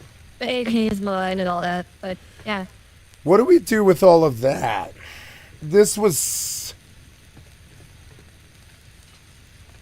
Sten's. Sten's owned this space? Did you talk to them at all, Zelly? Who? What are you talking about? Like who owned this space and did you talk to them? This was the hackers. This was LLL. Okay, Coop. Yeah, so L. Eskimo Ninja and also Trino or whatever his name was. So who's on the player list right Firefly. now? Who's on the who's the other 3 people? Who's the other 2 people on the server right now? I'm gonna go look. Right now, admin is on, and Dixie. Yeah. Oh, we're gonna go on a mission right now. So. All right. You guys need to gear up right now, please. Okay. There's nets downstairs. We got clothes right here. There's right here, cat. There's food. The clothes right water. where? It's Oh, right here. 8x. Nice. I'm taking 8x on yeah. something. Yeah. Yeah, Or no, I back don't here, need an cat 8x. is the never mind. clothes right here. All right, Help thank yourself. you.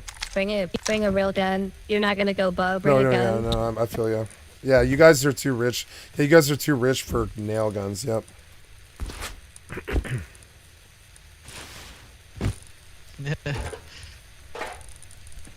I'm still gonna use the nail gun for the zombies. So what color clothes do you want to be? Yeah, the nail gun's good for zombies, yeah. Like red? We should pick a same color for the trio. Okay, the base one is going easy.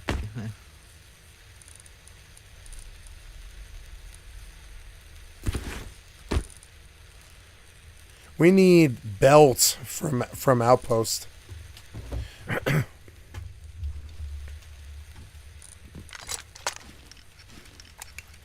Wait, is it a repair bench here somewhere?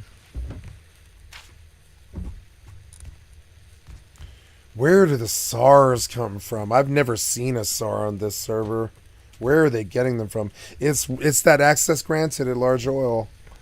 Like, I've never seen a SAR in this fucking server. You'd understand later. You'll understand later. Like, SARs don't occur here outside of Large Oil, I don't think. Like, I think those guys ran it 40 times and they got 2 SARs. Yeah, they got a lot of stuff here that I didn't see yet. Yeah, I'm not like right. They've got Large Oil loot and they ran it like exclusively since day one. I can't believe these idiots got banned off here. A little bit of self-control would have done better for these idiots. You know, a little bit of self-control. Instead, they just get perma banned and fucking dealt out and like lost. And then they show up on stolen, hacked accounts. Yeah, but what did I?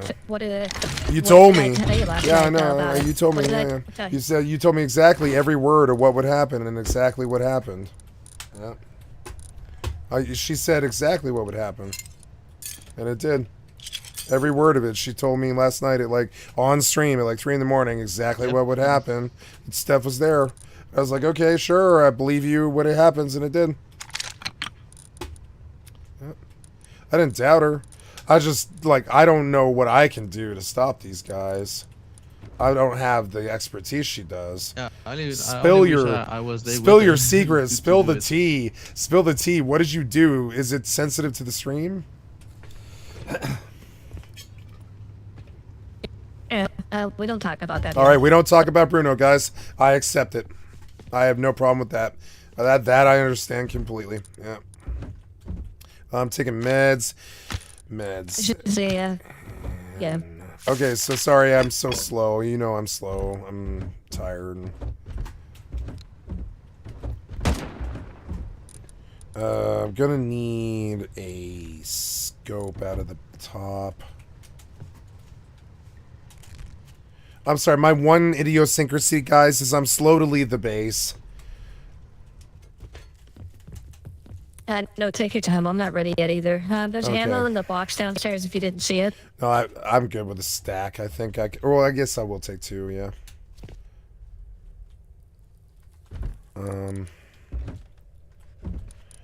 How Getting the Oloscope BB. Yeah, I want 8x. Steph, did you? Okay, you probably just used my trap. Did you redeem your kit? Because I need to BP something for Cat.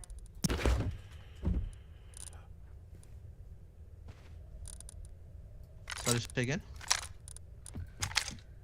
I said, did you use the scrap that was in here that I just put in here? No, I Okay, no, didn't use never any. mind. Just put in a holoscope. Yeah, we can talk now. With the hackers, like, at least dominated. We can probably talk for the rest of the wipe. It's good. Ooh, there's a 16x on this Python. Is there HV in here?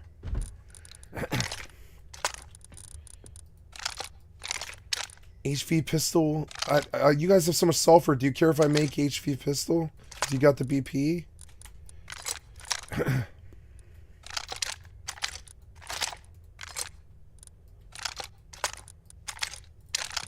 I'm gonna take the pump.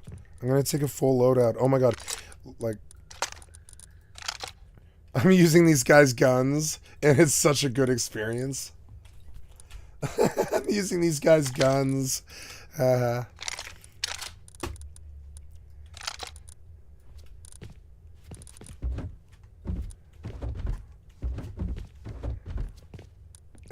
Oh yeah, you got GP, but I don't have HV though.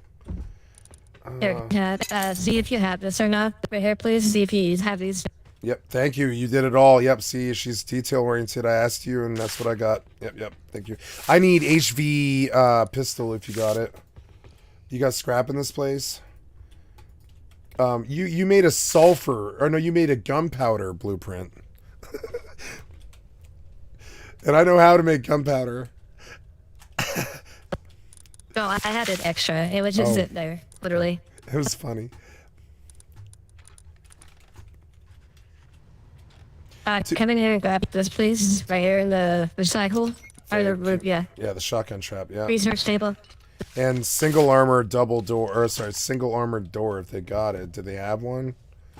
Yeah, the doors, I have to work on them right now. That's the only thing I don't have. Yeah, that's like the rarest thing on the server because of the tugboat now, I think. I would imagine brick. Oh my god. The HVs I don't have. Okay. But the slugs are good. No, slugs are good. Like I can give you HV 556. No, you do. You do have HV. You do. I'm good. But yeah, I got what I needed. Thank you. But this is. I'm 50 scraps short. HV pistol. I want HV pistol for Python because it'll kill zombies at like 100 and it's like 100 meters. You know, it'll just kill everything. But really, I'm okay. I've got exactly my loadout. Someone BP'd gunpowder. Yeah, isn't that funny? What is it cost to BP gunpowder? 75. That's kind of silly. I have mistaken BP'd probably 20,000 scrap worth of stuff. Tay hates it. I've definitely mistaken BP'd a lot. I'll just leave it in the box. I wish we could get Tay on here with you know, Dino and somebody else. Beach towel, thank you. All right, I am toweling this space. Don't forget to bring a towel. I don't have permission. Where's your TC? It's right there.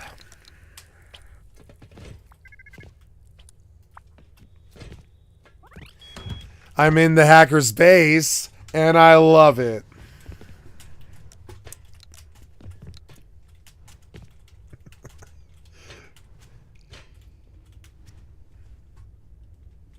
It's good to show them. It's good to show them that we have the full run of all of their guns and 6 days worth of work. And they have nothing. Nothing at all. Did you guys all get food? Your stats are full and all that good stuff? No. Where's the food at in this place? I don't live here. Okay, right here. Give it a cat. Here, cat. Oh, yeah, okay. Trying to put a bag down, but I can't build in this area. Not enough space. Like anywhere. Oh, no, there we go. I got it. Here, let me have it. I'll do it. Oh, you got it? Okay. I got it.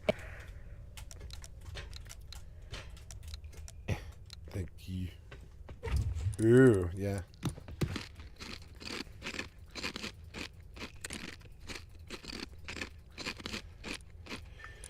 I drank your advanced scrap tea. There's nothing you can do about it. It's in my blood.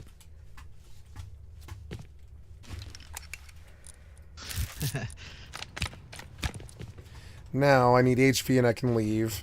Where's your T3? There it is. Suppressor. Oh yeah, suppressor on the shoddy. Suppressor. Yeah, where's? Oh, I need high qual for. You got an extended in this place? A couple extended. You got an extended BP. Will you make me 2 extendeds, please? Thank you. Because I don't like not having extendeds. No, I only need 1. Only 1. But I don't have HV pistol bullet. Do one of you guys have that? And we don't have the scrap here. No, I don't have that. Yeah, there's one down here. There's one down here. It's in the ammo box. Yeah. Oh, but we don't have the scrap to learn it. There's only 82 in the bench. Is why I'm asking. Do you know it already? Yeah, here, take this. No, not the HV one. No, I don't really care for those. Here, take this. Oh, thank you. Yep. So I'm set then. I want to grab another stack of pistol bullets because I didn't get the HV. So then, hold on.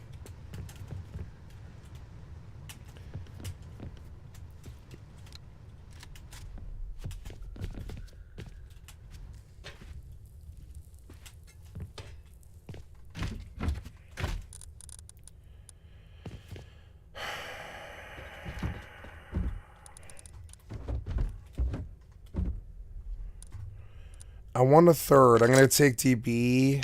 Yep. And unload. Yep. And then, where did I see the ammo? It was like, that's the closed box, but I need the ammo. There's explosive, but don't see what I need. I'm just going to make what I need. I don't care. So, okay. Ammo, I want 32 of these. Another 32 of these. And ammo. Huh? Oh. That's in the box. That's for you. And, oh, yes, I have 2. Some of those, whatchamacallits. Pills. Yeah. Thank you. And yeah, it should be good to go. I think I'm gonna produce the last thing I need, which was I don't have pistol bullet for some reason. That's cute. I'm gonna fix that right quick. Sorry, I've been boat living, and I'm an out of towny like guy who lives under a rock who doesn't have any BPs because I've been hiding from the hackers and letting other people solve my problems. That's okay. That problem got fixed. It did.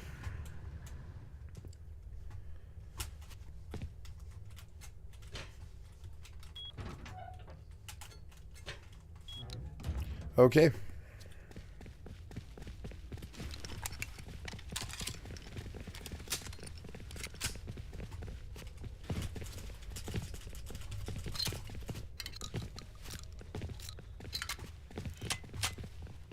Yeah, they even sealed off the buckets, which is stupid. Yep. Oh, it's actually ideal. It's actually ideal. Is it? Yeah, seal the bucket. Why not? Because it's like, it's the one weakness. Yeah, I called it, so. Yep. She's smart. All my life, I've had women like this who always outshine me, you know? Every game I went to. So I never discounted women, you know?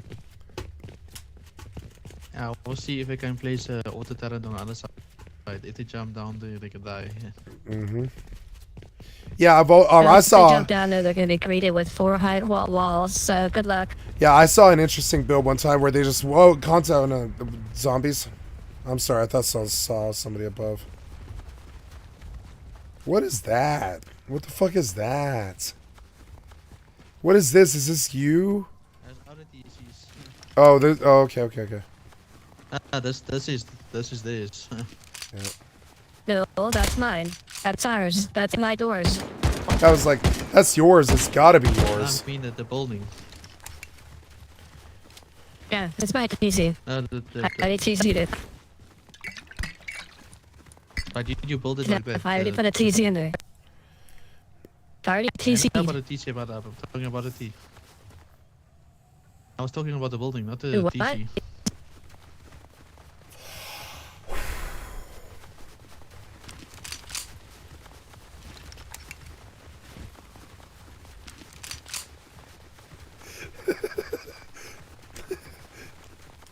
Did you guys see a train down here somewhere? I don't know. That's fine. I should have brought an 8x for this Balti. I don't know what I was thinking. This way, Zilly.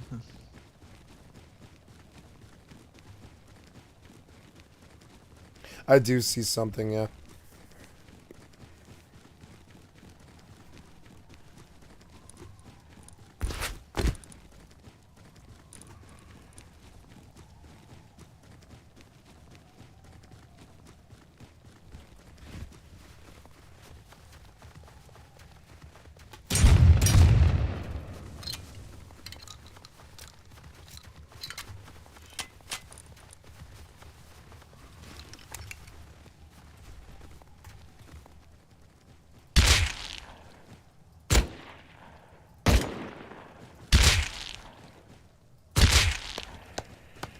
Well, Ow. you ran your head in front of my shots. I'm sorry. Yeah, but you know what? Oh my god. Every day. Every day. I was like, you knew what I was doing. You ran your head out in front of my barrel. I couldn't do anything. I fired the shot and you ran your head out. I'm sorry. It's my fault. I'm the one who shoots her in the head all the time. God damn it. Ooh, there's a gambling car on this. I just had an erection. Yes, I'm going to the gambling car. I don't have any damn scrap. Oh, no scrap. Are we leaving? Yeah, let's leave. Yeah. Am I driving or are you? Ah. Oh. Yeah. You're in my way. In my way. Thank you.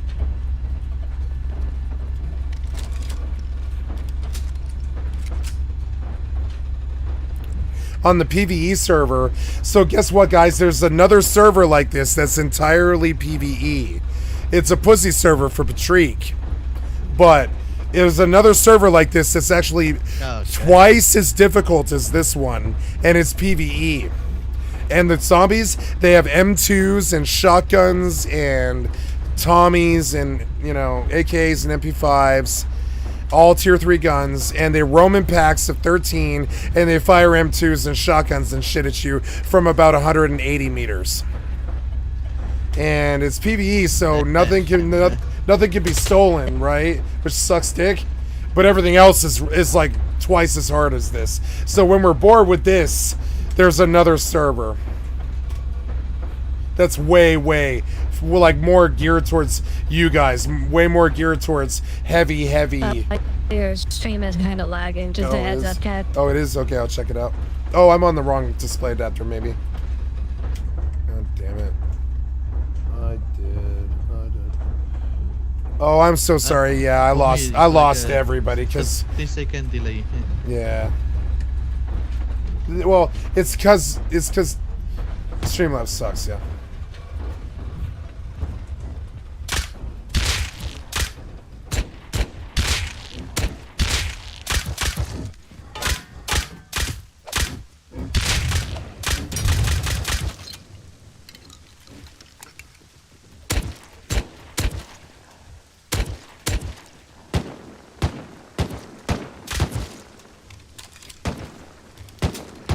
This is a lot more fun. All the hackers' guns. Oh my god. Oh yeah. It's like you guys like won the power level war.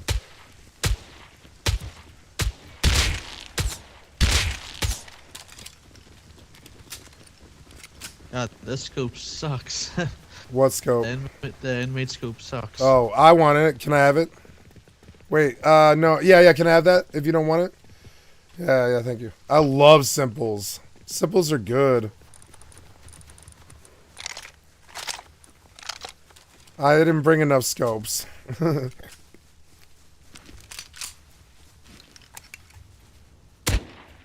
don't mind the end scope breaking up, Cat, in the game. My mic is?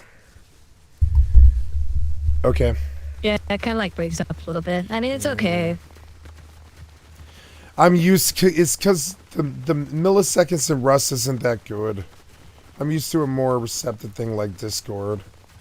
So I let the key go too early. Deer. Watch it. Oh. You guys run in front of shots all the time. I'm sorry, but you do. You run in front of my barrel all the time. But you don't know I'm shooting, though. That's actually the other problem. At least I don't die. Yeah, like my best thing I had to learn in Big Clan is you can't ever run in front of somebody ever. Like ever. You have to run behind them.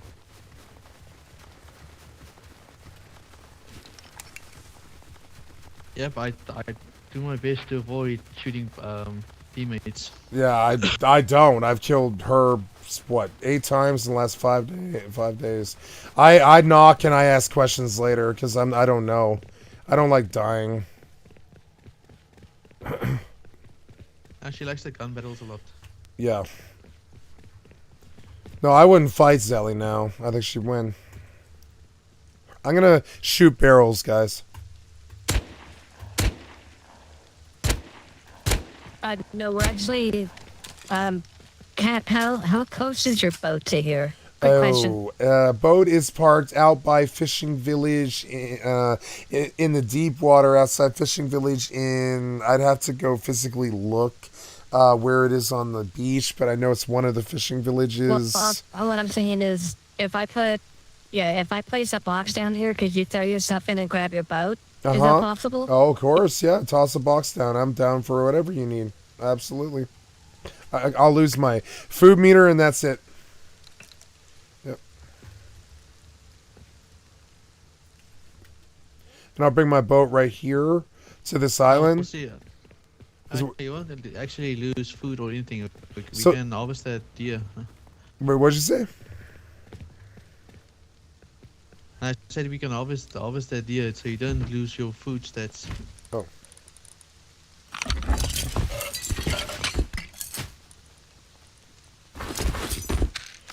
I'm gonna place another one for you. Alright.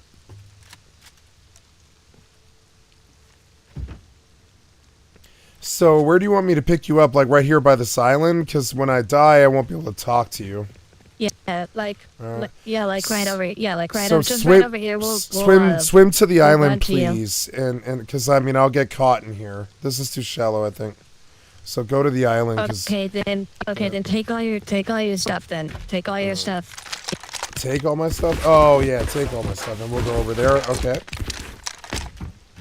Yeah, then we'll go over there and. Okay, I took it, but I don't have room for the boxes. I don't think.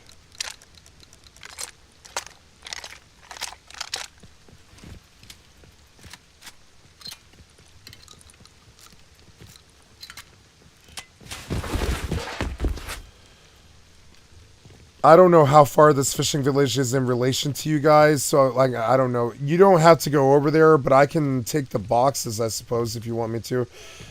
If you guys would prefer to stay on the land. They take the boat. There's a boat. I'm sorry. I kept misunderstanding what you were saying. I struggle with the accent, Steph, and I'm sorry. And I try not to insult you by telling you, you know. But I struggle with your accent. I know it's always been a weakness I've had, but I struggle with one of my best friend's accents too. It's something about my Asperger's, I think.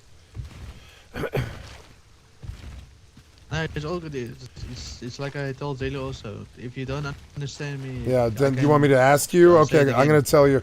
Yeah, so I'm going to... But it might be a lot. I may be like, I'm sorry. And that's what I don't like. But yeah. Okay, if it's all good with you, then okay. So where is she? She wants us to go over there? Are we waiting for her? Are you coming, Zelly? Yeah, she's still swimming. Oh, No, she's swimming. She's swimming, okay.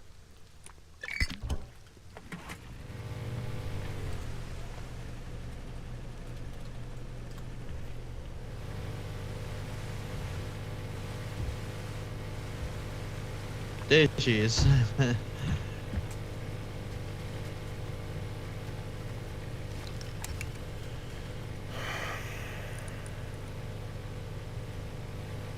All we need is a boat. Oh, this is fine. Yeah, we'll take the boat. Yeah, this is all we need. We need the boat, right? I want to go to that base. Yeah. Yeah, why not? Yeah. All right. I don't know where. I don't know which fish village. I don't remember what fishing village it is. Do you want me to warp to it and show you where it is? No, we're going to this Oh, you're going base to you the showed me earlier. base. Oh, That's that where we're going. base. Okay. Yeah, let's go to that place. Do you have Absolutely. enough fuel? That I can get you to. I put 18 in it. I think we might need fuel. 19 won't There's work. 14 left. He's right about that. That won't No, work. I have fuel. Oh, I you have fuel. fuel. Hold You have on. fuel. Okay. Then do you want me to? Oh no, yeah, you drive, and I think it's to the right. I think, but I mean, I don't really have a concept of where this. It's in snow, obviously. So, and I don't know. Sorry, not take care of it. I got it. Just jump out, Cat. Just jump out right quick. Sorry, I didn't realize we were stuck.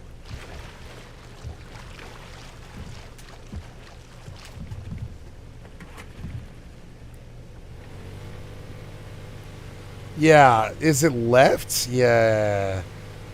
Yeah, it is. No, she's right. We're actually not far from it. It is this way, I think, yeah. You should let me drive now.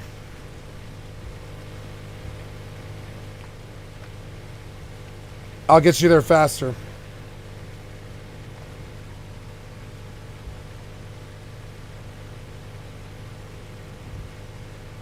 That with the turbo skill. Yeah, it's good. All the vehicle chart, right? I ignored the vehicle chart for 8 months, guys, and I don't think it was a wise decision. Travel actually might be the best thing in the chart, really, if you think about it right. I always said to everybody in World of Warcraft, what's the most valuable... I'm going to ask you guys, because I know you guys are WoW players, right? What's the most valuable stat in World of Warcraft? Run speed.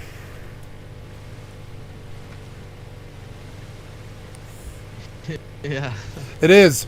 No, I've seen a video by, if you've never seen WoW Krendor, he's a Australian cheater, but he doesn't cheat. He just uses exploits that are not ever banned. And he can get run speed 290% or something like that on a cat druid. I'll fix the boat. You guys go raid. I'll fix the boat. Fuck this. I'll fix this. Don't worry about that. You guys go raid him. Oh, there is the way. Yeah, go get him. I'm not engaging. I'm just watching your 6. That's it. One guy, and it might be him. Really fix this water. They told him this is so much real. Like this. I know. It's so much better, dude.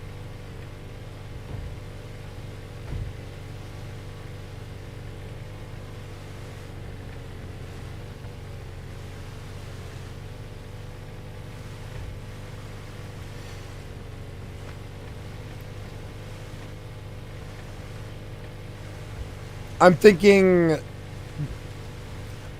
something. If you guys are about to go in deep to this place, if you guys are about to go deep in this place, where do we put the loot, right? I think 2 questions about that, right? What do we do with this loot before you pop the base? What do we do with this loot, right? Do I bring the boat here, or do we build another base? I think we build another base, right? If we get his priv, we can... Can I your audio? I can't even understand what you're saying. Oh, sorry. I hear your audio. He's asking. Is it better now? They're asking, are we gonna take the loot to the base? Or yeah. Do you want to build a new here? base to stash the loot, or shall I go get the boat? Because what do we do with this? You see this right here? This is gonna be our base. Okay. Then good. We're good. Go.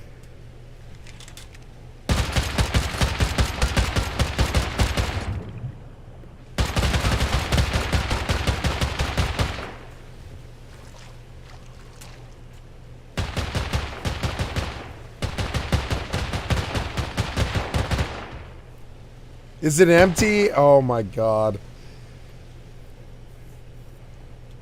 There's nothing in there, is there? Wow.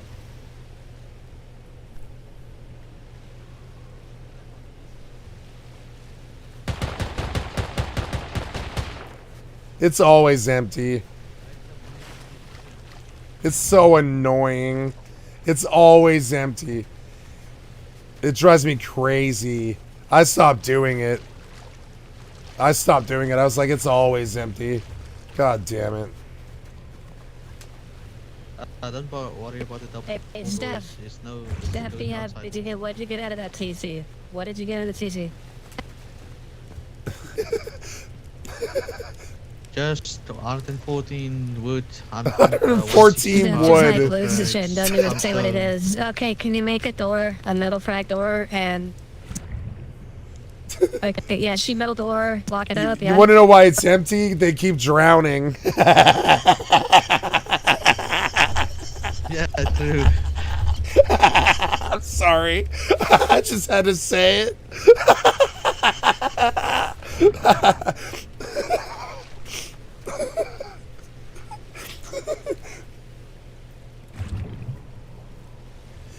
We should go next. We should. Do you have? Oh no, we need scrap. I need to go gambling so we can get 1,000 scrap. Or well, yeah, it's like 1,000 scrap, like 1,200 scrap something, which I can do fairly quick. And we go buy like 40 torpedoes, and we just sink every boat on the beach. And there's some rich boats on this beach. I'm talking rich. I got 10 scrap. Yeah. I don't know how we make a lot of scrap fast. It would be farming outposts, I think, but yeah.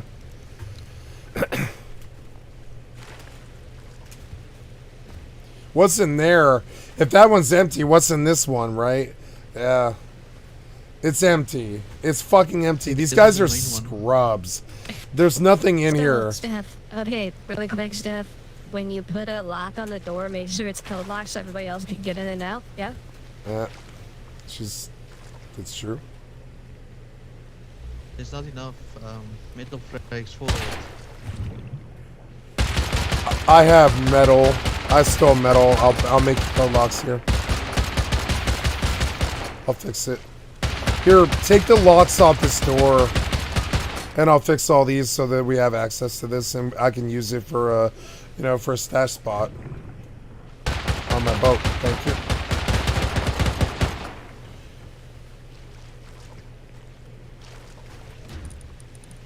Wait, there's no TC in here at all? Oh, okay.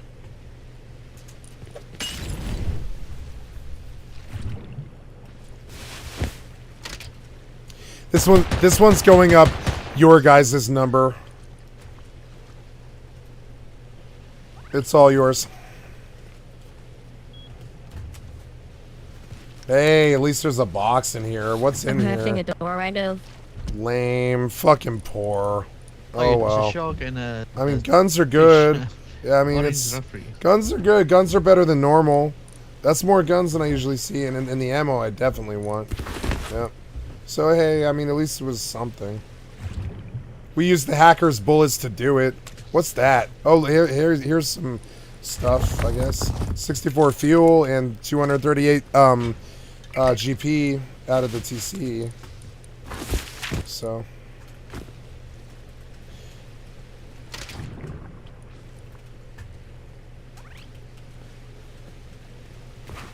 Yeah, using Molly here is a bad idea.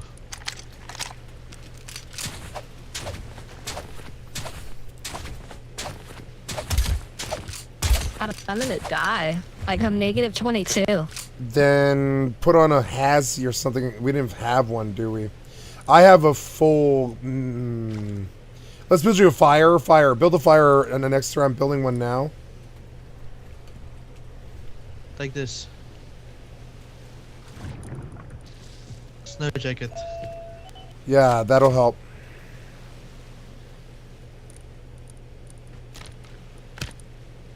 Here, somebody take... Oh, shit. Sorry, misfire. Take this GP. And I'll make you the campfire here. In 10 seconds.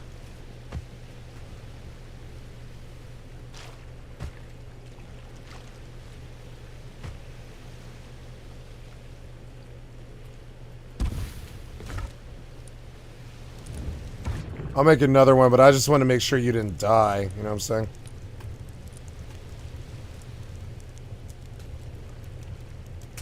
Oh wait, that's a triangle frame anyways. I can't build on that thing. Yeah, I was gonna get my health up really quick. Yeah.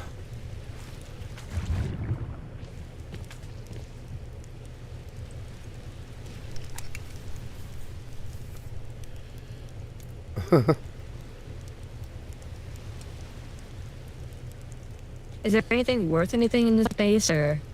The TC you popped was what I gave you. It was like 64 fuel, 300 metal frags, 4 high qual, and that GP I gave you.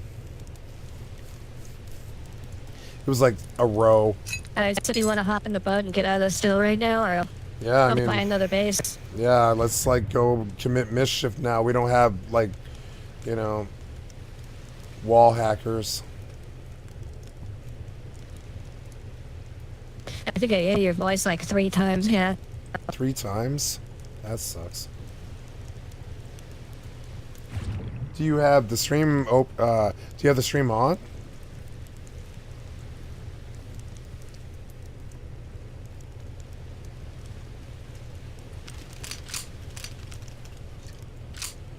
Because if you're listening to me in both ways, you'll hear probably 4 voices. Well, I have the stream on, but I had it muted. Oh, okay. It's the game. Do you want me to relog? I mean, It won't I take understand long. You guys ready to go put the boat? Let's just get out of here. Okay. Are you getting it too, Steph? Oh, look at these cards. Look at these cards. Oh. Oh, nice. Look at the cards. It's loaded.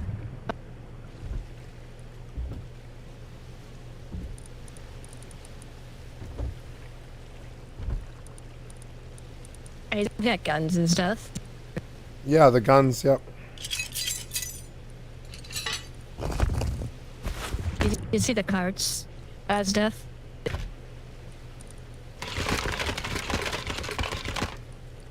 There was one blue I didn't have room for. Yeah, I'm maxed out too. I have another campfire that I can plop down if we get in trouble.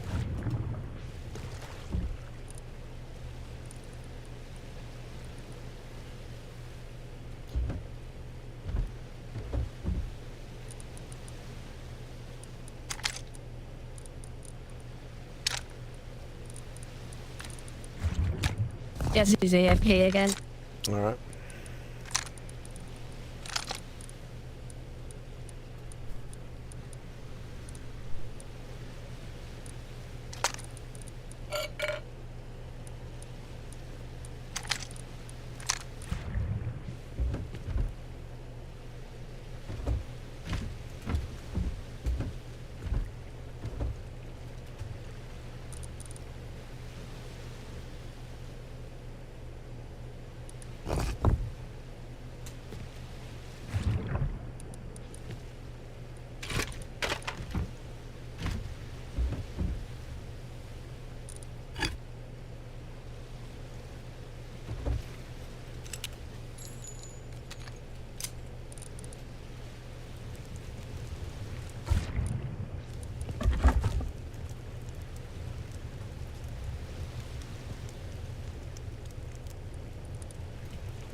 It's so cool what they did with the water now. The update, it is so cool. I know, right? Yeah, I've been very happy with it. Just another thing that makes Rust like the most graphically beautiful game ever made. Like Tarkov isn't like this. Oh, you know what? Are you using like push to talk for in the game? Yeah. And it cuts me off, right? Oh, okay. So say maybe it's like a sensitivity issue or a push to talk button or something. Okay.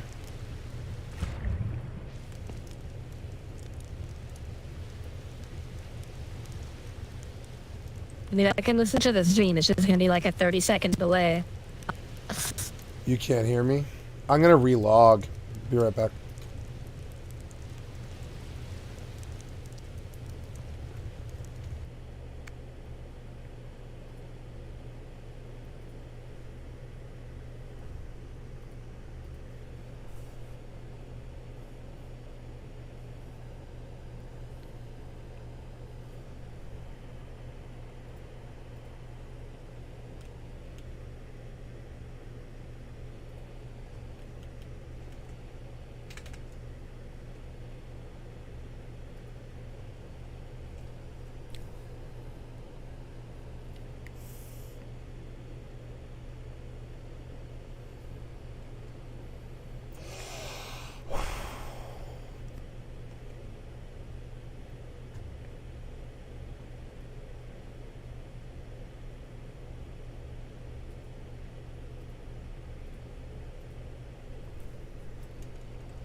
I love it when it's a fresh install of Windows because it's like, ream.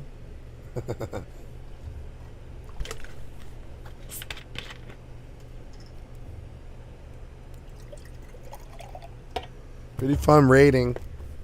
And all I have to do is what I always did, watch their backs. I've never been the one to throw the bombs. I was always the guy who got the 3 kills that came to grub. I'd be like, all right, he's dead. All right, he's dead. All right, he's dead. Yeah, and I killed the sniper too. Now I'm dead, but I killed 5 people. You know, but throwing the bombs, I don't get to enjoying it. I don't want to be the guy that breaks into someone else's house. It's just not me. But boy, I like seeing what they have inside. And I like shooting the guns that I stole from them.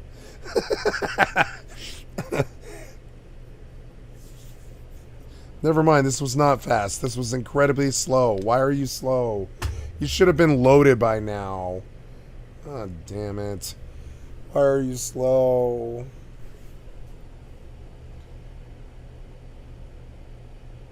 Yeah, speed up, you. Hurry up, that's slow.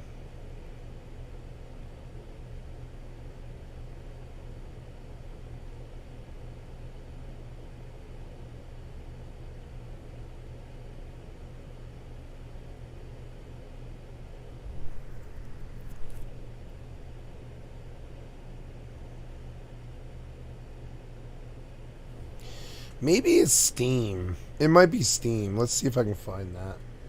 Steam settings for voice. I have input volume gain, my microphone, default,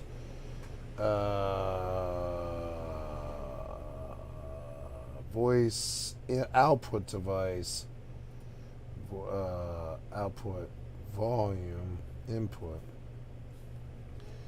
Push to talk hotkey assigned as play a short sound on microphone toggle, voice transmission, when your microphone which is below this threshold.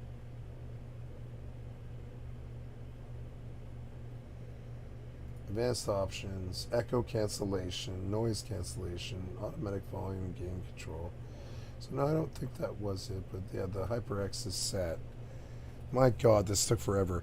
You took like 4 minutes to load 3,000 of the asset warm-up. Come on, man. This load should not have been 25 fucking minutes or whatever it was. Come on, man. Let's go. This should have been done long ago. Like, when I logged in, it was like a 3-minute load. This one was like 8 minutes or something. Goddamn dumb. This load, I can't wait to get away from it. It's not optimized. After seeing Elden Ring, you look at games that do this, and you think, oh no, there's the past. And I'm sorry, but it's true. Once you see something really big like Elden Ring load, you're like, oh man, we've been doing it wrong with Rust for a long, long time. We've been doing it wrong with Grand Theft Auto 5 too. They do these chonker loads of 100 gig games or 30 gig games, and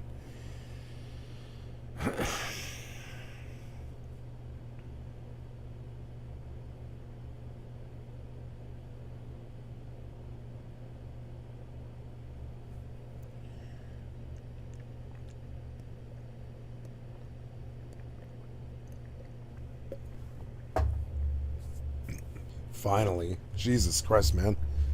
It was a little faster than I thought it was going to be, but it still was like 7 fucking minutes, so that I didn't think was going to be that bad.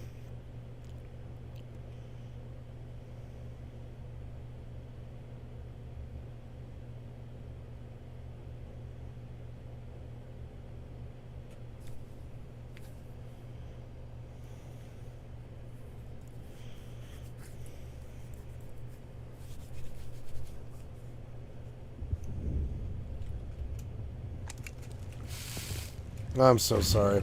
So is it any better now? Any better?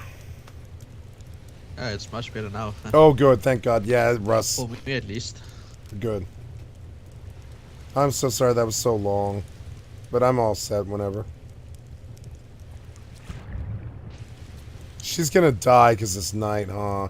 Because of my fucking load. Is there...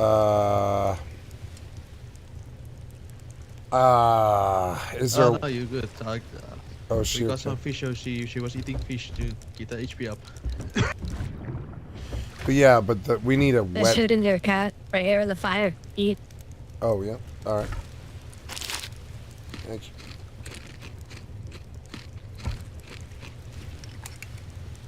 Oh, nice. And then you have a heavy sinus suit. Good. Then you won't freeze to death, right? Do you want me to take this?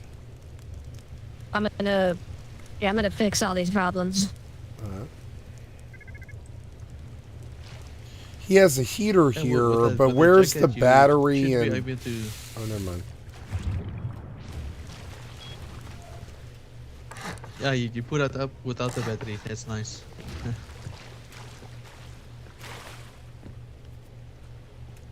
I'm crafting the fire now up here, so this is gonna help us.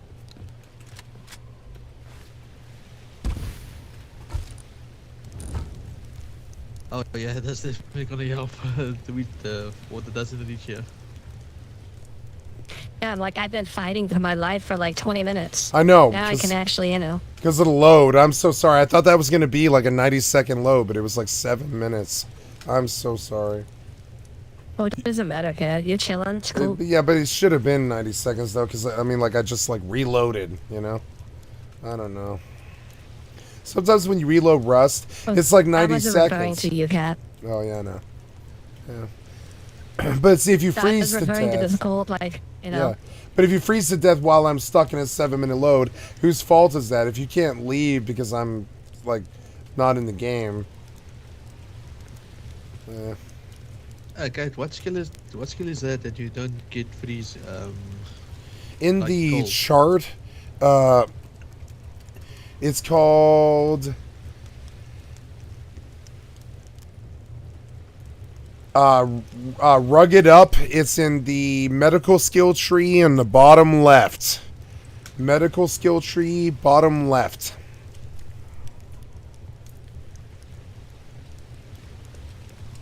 Oh, that's nice. I see it now. I want to get that skill. Yeah, it's. I bought it this wipe. I've never bought it before, but I had this sense that she and I might be struggling with cold, and if one of us was immune to it, or well, all of us really.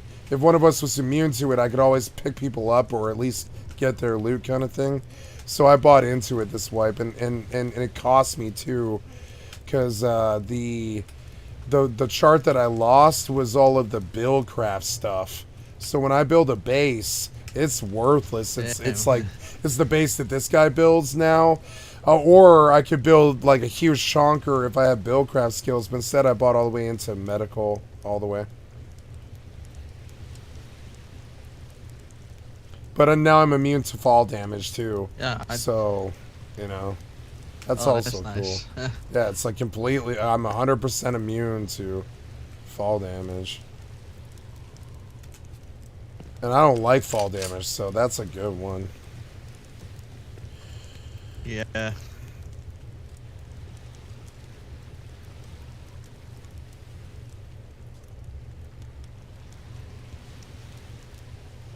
I was also gonna do the boat wipe because I couldn't get rid of those assholes. So I knew that I needed the cold, I needed it. So I bought turbo and cold, and it wiped out my buildcraft tree, which is really depressing. Steph, Oh, as take off stuff. There comes the mini, not the mini attack elite.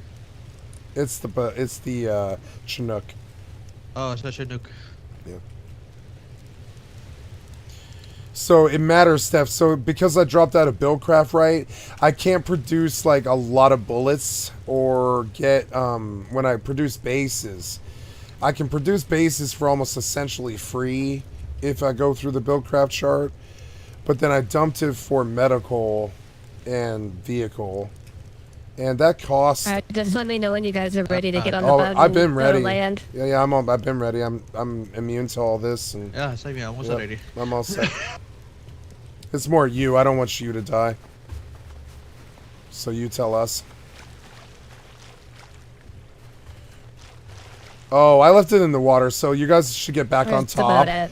I'll go get the boat. You guys get in the water, or get out of the water. I left it right out, like the first base, I think. Oh, is it over there? I'm sorry.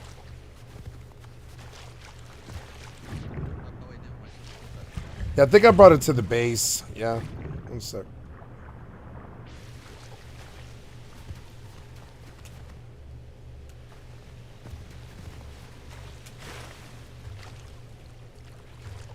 Should be around. You guys want to go back? Did you find it? Not yet, but it is here. It's like right around here. It's just so dark I can't actually see it. I can't see more than 4 or 5 feet, so it's very hard to actually see it. Sorry. Yeah, let's go back on the roof. Yeah, you guys go on the roof. I'll find this boat. Don't worry.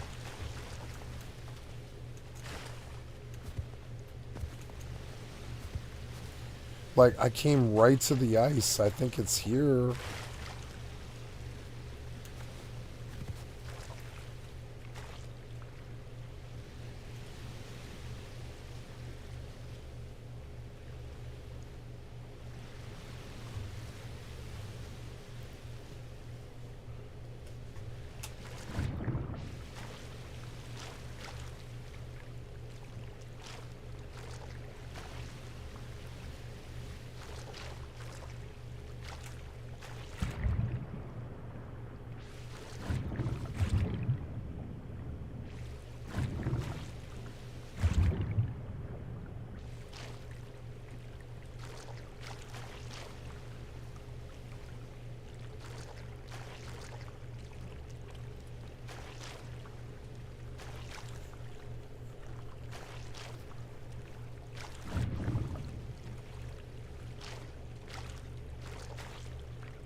I can't see this boat. And I don't know. I can't fucking see this boat. I could have sworn I dropped it like right here. But I really don't see it. Oh, there it is. It had been turned over, I think.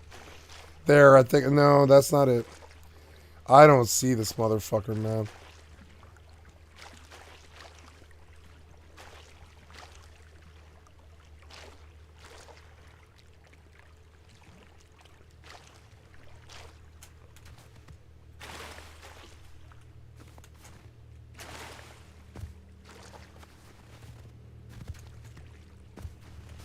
What? Oh no, this boat just disappeared. I don't know. I really don't see it. I do not see this fucking boat at all. How is this possible? I don't see it. It's like, what? I think I might have taken it around the back so I can reach them. Yeah, we can go for a boat and see where the boat is. Oh, you see it? Where is it from here? I don't see it. Is it out there? I don't see it either. But yeah, I don't see it, man. Like, I think this thing died or something. I think this boat died. And I think we lost fuel, too. I think, or no, I got the fuel. I got the fuel out of it. Yeah, but oh, it is there? Oh, it was there? Oh, I couldn't see it there. See, I couldn't see this. I'm so sorry. I was so dark, I could not see it at all. I looked everywhere. It's actually difficult to see in the dark. Yeah, it was really hard.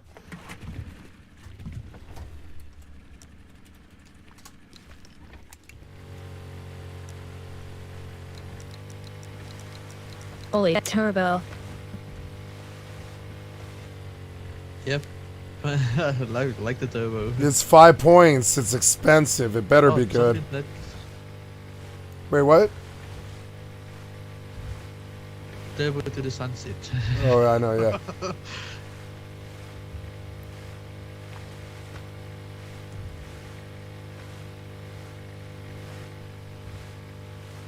Yeah, on the other server, we used to live on a tugboat, but we didn't get raided for the whole month.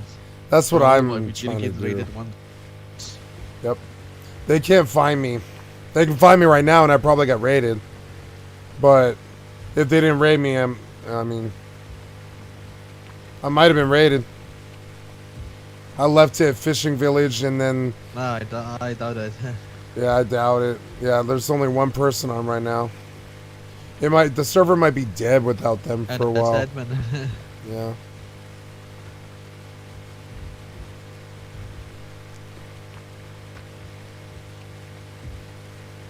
This server that doesn't need hackers, only normal players.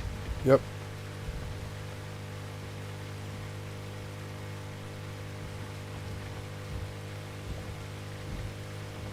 It's like a Florida cigarette boat.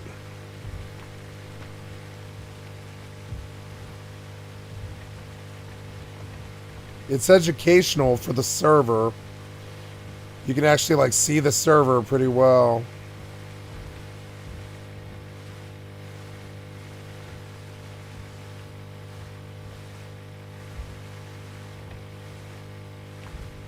Yeah, your in-game mic, it was like a bit, how to say, it was laggy. Yeah. Like it was breaking up. Yeah, like my all the time I have coding break like this. I don't know. I don't know what it is.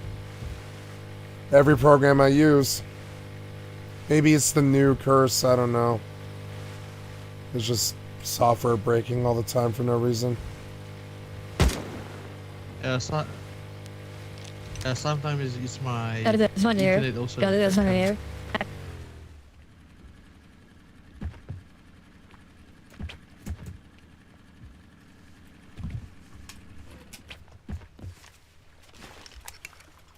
Here, you guys stay here and I'll bring the tugboat back. How's that?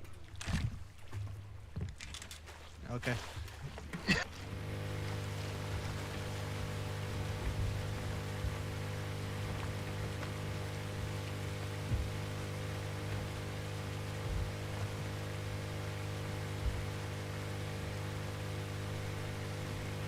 Oops.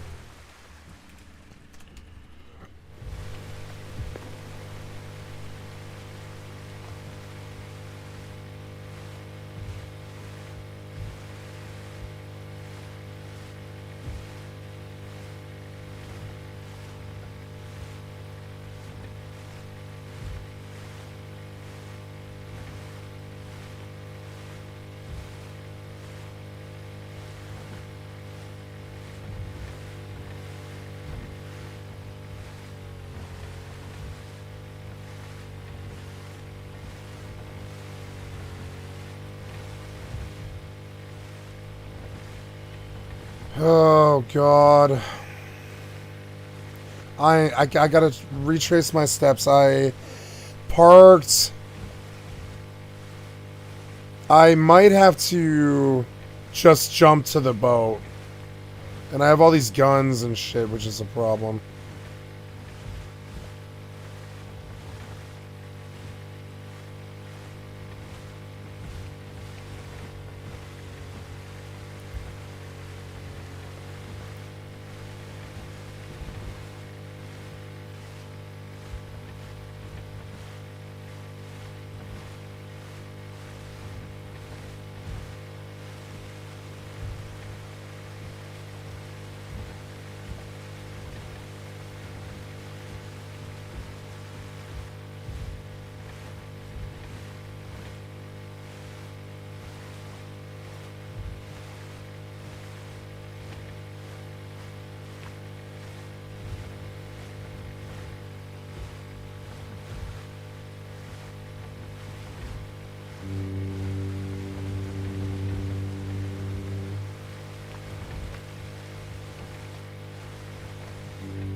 322. I wish I had wood. Oh god, is the doors off it? Nope. That's okay.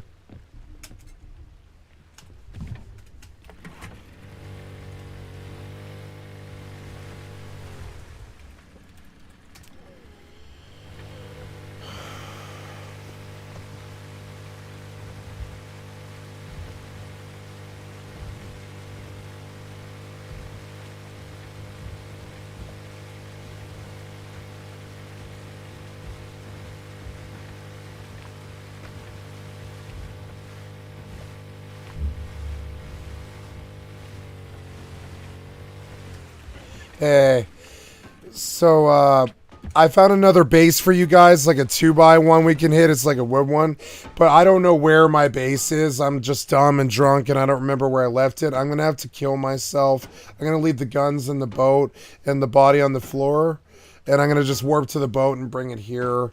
So I just came back to tell you guys. Sorry, it's holding. Okay. You know.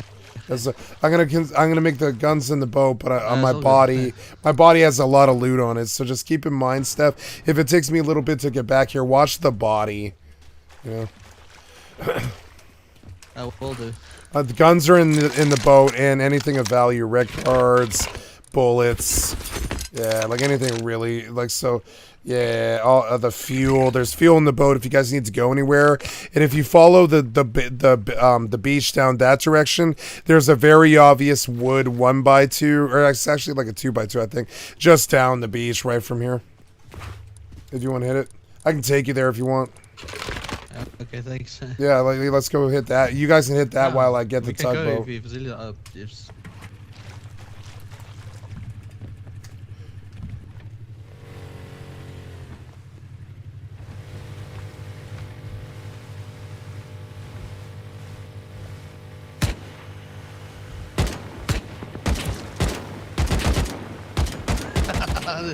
They're shooting back.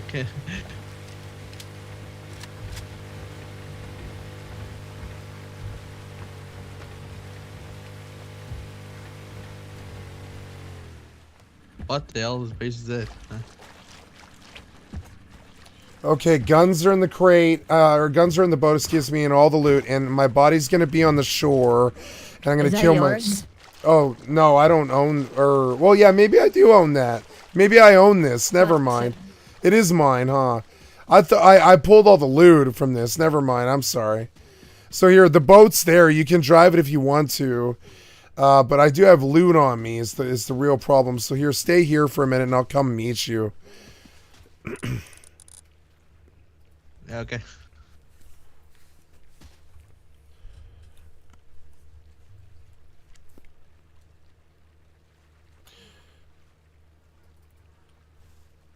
So guys, my boat sunk or is underwater.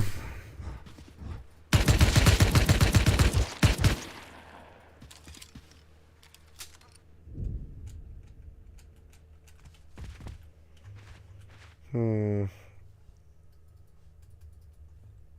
I have to wait for Susan. Somebody sunk my boat. So I'll take that boat that's right by you, because it's got a T2 in it, and I lost some stuff, but nothing of value really. Nope. Maybe 2 or 3 guns.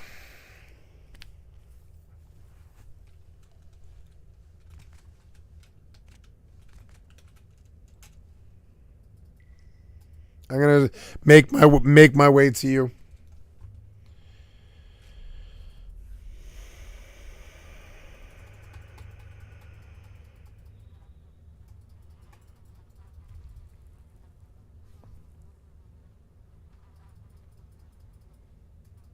How did my boat sink, damn it?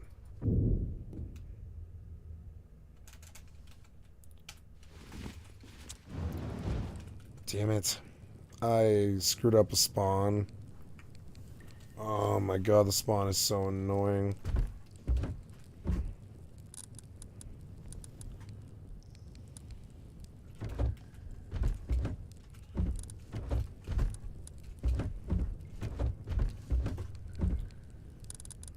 I don't know, like, yeah, like, give me like one of those.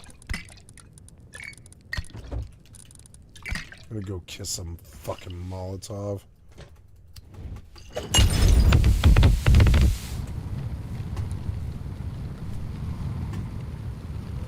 What in the fuck? Oh well.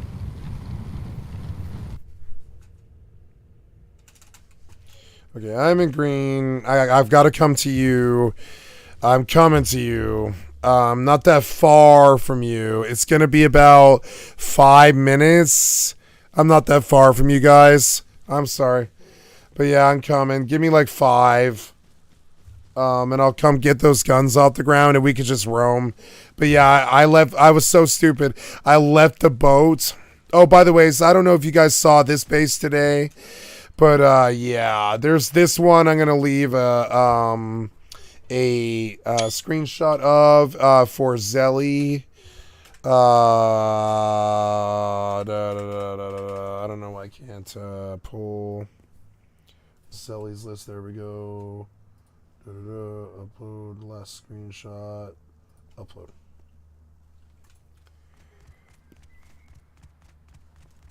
So at the river at the by Junkyard is this guy.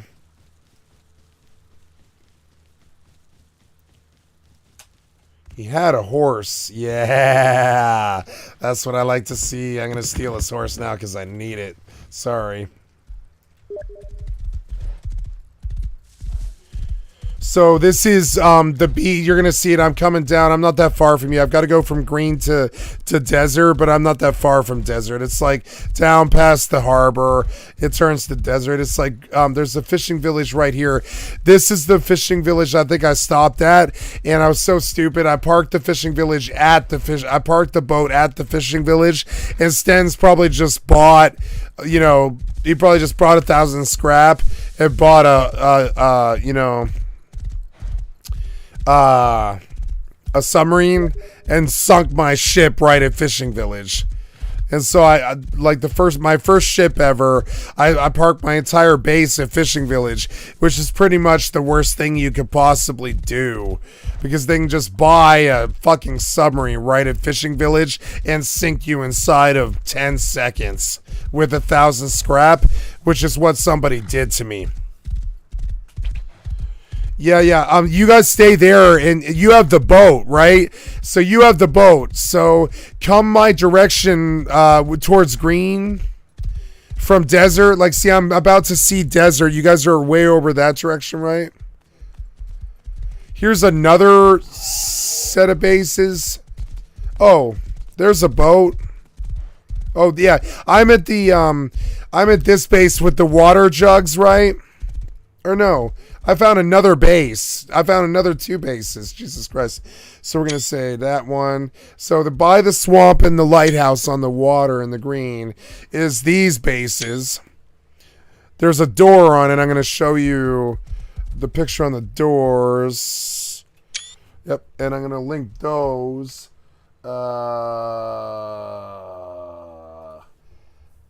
I need screenshots, but I don't think it's going to show it to me. I need my screenshots, damn it. I hate Steam. I think Steam is such a bad program. The screenshots, you asshole. All right, fine. Yeah. I want to upload to... Oh, no. I don't want to upload. No, I don't want to. I want to delete that, yeah. So, yeah, anyways, you can see the stream. So there's another set of bases and a tugboat here.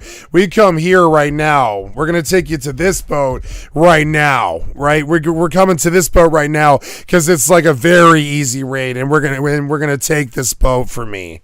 So I'm coming to you guys, though. You have the boat, so just come some direction. I don't know. It's not snow. It's green and desert, right? So you come on the boat to that lighthouse right there, and I'll meet you. Get my gun, like get anything important off of my body, I guess, and take that boat and come meet me on the water, and I'll just keep riding the beach to you, and then I'll turbo take you to this place. I'm sorry, I mean I didn't know that my boat had been sunk, so yeah.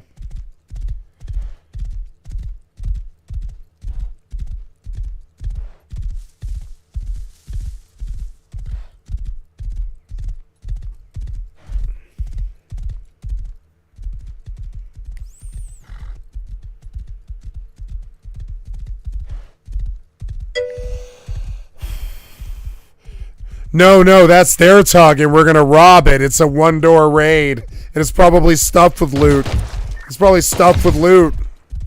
So we're gonna rob that tug right now. It's a one-door raid, so I'm gonna take you to it, and I'm gonna steal that tug.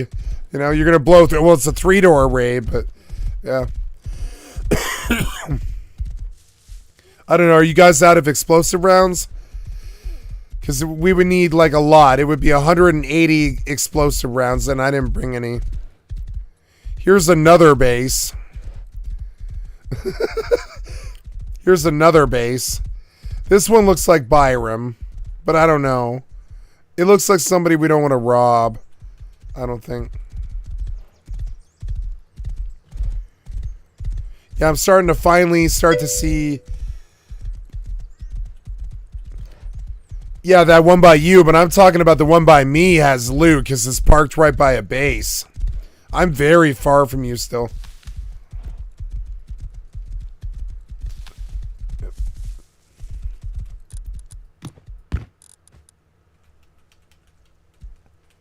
I'm just now reaching desert, I think. Yep. I was in green. You guys are in desert. Here, I found a boat. But I don't, oh no, I don't have any fuel. But I'm finally reaching desert, right? So I was in green way far.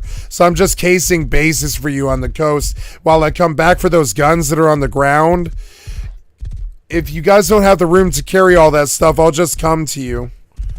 But if you do, then get on the boat and bring and just follow the beach towards green.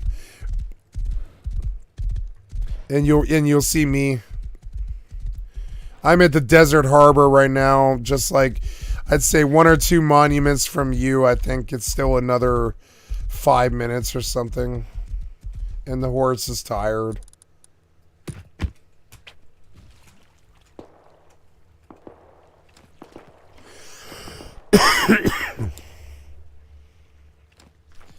Oh, Blackie, you're a good horse.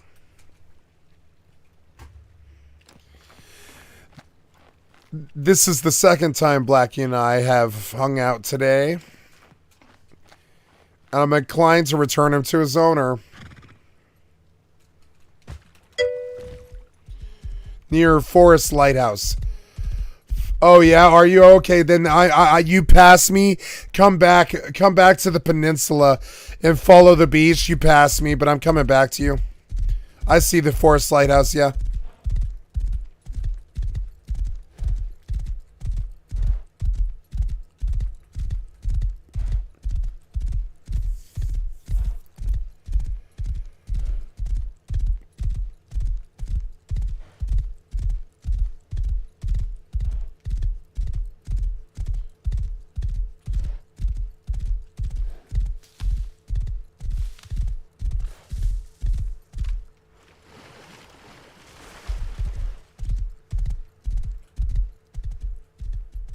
I see a boat over there. Is that them? I see 2 boats. Oh, I see people. Yeah, I see people. Okay.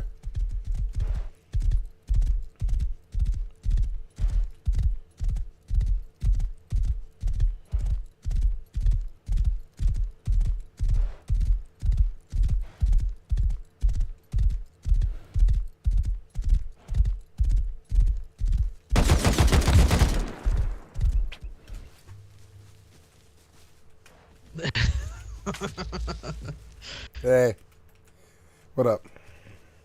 See, you just shoot first, ask questions later. I don't say a word because she acted right. She doesn't know. Yep, I didn't kill you though. Yep, no, you didn't. No. So there was like all those guns. Are they in the boat? But anyways, yeah. So yeah, we could hit this one. There are bases all down this beach, but I think the thank you. Yeah, I think the one Where's the big one at? Oh yeah, so then let's get in the boat. I'll take you.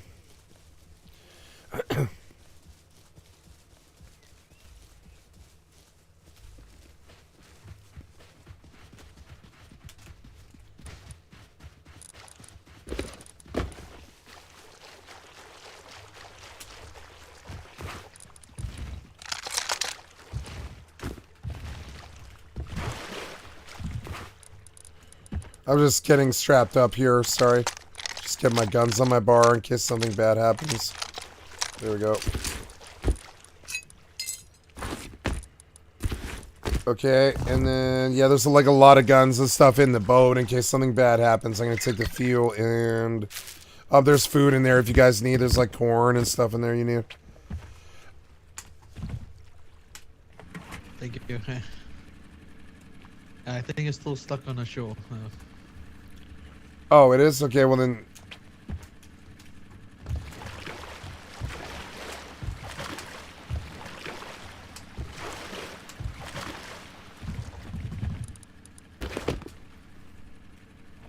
Nice.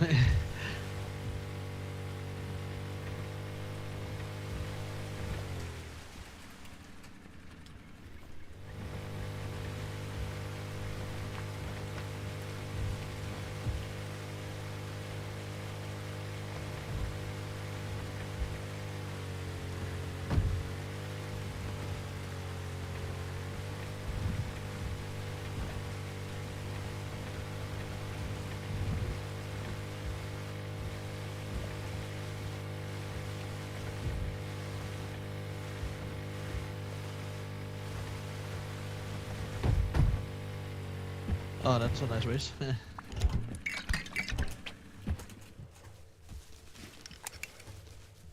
you guys have any explosive left? You should blow the bottom door of that boat and see what's in there, because it's probably rich. There's probably a ton of it in there, maybe. Yeah, I still got a lot of ammo left. Yeah, I bet he's got something in there anyways. I don't know what's in there, but...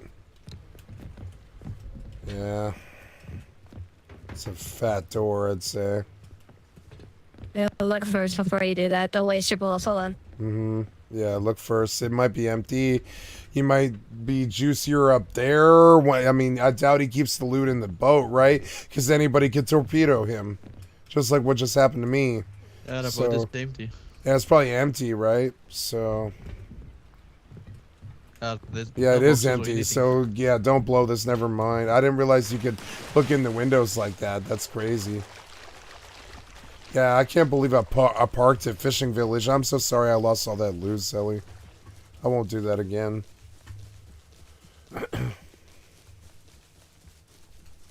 Where's the big base at? That's further. I'd have to take you further. On the boat. Well, yeah, let's go there. Alright. I just, did them sequentially.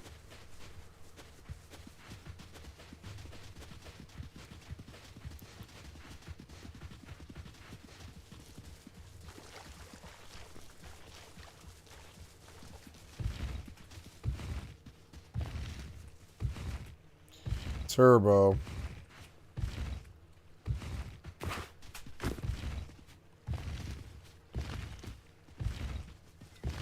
Yeah, it's just us and the it when it's on. It's on.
Imagine zombies as they just wave at them.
Coming in. Hey, Zelly, so I think this guy was the Russian, if I recall, because you remember when he spooked and killed himself, and I warned you, we were at Harbor, and I said, a Russian just killed himself, and you said, okay, let's leave. I think he was just right up the hill by this base, and I think he killed himself to spawn at that base, so I'm guessing that he's the solo Russian, if it helps any. I have some information. And I don't know that, but that's my guess. I mean, I really don't know that, though. But it's a fatty base, you know? You can do TCs, huh?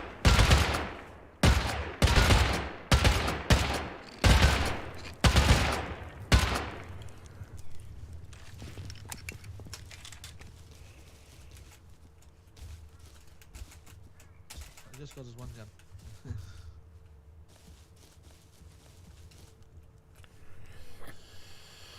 We need a repair bench, and have you guys learned SAR? Yeah, you can take that too. I have, but I don't have a repair bench on me. Let's see. I have metal in the boat. Let's see if I can fix that for you.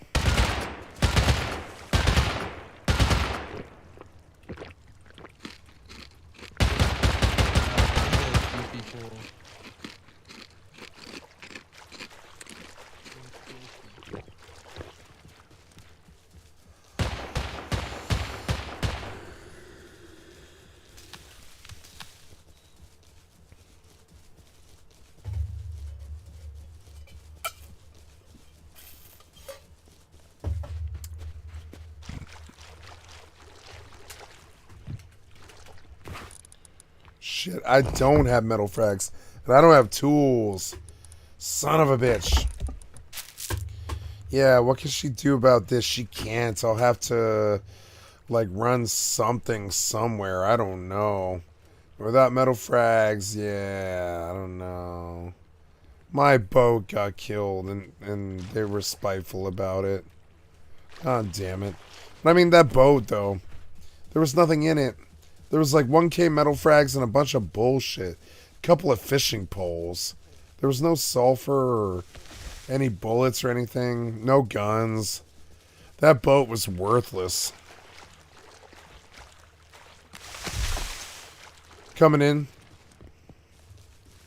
So, unfortunately, we have a metal frags problem, people. I don't believe we can get around it either. I'd have to go to the, like, road and kill you some barrels, and I will do so if you wish me to. You want me to go do that?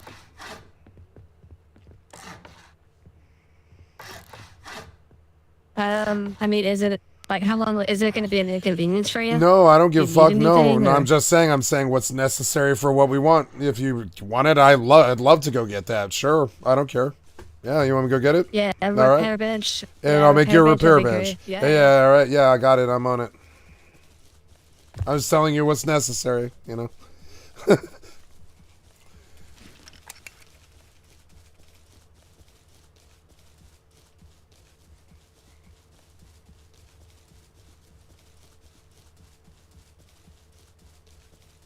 So first I look for stone.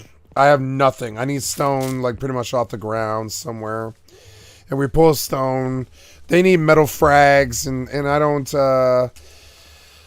really like there's a couple of ways I can do that out in the wild, but it's mainly the road. It's gonna be the road, and before the road I'm gonna see a train track. Now this wood is good, that's half of it.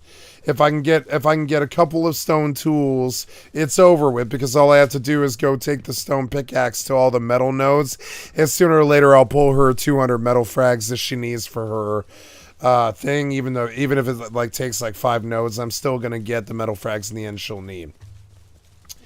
So, but that means going all the way to either the road or finding stone on the ground, which is what I'm looking for. I'm looking for stone on the ground. I haven't seen any really.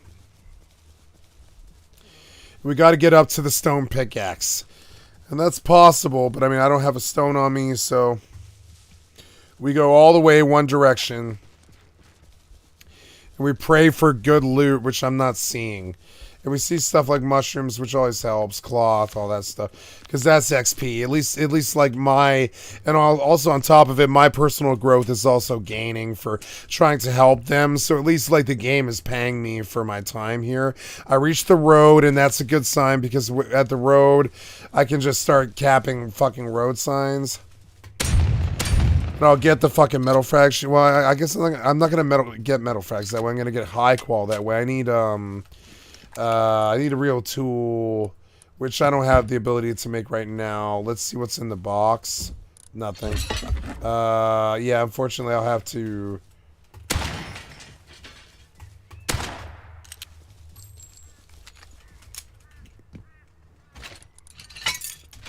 There's 90. There, I'm already halfway.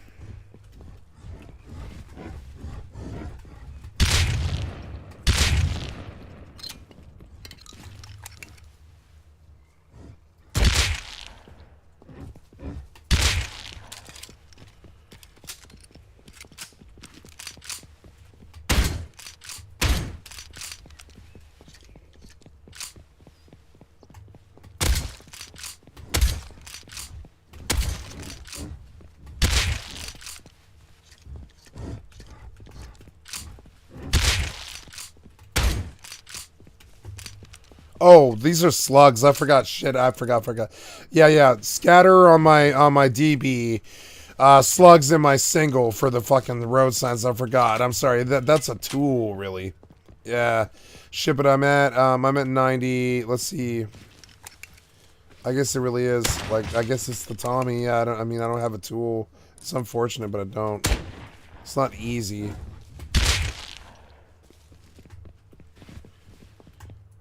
Yeah, for the that's for the stop signs, because I do so many of them. It's so fucking loud. Yeah, so like all I need is either stone or like another little bit of metal, some kind of stone on the ground. But see, the game's not being too good about that. There's stone right there, but I can't reach it. I have to keep trying. We farm the, in case the scrap matters, I farmed the scrap as well. Because, yeah, now I can make a T1, which I also need. So I needed to do this. I needed to get the scrap to make a T1, because I can't make the research bench without a T1. So it's good that I did the stop signs on the way, and I didn't see a lot of stone on the ground, and I don't know how I'm going to get... Well, I have the wood. I have the wood I need. I can't... I can make... perhaps I can make... a pickaxe. No, that's 125. So yeah, I could reach pickaxe at some point. Wait, this thing's full of red shells though. I want 12 gauge on this because it downs the shop sign, or I'm sorry, the slug on this. That because it's accurate, like that. Wait. Did you load slug? I mean, you didn't though. You did. You've been loading slug, yeah. Yep.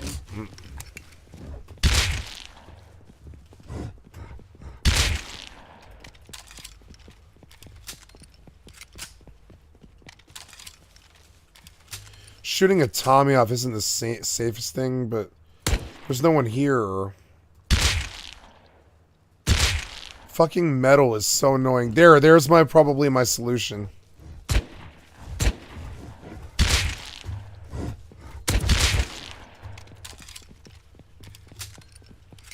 Shouldn't be wasting so many pistol rounds, but I mean, I don't know. What else are we doing?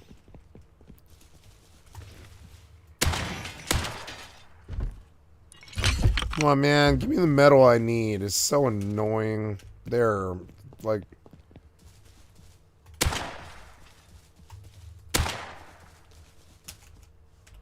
There, it was 115. I'm almost to like pick. I can just slap down. I should go T1 right now. Work bench. Do I have the wood for it though? I don't. I need enough wood to make the workbench. So yeah, I will need I will need more stumps off the ground. It's really hard to pull metal frags directly out of the wild. I can do it, but it's a tricky thing.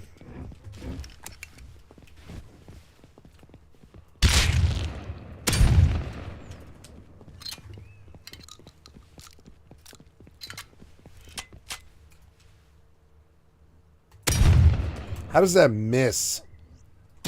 How do those miss? I don't really understand that.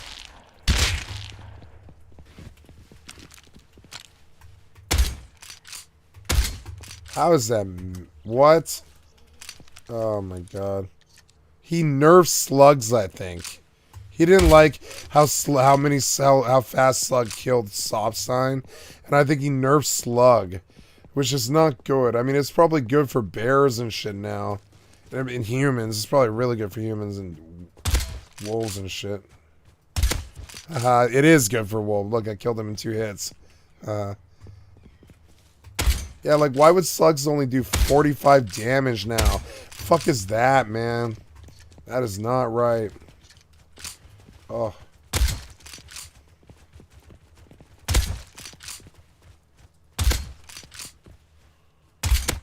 I killed him.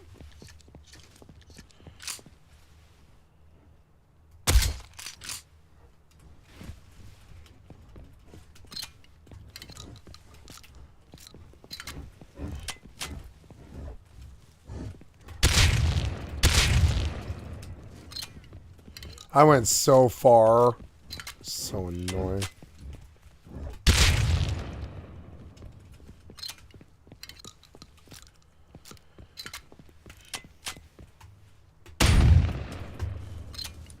$115. I can't seem to get it. Like the barrels aren't like going my way. It's so annoying. My God, Tommy is overpowered.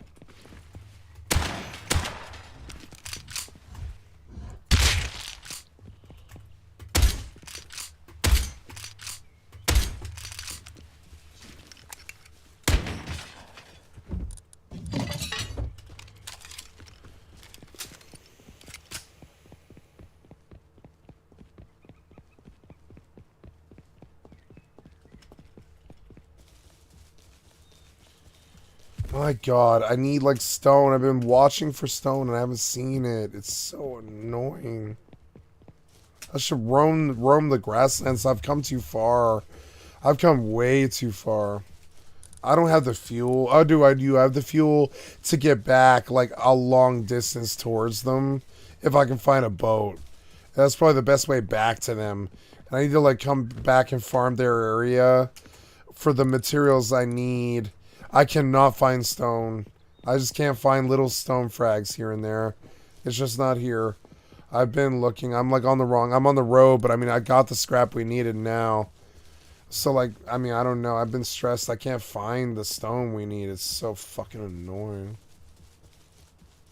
I'll find it, but it's like, man. There it is. I found it. I got out of our problem. I'm on my way. Jesus Christ, it took so long. Rope would be awesome. Okay, I'll run the road again. Yeah, I got the stone I finally needed, which is very good. And then, I'm gonna make a rock. Yeah, make your rock. Yeah, you want a couple ladders, huh? Okay, a couple sewing kits. I'll run through, whatever. I guess I'll run the road looking for boxes for sewing kits. You need ladders, absolutely. I got the T1 already. I will have the T1. Oh, I passed the stone node. Oops. Yeah, what happened to the stone? Did you make it? Where is it? I told you to make it. What happened to the rock? Make it. God damn it.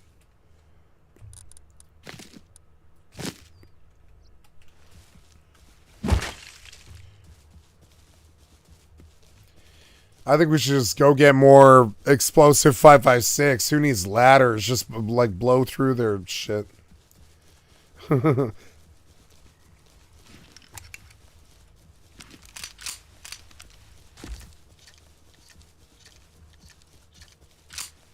There's a box. That might be pretty good. Oh, I had a rock and I got stone, which is very good because I can get that. And now I can get the metal factionies very fast. And, yeah, hey, and I'm at the gas station. That should actually maybe help with the rope, hopefully. We'll see. I hear footsteps. There's a metal node. Good, good. I bet I can get the metal frags we need finally.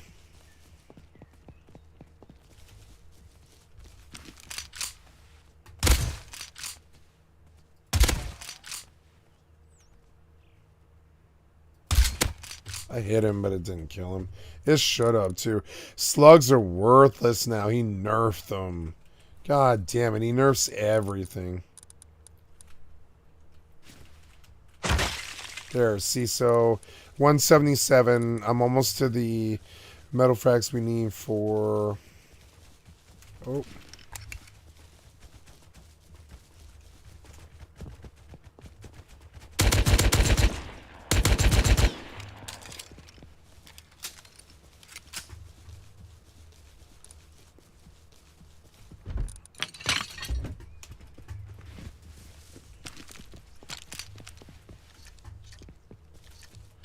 Yeah, screw it.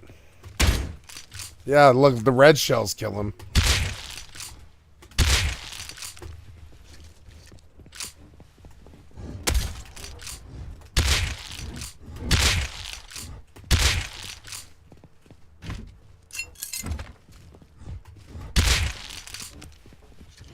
Okay, I got the metal frag she needs. Hey, it's, oh, medium quality, yeah. That's alright, though. It's good if it serves my purpose. She needs rope, so I'll see what I can get with that. A 24 fucking high qual for some reason.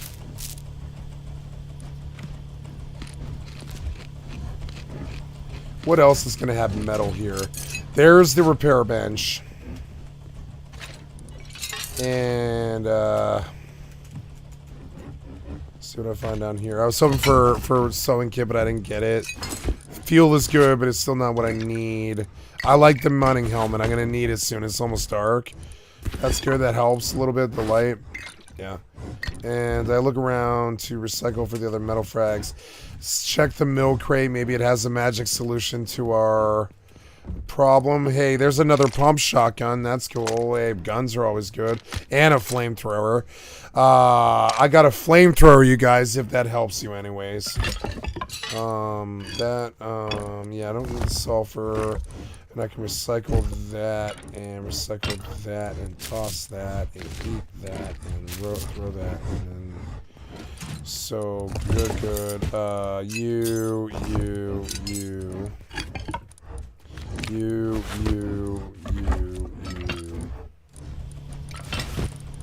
I got one rope, which is good. Run the rest of this monument and see what else I can pull. God damn it.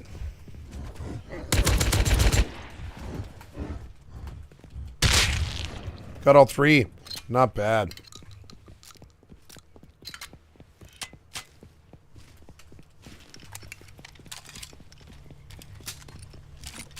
Hey, a water jug. Haven't seen that in a while.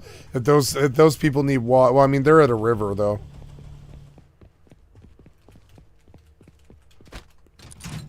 I like water jugs though. If one of us catches a bite or something, it can get us out of it, you know. So I can take the water from the river and I can get us out of any bites or anything we get.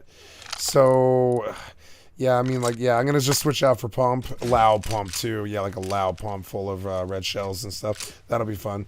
Quiet pump and loud pump. And then, yeah, so I have 200 scrap. I've got everything we need. The metal frags.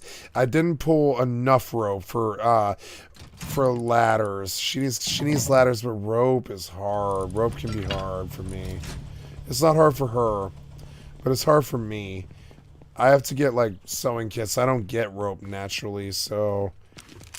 I'm gonna run the road. I need to reorient myself. Oh, there's Harbor.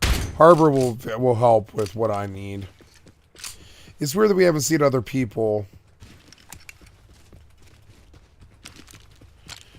There's a base. At the gas station by them is that base. I'm going to take a screenshot of that and just send her that stuff as I get it. And we come to the Steam chat and we say upload that screenshot. Yep, upload.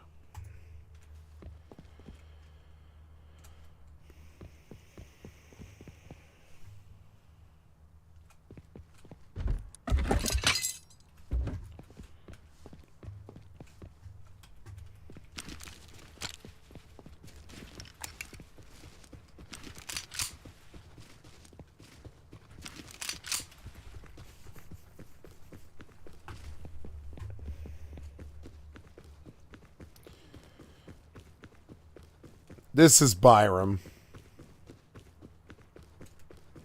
Byram does live here and he does play, but he barely kills zombies. Yeah, see, there's his shoe. I think I can kill him and loot him. I think, which I'm probably gonna do. I want to know the name. Kill his ass, right? That did not kill him. God damn it! How are you not dead? Yes, loot him. Well, loot him. Come on. Oh my god.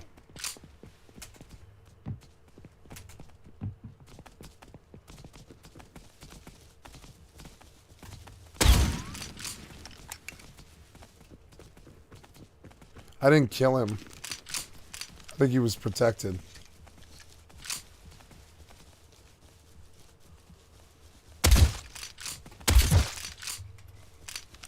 I will get rope in the harbor, at least 4, if not 6, and they'll have everything they need. I need a tool. Oh, I have a tool. There we go. There we go. Much better. I have a lot of guns for some reason. I don't know why. I don't know why I brought so many guns.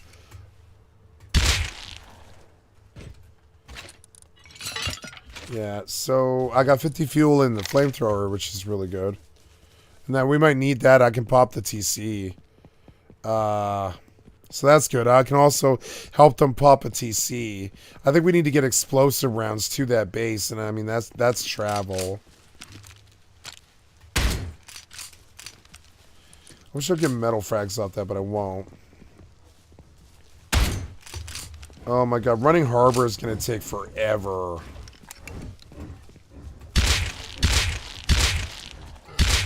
Oh.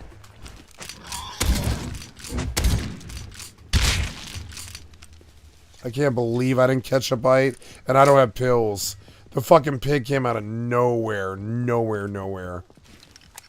What the fuck was that? The pig was like on top of me from instant. He was not there, and then he was suddenly attacking me. It was really annoying.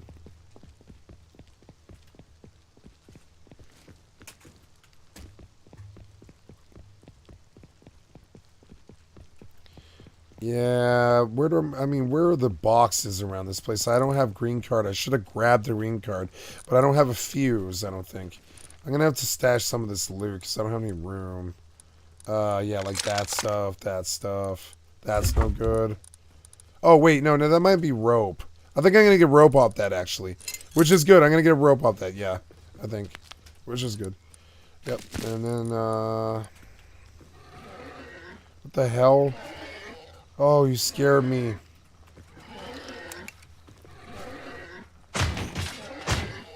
What the hell is that ungodly sound?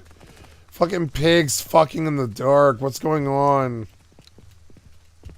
Fucking ungodly pigs fucking in the dark. What's going on, man? Are you zombie? Is the pig fucking a zombie right now? Do I hear a pig fucking a zombie? What was that? It was like a pig fighting a chicken or something. Fucking dumb.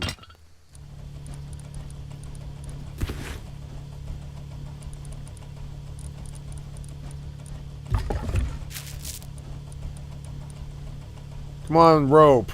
Come on, rope. Come on, rope. Don't you have rope? I can't remember. No, you don't. You don't. Son of a bitch. Rope is a hard barter for me. And those kids are like sitting at that base just like waiting. I mean, I don't know what to do. I mean, I'm trying to do it, but it's a tall order to pull rope out of the wild for me. It's a tall order for me. Gotta go for a long time. There, rope. I got 3 rope. So there's almost to two ladders, right? 2 or 3 ladders would be really good. There was, like, I almost got it there. I almost got them all. God damn it, I have to shoot so many bullets now. Oh my god, I'm not doing that. Fuck that. Switch out. Come back to back second, make T1 repair. Okay, good. I just don't have the rope. Like, I don't have the rope for 2 ladders yet. I only have rope for 1 ladder. Just need rope. I know, and that's what I'm trying to get. Yeah. I'm looking. It's also dark. Oh, I mean, I know that I'm not that far from you guys. I can tell you that. I have 3 ropes so far. And I'm looking. Ah.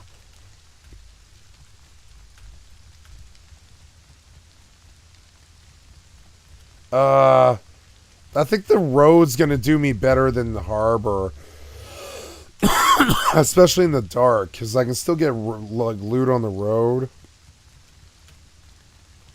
But the harbor is like a bad bet. I think I got most of the easy loot. All the rest of it takes too long.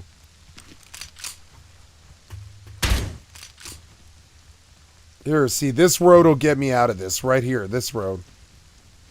If there's any loot. How is this road so dead? Well, I mean, how is there not any loot? What? It's a road. There's nothing on it. Come on, like, where's the loot at? Where's the loot at? This road is empty. Why? This road is never empty. There, see?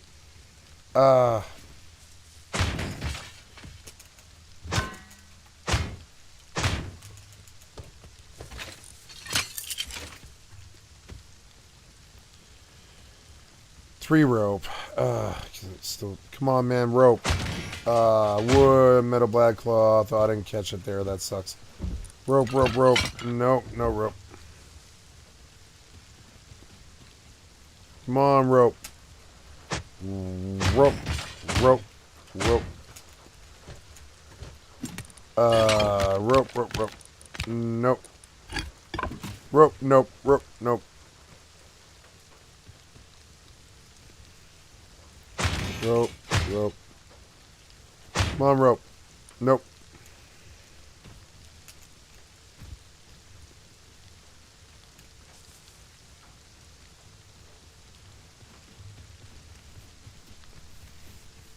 I should have sent Steph on this, because he'd probably get rope in 5 minutes.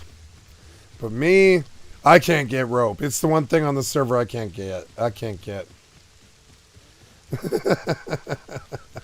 And now I'm lost, too. I'm totally lost. I think I'm going to end up at the fishing village that's not far from them, though. I'm fairly sure. Look at me run in the dark into the fucking future. There's like no clue of where I'm going or... Wait, no, I was right, though. It did take me directly right to the fishing village. And I know where I'm at. I mean, I definitely do. I know exactly where I'm at. But the rope was garbage. It didn't have anything. There was nothing here. I got like 6 barrels for like an entire road. And I don't really understand that. Man, Fishing Village Road is not usually that bad. So here we go. We go back up towards them. And I have to go back up to the road. And like there is no road. I got off the road. So now I have to like go back to the road. And then like I basically have to do the whole Fishing Village Road back to the road and continue the road if I want more rope. So watch me do this whole thing. And it sucked garbage. That like there was like no loot on this road. I've never seen a dead Fishing Village road before until I needed something. I mean, come on, this is like the deadest Fishing Village road. There's no loot. There's some crappy loot there. Or whatever. Yeah, that stuff. I don't care about that. Oh my god. I'm gonna go back to the road. All the way to the road. It's so, like, tragic. Because it's like 5 minutes lost.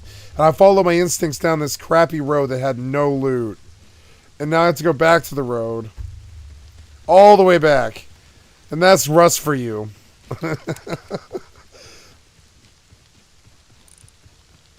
Thank God for the scientist suit, I'd say. There's some loot. Come on, rope. I just need, like... Come on, 3 more. I got 3 so fast. Come on, rope, rope, rope. Nope. Hey, there's an elevator. I got an elevator, PP. Come on, rope. Oh. Come on, rope. Oh. I should have killed that stop sign. Because I have like 100 high qual. We could just build like a Ray base at this point. Like I really can just build a Ray base at this point. I think we probably should.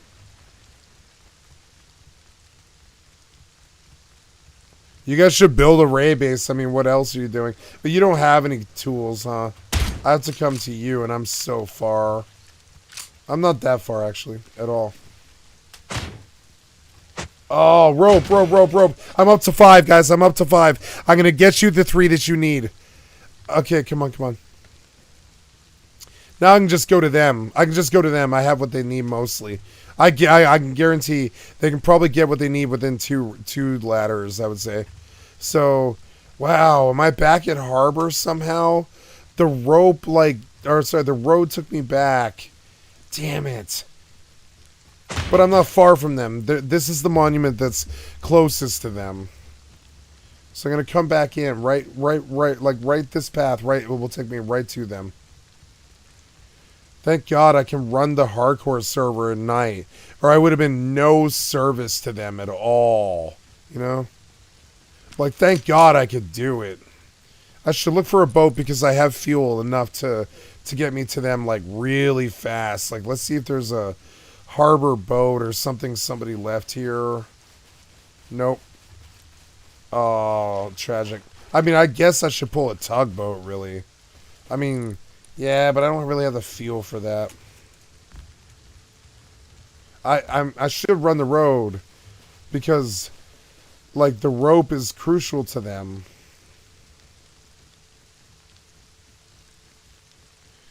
We're going to have to place these, it's becoming dawn, and we're going to have to place these ladders very carefully because we only have 2. So, like, she's got to really think about it. Zelly, you've got to think about the ladders that you've got to do. Because, like, as it is right now, I've only got 2. And this is taking forever. See, I'm back on the Harbor Road to Fishing Village again. There's the pylon. The pylon might have the rope I need. Like, to actually full-blown... Oh, shit. No, I don't want to do that. No. I want to use all my Tommy rounds. They're too good for zombies that are really far away, you know? Come on, rope. Damn it. Come on, rope. Rope. Nope. Rope. Nope. Nope. I have 400 scrap.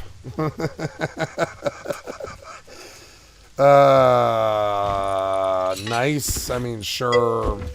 Eco rating stone. Yeah, please do. Yeah, like, what else are you guys doing? Yeah. Make some spears and get to work. I'm coming. It's just, like, we're not ready yet. It was a process, this. You know? But I'm running pylons. Girls are starting to notice me. Like, I'm drinking my milk, and I've got 5 rope. And I'm about to step on the scene with 6 rope. You know what I'm saying? 6 rope, bitch. 7 rope. I'm on my way. 7 rope. I'm about to come on the scene with 3 ladders. And everybody's starting to notice me, and I have all the milk and all the pussy.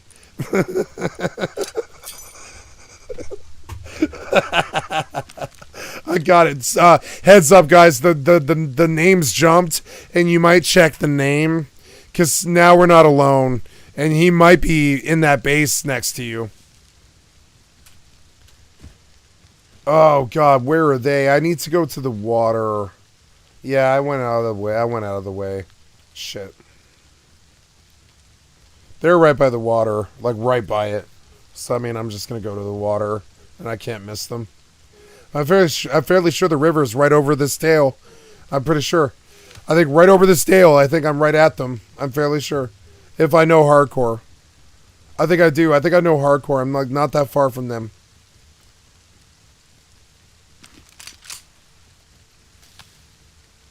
Oh, no, there's Junkyard, which was further. And I need a boat, and I didn't run water, and I should have ran water, because I can just get down to them, right to them on the boat really fast. So I'm going right to the beach looking for the boat, so I can just turbo blast. I heard gunfire. Oh, no, I'm here. Coming in. Coming in. Not an enemy. Friend.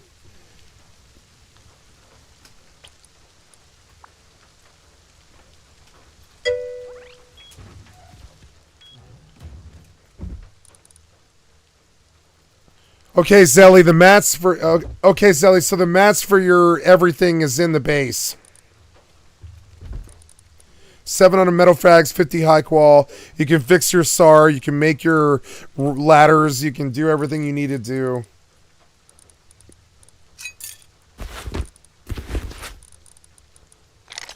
I'll make the ladders. I don't know if I have ladder BP. I don't think I have any of the BPs that you need, but I'm currently Scars Nexus. Thank you for the name. So it's brand new. I think we're okay unless it's him.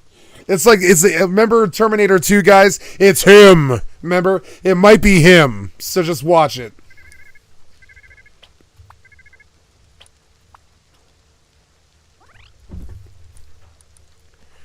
And I'm making your repair bench now as we speak. Up the hill. I'm in your base. I'm in your base right now.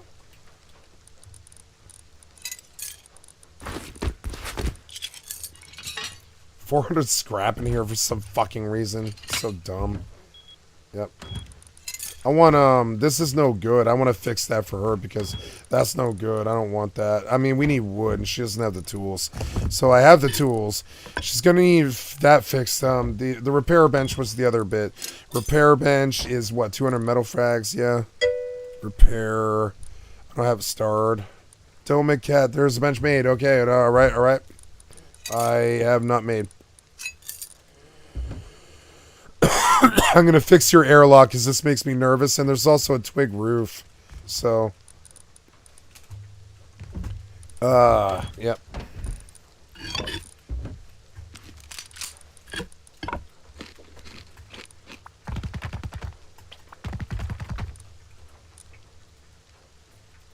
Oops.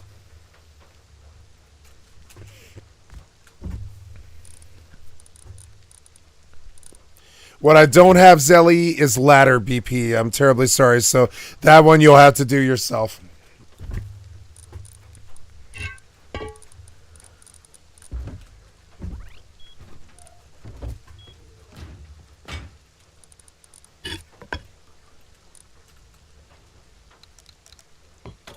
Roger, roger. Putting the code on the door.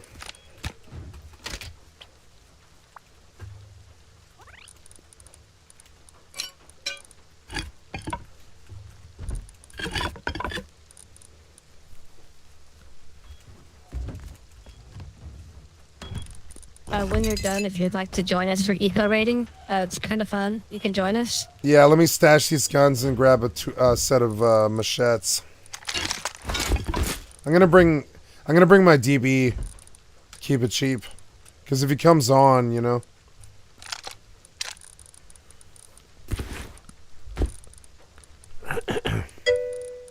Spear is ideal. Okay, it works for me.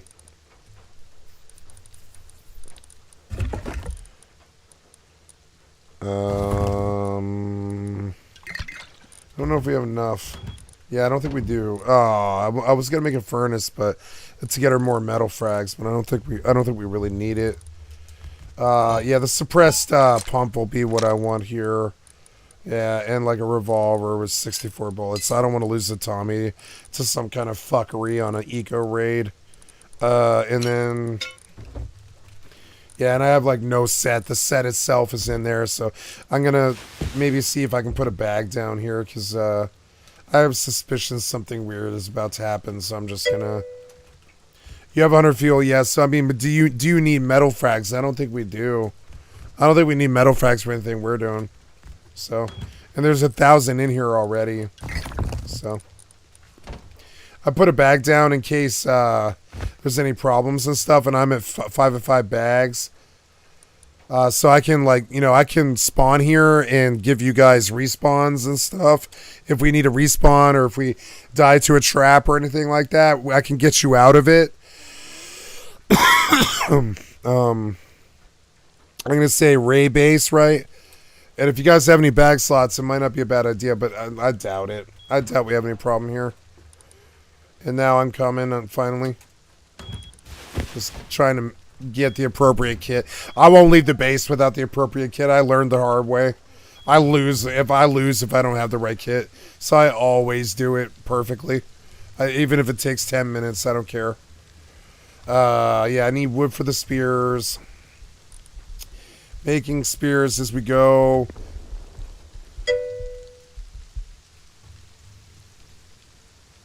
You're full. Yeah, I'm full too.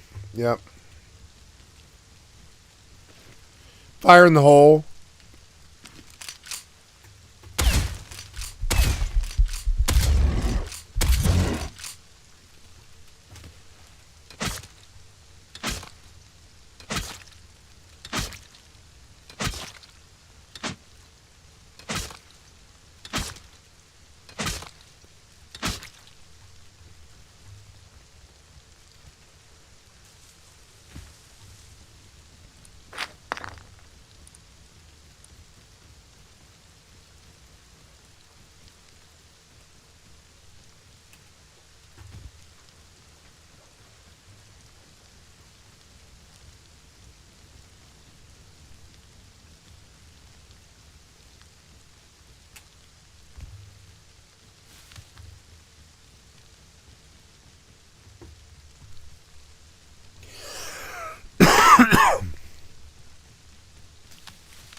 Coming in.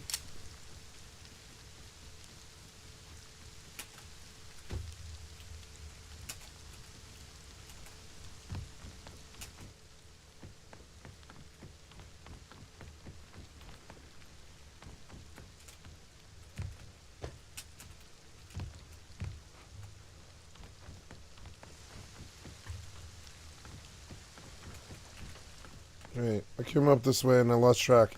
So, yeah, she went around that way. Wow, that really works. But where's the egress up? She has a ladder somewhere. Wrong base. I'm so sorry. What base are we hitting? Oh, up the hill. You said up the hill, up the hill. I'm so sorry. I missed the comment. I didn't make the connection. Coming up. My bad. I thought you meant you were like farming up the hill. So.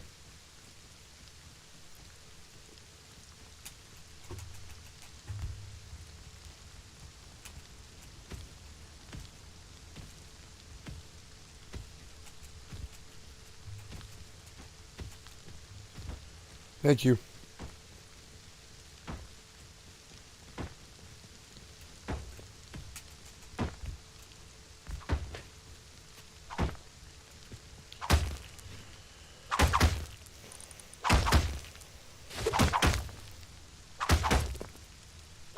Gotta get a key bind right quick.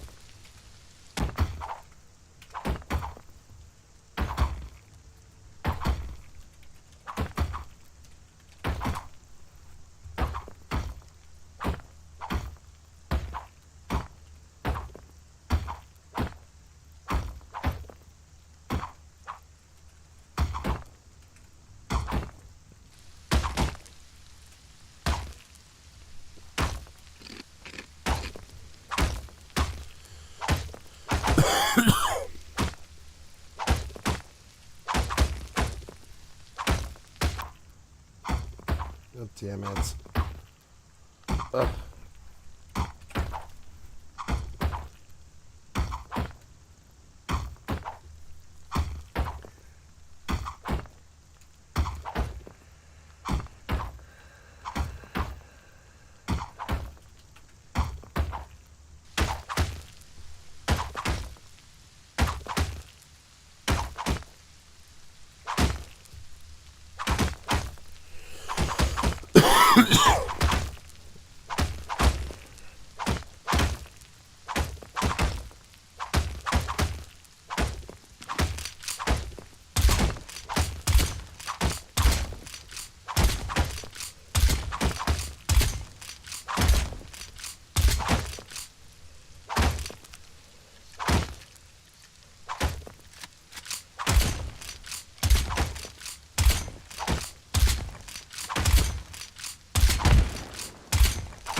Oh my gosh, she has an AK on her.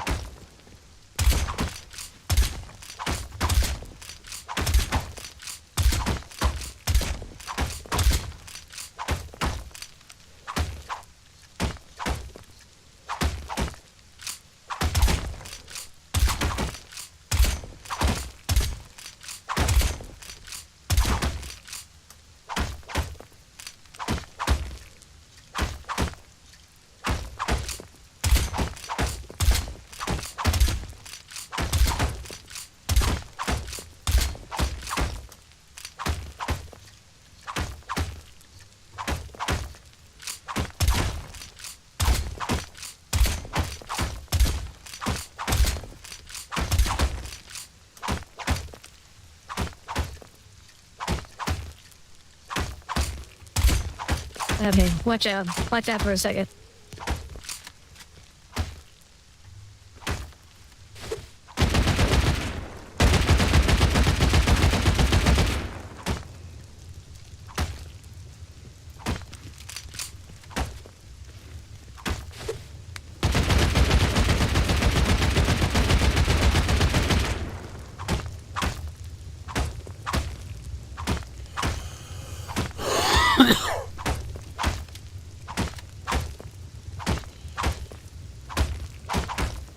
What's in here?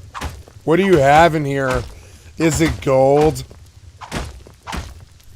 Is it doubloons?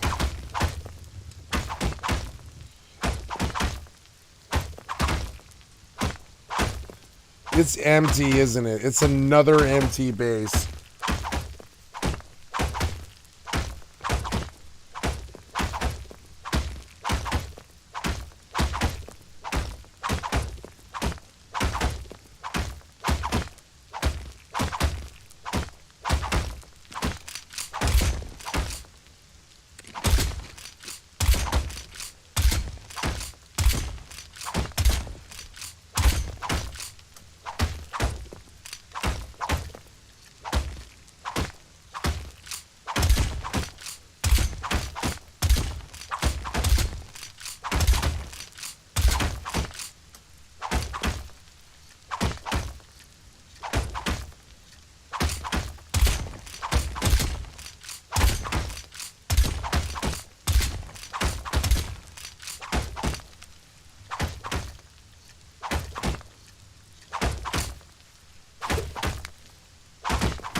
Ooh, lots of boxes. Empty. God damn it. See the curse? God damn it. I've got a flamethrower in the base. I'll just go get it. Fuck it.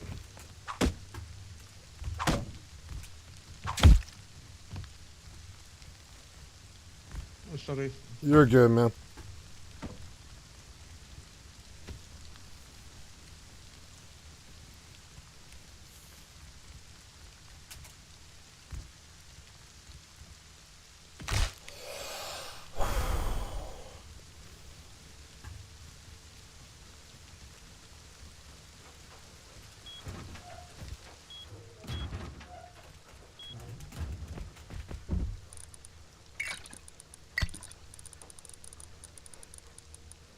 What happened to that fucking flamethrower?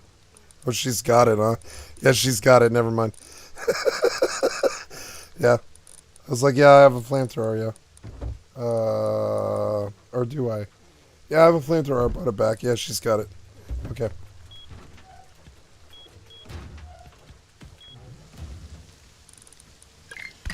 But either way, I have a Molotov, too. What's up, Hemps? How you doing? We're doing some minor raiding.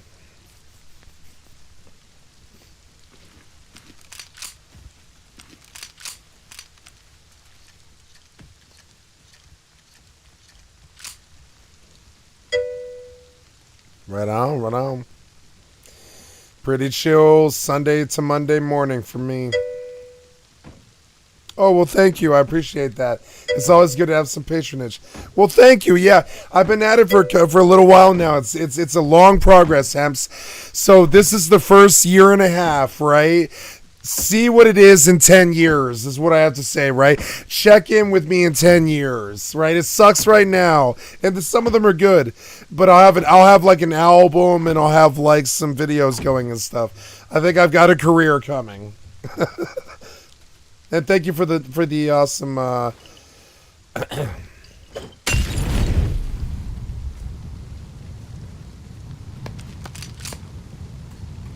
thank you for the awesome compliment. I appreciate that. And now for a fact, there's no stone inside. Yeah, like right, there's nothing in here. It was empty. God damn it. No, can she get out? Get out now. Uh-oh. Yeah, without a ladder, She won't be able to get out. Oh, yeah, she can get out. There's no TC. Yeah. I can bring you wood if you need. Oh, well, thank you. Yeah, that's a cute one. I cut that thing in 10 seconds for my best friend's birthday, yeah. We have this problem where she and we only have one surviving family member. So if we don't do this kind of stuff for each other, no one will. You know?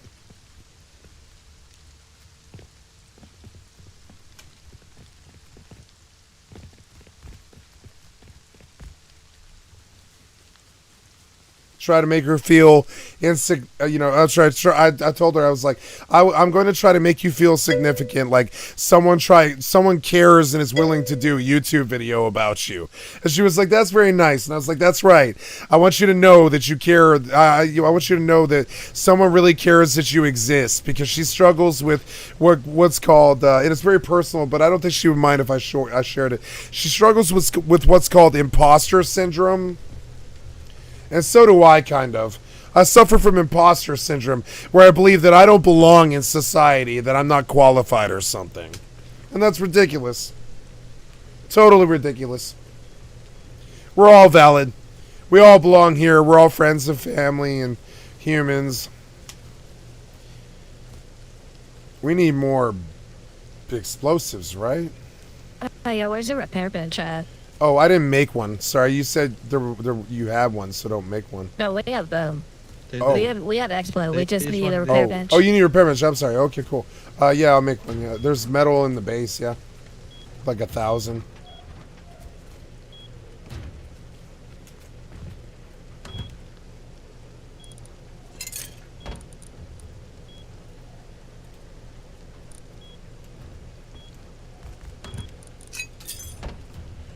I got the bench on me. Oh, you got it. You got it. Okay, I'm canceling.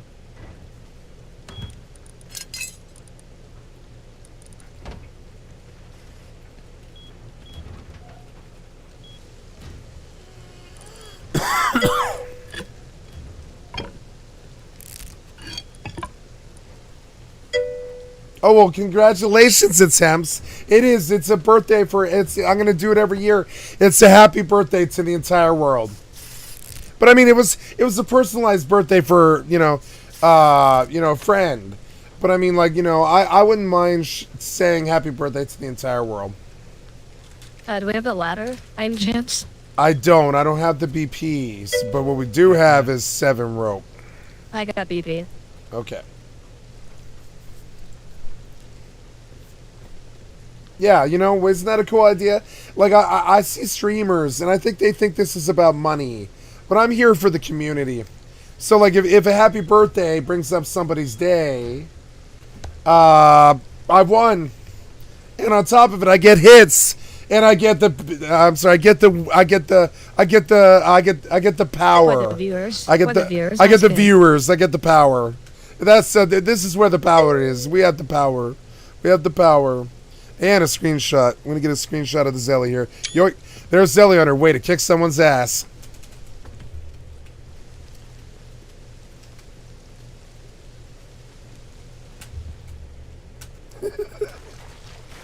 It's late, but who the fuck cares, frankly?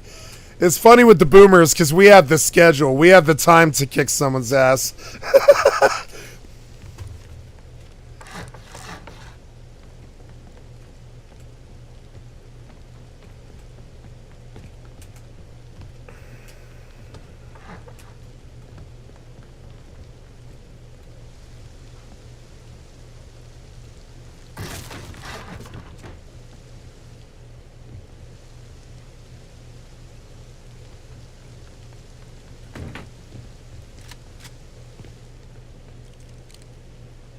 Oh, interesting. I don't know about that. I don't think I want to go up there or no. I mean, I don't know, maybe.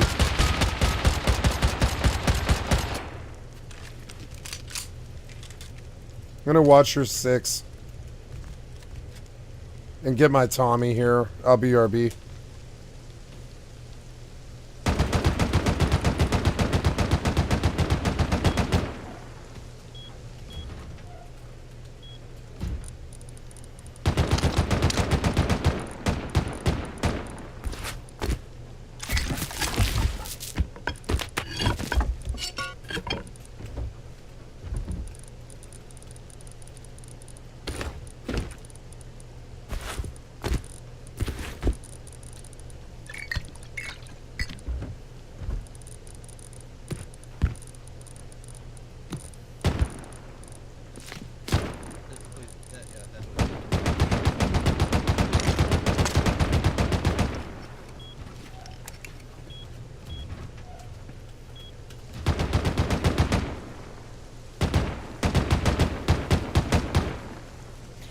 I'm on the outside. I got your full 360.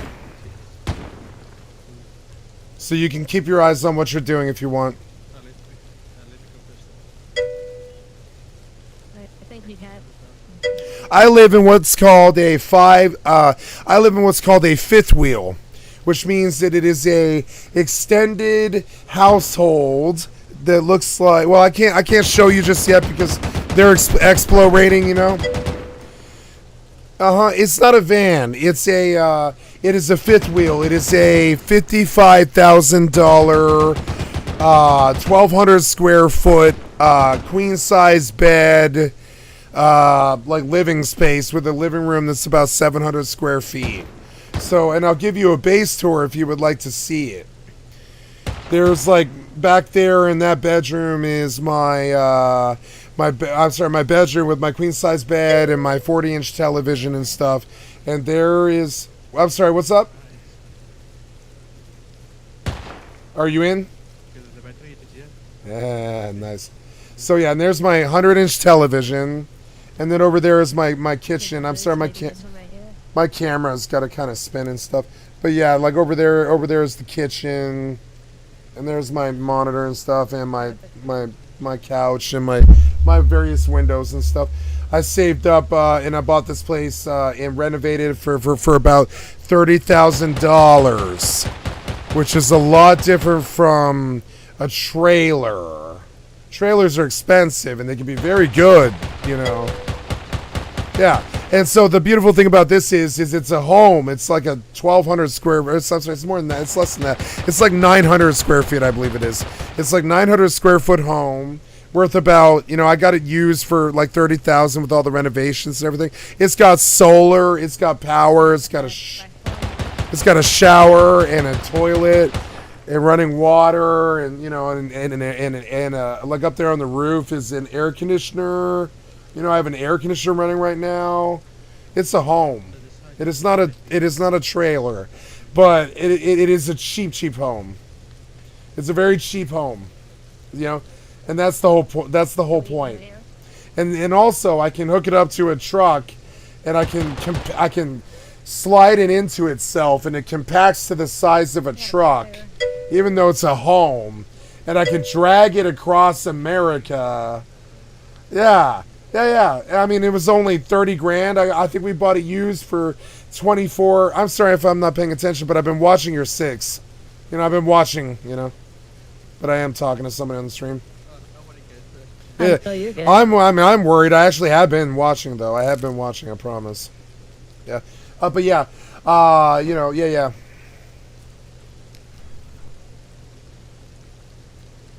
Yeah. So there you go. And so when I die, I want to die in Denver, Colorado, and I'm out on the West Coast right now, with all the hotties and all the people and everything. So eventually, I'll move back to Denver, Colorado, and I'll move and I'm going to inherit my family's home, which is worth about $1 million, and I'll sell. And when my family's passed, I'll inherit, and I'll sell. I'll take my $1 million, and I'll go back to Denver with my fifth wheel, and I'll buy a plot of land somewhere in the inner city where I can park this thing, and I'm just gonna live off the $1 million for the rest of my life. Probably $5,000 a year, something. 5-10 grand a year. And, you know, and because I own my own, you know, so one of the things that was really beautiful about this is I worked hard for it too. I worked hard for many years to reach this, and I saved up for a long time, 5 years. I saved up for a long time, and I deserve this, and I'm retired, and I don't have to work. I'm on disability for Asperger's, but I mean, that was the government doctor's idea. It's not mine. I didn't chase it. They wanted me to do it. They had me get a neuropsych evaluation, and on the police and a doctor's order, they had the government take a look at me, and they decided that I needed I should be on disability for Asperger's because I do have brain damage from a moped accident and retrograde amnesia. So that's my life. At the age of 40, I can sit and play Rust with these people because I'm blessed, but not everybody's life is nice like that, you know? I feel very blessed, and I did work all my life. I've worked since I was 14 years old, and I was out of the house by the age of 16.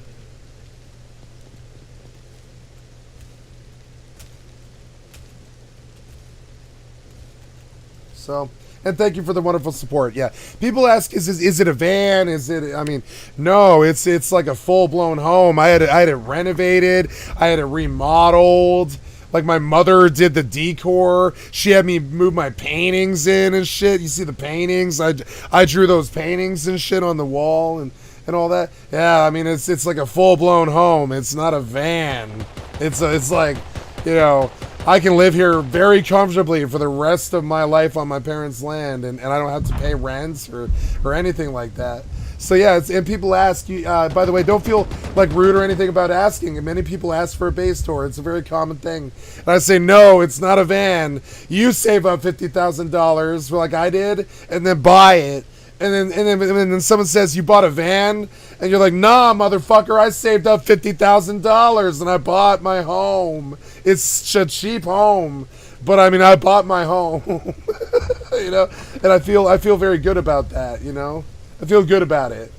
I mean, it was hard. I worked very hard for this. I was a taxi driver for 13 years and a cashier for 10. And I was even a drug dealer for a time there, trying to just make ends meet. And I finally just retired. I was like, at the age of 40, they told me, because of your accident, your injury, you're going to be on disability for the rest of your life on a very fixed income of, I think it's like, I think it's $900 a month. So what is that? That's like 9 plus 18 is I make $10,000. It's $10,800 a year, and I live off that. And what you see is what you get. I mean, I've been living off that now for 2 years, and my life is much better now. My contacts, the doctors are helping take care of my body, and I'm retired, and I hang out with them, and I try to push my stream because one day I don't want to be on the government dole. I want to be like, you know, one of these streamer kids that has, you know, $20 million and they have a business, and I want to open a taxi business and all this other stuff, and maybe go lobby the government to make it legal for us to sell each other scrap and stuff like that, you know? So it's a good life. It's not a van life. Like I have showered today. I have a maid who comes and cleans my house every 2 weeks. You know, I mean, I don't. It's not a van life. It's really not that. I have many people who are jealous of my life. Honestly, most of my friends are kind of jealous of my life. Frankly, as silly as that is, most of my friends are out there on the grime right now. And I'm not. I'm just here playing Rust with the badasses, you know what I'm saying? And trying to build a stream in my elderly 40-year-old boomer life. And I'm very, very happy, and I'm very who I am, you know? So it's like they can call it a van or a trailer or any of that stuff. Some people try to come and make fun of me, and I'm like, all right, well, go make fun of me in your rat race and go pay for your apartment. And like go, you know, pay for all that food and all that stuff and all that. Or you can try to work your whole life and build something and then have something. You know, even if it's only a $50,000 home, it's still a home. And in the end, I will inherit my parents' land, and they worked very hard all their lives for everything they got too. So I mean, I like most of the time I get derision from like the doomer culture and like maybe kids between the age of like I'd say 20 and 28, because they like, you know, and I have friends that I dated somebody of that age here recently, and I have a lot of friends who are that age, and they look at the life that I have and they hate me. They're like, oh my God, you don't have to worry about diapers or food or water or, you know, you know, your life is just set. And I'm like, motherfucker, my life was not set. I worked for 26 years to reach it. And so it's funny. It's funny. Their jealousy sometimes can be very crazy. You can see it sometimes. They're like, wow, you don't deserve this or whatever. What are you talking about? I worked for 26 years. Most people retire after 20. You know what I'm saying? I did work for this. I did. I worked all my life for this. You know what I'm saying? And so then they act like you're just sat there like a deadbeat your entire life because you're a boomer. And motherfucker, I did not sit there my entire life. I worked my entire life since I was 16 years old. I've worked all my life. You know. I've been a lazy gamer, but I've always worked.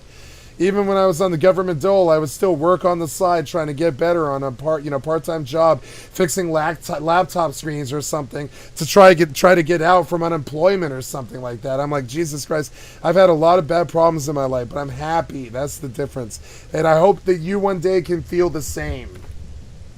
It wasn't a dream that I had. It just came up. It was like I was like, oh, I'm just going to go rent an apartment in Denver, Colorado, downtown. I'm going to try and fuck girls, and I'm going to try and play video games for the rest of my life. And I told my mother this verbatim, that exact stuff. And she was like, no, you're not. We're going to make sure you have a home so you don't die on the streets when I'm dead. And I was like, really? And she was like, yes. Over the next 2 years, you're going to save up whatever money you can get your hands on, and you're going to buy a home so I don't ever have to take care of you or worry about you again. And after I'm dead, you don't die. And I'm like, okay. And that's what we did. It was her vision, not mine. So, and now I'm like got a nice 100-inch television and a nice queen size bedroom where I can fuck any girl I want whenever I want. My parents don't tell me what to do. I live on their land, but I mean I go see them like once a week, you know. I mean it's like my own life, you know. And I feel really good. Sometimes I imagine people will come and visit, but I really have pretty much left the human race, I'd say. I'm happier here on Rust with them, with a television screen between me and the rest of the world. And that's my, personalized response to what you said, because it's all like feng shui. It's all a reason. It looks like a trailer for a reason, because I'm not rich. I had $50,000 in my whole life. I'm right here just watching your ingress, Been watching your 360. Hey, can you give us a we right got on real load quick? on the server again. Do what now? I said we are alone on the server again. Load on Yeah, the server? can you give us a ride to the base real quick so we can get Expo? Oh, yes. Yeah, I don't know where just you outside the live, admin. but I'll ride you, yeah. Yep. Do you have fuel? Because I don't...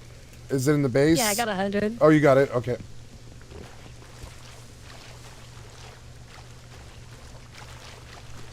And that's that.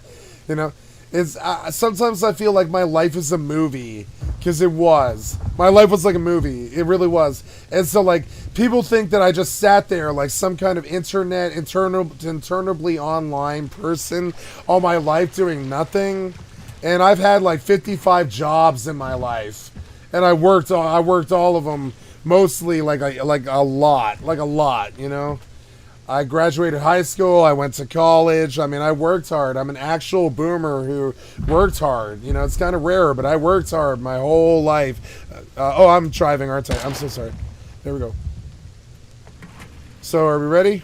No. Hold on. All right.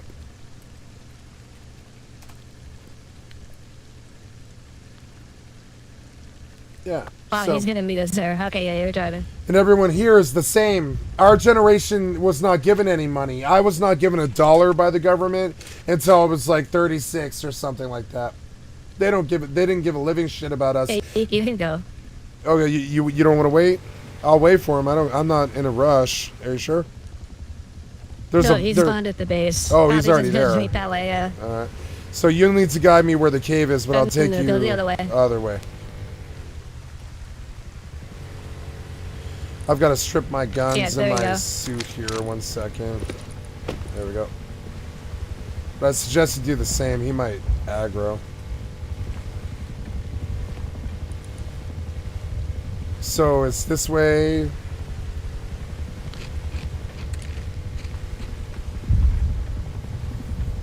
Some of us did work all of our lives. A bunch of my generation was like these, like deadbeat druggies, and I was one of them, kind of. But I mean, I always worked for every dollar I had. If I wanted $100 to spend on drugs, I had to go work 10 hours for that. 10 hours. All my life. So you can call me a deadbeat druggie, and I smoke marijuana and stuff. And I've always bought drugs, and I've always been high. But like really, in the end, I always worked 10 hours to get a single sack of dope or whatever, I always worked all my life really hard. And so I get this weird judgment from younger people who I think don't do anything with their lives, And I'm not saying something about you at all. I'm talking about other people that I meet. Like, I'm talking about other people that I meet. They tend to want to come in and call me fat or a loser, or they're angry because I have a nice life or whatever. And I'm like, that's kind of weird, because like, man, I worked my whole life for it. I worked so hard. Got a big red cat, I think. Can I go through this? I don't think I can. Can I? I have to go around, huh? I should have just gone straight. I don't know why I did this whole deal. I'm sorry.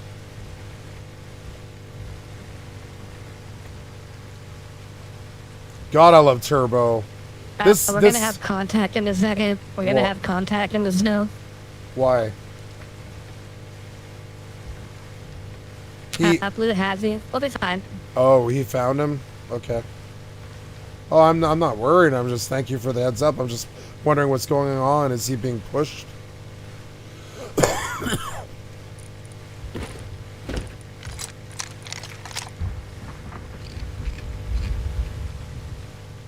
I think I went the wrong way. This was the slower way, I think. No, this is where I go left. Oh, yeah. Oh, no, we are in snow. I'm sorry. Yeah. Right on.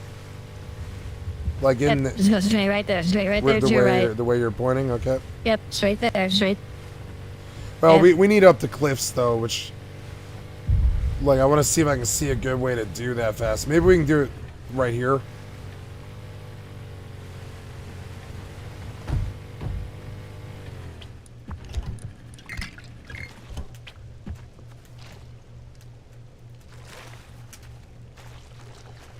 We will need wood now.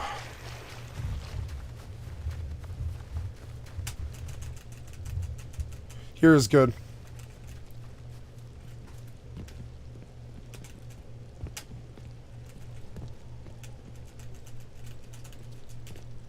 Oh, that didn't work. Never mind.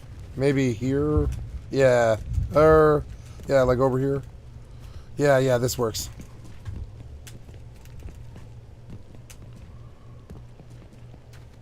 Here, switch me up, Zelly. I don't get cold, but you can benefit from this. Take this. I know, I'm good. I'm good. Oh, yeah. you're good. You're good. Because you jumped in the water. You're not dying right now? Okay. Because, I mean, the sides of the suit will get you out of it.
Ooh, level.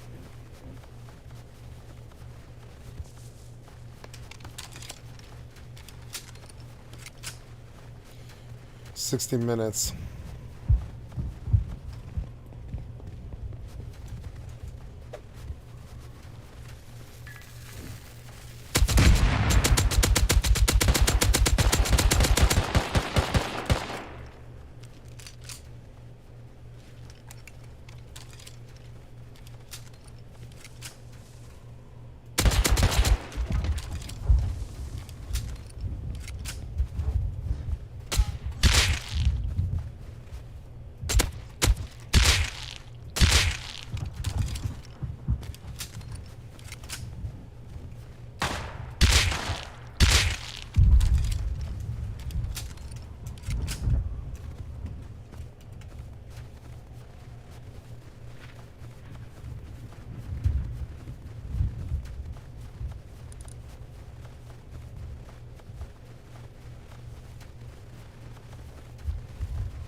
I would like to check his inventory if you wouldn't mind.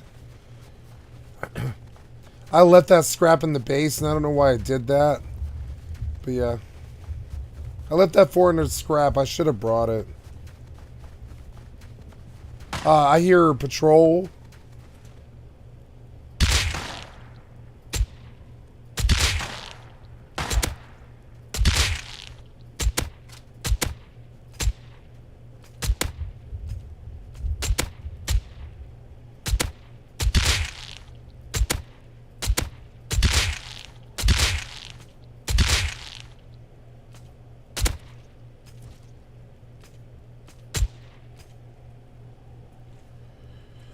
I've got 20 left. I can't really be doing mid-range fights anymore. I'll have to shotgun the rest of it, but I've got a suppressor on the shotgun. 17 in the pump, 25 in the Tommy, 24, 23. On the ground. Oh, thank you. Very helpful. I appreciate it.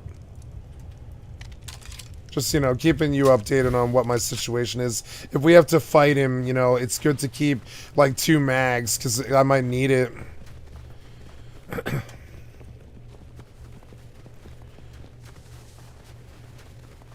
Yeah, I want to check his inventory, Zelly. It's actually really important. I'm sorry, but we need to see him. If he has an AK, yeah, this guy right here. We need to see what he has. And here, look, there's a twig base right here. Fuck is that? What? Go check that or whatever. I don't know. Have we been here before? Okay, he has nothing. We're good. He has nothing we need, so we can leave if you want.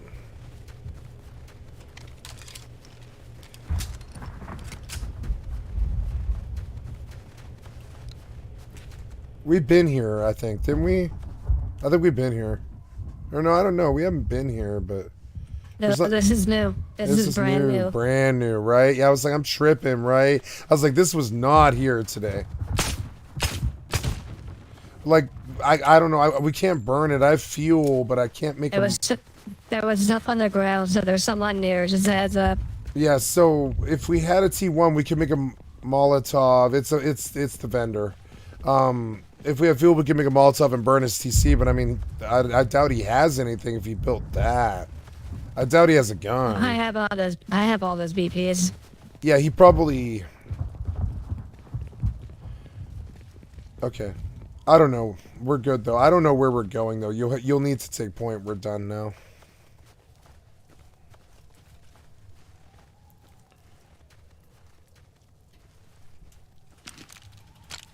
Put the flashlight 1 second.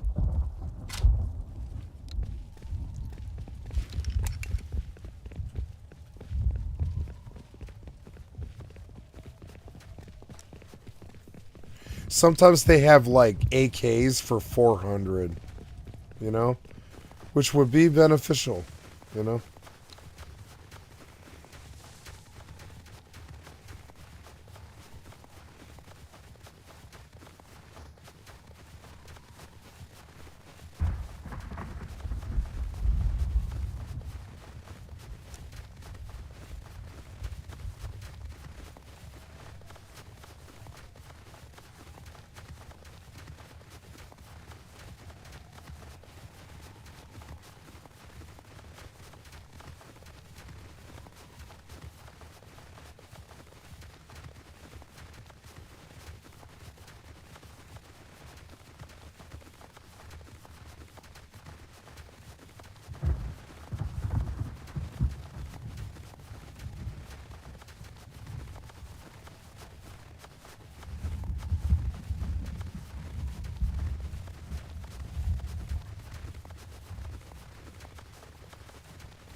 Six now.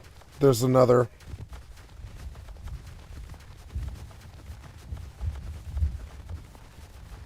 Morning crew. Russians are getting on, maybe. I think it's about the time. 4 a.m. for us. I think that's Russia. Usually, anyways.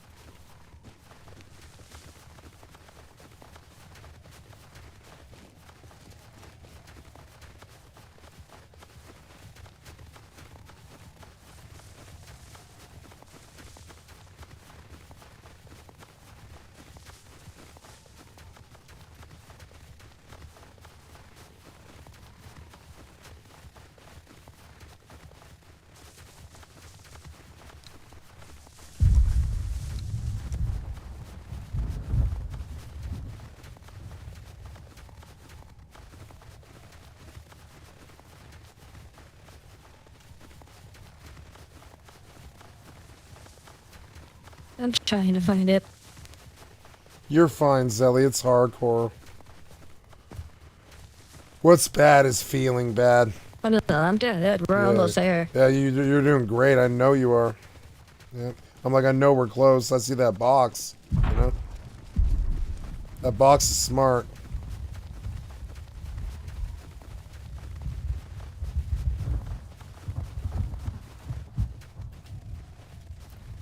Check contact or is that Steph? It's gotta be Steph. I didn't see anyone.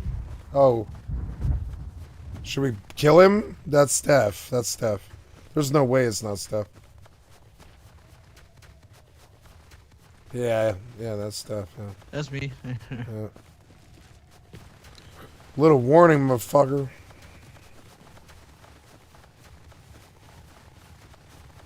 Yeah, that's why I flashed the flashlight. Yeah, well, flashlight is not vocal warning. Yeah. Straight shoot your ass. I almost lit you up, straight up. But I also didn't. Sure that you also. Honestly, I don't know if I ever would. You know, I honestly don't know if I ever would. I don't think I would have killed you, though. Well, yeah, you wouldn't because it wasn't me. If it had been me, I'd have died right there. Right? Yeah. This is a joke. Kind of. No, I do. I always kill you. It's so annoying. It's okay. I'm not even that. That's the funny part. Yeah, we haven't lost any loot. Yeah, you kill you know? and I kill you. There's really no You should reason kill to somebody. angst. You know, It's there's like, no. it's like tradition. There's no reason to angst, you know, because we didn't lose any loot. So who cares? It's like basically a non-issue.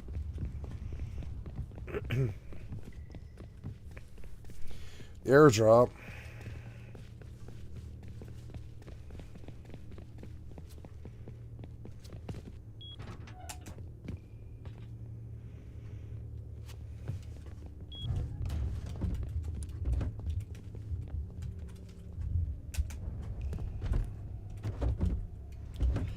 Ooh, I want that strength and glass window. Why do all these hackers have everything? Oh my god. Why do they have all this? Death. Ooh. I'm gonna kill him. I'm gonna kill him.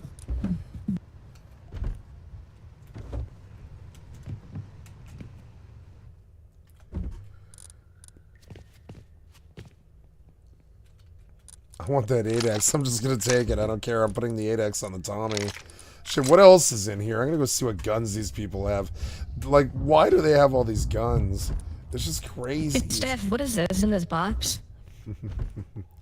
I probably did it. I probably just dumped all that. I probably dumped all that. Yeah. I probably just had loot and dumped it. It's your base. Well, it's our base, but I just dumped loot because where else should I put it?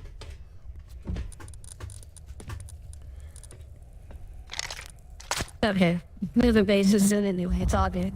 It is our base, but it's just, I don't know where to put it. Tell me where to put all that stuff. I guess the boxes are marked, but are we actually...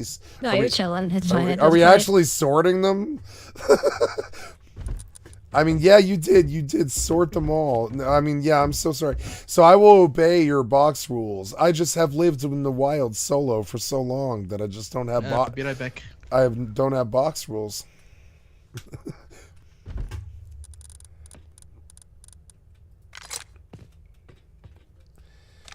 Yeah, I don't need that. Yeah, what, I mean, like, yeah, what else is in here? I want a SAR. Oh, no. What, oh, yeah, a P2 would actually work fairly well, and it's cheaper than a Tommy. Tommy is actually fairly rich. I'm going proto. Yes, that's right. It's okay. It's okay. Moving bases. Ah, okay. Yeah, I don't have that. I'm not blessed with that. I don't care about that.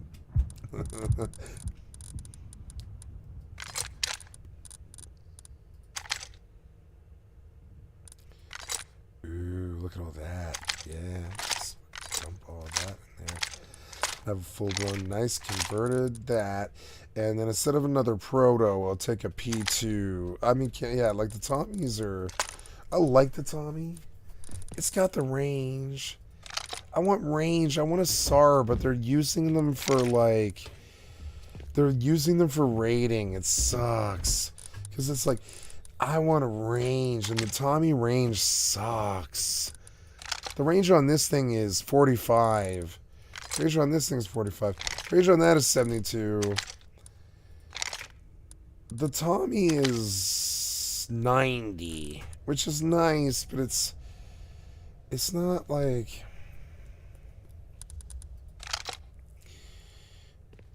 Yeah, I mean, I'm happy with this loadout. I know I am. So I'm just going to run that. I'm going to run this. And where I want to get expensive is bullets, you know? Yeah.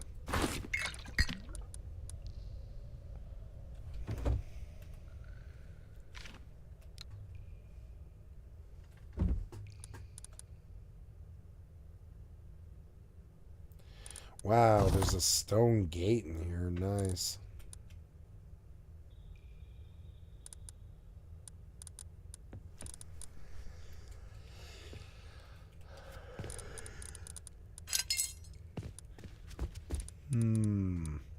I want pistols. You can take it. I already have BP. Don't take the gate though. The gate stays. I didn't take the gate. All the stone walls, you can BP it.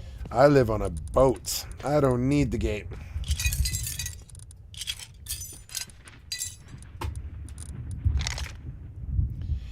Ooh, there it is though. That's what I want. I mean, but it's rich and it's loud. It's like rich and it's loud. Yeah, I'm taking your shotgun shells. Yeah, I want your age fee. I had 400 scrap, but I didn't bring it. God damn it.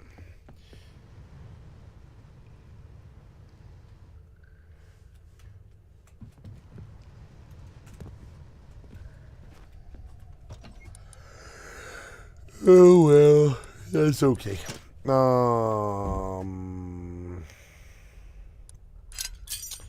Yeah, I have lots of bullets. Yeah, why not? And yeah, that's great. 16x on Here, the can I take this? Yeah. Ooh, SAR, thank you.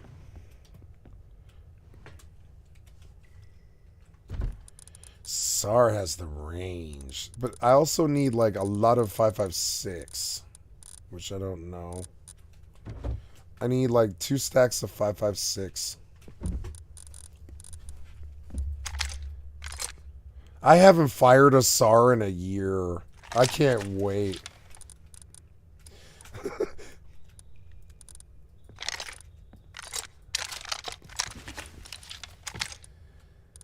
And then the proto for the low and the... Or, yeah, we don't have the scrap to BP 5.56, so I've got to trouble you to make it, if it would be alright. Yeah, go to the other 5.56 is right here in the ammo box. Oh, Right down there. yeah? Down there. Ammo box right there. Oh, yes. But then, no, there's only 64.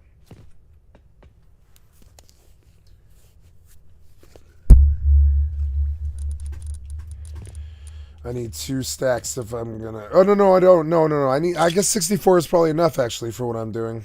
Never mind, that's probably enough. We're good. Need a suppressor, and I don't think I know that either. Damn it. Oops, thank you so much. Yeah, I appreciate it. Yeah. Sweet.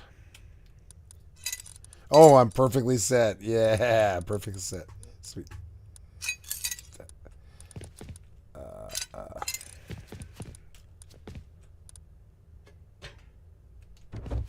put this gun away. Ooh, SAR was 16x. Nice. Suppressed.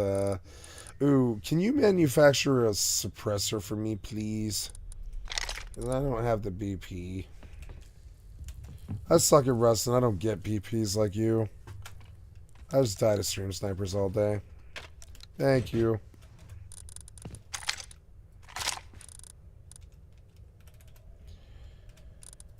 Oh, I need an extended too. Damn it. Or wait, no. What did I have that had an extended on? I think I left some guns in that boat. I left a bunch of guns in the boat at that guy's house. Are we going back there again? Like, there's like... Yeah. Yeah, good. There's like a pump and like 3 revies in that boat. I mean, the guns don't really matter, but I mean, yeah. It is wasteful.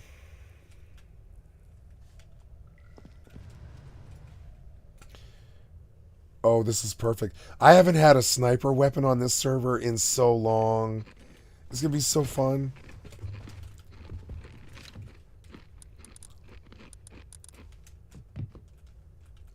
And what? Yeah, no, simple's perfect for that, right? Yeah. Yeah, it's perfect. No, I like simple for this. It's perfect. Yeah.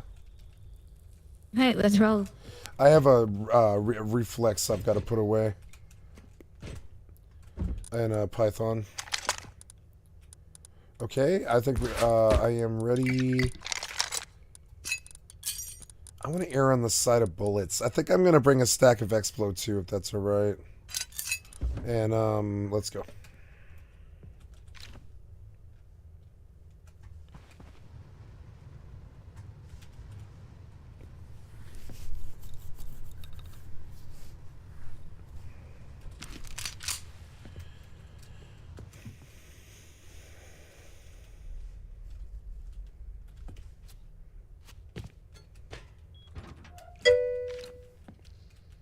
Alright, Steph says don't wait.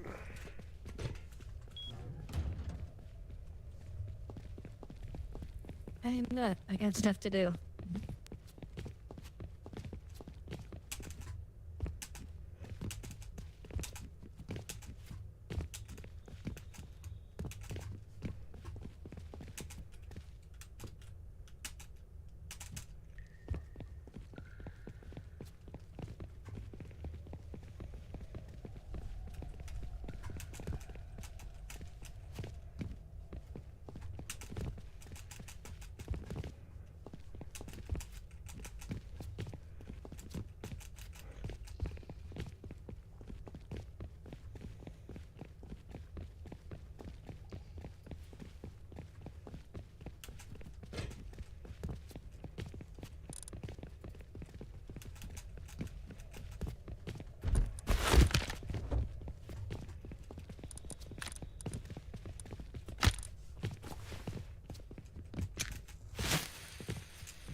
You were dropping 5.56 ammo?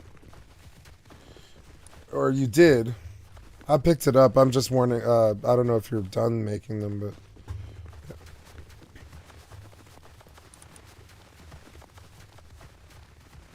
That... Oh.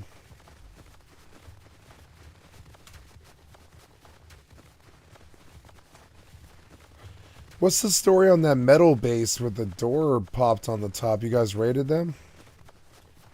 Like that one right there?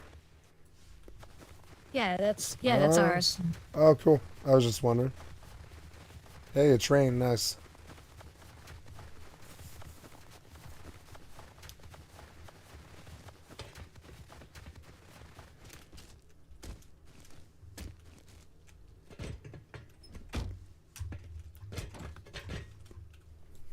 Yay, train.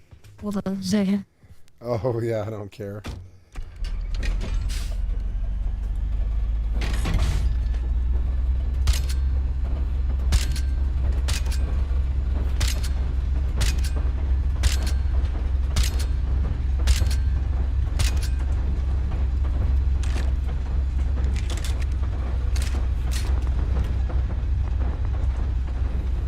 That was automatic fire.